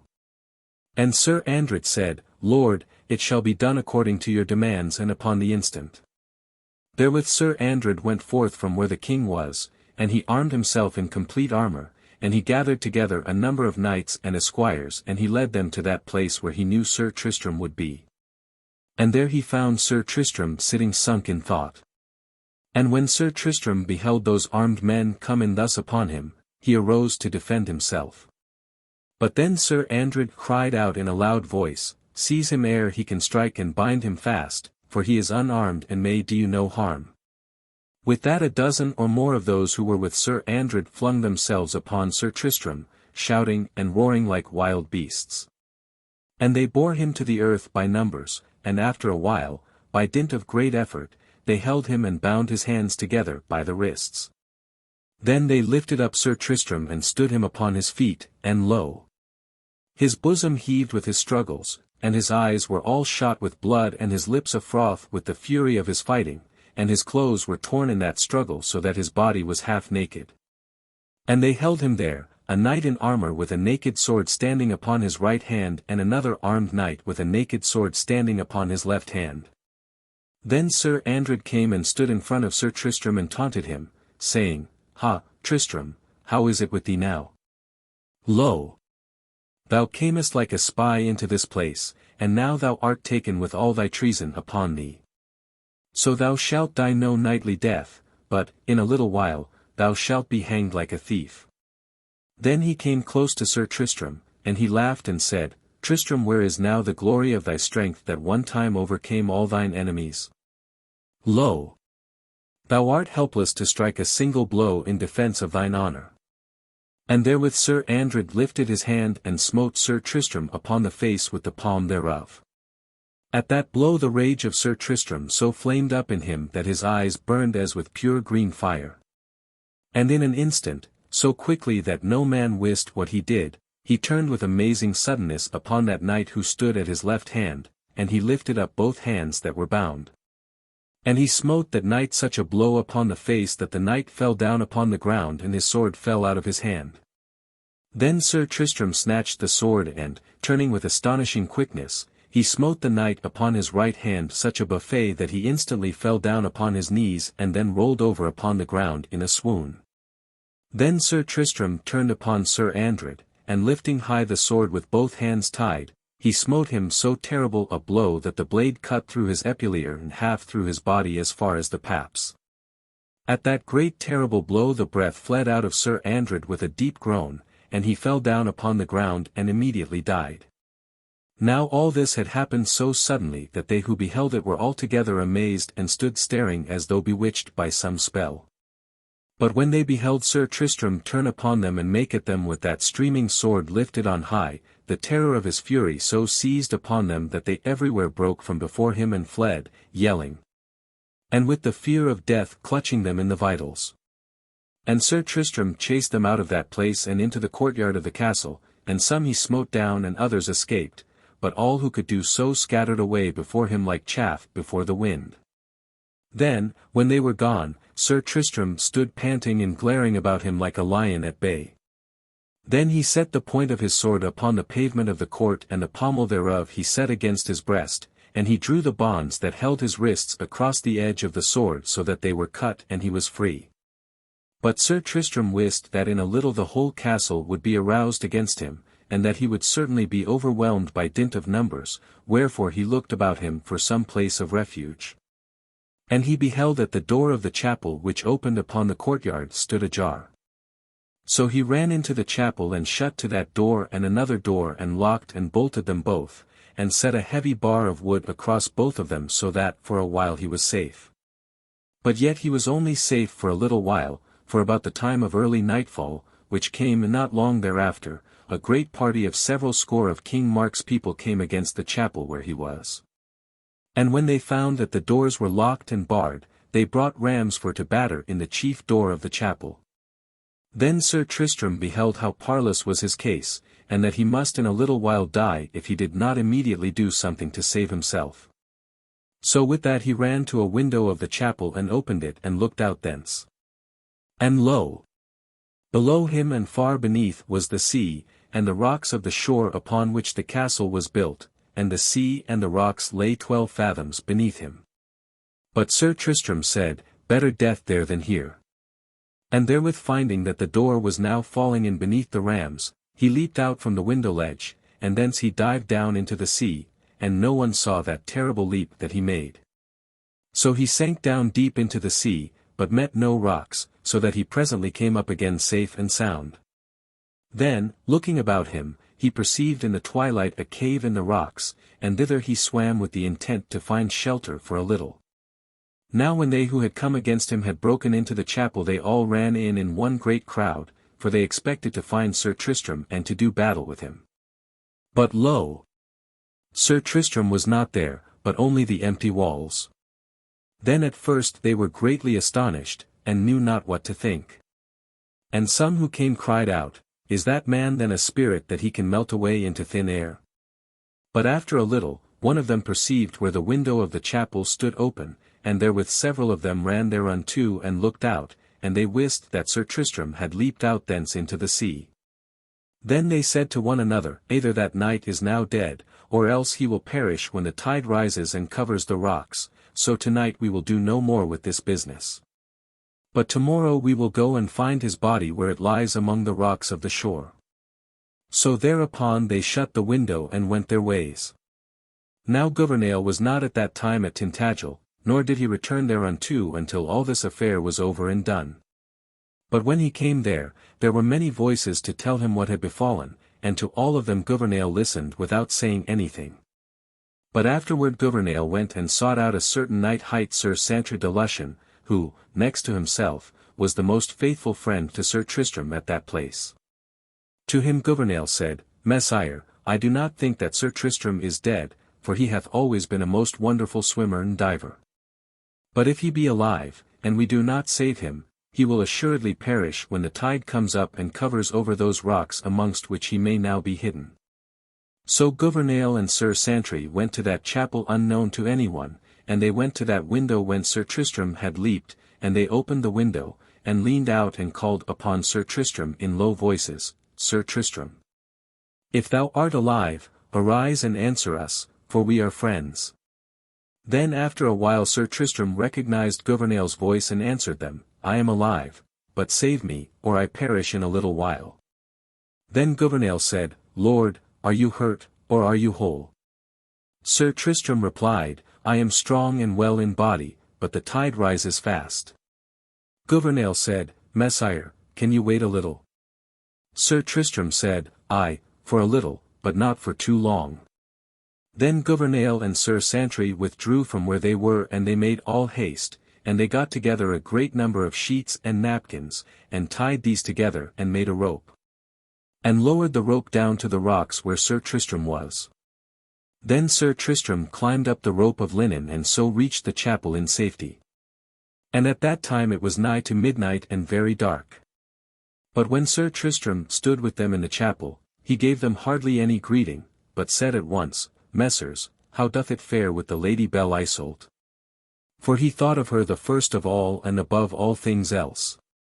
To this Sir Santry made reply, Sir, the lady hath been shut into a tower, and the door thereof hath been locked upon her, and she is a close prisoner. Then Sir Tristram said, How many knights are there in the place who are my friends, and who will stand with me to break out hence? To this Gouvernail said, Lord, there are 12 besides ourselves, and that makes 14 in all who are with thee in this quarrel unto life or death. Sir Tristram said, Provide me presently with arms and armour and bring those 12 hither armed at all points. But first let them saddle horses for themselves and for us, and for the Lady Belle Isoult and for her waiting woman, Dame Bragwaine. When this is done, we will depart from this place unto some other place of refuge, and I do not think there will be any in the castle will dare stop or stay us after we are armed. So it was done as Sir Tristram commanded, and when all those were gathered together, and their horses ready, Sir Tristram and several of the knights of his party went openly to that tower where the Lady Belle Isoult was prisoner. And they burst open the doors and went in with torches, and found Belle Isoult and her attendant in the upper part of the castle. But when Belle Isoult beheld the face of Sir Tristram, she said, Is it thou, my love? And art thou still alive, and art thou come to me? Sir Tristram said, Yea, I am still alive, nor will I die, God willing, until I have first brought thee out of this wicked castle and into some place of safety. And never again will I entrust thee unto King Mark's hands, for I have great fear that if he have thee in his hands he will work vengeance upon thee so as to strike at my heart through thee. So, dear love, I come to take thee away from this place. And never again right or wrong, shalt thou be without the shelter of my arm. Then the Lady Belle Isoult smiled very wonderfully upon Sir Tristram so that her face appeared to shine with a great illumination of love. And she said, Tristram, I will go with thee whithersoever thou wilt. Yea, I would go with thee even to the grave, for I believe that I should be happy even there, so that thou wert lying beside me. Then Sir Tristram groaned in spirit and he said, Isoult, what have I done, that I should always bring unhappiness upon thee? But the Lady Belle Isoult spake very steadily, saying, Never unhappiness, Tristram, but always happiness. For I have thy love for I, and thou hast mine in the same measure, and in that is happiness, even in tears and sorrow, and never unhappiness. With that Sir Tristram kissed Belle Isoult upon the forehead, and then he lifted her up and carried her in his arms down the stairs of the tower and sat her upon her horse. And Bragwaine followed after, and Gouvernail lifted her up upon her horse. Now all they of that castle were amazed beyond measure to find all those knights armed and prepared for battle so suddenly in their midst. And most of all were they filled with terror to find Sir Tristram at the head of these knights. Wherefore when Sir Tristram made demand that they should open the portcullis of the castle and let fall the drawbridge, the porters thereof dared not refuse him, but did as he said. So Sir Tristram and his knights rode forth with the Lady Belle Isoult and Bragwaine and no one stayed them. And they rode into the forest, betaking their way toward a certain castle of Sir Tristram's, which they reached in the clear dawning of the daytime. And so Sir Tristram brought the Lady Belle Isoult away from Tintagel and into safety. Chapter 4. How Sir Tristram and the Lady Belle Isoult returned to Cornwall. How Sir Tristram and the Lady Belle Isoult returned to Cornwall and how they ended their days together. And now remaineth to be told the rest of these adventures of Sir Tristram as briefly as may be. For indeed I thought not, when I began this history, to tell you as much concerning him as I have done. But as I have entered into this history I have come so strongly to perceive how noble and true and loyal was the knighthood of Sir Tristram, that I could not forbear telling you of many things that I had not purposed to speak of. Yet, as I have said before this, there are a great many adventures that I have not spoken of in this book. For I have told only those things that were necessary for to make you understand how it fared with him in his life. So now shall be told those last things that concerned him. Now 2 days after those things aforesaid had come to pass, Sir Launcelot returned unto Tintagel from that quest which he had been upon. And so soon as he came thither he made inquiry of King Mark concerning the welfare of that madman of the forest whom he had left in the care of King Mark. But when he heard that that madman was Sir Tristram, he was astonished beyond all measure. But when he heard how Sir Tristram had been served by King Mark and by the people of the castle under the lead of Sir Andred, he was filled with a great and violent indignation. So he arose and stood before King Mark and said, Lord King, I have heard much ill said of thee and shameful things concerning thy unknightliness in several courts of chivalry where I have been, and now I know that those things were true. For I have heard from the lips of many people here, how thou didst betray Sir Tristram into bringing the Lady Belle Isoult unto thee. And I have heard from many how thou dost ever do ill and wickedly by him, seeking to take from him both his honour and his life. And yet Sir Tristram hath always been thy true and faithful knight, and hath served thee in all ways thou hast demanded of him. I know that thou hast jealousy for Sir Tristram in thy heart and that thou hast ever imputed wickedness and sin unto him. Yet all the world knoweth that Sir Tristram is a true knight and altogether innocent of any evil.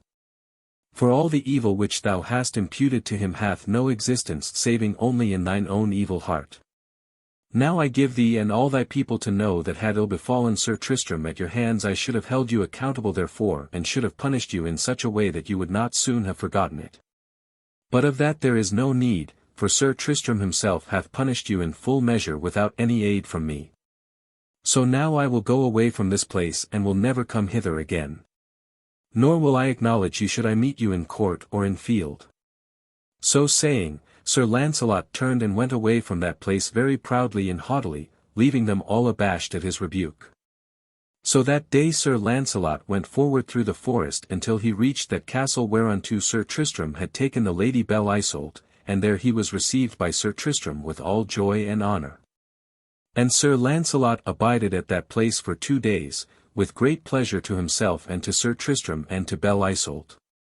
At the end of that time Sir Launcelot said to Sir Tristram, Messire, it is not well that you and this dear lady should abide here so nigh to Tintagel. For, certes, King Mark will some time work some grievous ill upon you. So I beseech you to come with me unto my castle of Joyous Gard. There this lady shall reign queen paramount and we shall be her very faithful servants to do her pleasure in all ways. That castle is a very beautiful place, and there she may dwell in peace and safety and tranquillity all the days of her life if she chooses to do so. Now that saying of Sir Launcelot's seemed good to Sir Tristram and to Belle Isoult. Wherefore in 3 days all they and their court made ready to depart. And they did depart from that castle in the forest unto Joyous Gard, where they were received with great honour and rejoicing.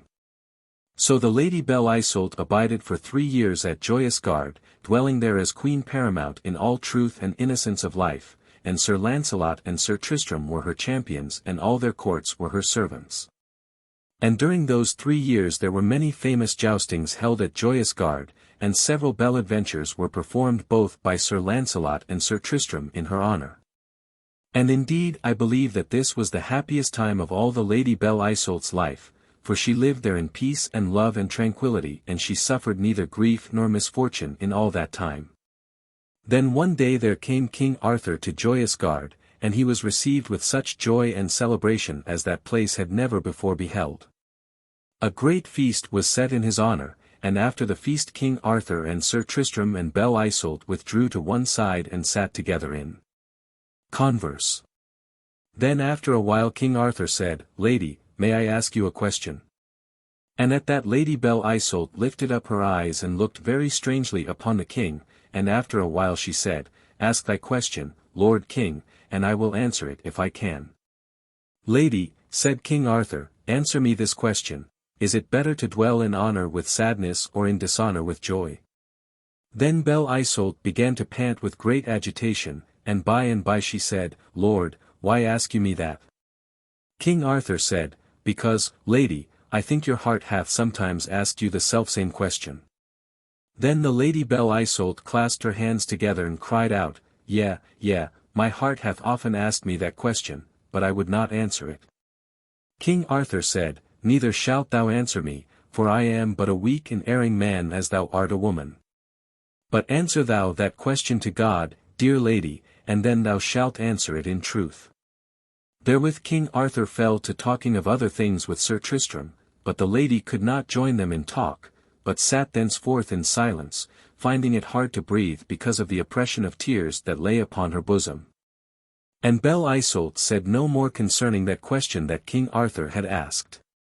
But 3 days after that time she came to Sir Tristram and said, Dear lord, I have bethought me much of what King Arthur said, and this hath come of it, that I must return again unto Cornwall.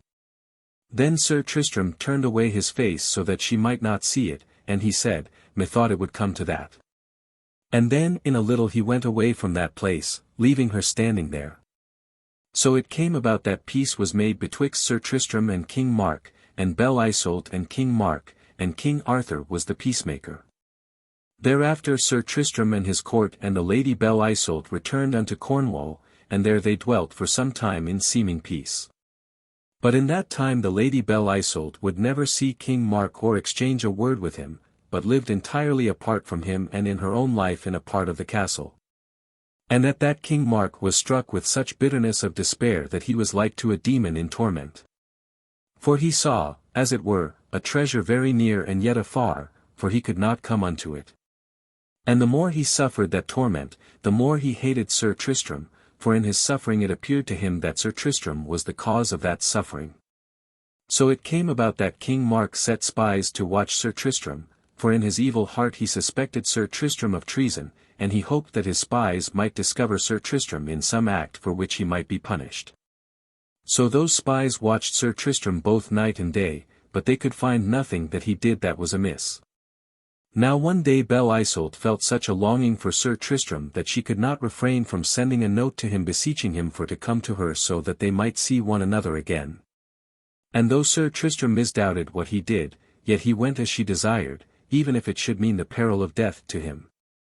Then came those spies to King Mark and told him that Sir Tristram was gone to the bower of the Lady Belle Isoult, and that she had bidden him to come thither. At that the vitals of King Mark were twisted with such an agony of hatred and despair that he bent him double and cried out, Woe! Woe! I suffer torments. Therewith he arose and went very quickly to that part of the castle where the Lady Belle Isoult inhabited, and he went very softly up by a back way and through a passage to where was a door with curtains hanging before it. And when he had come there he parted the curtains and peeped within. And he beheld that the Lady Belle Isoult and Sir Tristram sat at a game of chess, and he beheld that they played not at the game but that they sat talking together very sadly. And he beheld that Dame Bragwaine sat in a deep window to one side, for Belle Isoult did not wish it to be said that she and Sir Tristram sat alone.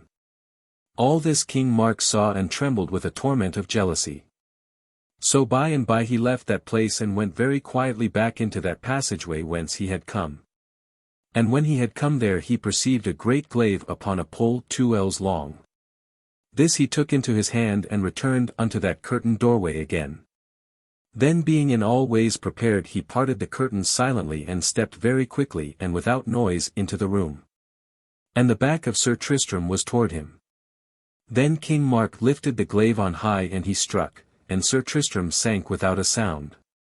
Yea, I believe that that good knight knew not of what had happened until he awoke in paradise to find himself in that realm of happiness and peace. Then Belle Isoult arose, overturning the table of chessmen as she did so, but she made no outcry nor sound of any sort. But she stood looking down at Sir Tristram for a little space, and then she kneeled down beside his body and touched the face thereof as though to make sure that it was dead. Therewith, as though being assured, she fell down with her body upon his. And King Mark stood there looking down upon them. All this had passed so quickly that Dame Bragwaine hardly knew what had befallen.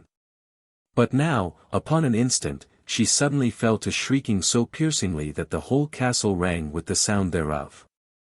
Now there were in the outer room several of the knights of the court of Sir Tristram who had come thither with him as witnesses that he performed no treason to the king. These, when Dame Bragwaine shrieked in that wise, came running into the room and therewith beheld what had happened. Then all they stood aghast at that sight. But there was in the court of Sir Tristram a very young, gallant knight hight Sir Alexander. This knight came to where King Mark stood looking down upon his handiwork as though entranced with what he had done. Then Sir Alexander said to King Mark, "Is this thy work?" And King Mark raised his eyes very heavily and looked at Sir Alexander, and he answered, "Aye." Then Sir Alexander cried out, "Thou hast lived too long." And therewith drawing his misericordia, he catched King Mark by the left wrist and lifted his arm. And Sir Alexander drave the dagger into the side of King Mark, and King Mark groaned and sank down upon the ground, and in a little while died where he lay. Then those knights went to where the Lady Belle Isoult lay and lifted her up, but, lo! The soul had left her, and she was dead. For I believe that it was not possible for one of those loving souls to leave its body without the other quitting its body also, so that they might meet together in paradise. For there never were two souls in all the history of chivalry that clave to one another so tenderly as did the souls of Tristram and Isoult. So in death this story of Sir Tristram, with only this to say, that they two were buried with the graves close together, and that it is said by many who have written of them that there grew a rose tree up from Sir Tristram's grave, and down upon the grave of Belle Isoult. And it is said that this rose tree was a miracle, for that upon his grave there grew red roses, and upon her grave there grew pure white roses. For her soul was white like to thrice-carded wool, and so his soul was red with all that was of courage or knightly pride. And I pray that God may rest the souls of those two as I pray he may rest the souls of all of us who must sometime go the way that those two and so many others have travelled before us. Amen. The Book of Sir Percival. Introduction.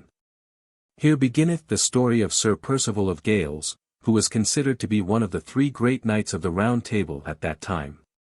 For, if Sir Launcelot was the chiefest of all the knights who ever came unto King Arthur's court, then it is hard to say whether Sir Tristram of Lyonesse or Sir Percival of Gales was second unto him in renown. And I pray that it shall be given unto all of ye to live as brave and honourable and pure a life as he did, and that you, upon your part, may claim a like glory and credit in the world in which you dwell by such noble behaviour as he exhibited. Prologue. The father of Sir Percival was that King hight Pellinore who fought so terrible a battle with King Arthur as has been told in the Book of King Arthur. For it was after that fight that King Arthur obtained his famous sword Excalibur, as was therein told. Now, King Pellinore was one of those 11 kings who, in the beginning of King Arthur's reign, were in rebellion against King Arthur as hath been told in the book aforesaid. And he was one of the last of all those kings to yield when he was overcome. So King Arthur drove him from town to town and from place to place until, at last, he was driven away from the habitations of men and into the forests like to a wild beast.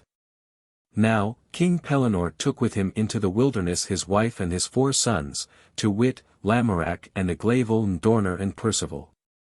Of these, Percival was but 3 years of age. The others, excepting Dorner, being nigh to the estate of manhood.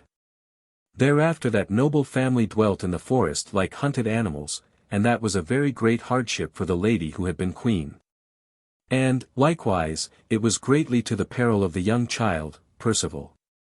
Now, Percival was extraordinarily beautiful and his mother loved him above all her other sons. Wherefore she feared lest the young child should die of those hardships in the wilderness. So one day King Pellinore said, "Dear love, I am now in no wise prepared for to defend thee and this little one. Wherefore, for a while, I shall put ye away from me so that ye may remain in secret hiding until such time as the child shall have grown in years and stature to the estate of manhood and may so defend himself. Now of all my one-time possessions I have only 2 left to me. One of these is a lonely castle in this forest, unto which I am now betaking my way, and the other is a solitary tower at a great distance from this, and in a very desolate part of the world where there are many mountains. Unto that place I shall send ye, for it will not be likely that mine enemies will ever find ye there. So my will is this, that if this child groweth in that lonely place to manhood, and if he be weak in body or timid in spirit, thou shalt make of him a clerk of holy orders. But if when he groweth, he shall prove to be strong and lusty of frame and high of spirit, and shall desire to undertake deeds of knighthood, thou then shalt not stay him from his desires, but shall let him go forth into the world as he shall have a mind to do. And if a time should come when he desireth to go thus into the world, behold, here is a ring set with a very precious ruby. Let him bring that ring to me or to any of our sons wheresoever he may find us, and by that ring we shall know that he is my son and their brother, and we will receive him with great gladness. And King Pellinore's lady said, It shall be done as thou dost ordain.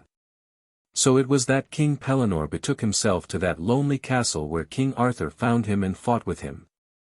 And Percival's mother betook herself to that dwelling place in the mountains of which King Pellinore had spoken, which was a single tower that reached up into the sky, like unto a finger of stone. There she abided with Percival for 16 years, and in all that time Percival knew naught of the world nor of what sort it was, but grew altogether wild and was entirely innocent like to a little child. In the meantime, during those years, it happened very ill to the house of King Pellinore.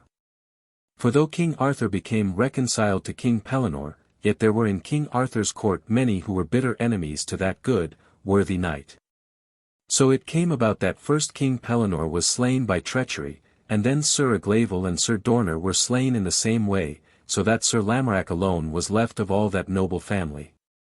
And it was said that Sir Gawain and his brothers were implicated in those murders, they being enemies unto King Pellinore, and great reproach hath always clung to them for the treacherous, unknightly way in which those noble knights of the house of Pellinore were slain. Now the news of those several deaths was brought to that lonely tower of the mountain wilderness and to Sir Percival's mother. And when she heard how her husband and 2 of her sons were dead, she gave great outcry of grief, and smote her hands together and wept with great passion. And she cried out, Mephareth, it will be the time of Lamorack next to be slain. As for Percival, never shall I be willing for him to go out into that cruel world of wicked murderers. For if he should perish also, my heart would surely break. So she kept Percival always with her and in ignorance of all that concerned the world of knighthood. And though Percival waxed great of body and was beautiful and noble of countenance, yet he dwelt there among those mountains, knowing no more of the world that lay beyond that place in which he dwelt than would a little innocent child. Nor did he ever see anyone from the outside world, saving only an old man who was a deaf-mute. And this old man came and went betwixt that tower where Percival and his mother dwelt and the outer world. And from the world he would come back with clothing and provisions loaded upon an old sumpter horse for Percival and his mother and their few attendants. Yet Percival marveled many times whence those things came, but no one told him, and so he lived in entire ignorance of the world.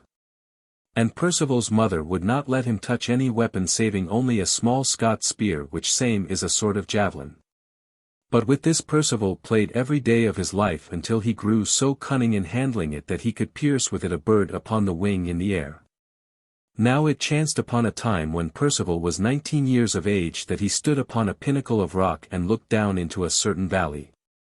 And it was very early in the springtime, so that the valley appeared, as it were, to be carpeted all with clear, thin green. There was a shining stream of water that ran down through the midst of the valley, and it was a very fair and peaceful place to behold. So Percival stood and gazed into that low land, and lo! A knight rode up through that valley, and the sun shone out from behind a cloud of rain and smote upon his armor so that it appeared to be all ablaze as with pure light, and Percival beheld that knight and wist not what it was he saw. So, after the knight had gone away from the valley, he ran straightway to his mother, all filled with a great wonder, and he said, Mother! Mother! I have beheld a very wonderful thing. She said, What was it thou didst see? Percival said, I beheld somewhat that was like a man, and he rode upon a horse, and he shone very brightly and with exceeding splendor. Now, I prithee tell me what it was I saw. Then Percival's mother knew very well what it was he had seen, and she was greatly troubled at heart, for she wist that if Percival's knightly spirit should be awakened he would no longer be content to dwell in those peaceful solitudes. Wherefore she said to herself, How is this? Is it to be that this one lamb also shall be taken away from me and nothing left to me of all my flock? Then she said to Percival, My son, that which thou didst behold was doubtless an angel. And Percival said, Would that I too were an angel. And at that speech the lady, his mother, sighed very deeply. Now it chanced upon the next day after that Percival and his mother went down into the forest that lay at the foot of the mountain whereon that tower stood. And they had intent to gather such early flowers of the springtime as were then abloom. And whilst they were there, lo! There came 5 knights riding through the forest, and, the leaves being thin like to a mist of green, Percival perceived them a great way off. So he cried out in a loud voice, Mother! Mother! Behold! Yonder is a whole company of angels such as I saw yesterday. Now I will go and give them greeting. But his mother said, How now? How now? Wouldst thou make address unto angels? And Percival said, Yea. For they appear to be both mild of face and gentle of mien. So he went forward for to greet those knights. Now the foremost of that party of knights was Sir Iwaine, who was always both gentle and courteous to everybody. Wherefore, when Sir Iwaine saw Percival nigh at hand, he gave him greeting and said, Fair youth, what is thy name? Unto this Percival made reply, My name is Percival. Sir Iwaine said, That is a very good name, and thy face likewise is so extraordinarily comely that I take thee to be of some very high lineage. Now tell me, I prithee, who is thy father? To this Percival said, I cannot tell thee what is my lineage, for I do not know, and at that Sir Iwaine marvelled a very great deal. Then, after a little while, he said, I prithee tell me, didst thou see a knight pass this way today or yesterday? And Percival said, I know not what sort of a thing is a knight.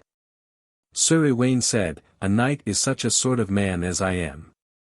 Upon this Percival understood many things that he did not know before, and he willed with all his soul to know more than those. Wherefore he said, If thou wilt answer several questions for me, I will gladly answer thine. Upon this Sir Iwaine smiled very cheerfully, for he liked Percival exceedingly, and he said, Ask what thou wilt and I will answer thee in so far as I am able. So Percival said, I prithee tell me what is this thing? And he laid his hand thereon. And Sir Iwaine said, That is a saddle. And Percival said, What is this thing? And Sir Iwaine said, That is a sword.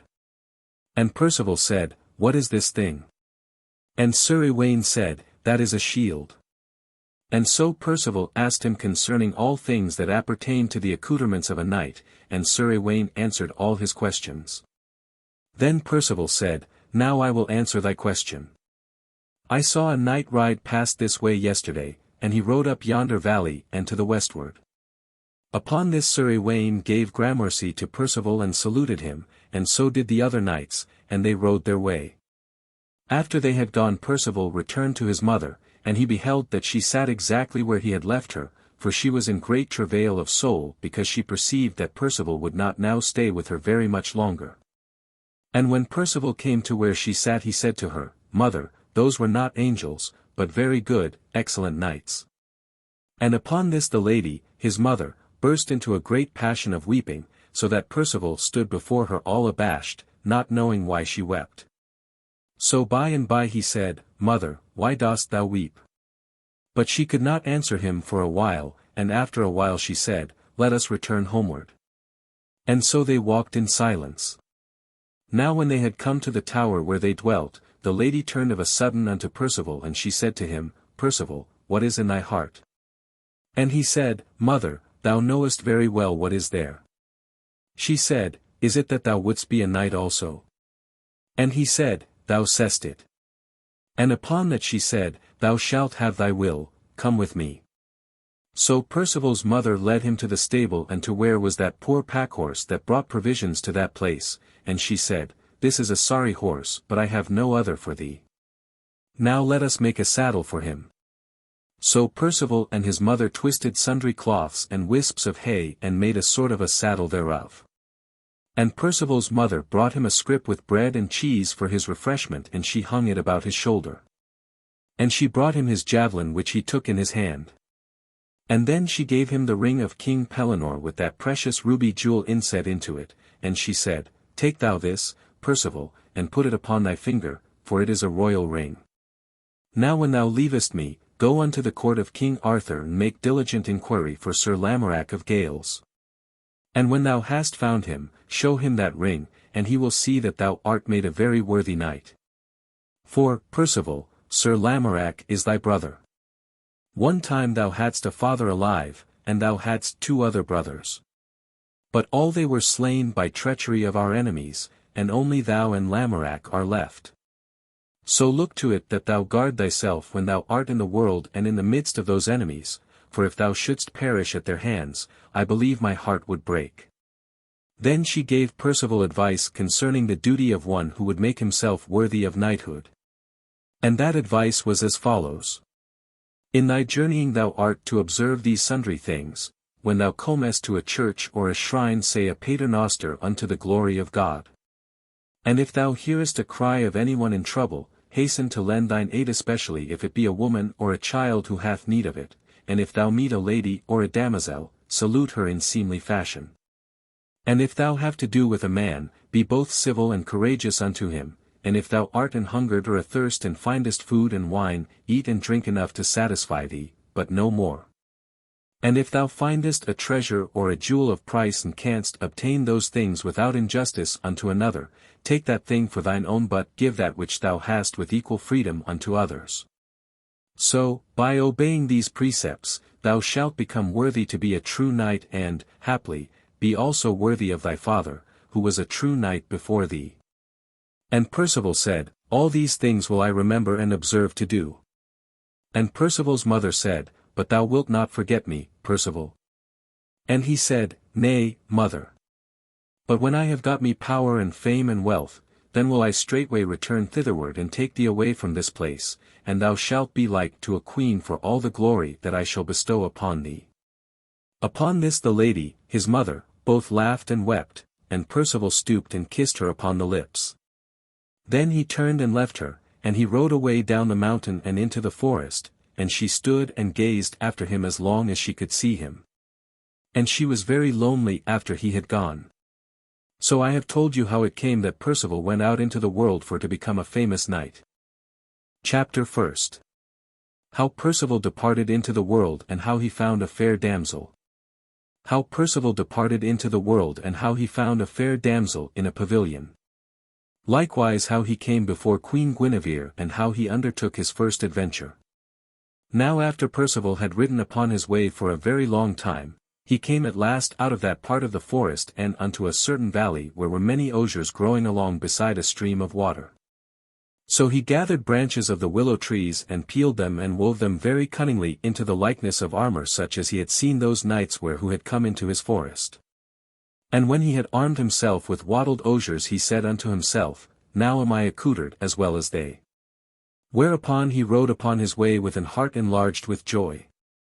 By and by he came out of the forest altogether and unto a considerable village where were many houses thatched with straw. And Percival said to himself, Ha! How great is the world, I knew not that there were so many people in the world. But when the folk of that place beheld what sort of a saddle was upon the back of the packhorse, and when they beheld what sort of armor it was that Percival wore all woven of osier twigs. And when they beheld how he was armed with a javelin and with no other weapon, they mocked and laughed at him and jeered him. But Percival understood not their mockery, whereupon he said, Lo! How pleasant and how cheerful is the world! I knew not it was so merry a place. So he laughed and nodded and gave them greeting who mocked him in that manner. And some of them said, That is a madman. And others said, Nay, he is a silly fool. And when Percival heard these he said to himself, I wonder whether there are other sorts of knights that I have not yet heard tell of. So he rode upon his way very happy, and whenever he met travellers, they would laugh at him. But he would laugh louder than they and give them greeting because of pure pleasure that the great world was so merry and kind. Now in the declining of the afternoon, he came to a certain pleasant glade, and there he beheld a very noble and stately pavilion in among the trees. And that pavilion was all of yellow satin so that it shone like to gold in the light of the declining sun. Then Percival said to himself, Verily, this must be one of those churches concerning which my mother spake to me. So he descended from his horse and went to that pavilion and knelt down and said a paternoster. And when he had ended that prayer, he arose and went into the pavilion, and lo! He beheld there a wonderfully beautiful young damsel of 16 years of age who sat in the pavilion upon a carved bench and upon a cushion of cloth of gold, and who bent over a frame of embroidery, which she was busy weaving in threads of silver and gold.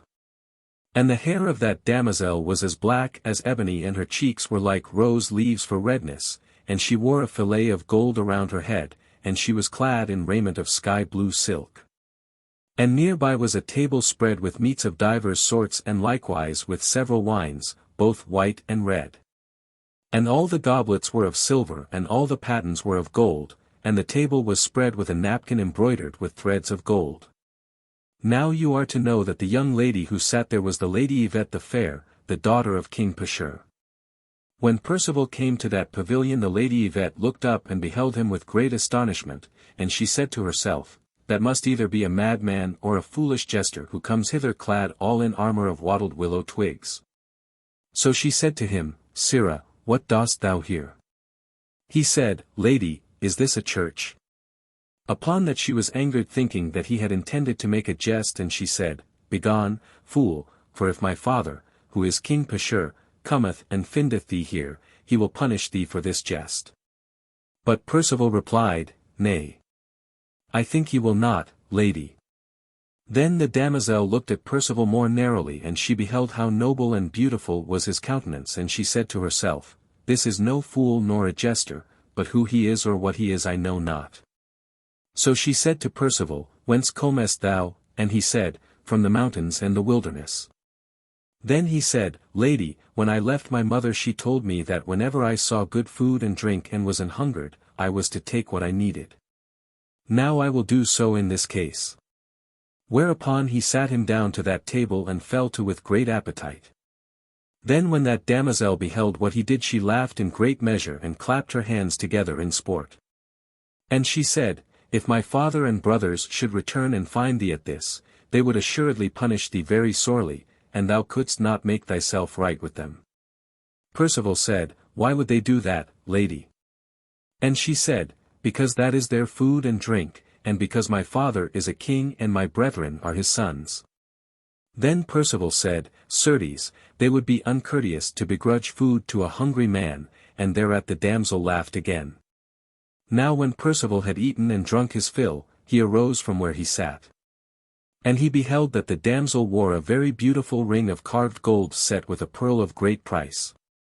So he said to her, "Lady, my mother told me that if I beheld a jewel or treasure and desired it for my own, I was to take it if I could do so without offense to anyone. Now I prithee give me that ring upon thy finger, for I desire it a very great deal." At this the maiden regarded Percival very strangely, and she beheld that he was comely beyond any man whom she had ever seen, and that his countenance was very noble and exalted, and yet exceedingly mild and gentle. So she said to him, speaking very gently, "Why should I give thee my ring?" Whereunto he made reply, "Because thou art the most beautiful lady whom mine eyes ever beheld, and I find that I love thee more than I had thought possible to love anyone." At that the damosel smiled upon him and said, "What is thy name?" And he said, "It is Percival." She said, "That is a good name. Who is thy father?" Whereunto he said, "That I cannot tell thee, for my mother hath bidden me tell his name to no one yet whiles." She said, "I think he must be some very noble and worthy knight," and Percival said, "He is all that, for he too was a king." Then the damsel said, "Thou mayst have my ring," and she gave it to him. And when Percival had placed it upon his finger, he said, "My mother also told me that I should give freely of what is mine own, wherefore I do give thee this ring of mine in exchange for thine. And I do beseech thee to wear it until I have proved myself worthy of thy kindness. For I hope to win a very famous knighthood and great praise and renown, all of which, if I so accomplish my desires, shall be to thy great glory. I would fain come to thee another time in that wise instead of as I am at this present." At that the damsel said, "I know not what thou art or whence thou comest, who should present thyself in such an extraordinary guise as thou art pleased to do, but, certes, thou must be of some very noble strain. Wherefore I do accept thee for my knight, and I believe that I shall some time have great glory through thee." Then Percival said, "Lady, my mother said to me that if I met a damosel I was to salute her with all civility. Now have I thy leave to salute thee. And she said, Thou hast my leave. So Percival took her by the hand, and kissed her upon the lips, for that was the only manner in which he knew how to salute a woman, and, lo! Her face grew all red like to fire. Thereupon Percival quitted that pavilion and mounted his horse and rode away. And it seemed to him that the world was assuredly a very beautiful and wonderful place for to live in. Yet he knew not what the world was really like, nor of what a sort it was, nor how passing wide, else had he not been so certainly assured that he would win him credit therein. Or that he could so easily find that young damsel again after he had thus parted from her. That night Percival came to a part of the forest where were many huts of folk who made their living by gathering faggots. These people gave him harbourage and shelter for the night, for they thought that he was some harmless madman who had wandered afar. And they told him many things he had never known before that time, so that it appeared to him that the world was still more wonderful than he had thought it to be at first. So he abided there for the night, and when the next morning had come he arose and bathed himself and went his way. And, as he rode upon his poor starved horse, he brake his fast with the bread and cheese that his mother had put into his wallet. And he was very glad at heart and rejoiced exceedingly in the wonderfulness and the beauty of the world in which he found himself to be. So Percival journeyed on into that forest, and he took such great delight in the beauty of the world in which he travelled that he was at times like to shed tears of pure happiness because of the joy he felt in being alive. For that forest path he travelled led beneath the trees of the woodland, and the trees at that time were in their early tender leaf, so that they appeared to shed showers of golden light everywhere down upon the earth. And the birds of the woodland sang in every bush and thicket, and, anon, the wood-pigeon cooed so softly that the heart of Percival yearned with great passion for he knew not what. Thus he rode, somewhiles all in a maze of green, and somewhiles out thence into an open glade where the light was wide and bright. And otherwhiles he came to some forest stream where was a shallow pool of golden gravel, and where the water was so thin and clear that you might not tell where it ended and the pure air began. And therethrough he would drive his horse, splashing with great noise, whilst the little silvery fish would dart away upon all sides, hither and thither, like sparks of light before his coming. So, because of the beauty of this forest land in its springtime verdure and pleasantness, the heart of Percival was uplifted with so much joy and delight that he was like to weep for pure pleasure as aforesaid. Now it chanced at that time that King Arthur and several of his court had come into that forest a-hawking. But, the day being warm, the queen had grown weary of the sport, so she had commanded her attendants to set up a pavilion for her whilst the king continued his hawking. And the pavilion was pitched in an open glade of the forest whereunto Percival came riding. Then Percival perceived that pavilion set up among the trees, and likewise he saw that the pavilion was of rose-coloured silk. Also he perceived that not far from him was a young page very gaily and richly clad. Now when the page beheld Percival and what a singular appearance he presented, he laughed beyond all measure, and Percival, not knowing that he laughed in mockery, laughed also and gave him a very cheerful greeting in return. Then Percival said to the page, I prithee tell me, fair youth, whose is that pavilion yonder? And the page said, It belongeth to Queen Guinevere, for King Arthur is coming hither into the forest with his court. At this Percival was very glad, for he deemed that he should now find Sir Lamorack. So he said, I pray thee tell me, is Sir Lamorack of Gales with the court of the king, for I come hither seeking that good worthy knight? Then the page laughed a very great deal, and said, Who art thou to seek Sir Lamorack? Art thou then a jester? And Percival said, What sort of a thing is a jester? And the page said, Certes, thou art a silly fool. And Percival said, What is a fool? Upon this the page fell a-laughing as though he would never stint his mirth, so that Percival began to wax angry, for he said to himself, These people laugh too much and their mirth mocketh me weary. So, without more ado, he descended from his horse with intent to enter the queen's pavilion and to make inquiry there for Sir Lamorack. Now when that page saw what Percival had a mind to do, he thrust in to prevent him, saying, Thou shalt not go in. Upon that Percival said, Ha! Shall I not so? And thereupon he smote the page such a buffet that the youth fell down without any motion, as though he had gone dead. Then Percival straightway entered the queen's pavilion. And the first thing he saw was a very beautiful lady surrounded by a court of ladies. And the queen was eating a midday repast whilst a page waited upon her for to serve her, bearing for her refreshment pure wine in a cup of entire gold. And he saw that a noble lord, and the lord was Sir Kay the seneschal, stood in the midst of that beautiful rosy pavilion directing the queen's repast, for Sir Kay of all the court had been left in charge of the queen and her ladies. Now when Percival entered the tent Sir Kay looked up, and when he perceived what sort of a figure was there, he frowned with great displeasure. "Ha," he said, "what mad fool is this who cometh hitherward?" Unto him Percival made reply, "Thou tall man, I prithee tell me, which of these ladies present here is the queen?" Sir Kay said, "What wouldst thou have with the queen?" To this Percival said, "I have come hither for to lay my case before King Arthur, and my case is this, I would fain obtain knighthood, and meseems that King Arthur may best help me thereunto." When the queen heard the words of Percival she laughed with great merriment. But Sir Kay was still very wroth, and he said, "Sirrah, thou certainly art some silly fool who hath come hither dressed all in armour of willow twigs and without arms or equipment of any sort save only a little Scots spear. Now this is the queen's court and thou art not fit to be here." "Ha," said Percival, "it seems to me that thou art very foolish thou tall man to judge of me by my dress and equipment. For, even though I wear such poor apparel as this, yet I may easily be thy superior both in birth and station." Then Sir Kay was exceedingly wroth and would have made a very bitter answer to Percival, but at that moment something of another sort befell. For, even as Percival ceased speaking, there suddenly entered the pavilion a certain very large and savage knight of an exceedingly terrible appearance, and his countenance was very furious with anger.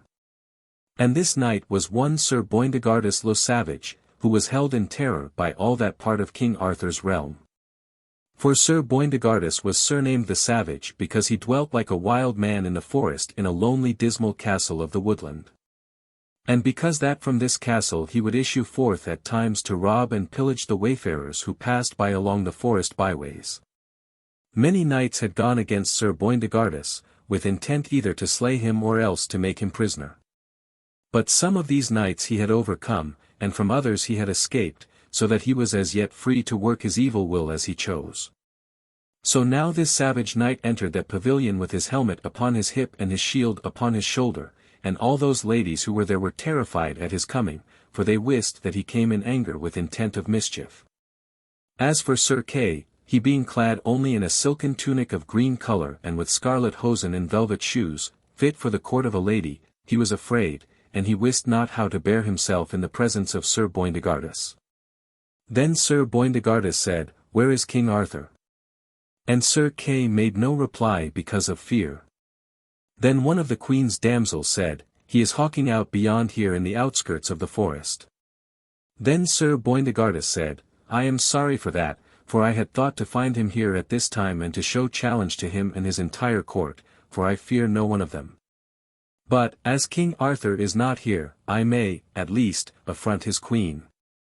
With that he smote the elbow of the page who held the goblet for the queen, and the wine was splashed all in the queen's face and over her stomacher. Thereupon the queen shrieked with terror, and one of her maidens ran to her aid and others came with napkins and wiped her face and her apparel and gave her words of cheer. Then Sir Kay found courage to say, "Ha! Thou art a churlish knight to so affront a lady." With that Sir Boindegardus turned very fiercely upon him and said, "And thou likest not my behaviour. Thou mayst follow me hence into a meadow a little distance from this to the eastward where thou mayst avenge that affront upon my person if thou art minded to do so." Then Sir Kay knew not what to reply for he wist that Sir Boindegardus was a very strong and terrible knight. Wherefore he said, "Thou sayest that I am altogether without arms or armour." Upon that Sir Boindegardus laughed in great scorn, and therewith seized the golden goblet from the hands of the page and went out from the pavilion, and mounting his horse rode away bearing that precious chalice with him. Then the queen fell a-weeping very sorely from fright and shame, and when young Percival beheld her tears, he could not abide the sight thereof. So he cried out aloud against Sir Kay, saying, Thou tall man, that was very ill done of thee. For, certes, with or without armor thou shouldst have taken the quarrel of this lady upon thee. For my mother told me I should take upon me the defence of all such as needed defence, but she did not say that I was to wait for arms or armor to aid me to do what was right. Now, therefore, though I know little of arms or of knighthood, I will take this quarrel upon myself and will do what I may to avenge this lady's affront, if I have her leave to do so. And Queen Guinevere said, Thou hast my leave, since Sir Kay does not choose to assume my quarrel. Now there was a certain very beautiful young damsel of the court of the Queen hight Yolande, surnamed the Dumb Maiden, because she would hold no commerce with any knight of the court. For in all the year she had been at the court of the king, she had spoken no word to any man, nor had she smiled upon any. This damsel, perceiving how comely and noble was the countenance of Percival, came to him and took him by the hand and smiled upon him very kindly. And she said to him, Fair youth, thou hast a large and noble heart, and I feel very well assured that thou art of a sort altogether different from what thine appearance would lead one to suppose. Now I do affirm that if thou art able to carry this adventure through with thy life, thou wilt some time become one of the greatest knights in all of the world. For never did I hear tell of one who, without arm or armor, would take up a quarrel with a well-approved knight clad in full array. But indeed thy heart is as brave as thy face is comely, and I believe that thou art as noble as thy speech and manner is gentle. Then Sir Kay was very angry with that damsel, and he said, Truly, thou art ill-taught to remain for all this year in the court of King Arthur amid the perfect flower of chivalry, and yet not to have given to one of those noble and honourable knights a single word or a smile such as thou hast bestowed upon this boor. So saying, he lifted his hand and smote that damsel a box on the ear so that she screamed out aloud with pain and terror. Upon this Percival came very close to Sir Kay, and he said, Thou discourteous tall man. Now I tell thee, except that there are so many ladies here present, and one of these a queen, I would have to do with thee in such a manner as I do not believe would be at all to thy liking. Now, first of all I shall follow yonder uncivil knight and endeavour to avenge this noble queen for the affront he hath put upon her, and when I have done with him, then will I hope for the time to come in which I shall have to do with thee for laying hands upon this beautiful young lady who was so kind to me just now. For, in the fullness of time, I will repay the foul blow thou gavest her, and that 20-fold. Thereupon Percival straightway went out from that pavilion and mounted upon his sorry horse and rode away in the direction that Sir Boindegardus had taken with the golden goblet. Now after a long time, he came to another level meadow of grass, and there he beheld Sir Boindegardus riding before him in great state with the golden goblet hanging to the horn of his saddle. And Sir Boindegardus wore his helmet and carried his spear in his right hand and his shield upon his other arm, and he was in all ways prepared for an encounter at arms. And when he perceived Percival come riding out of the forest in pursuit of him, he drew rein and turned. And when Percival had come nigh enough, Sir Boindegardus said, Whence comest thou, fool? Percival replied, I come from Queen Guinevere, her pavilion. Then Sir Boindegardus said, Does that knight who was there follow me hitherward? Unto which Percival made reply, Nay, but I have followed thee with intent to punish thee for the affront which thou didst put upon Queen Guinevere. Then Sir Boindegardus was very wroth, and he said, Thou fool! I have a very good intention for to slay thee. Therewith he raised his spear and smote Percival with it upon the back of the neck so terrible a blow that he was flung violently down from off his horse. Upon this Percival was so angry that the sky all became like scarlet before his eyes. Wherefore, when he had recovered from the blow, he ran unto Sir Boindegardus and catched the spear in his hands and wrestled with such terrible strength that he plucked it away from Sir Boindegardus. And having thus made himself master of that spear, he brake it across his knee and flung it away. Then Sir Boindegardus was in furious rage, wherefore he drew his bright, shining sword with intent to slay Percival. But when Percival saw what he would be at, he catched up his javelin and, running to a little distance, he turned and threw it at Sir Boindegardus with so cunning an aim that the point of the javelin entered the ocularium of the helmet of Sir Boindegardus and pierced through the eye and the brain and came out of the back of the head. Then Sir Boindegardus pitched down from off his horse all into a heap upon the ground, and Percival ran to him and stooped over him and perceived that he was dead. Then Percival said, "Well, it would seem that I have put an end to a terribly discourteous knight to ladies." Now a little after Percival had quitted the pavilion of Queen Guinevere, King Arthur and 11 noble knights of the court returned thither from hawking, and amongst those knights was Sir Launcelot of the Lake and Sir Lamorack of Gales.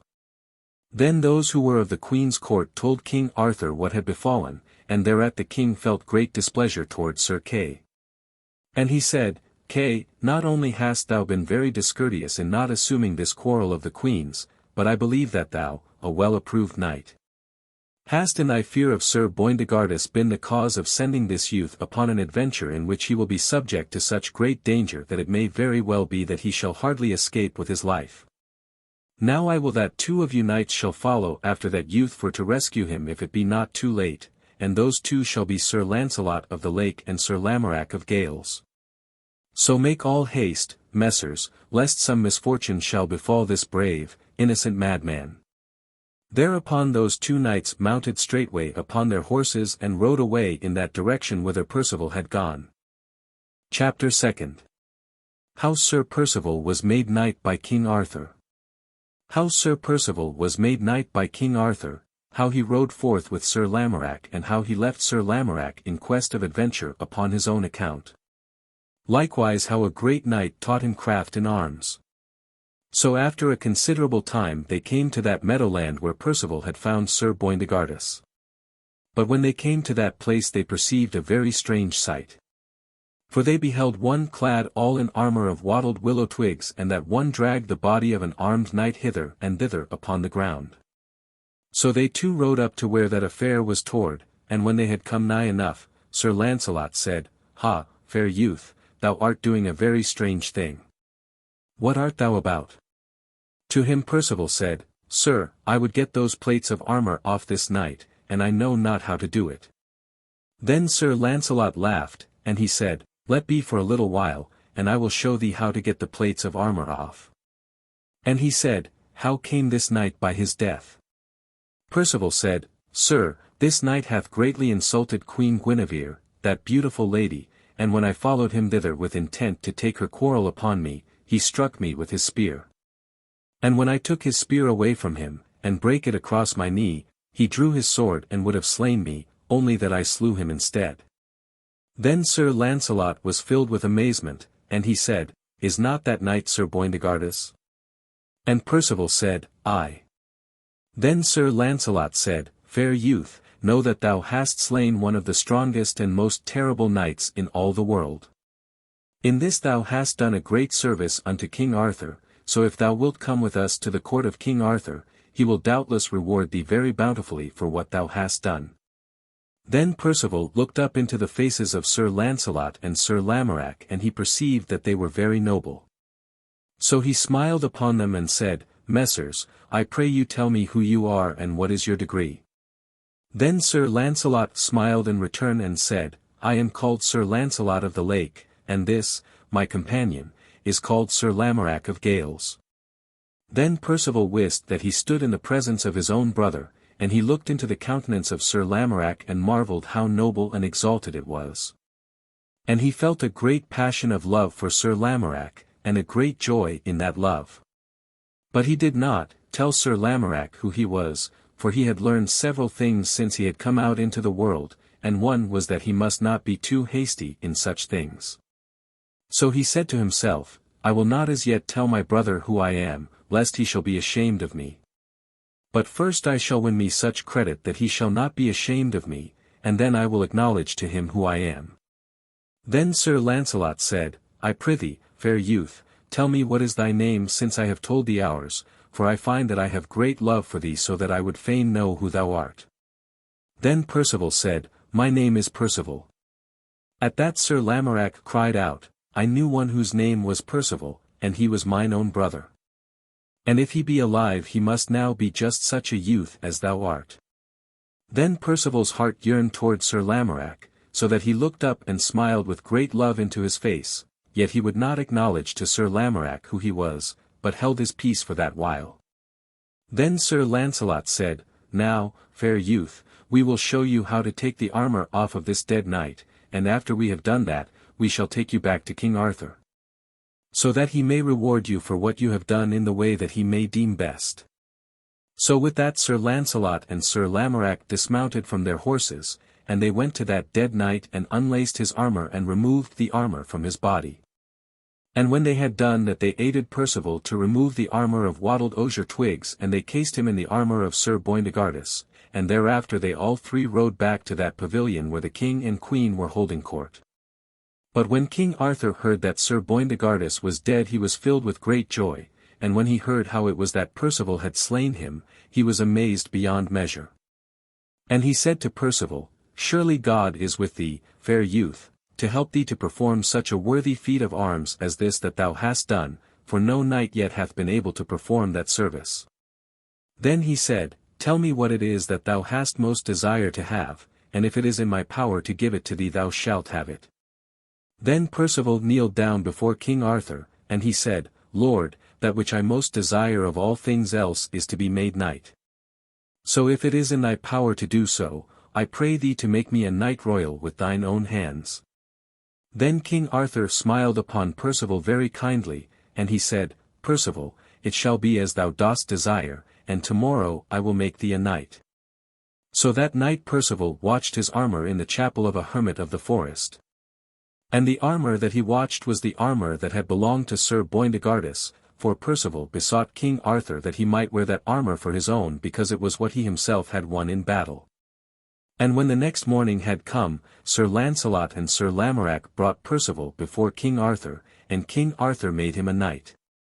After that Sir Percival besought King Arthur that he would give him leave to depart from court so that he might do some worthy deed of arms that might win him worship, and King Arthur gave him that leave he asked for.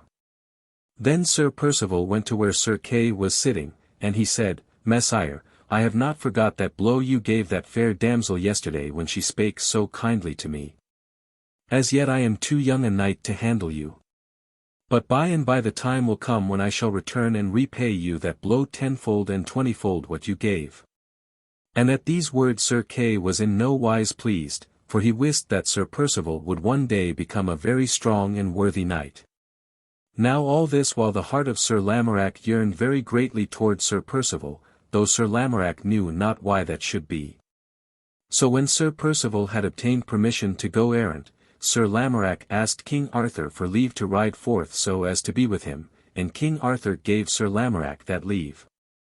Thus it befell that Sir Lamorack and Sir Percival rode forth together very lovingly and cheerfully. And as they rode upon their way Sir Lamorack told Sir Percival many things concerning the circumstances of knighthood, and to all that he said Sir Percival gave great heed. But Sir Lamorack knew not that he was riding with his own brother or that it was his own brother to whom he was teaching the mysteries of chivalry, and Sir Percival told him nothing thereof. But ever in his heart Sir Percival said to himself, If God will give me enough of his grace, I will some day do full credit unto thy teaching, O my brother. Now, after Sir Percival and Sir Lamorack had travelled a great way, they came at last out of that forest and to an open country where was a well-tilled land and a wide, smooth river flowing down a level plain. And in the centre of that plain was a town of considerable size, and a very large castle with several tall towers and many roofs and chimneys that stood overlooking the town.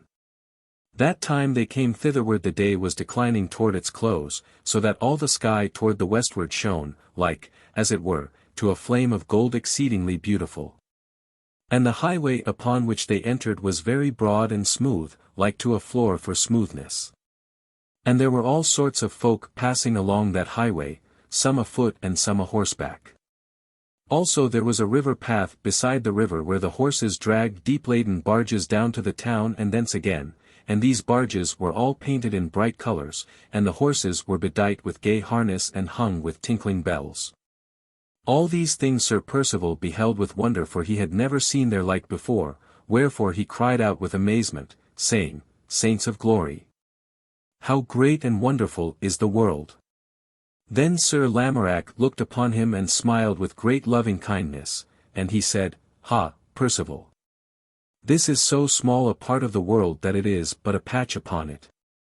Unto this Sir Percival made reply, Dear Messire, I am so glad that I have come forth into the world that I am hardly able to know whether I am in a vision or am awake. So, after a considerable while, they came to that town with its castle, and these stood close beside the river, and the town and the castle were hight Cardennan. And the town was of great consideration, being very well famed for its dyed woolen fabrics. So Sir Percival and Sir Lamorack entered the town. And when Sir Percival beheld all the people in the streets, coming and going upon their businesses, and when he beheld all the gay colours and apparels of fine fabrics that the people wore, and when he beheld the many booths filled with rich wares of divers sorts, he wist not what to think for the wonder that possessed him. Wherefore he cried out aloud, as with great passion, What marvel do I behold?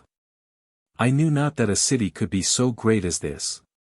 And again Sir Lamorack smiled very kindly upon him and said, Say'st thou so?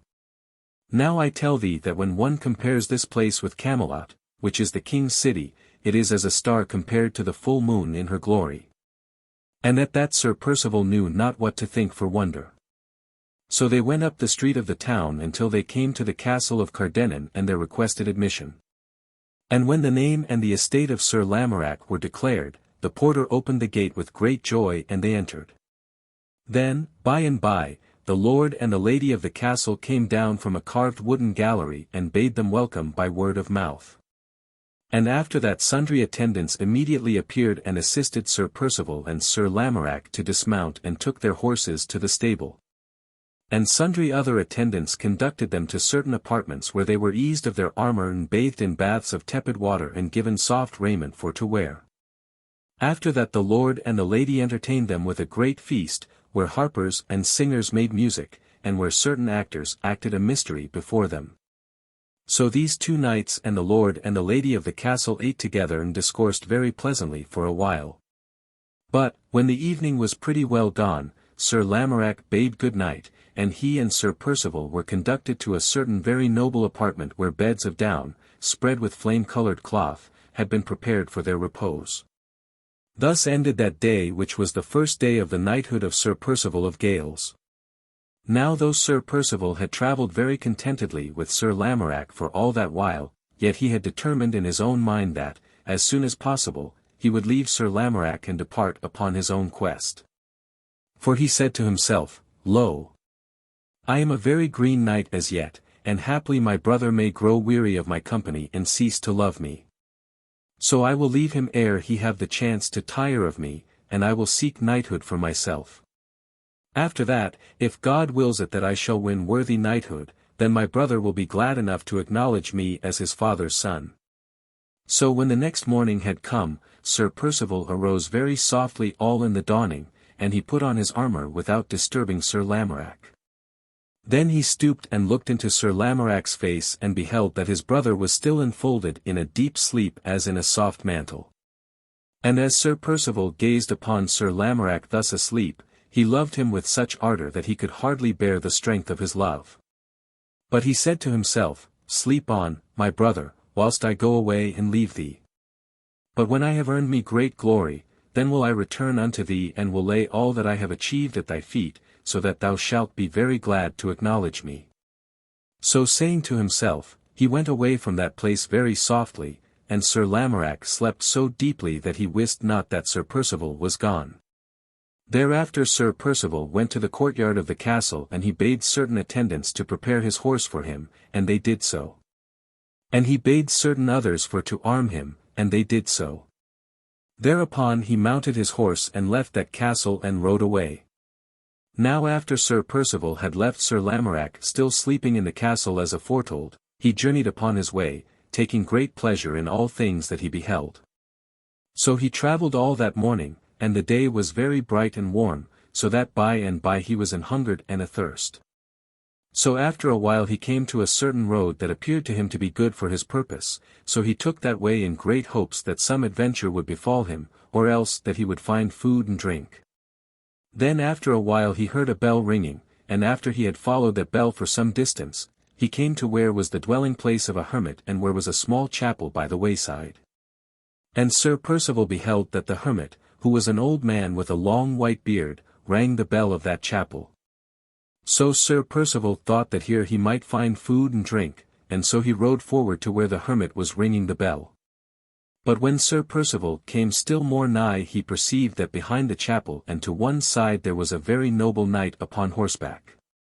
And he perceived that the knight was clad all in white armour and that his horse, which was white as milk and of very noble strength and proportions, was furnished altogether with furniture of white.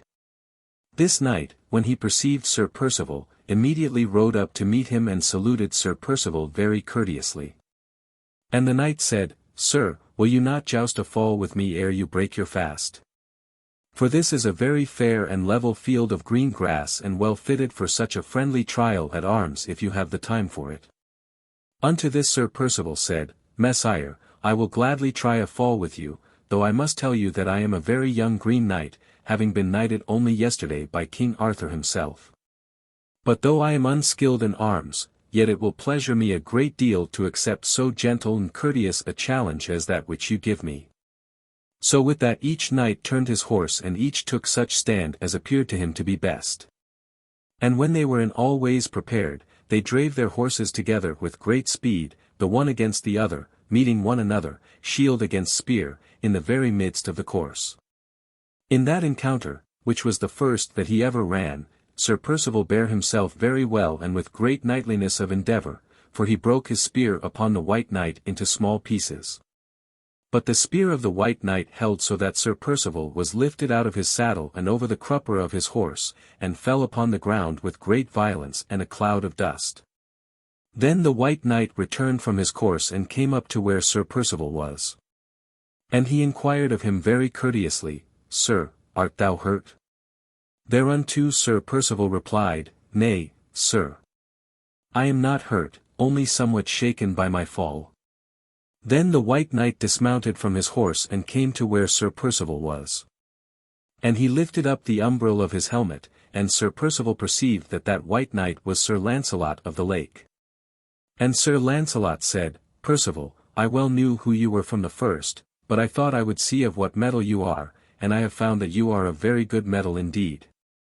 But you are to know that it is impossible for a young knight such as you, who knoweth not of the use of knightly weapons, to have to do with a knight well seasoned in arms as I am, and to have any hope of success in such an encounter. Wherefore you need to be taught the craft of using your weapons perfectly.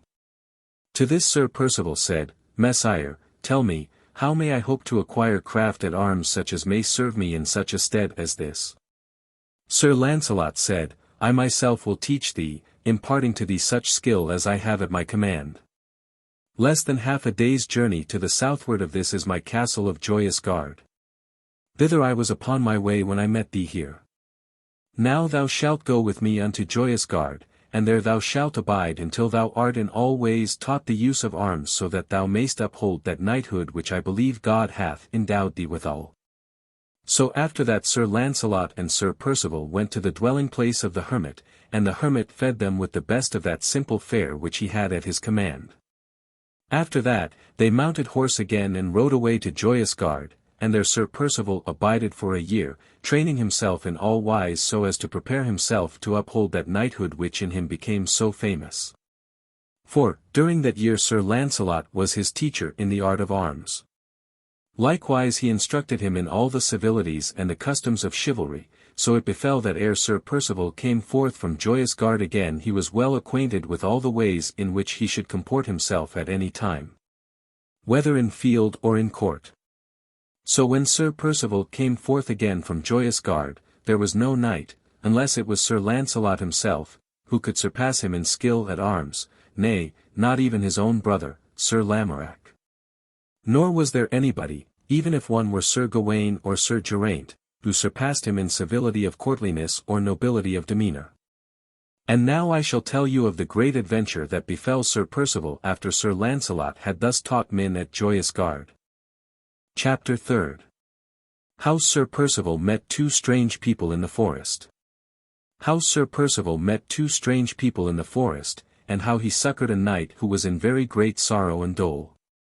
Now after Sir Percival had left Joyous Gard he rode for several days seeking adventure but meeting none. Then one day he came to a very dark and wonderful forest which appeared to be so silent and lonely and yet so full of beauty that Sir Percival bethought him that this must surely be some forest of magic. So he entered into that forest with intent to discover if he might find any worthy adventure therein. And that forest was a forest of magic. For you are to know that it was the forest of Arroy, sometimes called the forest of adventure, which was several times spoken of in the book of King Arthur. For no one ever entered into that forest but some singular adventure befell him. So Sir Percival rode through this wonderful woodland for a long time very greatly wondering, for everywhere about him was perfect silence, with not so much as a single note of a bird of the woodlands to lighten that stillness. Now, as Sir Percival rode through that silence, he presently became aware of the sound of voices talking together, and shortly thereafter he perceived a knight with a lady riding amid the thin trees that grew there. And the knight rode upon a great white horse, and the lady rode upon a red roan palfrey. These, when they beheld Sir Percival, waited for him, and as Sir Percival drew nigh to them he perceived that they were of a very singular appearance. For both of them were clad altogether in green, and both of them wore about their necks very wonderful collars of wrought gold inset with opal stones and emeralds. And the face of each was like clear wax for whiteness. And the eyes of each were very bright, like jewels set in ivory. And these two neither laughed nor frowned, but only smiled continually. And that knight whom Sir Percival beheld was Sir Perilous, and the lady was the Lady Nimue of the Lake. Now when Sir Percival beheld these two, he wist that they were fey, wherefore he dismounted very quickly, and kneeled down upon the ground and set his palms together. Then the Lady of the Lake smiled very kindly upon Sir Percival, and she said, Sir Percival, arise, and tell me what you do in these parts. Then Sir Percival arose and he stood before that knight and lady, and he said, Lady, I wist not how you know who I am, but I believe you are fey and know many things. Touching my purpose in coming here, it is that I am in search of adventure. So if you know of any that I may undertake for your sake, I pray you to tell me of it. The lady said, If so be thy desire is of that sort, I may, perchance be able to bring thee unto an adventure that is worthy for any knight to undertake. Go a little distance from this upon the way thou art following, and by thou wilt behold a bird whose feathers shall shine like to gold for brightness. Follow that bird and it will bring thee to a place where thou shalt find a knight in sore need of thy aid. And Percival said, I will do as thou dost advise. Then the lady said, Wait a little, I have something for thee. Therewith she took from her neck a small golden amulet pendant from a silken cord very fine and thin.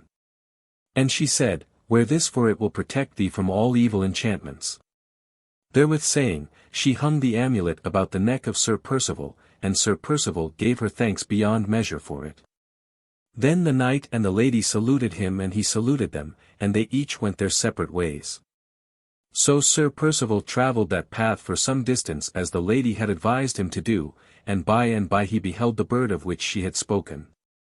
And he saw that the plumage of the bird glistered as though it was of gold, so that he marvelled at it. And as he drew nigh the bird flew a little distance down the path and then lit upon the ground, and he followed it. And when he had come nigh to it again it flew a distance farther, and still he followed it. So it flew and he followed for a very great way until by the forest grew thin, and Sir Percival beheld that there was an open country lying beyond the skirts thereof. And when the bird had brought him thus far it suddenly flew back into the forest again whence it had come, chirping very keenly and shrilly as it flew. So Percival came out of the forest into the open country, the like of which he had never before seen, for it was a very desolate barren waste of land. And in the midst of this desolate plain there stood a castle of a very wonderful appearance. For in some parts it was the colour of ultramarine, and in other parts it was of crimson, and the ultramarine and the crimson were embellished with very extraordinary devices painted in gold. So because of all those extraordinary colours, that castle shone like a bright rainbow against the sky, wherefore Sir Percival sat his horse for some while and marvelled very greatly thereat. Then, by Sir Percival perceived that the road that led to the castle crossed a bridge of stone. And when he looked at the bridge he saw that midway upon it was a pillar of stone, and that a knight clad all in full armour stood chained with iron chains to that stone pillar, and at that sight Sir Percival was very greatly astonished. So he rode very rapidly along that way and so to the bridge and upon the bridge to where the knight was. And when Sir Percival came thus upon the bridge he perceived that the knight who was bound with chains was very noble and haughty of appearance, but that he seemed to be in great pain and suffering because of his being thus bound to that pillar. For the captive knight made continual moan so that it moved the heart of Sir Percival to hear him. So Sir Percival said, Sir Knight, this is a sorrowful condition thou art in. And the knight said, Yea, and I am sorrowful. For I have stood here now for 3 days and I am in great torment of mind and body. Sir Percival said, Maybe I can aid thee, and thereupon he got down from off his horse's back and approached the knight. And he drew his sword so that it flashed in the sun very brightly. Upon this the knight said, Messire, what would you be at? And Sir Percival said, Would cut the chains that bind thee. To this the knight said, How could you do that? For who could cut through chains of iron such as these? But Sir Percival said, I will try what I may do. Thereupon he lifted up his sword and smote so terribly powerful a blow that the like of it had hardly ever been seen before. For that blow cut through the iron chains and smote the hauberk of the knight so smart a buffet that he fell down to the ground altogether deprived of breath. But when Sir Percival saw the knight fall down in that wise, he cried out, Woe is me! Have I slain this good, gentle knight when I would but do him service? Thereupon he lifted the knight up upon his knee and eased the armor about his throat. But the knight was not dead, and by the breath came back to him again, and he said, By my faith, that was the most wonderful stroke that ever I beheld any man strike in all of my life. Thereafter, when the knight had sufficiently recovered, Sir Percival helped him to stand upon his feet, and when he stood thus his strength presently came back to him again in great measure. And the knight was athirst and craved very vehemently to drink. So Sir Percival helped him to descend a narrow path that led to a stream of water that flowed beneath the bridge, and there the knight stooped and slaked his thirst. And when he had drunk his fill, his strength came altogether back to him again, and he said, Messire, I have to give thee all thanks that it is possible for me to do, for hadst thou not come unto mine aid, I would else have perished very miserably and at no very distant time from this. Then Sir Percival said, I beseech you, Messire, to tell me how you came into that sad plight in which I found you. To this the knight said, I will tell you. It was thus, 2 days ago I came thitherward and passed yonder castle, and with me were 2 excellent esquires for I am a knight of royal blood.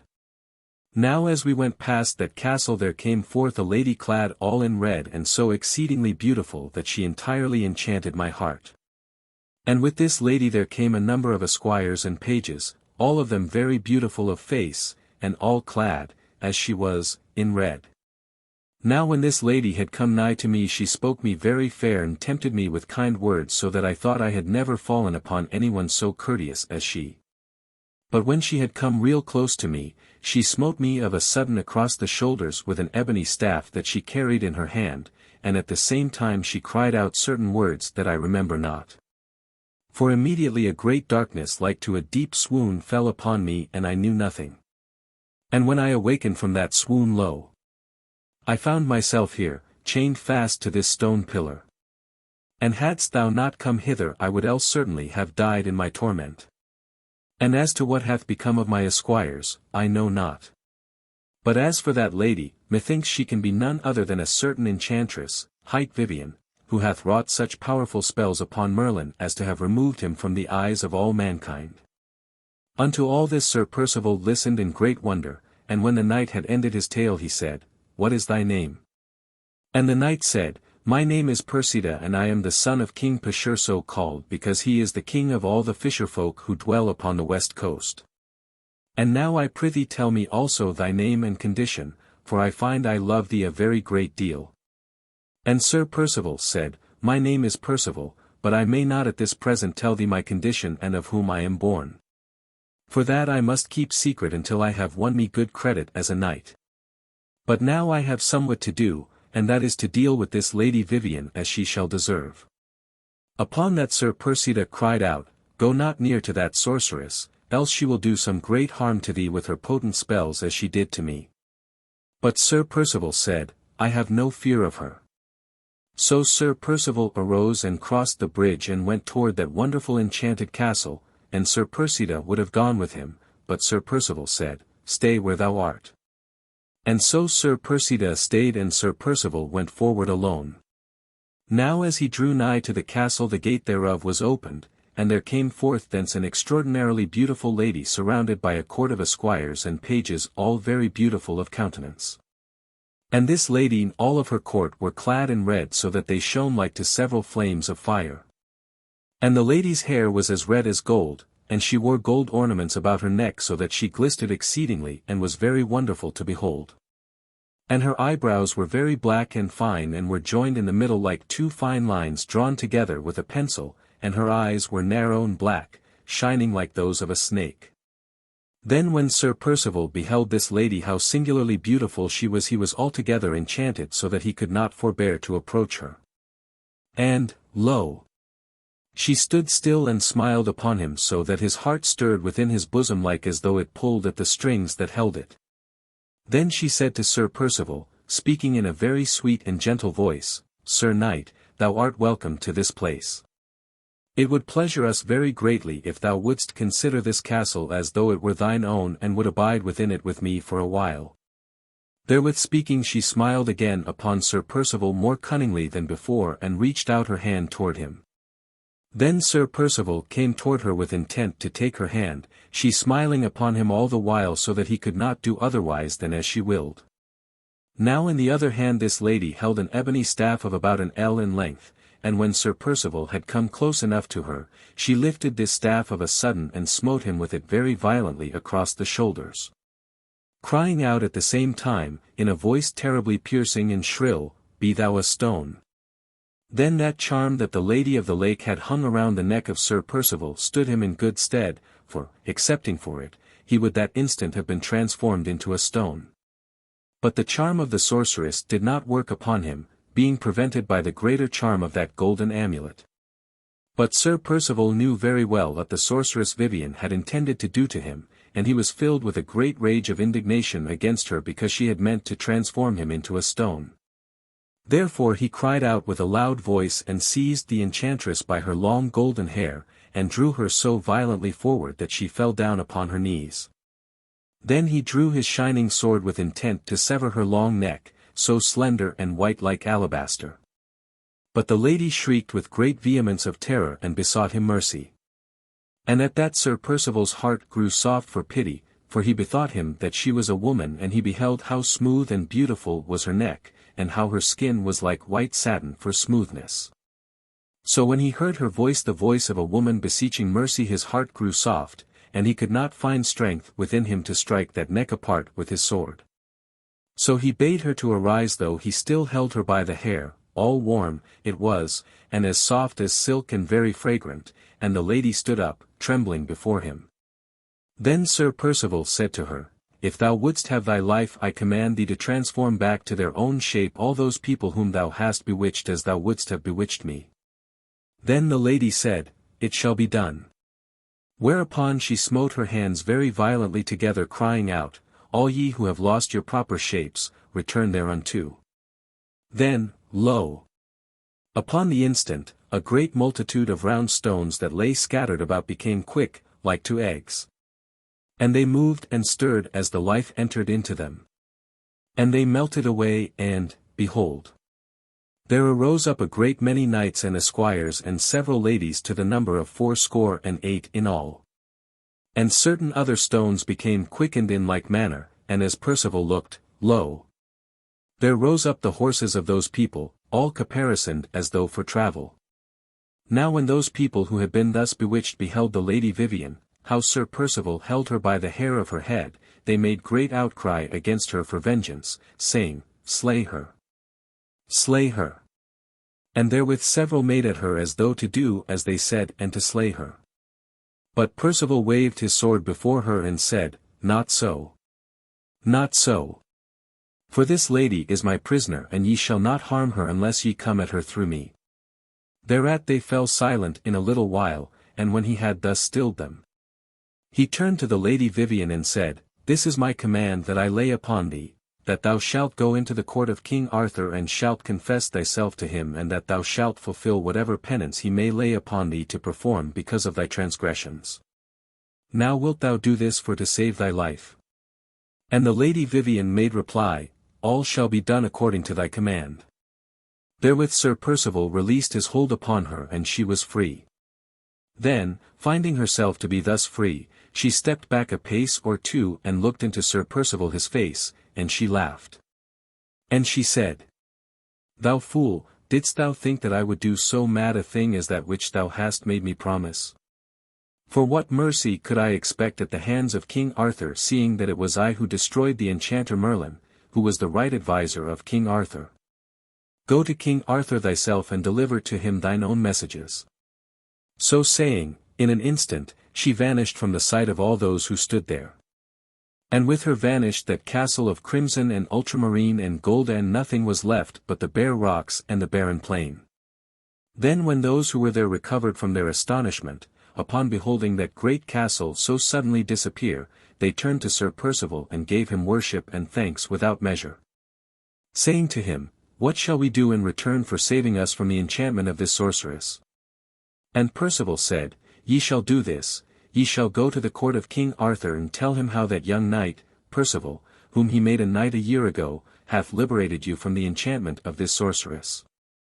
And you shall seek out Sir Kay and shall say to him that, by and by, I shall return and repay him in full measure, 20 times over, that blow which he gave to the damosel Yolande, the dumb maiden, because of her kindness to me.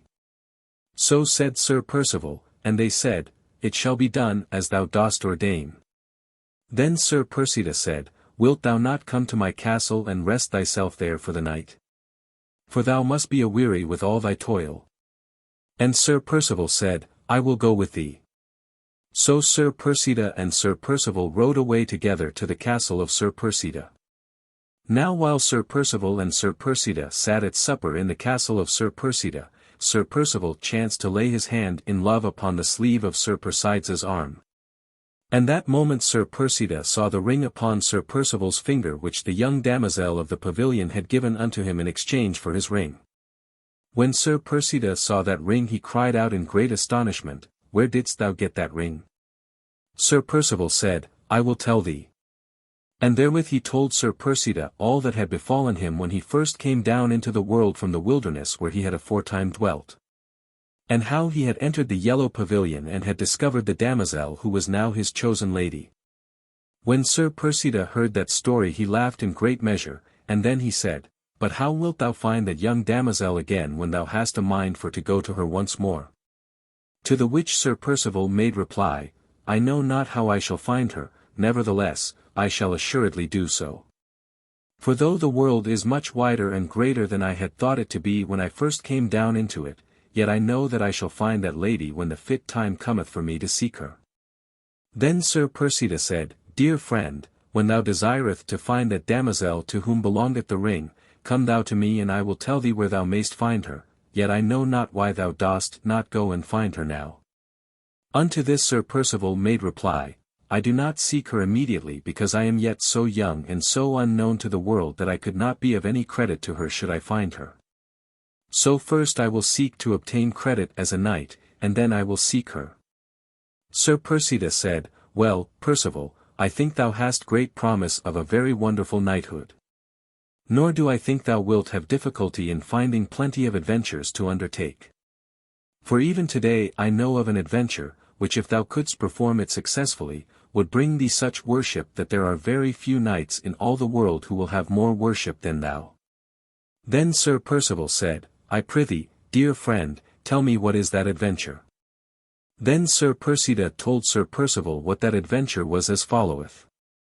Thou art to know, quoth he, that somewhat more than a day's journey to the north of this there is a fair plain, very fertile and beautiful to the sight.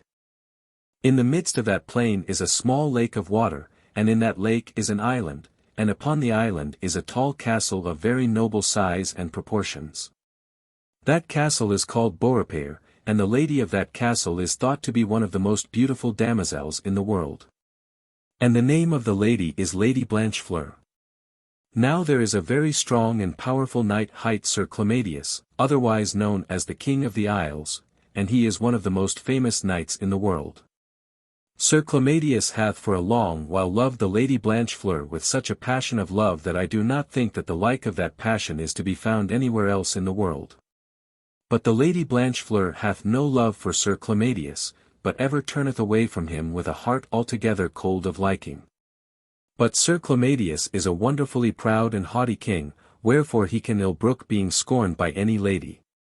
Wherefore he hath now come against the castle of Beaurepaire with an array of knights of his court, and at present layeth siege to that castle aforesaid. Now there is not at that castle any knight of sufficient worship to serve as champion thereof. Wherefore all they of Beaurepaire stay within the castle walls, and Sir Palamydes holds the meadows outside of the castle so that no one enters in or goeth out thereof. If thou couldst liberate the Lady Blanchefleur from the duress which Sir Palamydes places upon her, I believe thou wouldst have as great credit in courts of chivalry as it is possible to have. For, since Sir Tristram is gone, Sir Palamydes is believed by many to be the best knight in the world except Sir Launcelot of the Lake, unless it be that Sir Lamorack of Gales is a better knight than he. Then Sir Percival said, What thou tellest me gives me great pleasure, for it would be a very good adventure for any young knight to undertake. For if he should lose there would be no shame in losing, and if he should win there would be great glory in winning. So tomorrow I will enter upon that adventure, with intent to discover what fortune I may have therein. So I have told you how Sir Percival performed his first adventures in the world of chivalry after he had perfected himself in the mysteries of knighthood under the teaching of Sir Launcelot of the Lake. And I have told you how he achieved that adventure with great credit to himself and with great glory to the order of knighthood to which he now truly belonged as a most worthy member. That night he abided in the castle of Sir Percival with great comfort and rest to his body, and when the next morning had come he arose, much refreshed and strengthened in spirit. And he descended to the hall where was set a fair and generous breakfast for his further refreshment, and thereat he and Sir Percival sat themselves down and ate with hearty appetite, discoursing with great amity of spirit as aforetold. After he had broken his fast he bade farewell to Sir Percival and mounted his horse and rode away through the bright sunlight toward Beaurepaire and those further adventures that awaited him thereat. And, as it was with Sir Percival in that first adventure, so may you meet with a like success when you ride forth upon your first undertakings after you have entered into the glory of your knighthood. With your life lying before you and a whole world whereinto ye may freely enter to do your devoirs to the glory of God and your own honour. So now it shall be told how it fared with Sir Percival in that adventure of the castle of Beaurepaire. Chapter 4. How Sir Percival undertook the adventure of the castle of Beaurepaire. How Sir Percival undertook the adventure of the castle of Beaurepaire and how he fared therein after several excellent adventures. Now the way that Sir Percival travelled led him by the outskirts of the forest, so that somewhiles he would be in the woodland and somewhiles he would be in the open country. And about noontide he came to a certain cottage of a neatherd that stood all alone in a very pleasant dale. That place a little brook came bickering out from the forest and ran down into the dale and spread out into a small lake. Besides which daffodils bloomed in such abundance that it appeared as though all that meadow land was scattered over with an incredible number of yellow stars that had fallen down from out of the sky. And, because of the pleasantness of this place, Sir Percival here dismounted from his horse and sat him down upon a little couch of moss under the shadow of an oak tree that grew nigh to the cottage, there to rest himself for a while with great pleasure.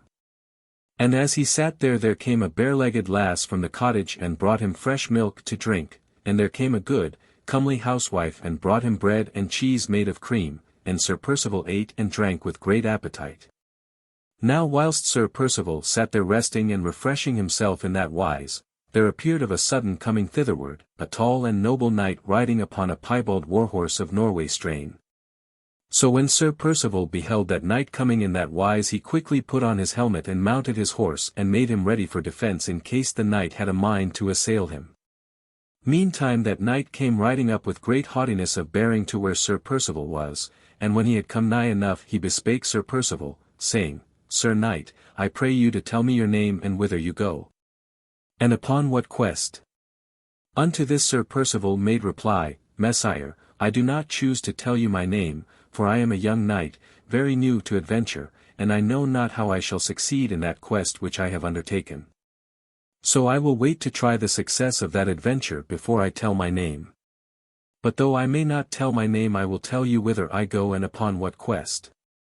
I go for to find a certain castle called Beaurepaire, and I intend to endeavour to liberate the lady of that castle from the duress of a certain knight hight Sir Palamydes, who, I understand, holds her by siege within the walls thereof. Now, when Sir Percival had ceased speaking, the strange knight said, Sir, this is a very singular thing, for that adventure of which you speak is the very adventure upon which I myself am bound. Now, as you say, you are a very young knight and used to arms, and as I am in the same degree a knight well seasoned in deeds of arms, it is more fitting that I should undertake this quest than you. For you may know how very well I am used to the service of arms when I tell you that I have had to do in 24 battles of various sorts, some of them friendly and some of them otherwise. And that I have had to do in more than 4 times that many affairs at arms with single knights, nearly all of them of great prowess. So now it would seem fitting that you should withdraw you from this affair and let me first essay it. Then, if I fail in my undertaking, you shall assume that adventure. Messire, quoth Sir Percival, I see that you are a knight of much greater experience than I, but, any earthless, I cannot find it in my heart to forego this adventure. So what I have to propose is this, that you and I do combat here in this place, and that he who proveth himself to be the better of us twain shall carry out this undertaking that we are both set upon. Unto this, that strange knight lent a very willing assent, saying, Very well, Messire, it shall be as you ask. So with that each knight turned his horse and rode a little piece away, and each took such stand as pleased him. And each dressed his spear and shield and made him in all wise ready for the encounter. And when they had so prepared themselves, each knight shouted to his horse, and drave spur into its flank and rushed, the one against the other, with such terrible noise and violence that the sound thereof was echoed back from the woods like to a storm of thunder. So they met in the midst of the course with such a vehement impact that it was terrible to behold. And in that encounter the spear of each knight was burst all into fragments. And the horse of each fell back upon his haunches and would have been overthrown had not each knight voided his saddle with a very wonderful skill and agility. Then each knight drew sword and came the one against the other, as furiously as 2 rams at battle. So they fought for nigh the space of an hour, foining and striking, and tracing hither and tracing thither most furiously. And the noise of the blows they struck might have been heard several furlongs away. During that battle Sir Percival received several sore wounds, so that by and by a great passion of rage seized upon him. So he rushed the battle with might and main, and therewith struck so many furious blows that by and by that other knight held his shield very low for weariness. This Sir Percival perceived, and therewith he smote the other so furious a blow upon the head that the knight sank down upon his knees and could not arise. Then Sir Percival ran to him and catched him by the neck and flung him down violently upon the ground, crying out, Yield or I slay thee. Then that knight besought mercy in a very weak voice, saying, Sir knight, I beseech thee, spare my life. Sir Percival said, Well, I will spare thee, but tell me, what is thy name? To this the other said, I am Sir Lionel, and I am a knight of King Arthur's court and of the Round Table. Now when Sir Percival heard this he cried out aloud, for he was very greatly grieved, and he said, Alas, what have I done for to fight against thee in this wise? I am Sir Percival, whom thine own kinsman Sir Launcelot of the Lake, hath trained in arms. But indeed, I did never think to use that art which he taught me against one so dear to his heart as thou art, Sir Lionel. So with that Sir Percival assisted Sir Lionel to arise to his feet, and Sir Lionel was so weak from that woeful battle that he could hardly stand. Now that stream and lake of water above spoken of was near by, so Sir Percival brought Sir Lionel thither, holding him up as he walked, and there Sir Lionel refreshed himself. Then, when he was revived a little, he turned his eyes very languidly upon Sir Percival, and he said, Percival, thou hast done to me this day what few knights have ever done before. So all the glory that ever I have won is now thy glory because of this battle. For thou hast overcome me in a fair quarrel and I have yielded myself unto thee, wherefore it is now thy right to command me to thy will. Then Percival said, Alas, dear Sir Knight! It is not meet that I should lay command upon such as thou art. But, if thou wilt do so, I beseech thee when thou art come to King Arthur's court that thou wilt tell the king that I, who am his young knight Percival, have borne myself not unbecomingly in my battle with thee. For this is the first battle, knight against knight, that I have undertaken in all of my life. And I beseech thee that thou wilt greet Sir Kay the Seneschal, from me, and that thou wilt say to him that by and by I shall meet him and repay him that buffet which he gave to the damsel Yolande, the dumb maiden, in the queen's pavilion. Sir Lionel said, It shall be as thou sayest, and I will do thy bidding. But, touching Sir Kay, I do not believe that he will take very much joy at thy message to him. For he will find small pleasure in the thought of the payment of that buffet that thou hast promised to give him. Now, as the day by this time was waxing late, Sir Percival abided that night at that neatherd's hut nigh to which this battle had been fought and there had his wounds bathed and dressed. And when the next morning had come he arose early, and saddled his horse, and rode forward upon his way. And as he rode he was very well pleased at the thought of that battle he had fought with Sir Lionel, for he wist that he had obtained great credit to himself in that encounter, and he was aware. Now that he had made trial of his strength against such a one as Sir Lionel, he must be one of the greatest knights of the world. So his heart was uplifted with great joy and delight at that thought, that he was now a well-approved knight champion, worthy of his knighthood. Therefore he rode away for all that day, greatly rejoicing in spirit at the thought of what he had done the day before. About the first slant of the afternoon Sir Percival came at last out of the woodlands and into a wide open plain, very fertile and well tilled, with fields of wheat and rye abounding on all sides. And he saw that in the midst of that plain there was a considerable lake, and that in the midst of that lake there was an island, and that upon the island there stood a fair noble castle. And he wist that that castle must be the castle of Beaurepaire. So he rode down into that valley with some speed. Now after he had so ridden for a while, he was aware of a knight, very haughty of appearance and bearing, who rode before him upon the same way that he was going. And that knight was clad all in red armor, and he rode upon a horse so black that I believe there was not a single white hair upon him. And all the trappings and the furniture of that horse were of red, so that he presented a very noble appearance.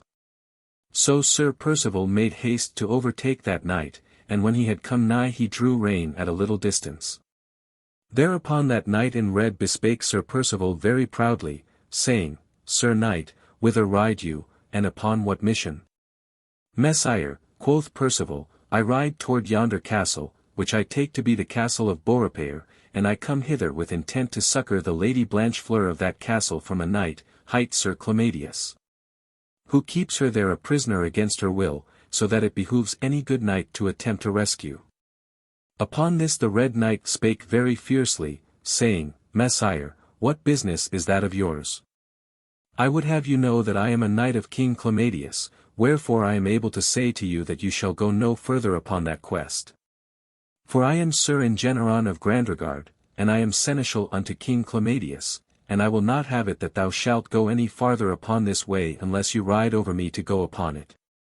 Messire, quoth Sir Percival, I have no quarrel with you, but if you have a mind to force a quarrel upon me, I will not seek to withdraw myself from an encounter with you. So make yourself ready, and I will make myself ready, and then we shall soon see whether or not I am to pass upon this way. So therewith each knight turned his horse away to such a place as seemed to him to be fitting. And when they were in all wise prepared they rushed together with an amazing velocity and a noise like to thunder. So they met in the midst of the course. And in that encounter the spear of Sir Engeneron broke into many pieces, but the spear of Sir Percival held. So that he flung Sir Engeneron entirely out of his saddle and over the crupper of his horse and down upon the ground so violently that Sir Engeneron lay there in a swoon. Then Sir Percival dismounted from his horse with all speed, and he rushed the helmet of Sir Engeneron off of his head with intent to slay him.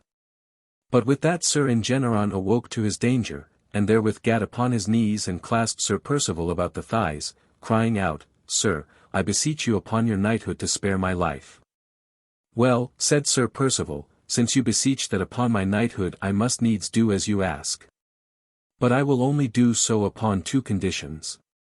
The first of these conditions is that you go to the court of King Arthur, and that you surrender yourself as captive to a damsel of that court who is known as the Lady Yolande the Dumb Maiden. And you are to tell that maiden that the young knight who slew Sir Boindegardus greets her and that he tells her that in a little while he will return to repay to Sir Kay that buffet he gave her. This is my first condition. And Sir Ingeneron said, I will perform that condition. And my second condition, said Sir Percival, is this, that you give me your armor for me to use upon this adventure which I have undertaken. And that you take my armor and deposit it with the hermit of a little chapel you shall after a while come to if you return upon the road which brought me hither. After a while I will return and reclaim my armor and will return your armor. This is my second condition. And Sir Ingeneron said, that condition also I shall fulfill according to your command. Then Sir Percival said, Arise. And Sir Ingeneron did so. And after that Sir Ingeneron put off his armor, and Sir Percival put off his armor. And Sir Percival put on the armor of Sir Ingeneron, and Sir Ingeneron packed the armor of Sir Percival upon his horse and prepared to depart in obedience to those conditions of Sir Percival. So they parted company, Sir Percival riding upon his way to Beaurepaire, and Sir Ingeneron betaking his way to find the chapel of that hermit of whom Sir Percival had spoken. So it was that after 2 adventures, Sir Percival entered upon that undertaking which he had come to perform in behalf of the Lady Blanchefleur. And now, if it please you to read what follows, ye shall hear how it befell with Sir Percival at the castle of Beaurepaire. After that adventure with Sir Ingeneron, Sir Percival rode onward upon his way, and by he came to the lake whereon stood the castle and the town of Beaurepaire. And Sir Percival beheld that a long narrow bridge crossed over that part of the lake from the mainland to the island and the town. So Sir Percival rode very boldly forth upon that bridge and across it, and no one stayed him, for all of the knights of Sir Clamadius who beheld him said, Yonder rides Sir Ingeneron. Thus Sir Percival crossed the bridge and rode very boldly forward until he came to the gate of the castle, and those who beheld him said, Sir Ingeneron haply beareth a message to the castle. For no one wist that that knight was not Sir Ingeneron, but all thought that it was he because of the armor which he wore. So Sir Percival came close to the castle, and when he was come there he called very loudly to those within, and by there appeared the face of a woman at an upper window and the face was very pale and woebegone.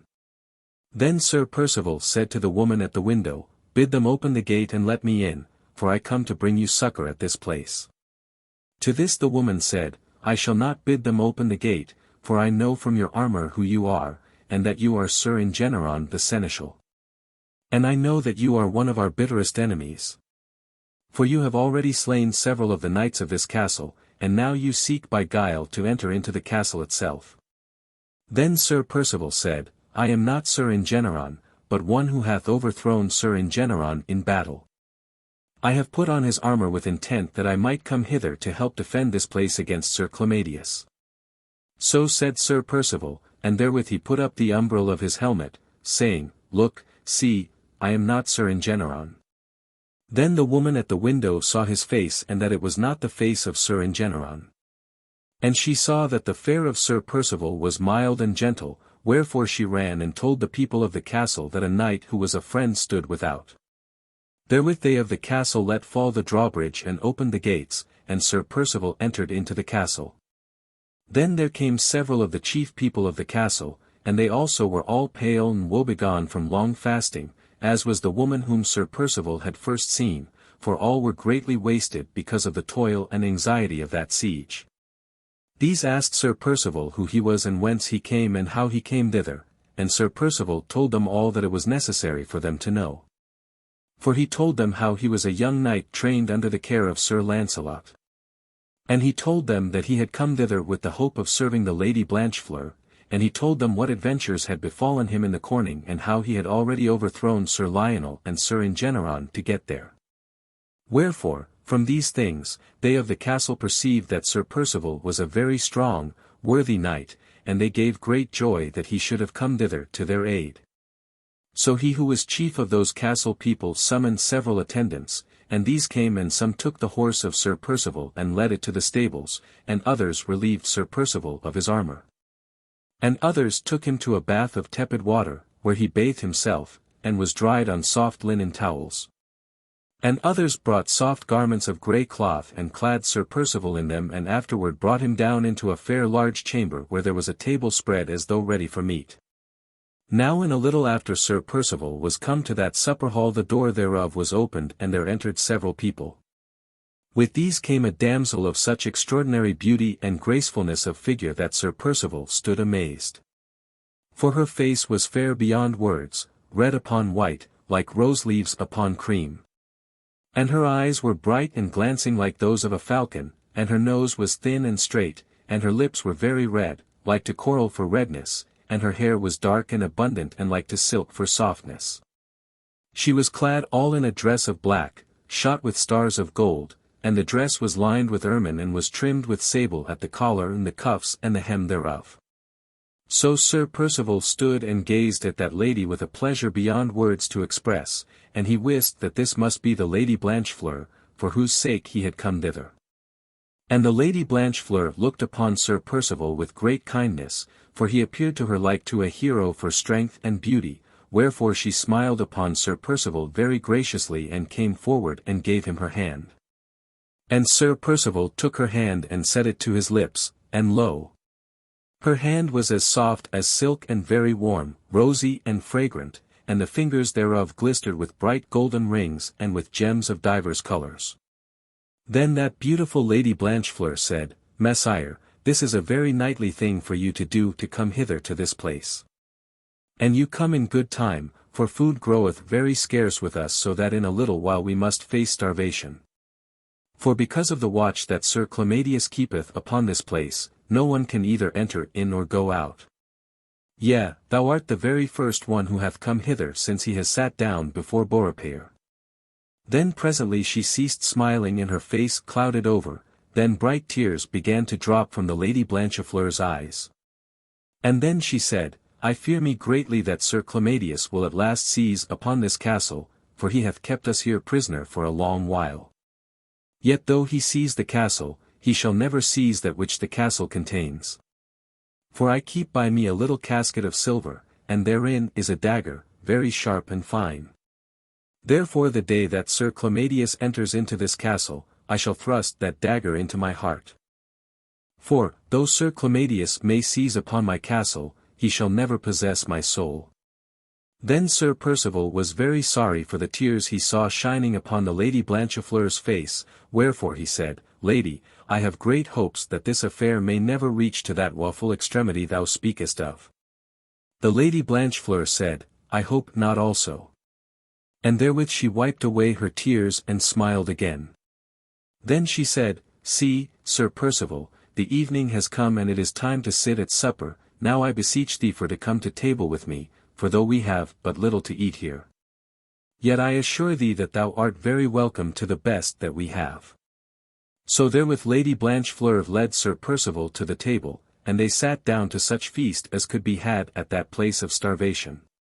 For what they had was little enough, being only such fish as they could catch from the lake, and a little bread but not much and a very little wine. Then after they had eaten and drunk what they had, the Lady Blanchefleur took a golden harp into her hand and played thereon, and sang in a voice so clear and high and beautiful that Percival was altogether enchanted and bewitched thereat. Thus it was that evening passed with them very pleasantly and cheerfully, so that it was the middle of the night ere Sir Percival withdrew to that couch that had been prepared for his rest.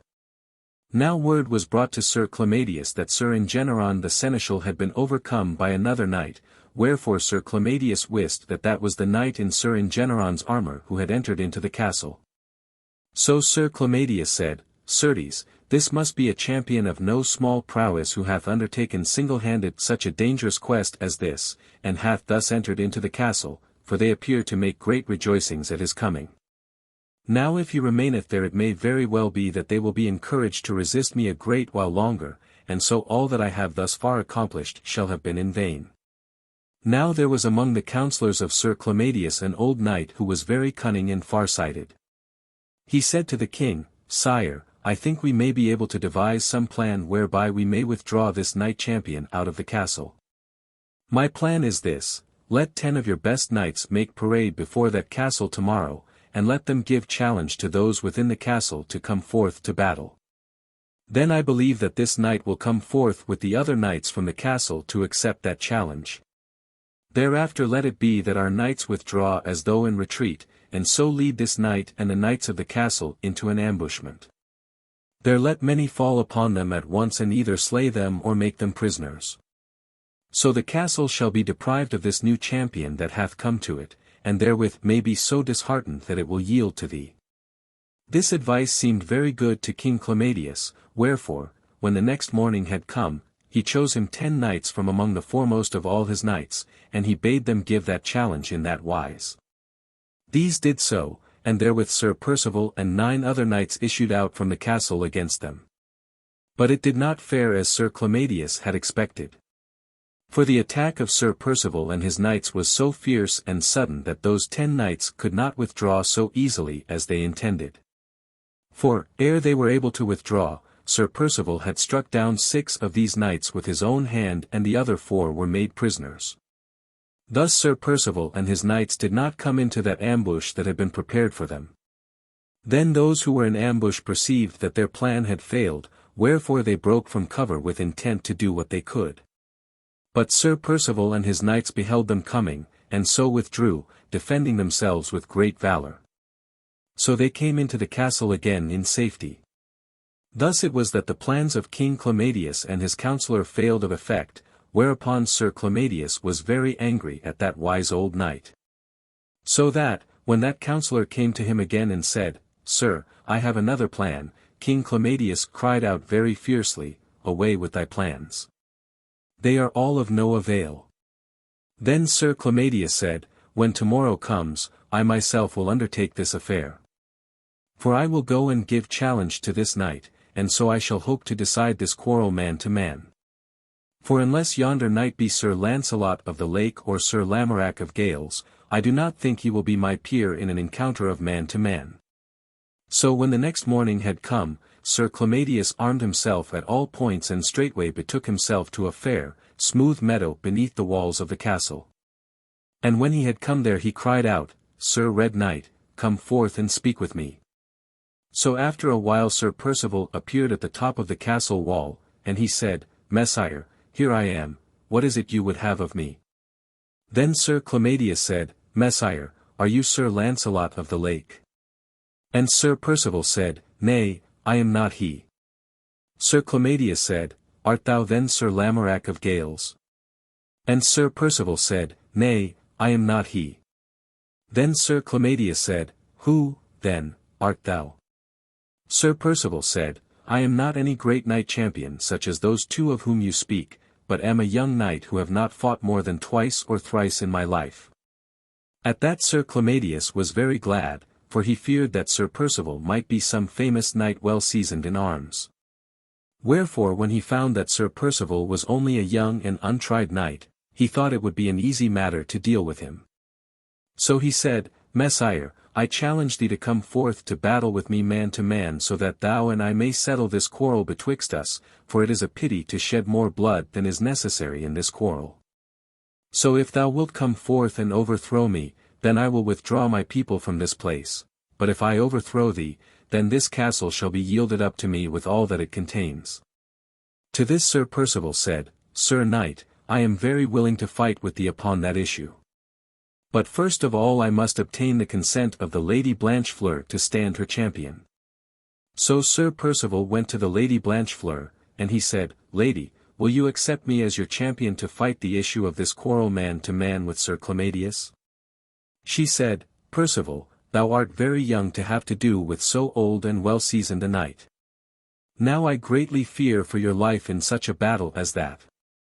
To this Sir Percival said, "Lady, I know that I am young, but indeed I feel a very big spirit stir within me, so that if thou wilt trust me, I have belief that, with the grace of God, I shall win this battle." Then the Lady Blanchefleur smiled upon Sir Percival and she said, "Percival, I will gladly entrust my life and safety into thy keeping, for I too have great dependence in thy knighthood. So straightway Sir Percival armed himself, and when he was in all wise prepared he went forth to that battle with a heart very full of great courage and hope. There he found Sir Clamadius still parading in that meadow beneath the walls, awaiting the coming of his opponent. Meanwhile many folk came and stood upon the walls of the castle to behold that encounter, whilst each knight took such stand as appeared good to him. Then, when they were in all wise prepared, each knight drave spurs into his horse and rushed himself against the other with most terrible and fierce violence. Therewith they met in the very midst of the course with an uproar like to thunder that echoed back from the flat walls of the castle. In that encounter the spear of Sir Percival held, but the spear of Sir Clamadius was riven into splinters. And so, Sir Percival riding forward with furious violence, Sir Clamadius was overthrown, horse and man, with such violence that he lay there upon the ground as though he were dead. Then all those upon the walls shouted aloud with a great noise of rejoicing, whilst those of the party of Sir Clamadius gave lamentation in the same degree. But Sir Percival voided his saddle in haste, and ran to where Sir Clamadius lay. And Sir Percival rushed the helmet off from the head of Sir Clamadius, and he catched him by the hair of the head, and he raised his sword on high with intent to finish the work he had begun. Therewith Sir Clamadius aroused himself unto his danger, and he cried in a very piercing voice, Messire, I beseech thee of thy knighthood to spare my life.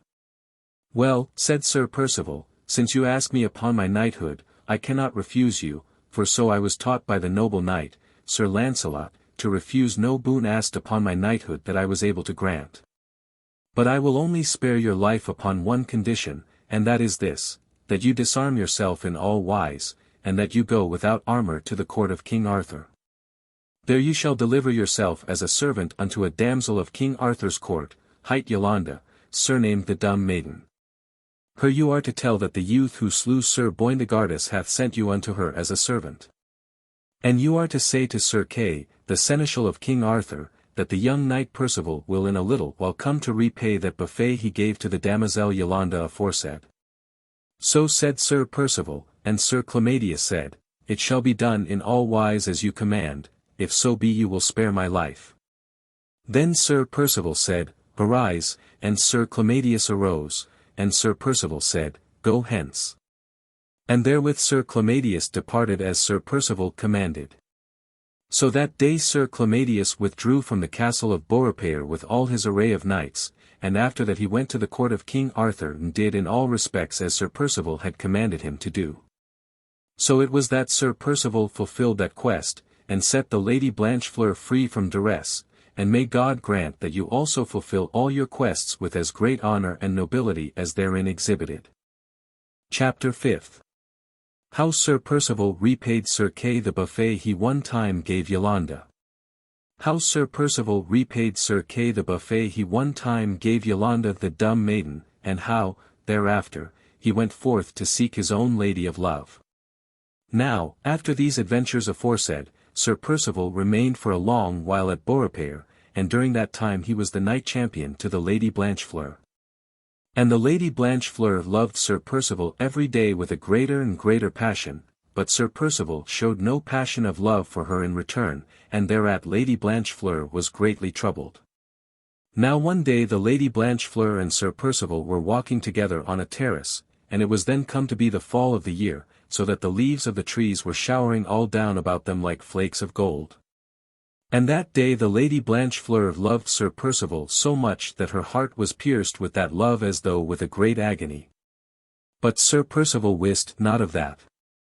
Then the Lady Blanchefleur said, Messire, would that thou wouldst stay here always as our knight champion. Lady, quoth Percival, that may not be, for in a little while now I must leave you. For, though I shall be sad to go from such a friendly place as this is, yet I am an errant knight, and as I am errant I must fulfill many adventures besides the one I have accomplished here. Messire, said the Lady Blanchefleur, if you will but remain here, this castle shall be yours and all that it contains. At this Sir Percival was greatly astonished, wherefore he said, Lady, how may that be? Lo! This castle is yours, and no one can take it away from you, nor can you give it to me for mine own. Then the Lady Blanchefleur turned away her face and bowed her head, and said in a voice as though it were stifling her for to speak, Percival, it needs not to take the castle from me. Take thou me for thine own, and then the castle and all shall be thine.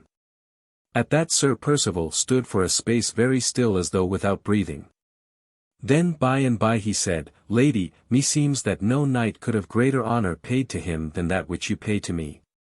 Yet should I accept such a gift as you offer, then I would be doing such dishonour to my knighthood that would make it altogether unworthy of that high honour you pay it. For already I have made my vow to serve a lady, and if I should forswear that vow, I would be a dishonoured and unworthy knight. Then the Lady Blanchefleur cried out in a great voice of suffering, Say no more, for I am ashamed. Sir Percival said, Nay, there is no shame to thee, but great honour to me.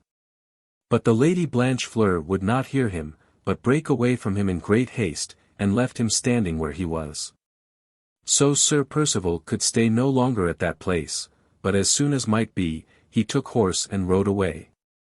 Nor did he see Blanchefleur again after they had thus talked together upon that terrace as aforesaid. And after Sir Percival had gone, the Lady Blanchefleur abandoned herself to great sorrow, for she wept a long while and a very great deal, nor would she, for a long while, take any joy in living or in the world in which she lived. So Sir Percival performed that adventure of setting free the duress of the castle of Beaurepaire. And after that and ere the winter came, he performed several other adventures of more or less fame. And during that time, he overthrew 11 knights in various affairs at arms, and in all those adventures he met with no mishap himself. And besides such encounters at arms, he performed several very worthy works. For he slew a wild boar that was a terror to all that dwelt nigh to the forest of Umber, and he also slew a very savage wolf that infested the moors of the Dart. Wherefore, because of these several adventures, the name of Sir Percival became very famous in all courts of chivalry, and many said, Verily, this young knight must be the peer of Sir Launcelot of the Lake himself. Now one day toward eventide, and it was a very cold winter day, Sir Percival came to the hut of a hermit in the forest of Usk, and he abode all night at that place. Now when the morning had come he went out and stood in front of the hut, and he saw that during the night a soft snow had fallen so that all the earth was covered with white. And he saw that it likewise had happened that a hawk had struck a raven in front of the hermit's habitation, and that some of the raven's feathers and some of its blood lay upon the snow. Now when Sir Percival beheld the blood and the black feathers upon that white snow, he said to himself, Behold! That snow is not whiter than the brow and the neck of my lady, and that red is not redder than her lips. And that black is not blacker than her hair. Therewith the thought of that lady took great hold upon him, and he sighed so deeply that he felt his heart lifted within him because of that sigh. So he stood and gazed upon that white and red and black, and he forgot all things else in the world than his lady love. Now it befell at that time that there came a party riding through those parts, and that party were Sir Gawain and Sir Geraint and Sir Kay.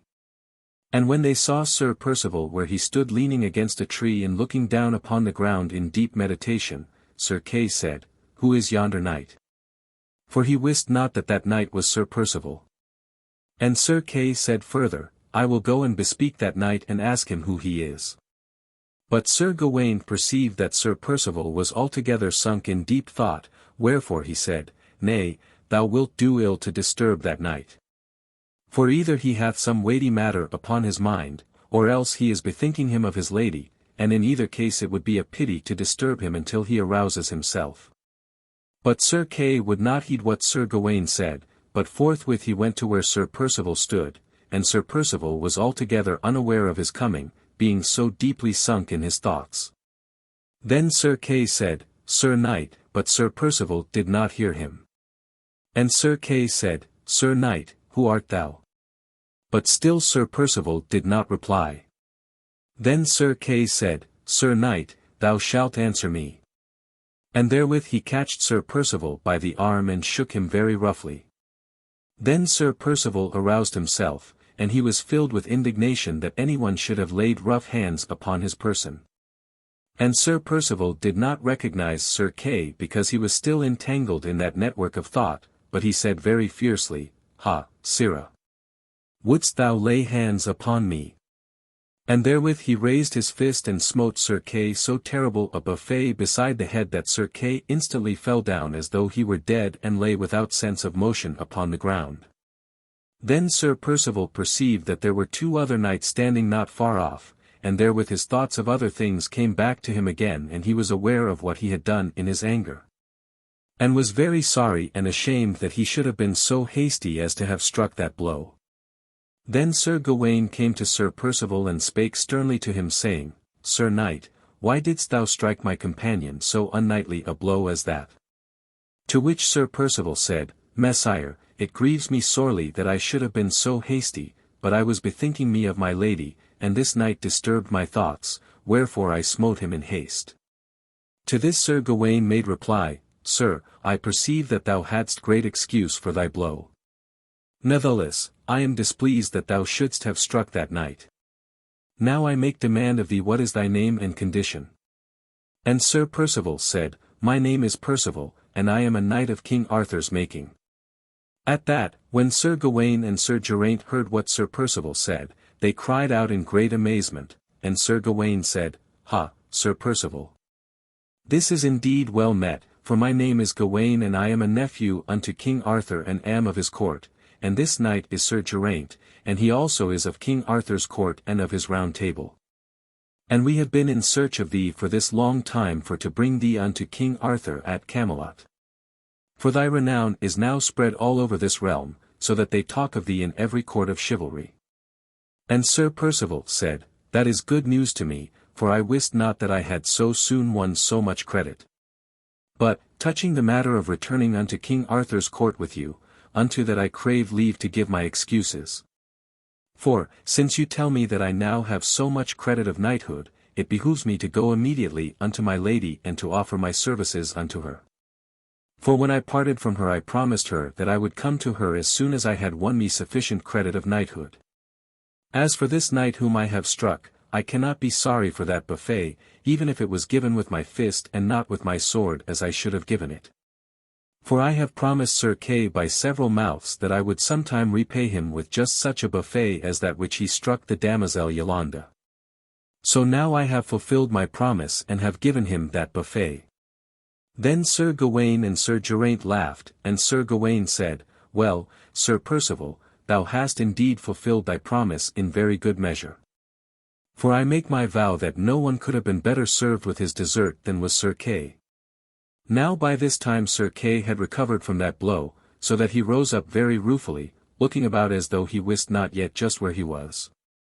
Then Sir Gawain said to Sir Percival, "As to thy coming unto the court of the king, thou dost right to fulfill thy promise unto thy lady before undertaking any other obligation.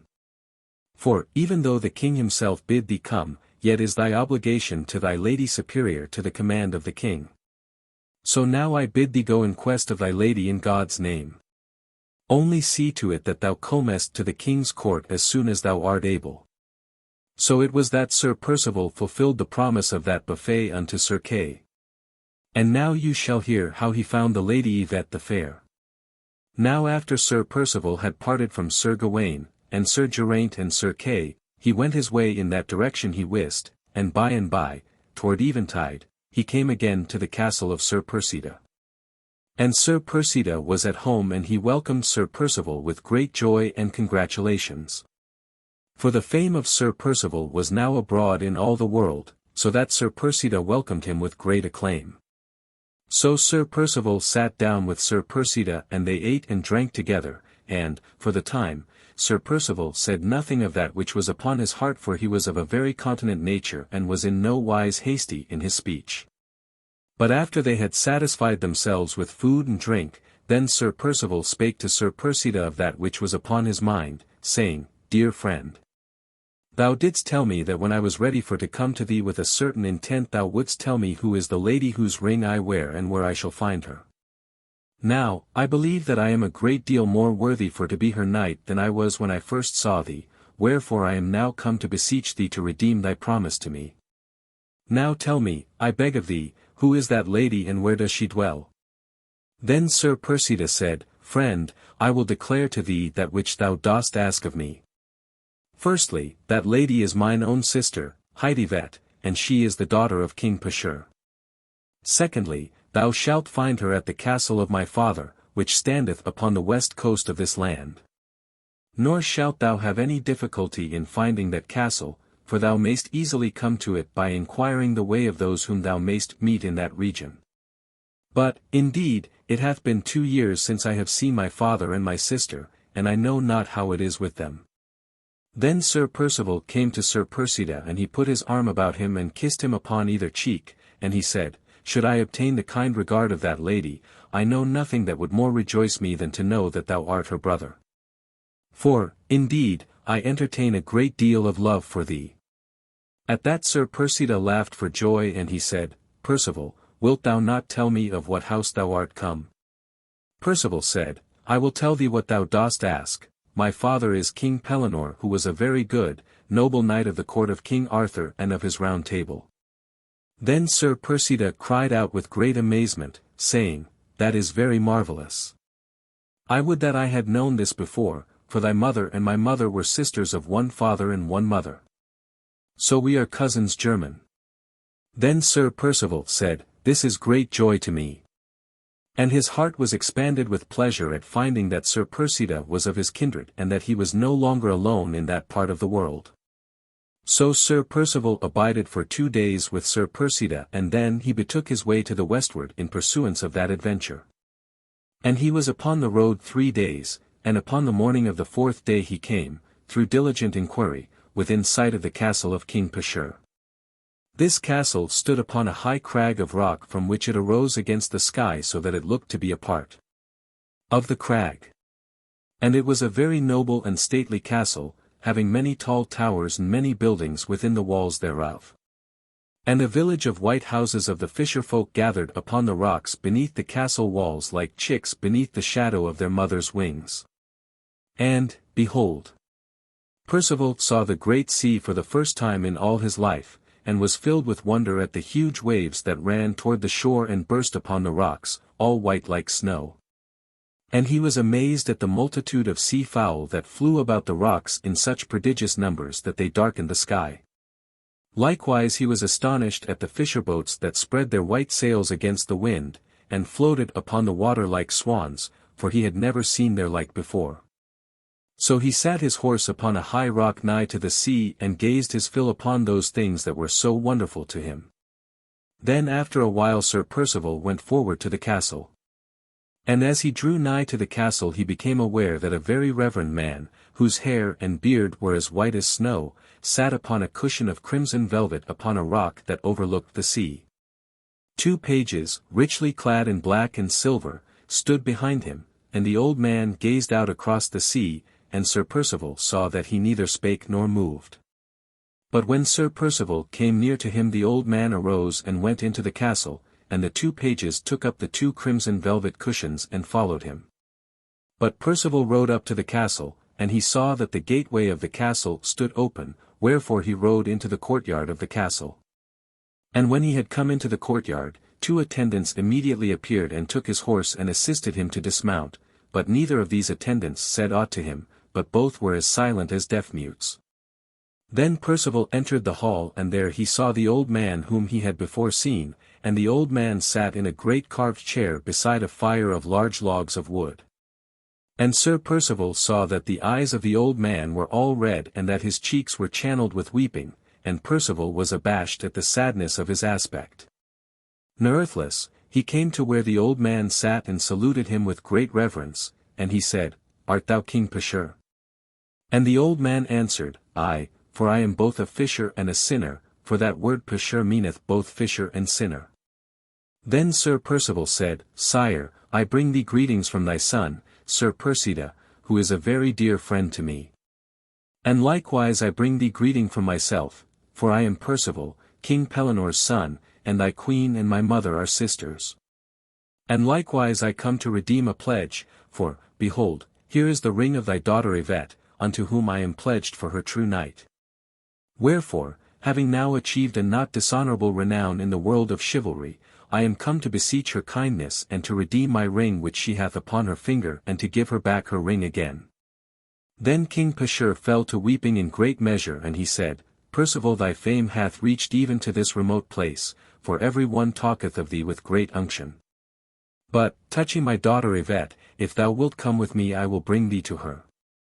So King Pecheur arose and went forth and Sir Percival followed him. And King Pecheur brought Sir Percival to a certain tower. And he brought him up a long and winding stair, and at the top of the stairway was a door. And King Pecheur opened the door and Sir Percival entered the apartment. The windows of the apartment stood open, and a cold wind came in thereat from off the sea, and there stood a couch in the middle of the room, and it was spread with black velvet, and the Lady Yvette lay reclined upon the couch, and, lo! Her face was like to wax for whiteness, and she neither moved nor spake, but only lay there perfectly still, for she was dead. 7 waxen candles burned at her head, and 7 others at her feet, and the flames of the candles spread and wavered as the cold wind blew upon them. And the hair of her head, as black as those raven feathers that Sir Percival had beheld lying upon the snow, moved like threads of black silk as the wind blew in through the window, but the Lady Yvette moved not nor stirred, but lay like a statue of marble all clad in white. Then at the first Sir Percival stood very still at the doorway as though he had of a sudden been turned into stone. Then he went forward and stood beside the couch and held his hands very tightly together and gazed at the Lady Yvette where she lay. So he stood for a long while, and he wist not why it was that he felt like as though he had been turned into a stone, without such grief at his heart as he had thought to feel thereat. For indeed, his spirit was altogether broken though he knew it not. Then he spake unto that still figure, and he said, Dear lady, is it thus I find thee after all this long endeavour of mine? Yet from paradise, haply, thou mayst perceive all that I have accomplished in thy behalf. So shalt thou be my lady always to the end of my life, and I will have none other than thee. Wherefore I herewith give thee thy ring again and take mine own in its stead. Therewith, so speaking, he lifted that hand, all so cold like the snow, and took his ring from off her finger and put her ring back upon it again. Then King Pecheur said, Percival, hast thou no tears? And Percival said, Nay, I have none. Therewith he turned and left that place, and King Pecheur went with him. After that Sir Percival abided in that place for 3 days, and King Pecheur and his lady Queen and their 2 young sons who dwelt at that place made great pity over him, and wept a great deal. But Sir Percival said but little in reply and wept not at all. And now I shall tell you of that wonderful vision that came unto Sir Percival at this place upon Christmas Day. For on the 3rd day, which was Christmas Day, it chanced that Sir Percival sat alone in the hall of the castle, and he meditated upon the great sorrow that lay upon him. And as he sat thus this very wonderful thing befell him, he suddenly beheld 2 youths enter that hall. And the faces of the 2 youths shone with exceeding brightness, and their hair shone like gold, and their raiment was very bright and glistering like to gold. One of these youths bare in his hand a spear of mighty size, and blood dropped from the point of the spear. And the other youth bare in his hand a chalice of pure gold, very wonderful to behold, and he held the chalice in a napkin of fine cambric linen. Then, at first, Sir Percival thought that that which he beheld was a vision conjured up by the deep sorrow that filled his heart, and he was afeard.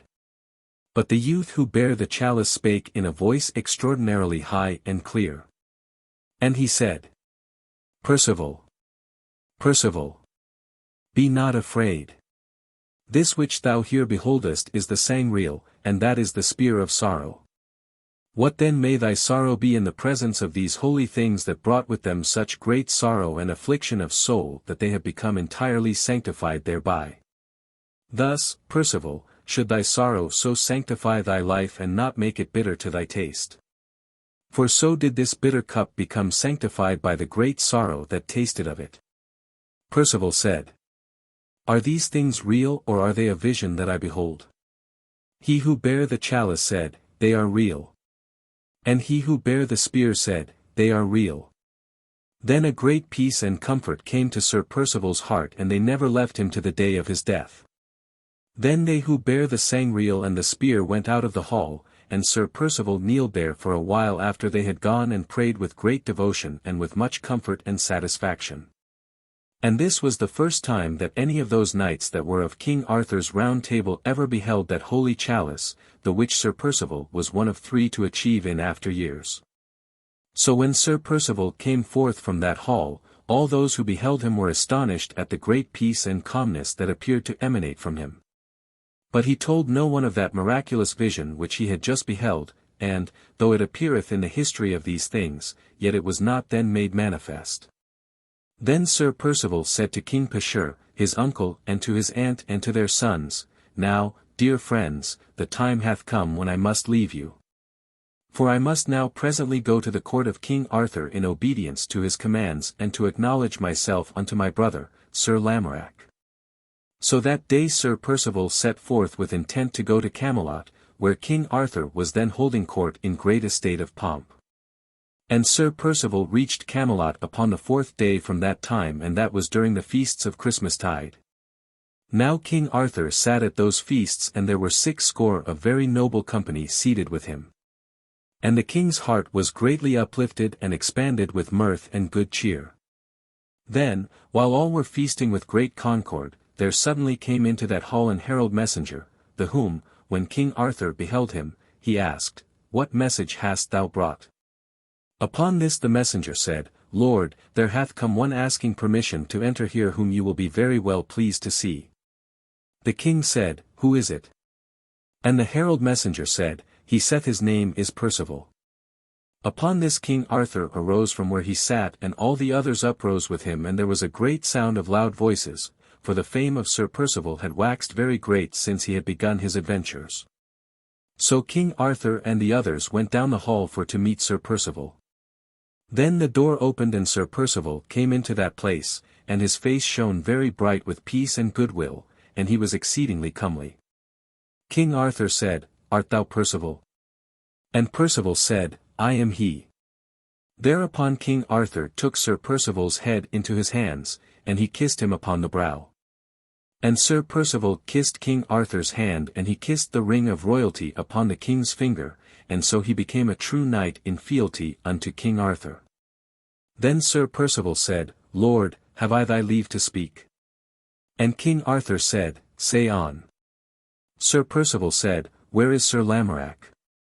And King Arthur said, Yonder he is. Then Sir Percival perceived where Sir Lamorack stood among the others, and he went to Sir Lamorack and knelt down before him. And Sir Lamorack was very much astonished, and said, Why dost thou kneel to me, Percival? Then Sir Percival said, Dost thou know this ring? Then Sir Lamorack knew his father's ring, and he cried out in a loud voice, That is my father's ring. How came ye by it? Percival said, Our mother gave it to me, for I am thy brother. Upon this Sir Lamorack cried out with great passion, and he flung his arms about Sir Percival, and he kissed him repeatedly upon the face. And so ardent was the great love and the great passion that moved him that all those who stood about could in no wise contain themselves, but wept at that which they beheld. Then, after a while, King Arthur said, Percival, come with me, for I have somewhat to show thee. So King Arthur and Sir Lamorack and Sir Percival and several others went unto that pavilion which was the pavilion of the Round Table, and there King Arthur showed Sir Percival a seat which was immediately upon the right hand of the seat Perilous. And upon the back of that seat there was a name emblazoned in letters of gold. And the name was this: Percival of Gales. Then King Arthur said, Behold, Sir Percival, this is thy seat, for 4 days ago that name appeared most miraculously, of a sudden, where thou sayest it, wherefore that seat is thine. Then Sir Percival was aware that that name had manifested itself at the time when the Sangreal had appeared unto him in the castle of King Pecheur, and he was moved with a great passion of love and longing for the Lady Yvette. So that, because of the strength of that passion, it took upon it the semblance of a terrible joy. And he said to himself, If my lady could but have beheld these, how proud would she have been. But, doubtless, she now looketh down from paradise and beholdeth us and all that we do. Thereupon he lifted up his eyes as though to behold her, but she was not there, but only the roof of that pavilion. But he held his peace and said naught to any one of those thoughts that disturbed him. With this I conclude for the present the adventures of Sir Percival, with only this to say, that thereafter, as soon as might be, he and Sir Lamorack went up into the mountains where their mother dwelt and brought her down thence into the world. And that she was received at the court of King Arthur with great honour and high regard until, after a while, she entered into a nunnery and took the veil. Likewise it is to be said that Sir Percival lived, as he had vowed to do, a virgin knight for all of his life. For he never paid court to any lady from that time, but ever held within the sanctuary of his mind the image of that dear lady who waited for him in paradise until he should come unto her in such season as God should see fit. But you must not think that this is all that there is to tell of that noble, gentle and worthy young knight whose history we have been considering. For after this he performed many glorious services to the great honour of his knighthood and achieved so many notable adventures that the world spoke of him as being second in worship only to Sir Launcelot of the Lake. Yea. There were many who doubted whether Sir Launcelot himself was really a greater knight than Sir Percival. And though I may admit that Sir Launcelot had the greater prowess, yet Sir Percival was, certes, the more pure in heart and transparent of soul of those two. So, hereafter, if God so wills, I shall tell more of Sir Percival, for I shall have much to write concerning him when I have to tell of the achievement of the sangreal which he beheld in that vision at the castle of King Pecheur as aforetold. So, for this time, no more of these adventures, but fare you well. Conclusion. Thus endeth the particular history of those three worthy, noble, excellent knights champion Sir Launcelot of the Lake, Sir Tristram of Lyonesse, and Sir Percival of Gales. And I do hope that you may have found pleasure in considering their lives and their works as I have done. For as I wrote of their behaviour and pondered upon it, meseemed they offered a very high example that anyone might follow to his betterment who lives in this world where so much that is ill needs to be amended. But though I have told so much, yet, as I have just said, there remain many other things to tell concerning Sir Launcelot and Sir Percival, which may well afford anyone pleasure to read. These I shall recount in another volume at another time, with such particularity as those histories may demand.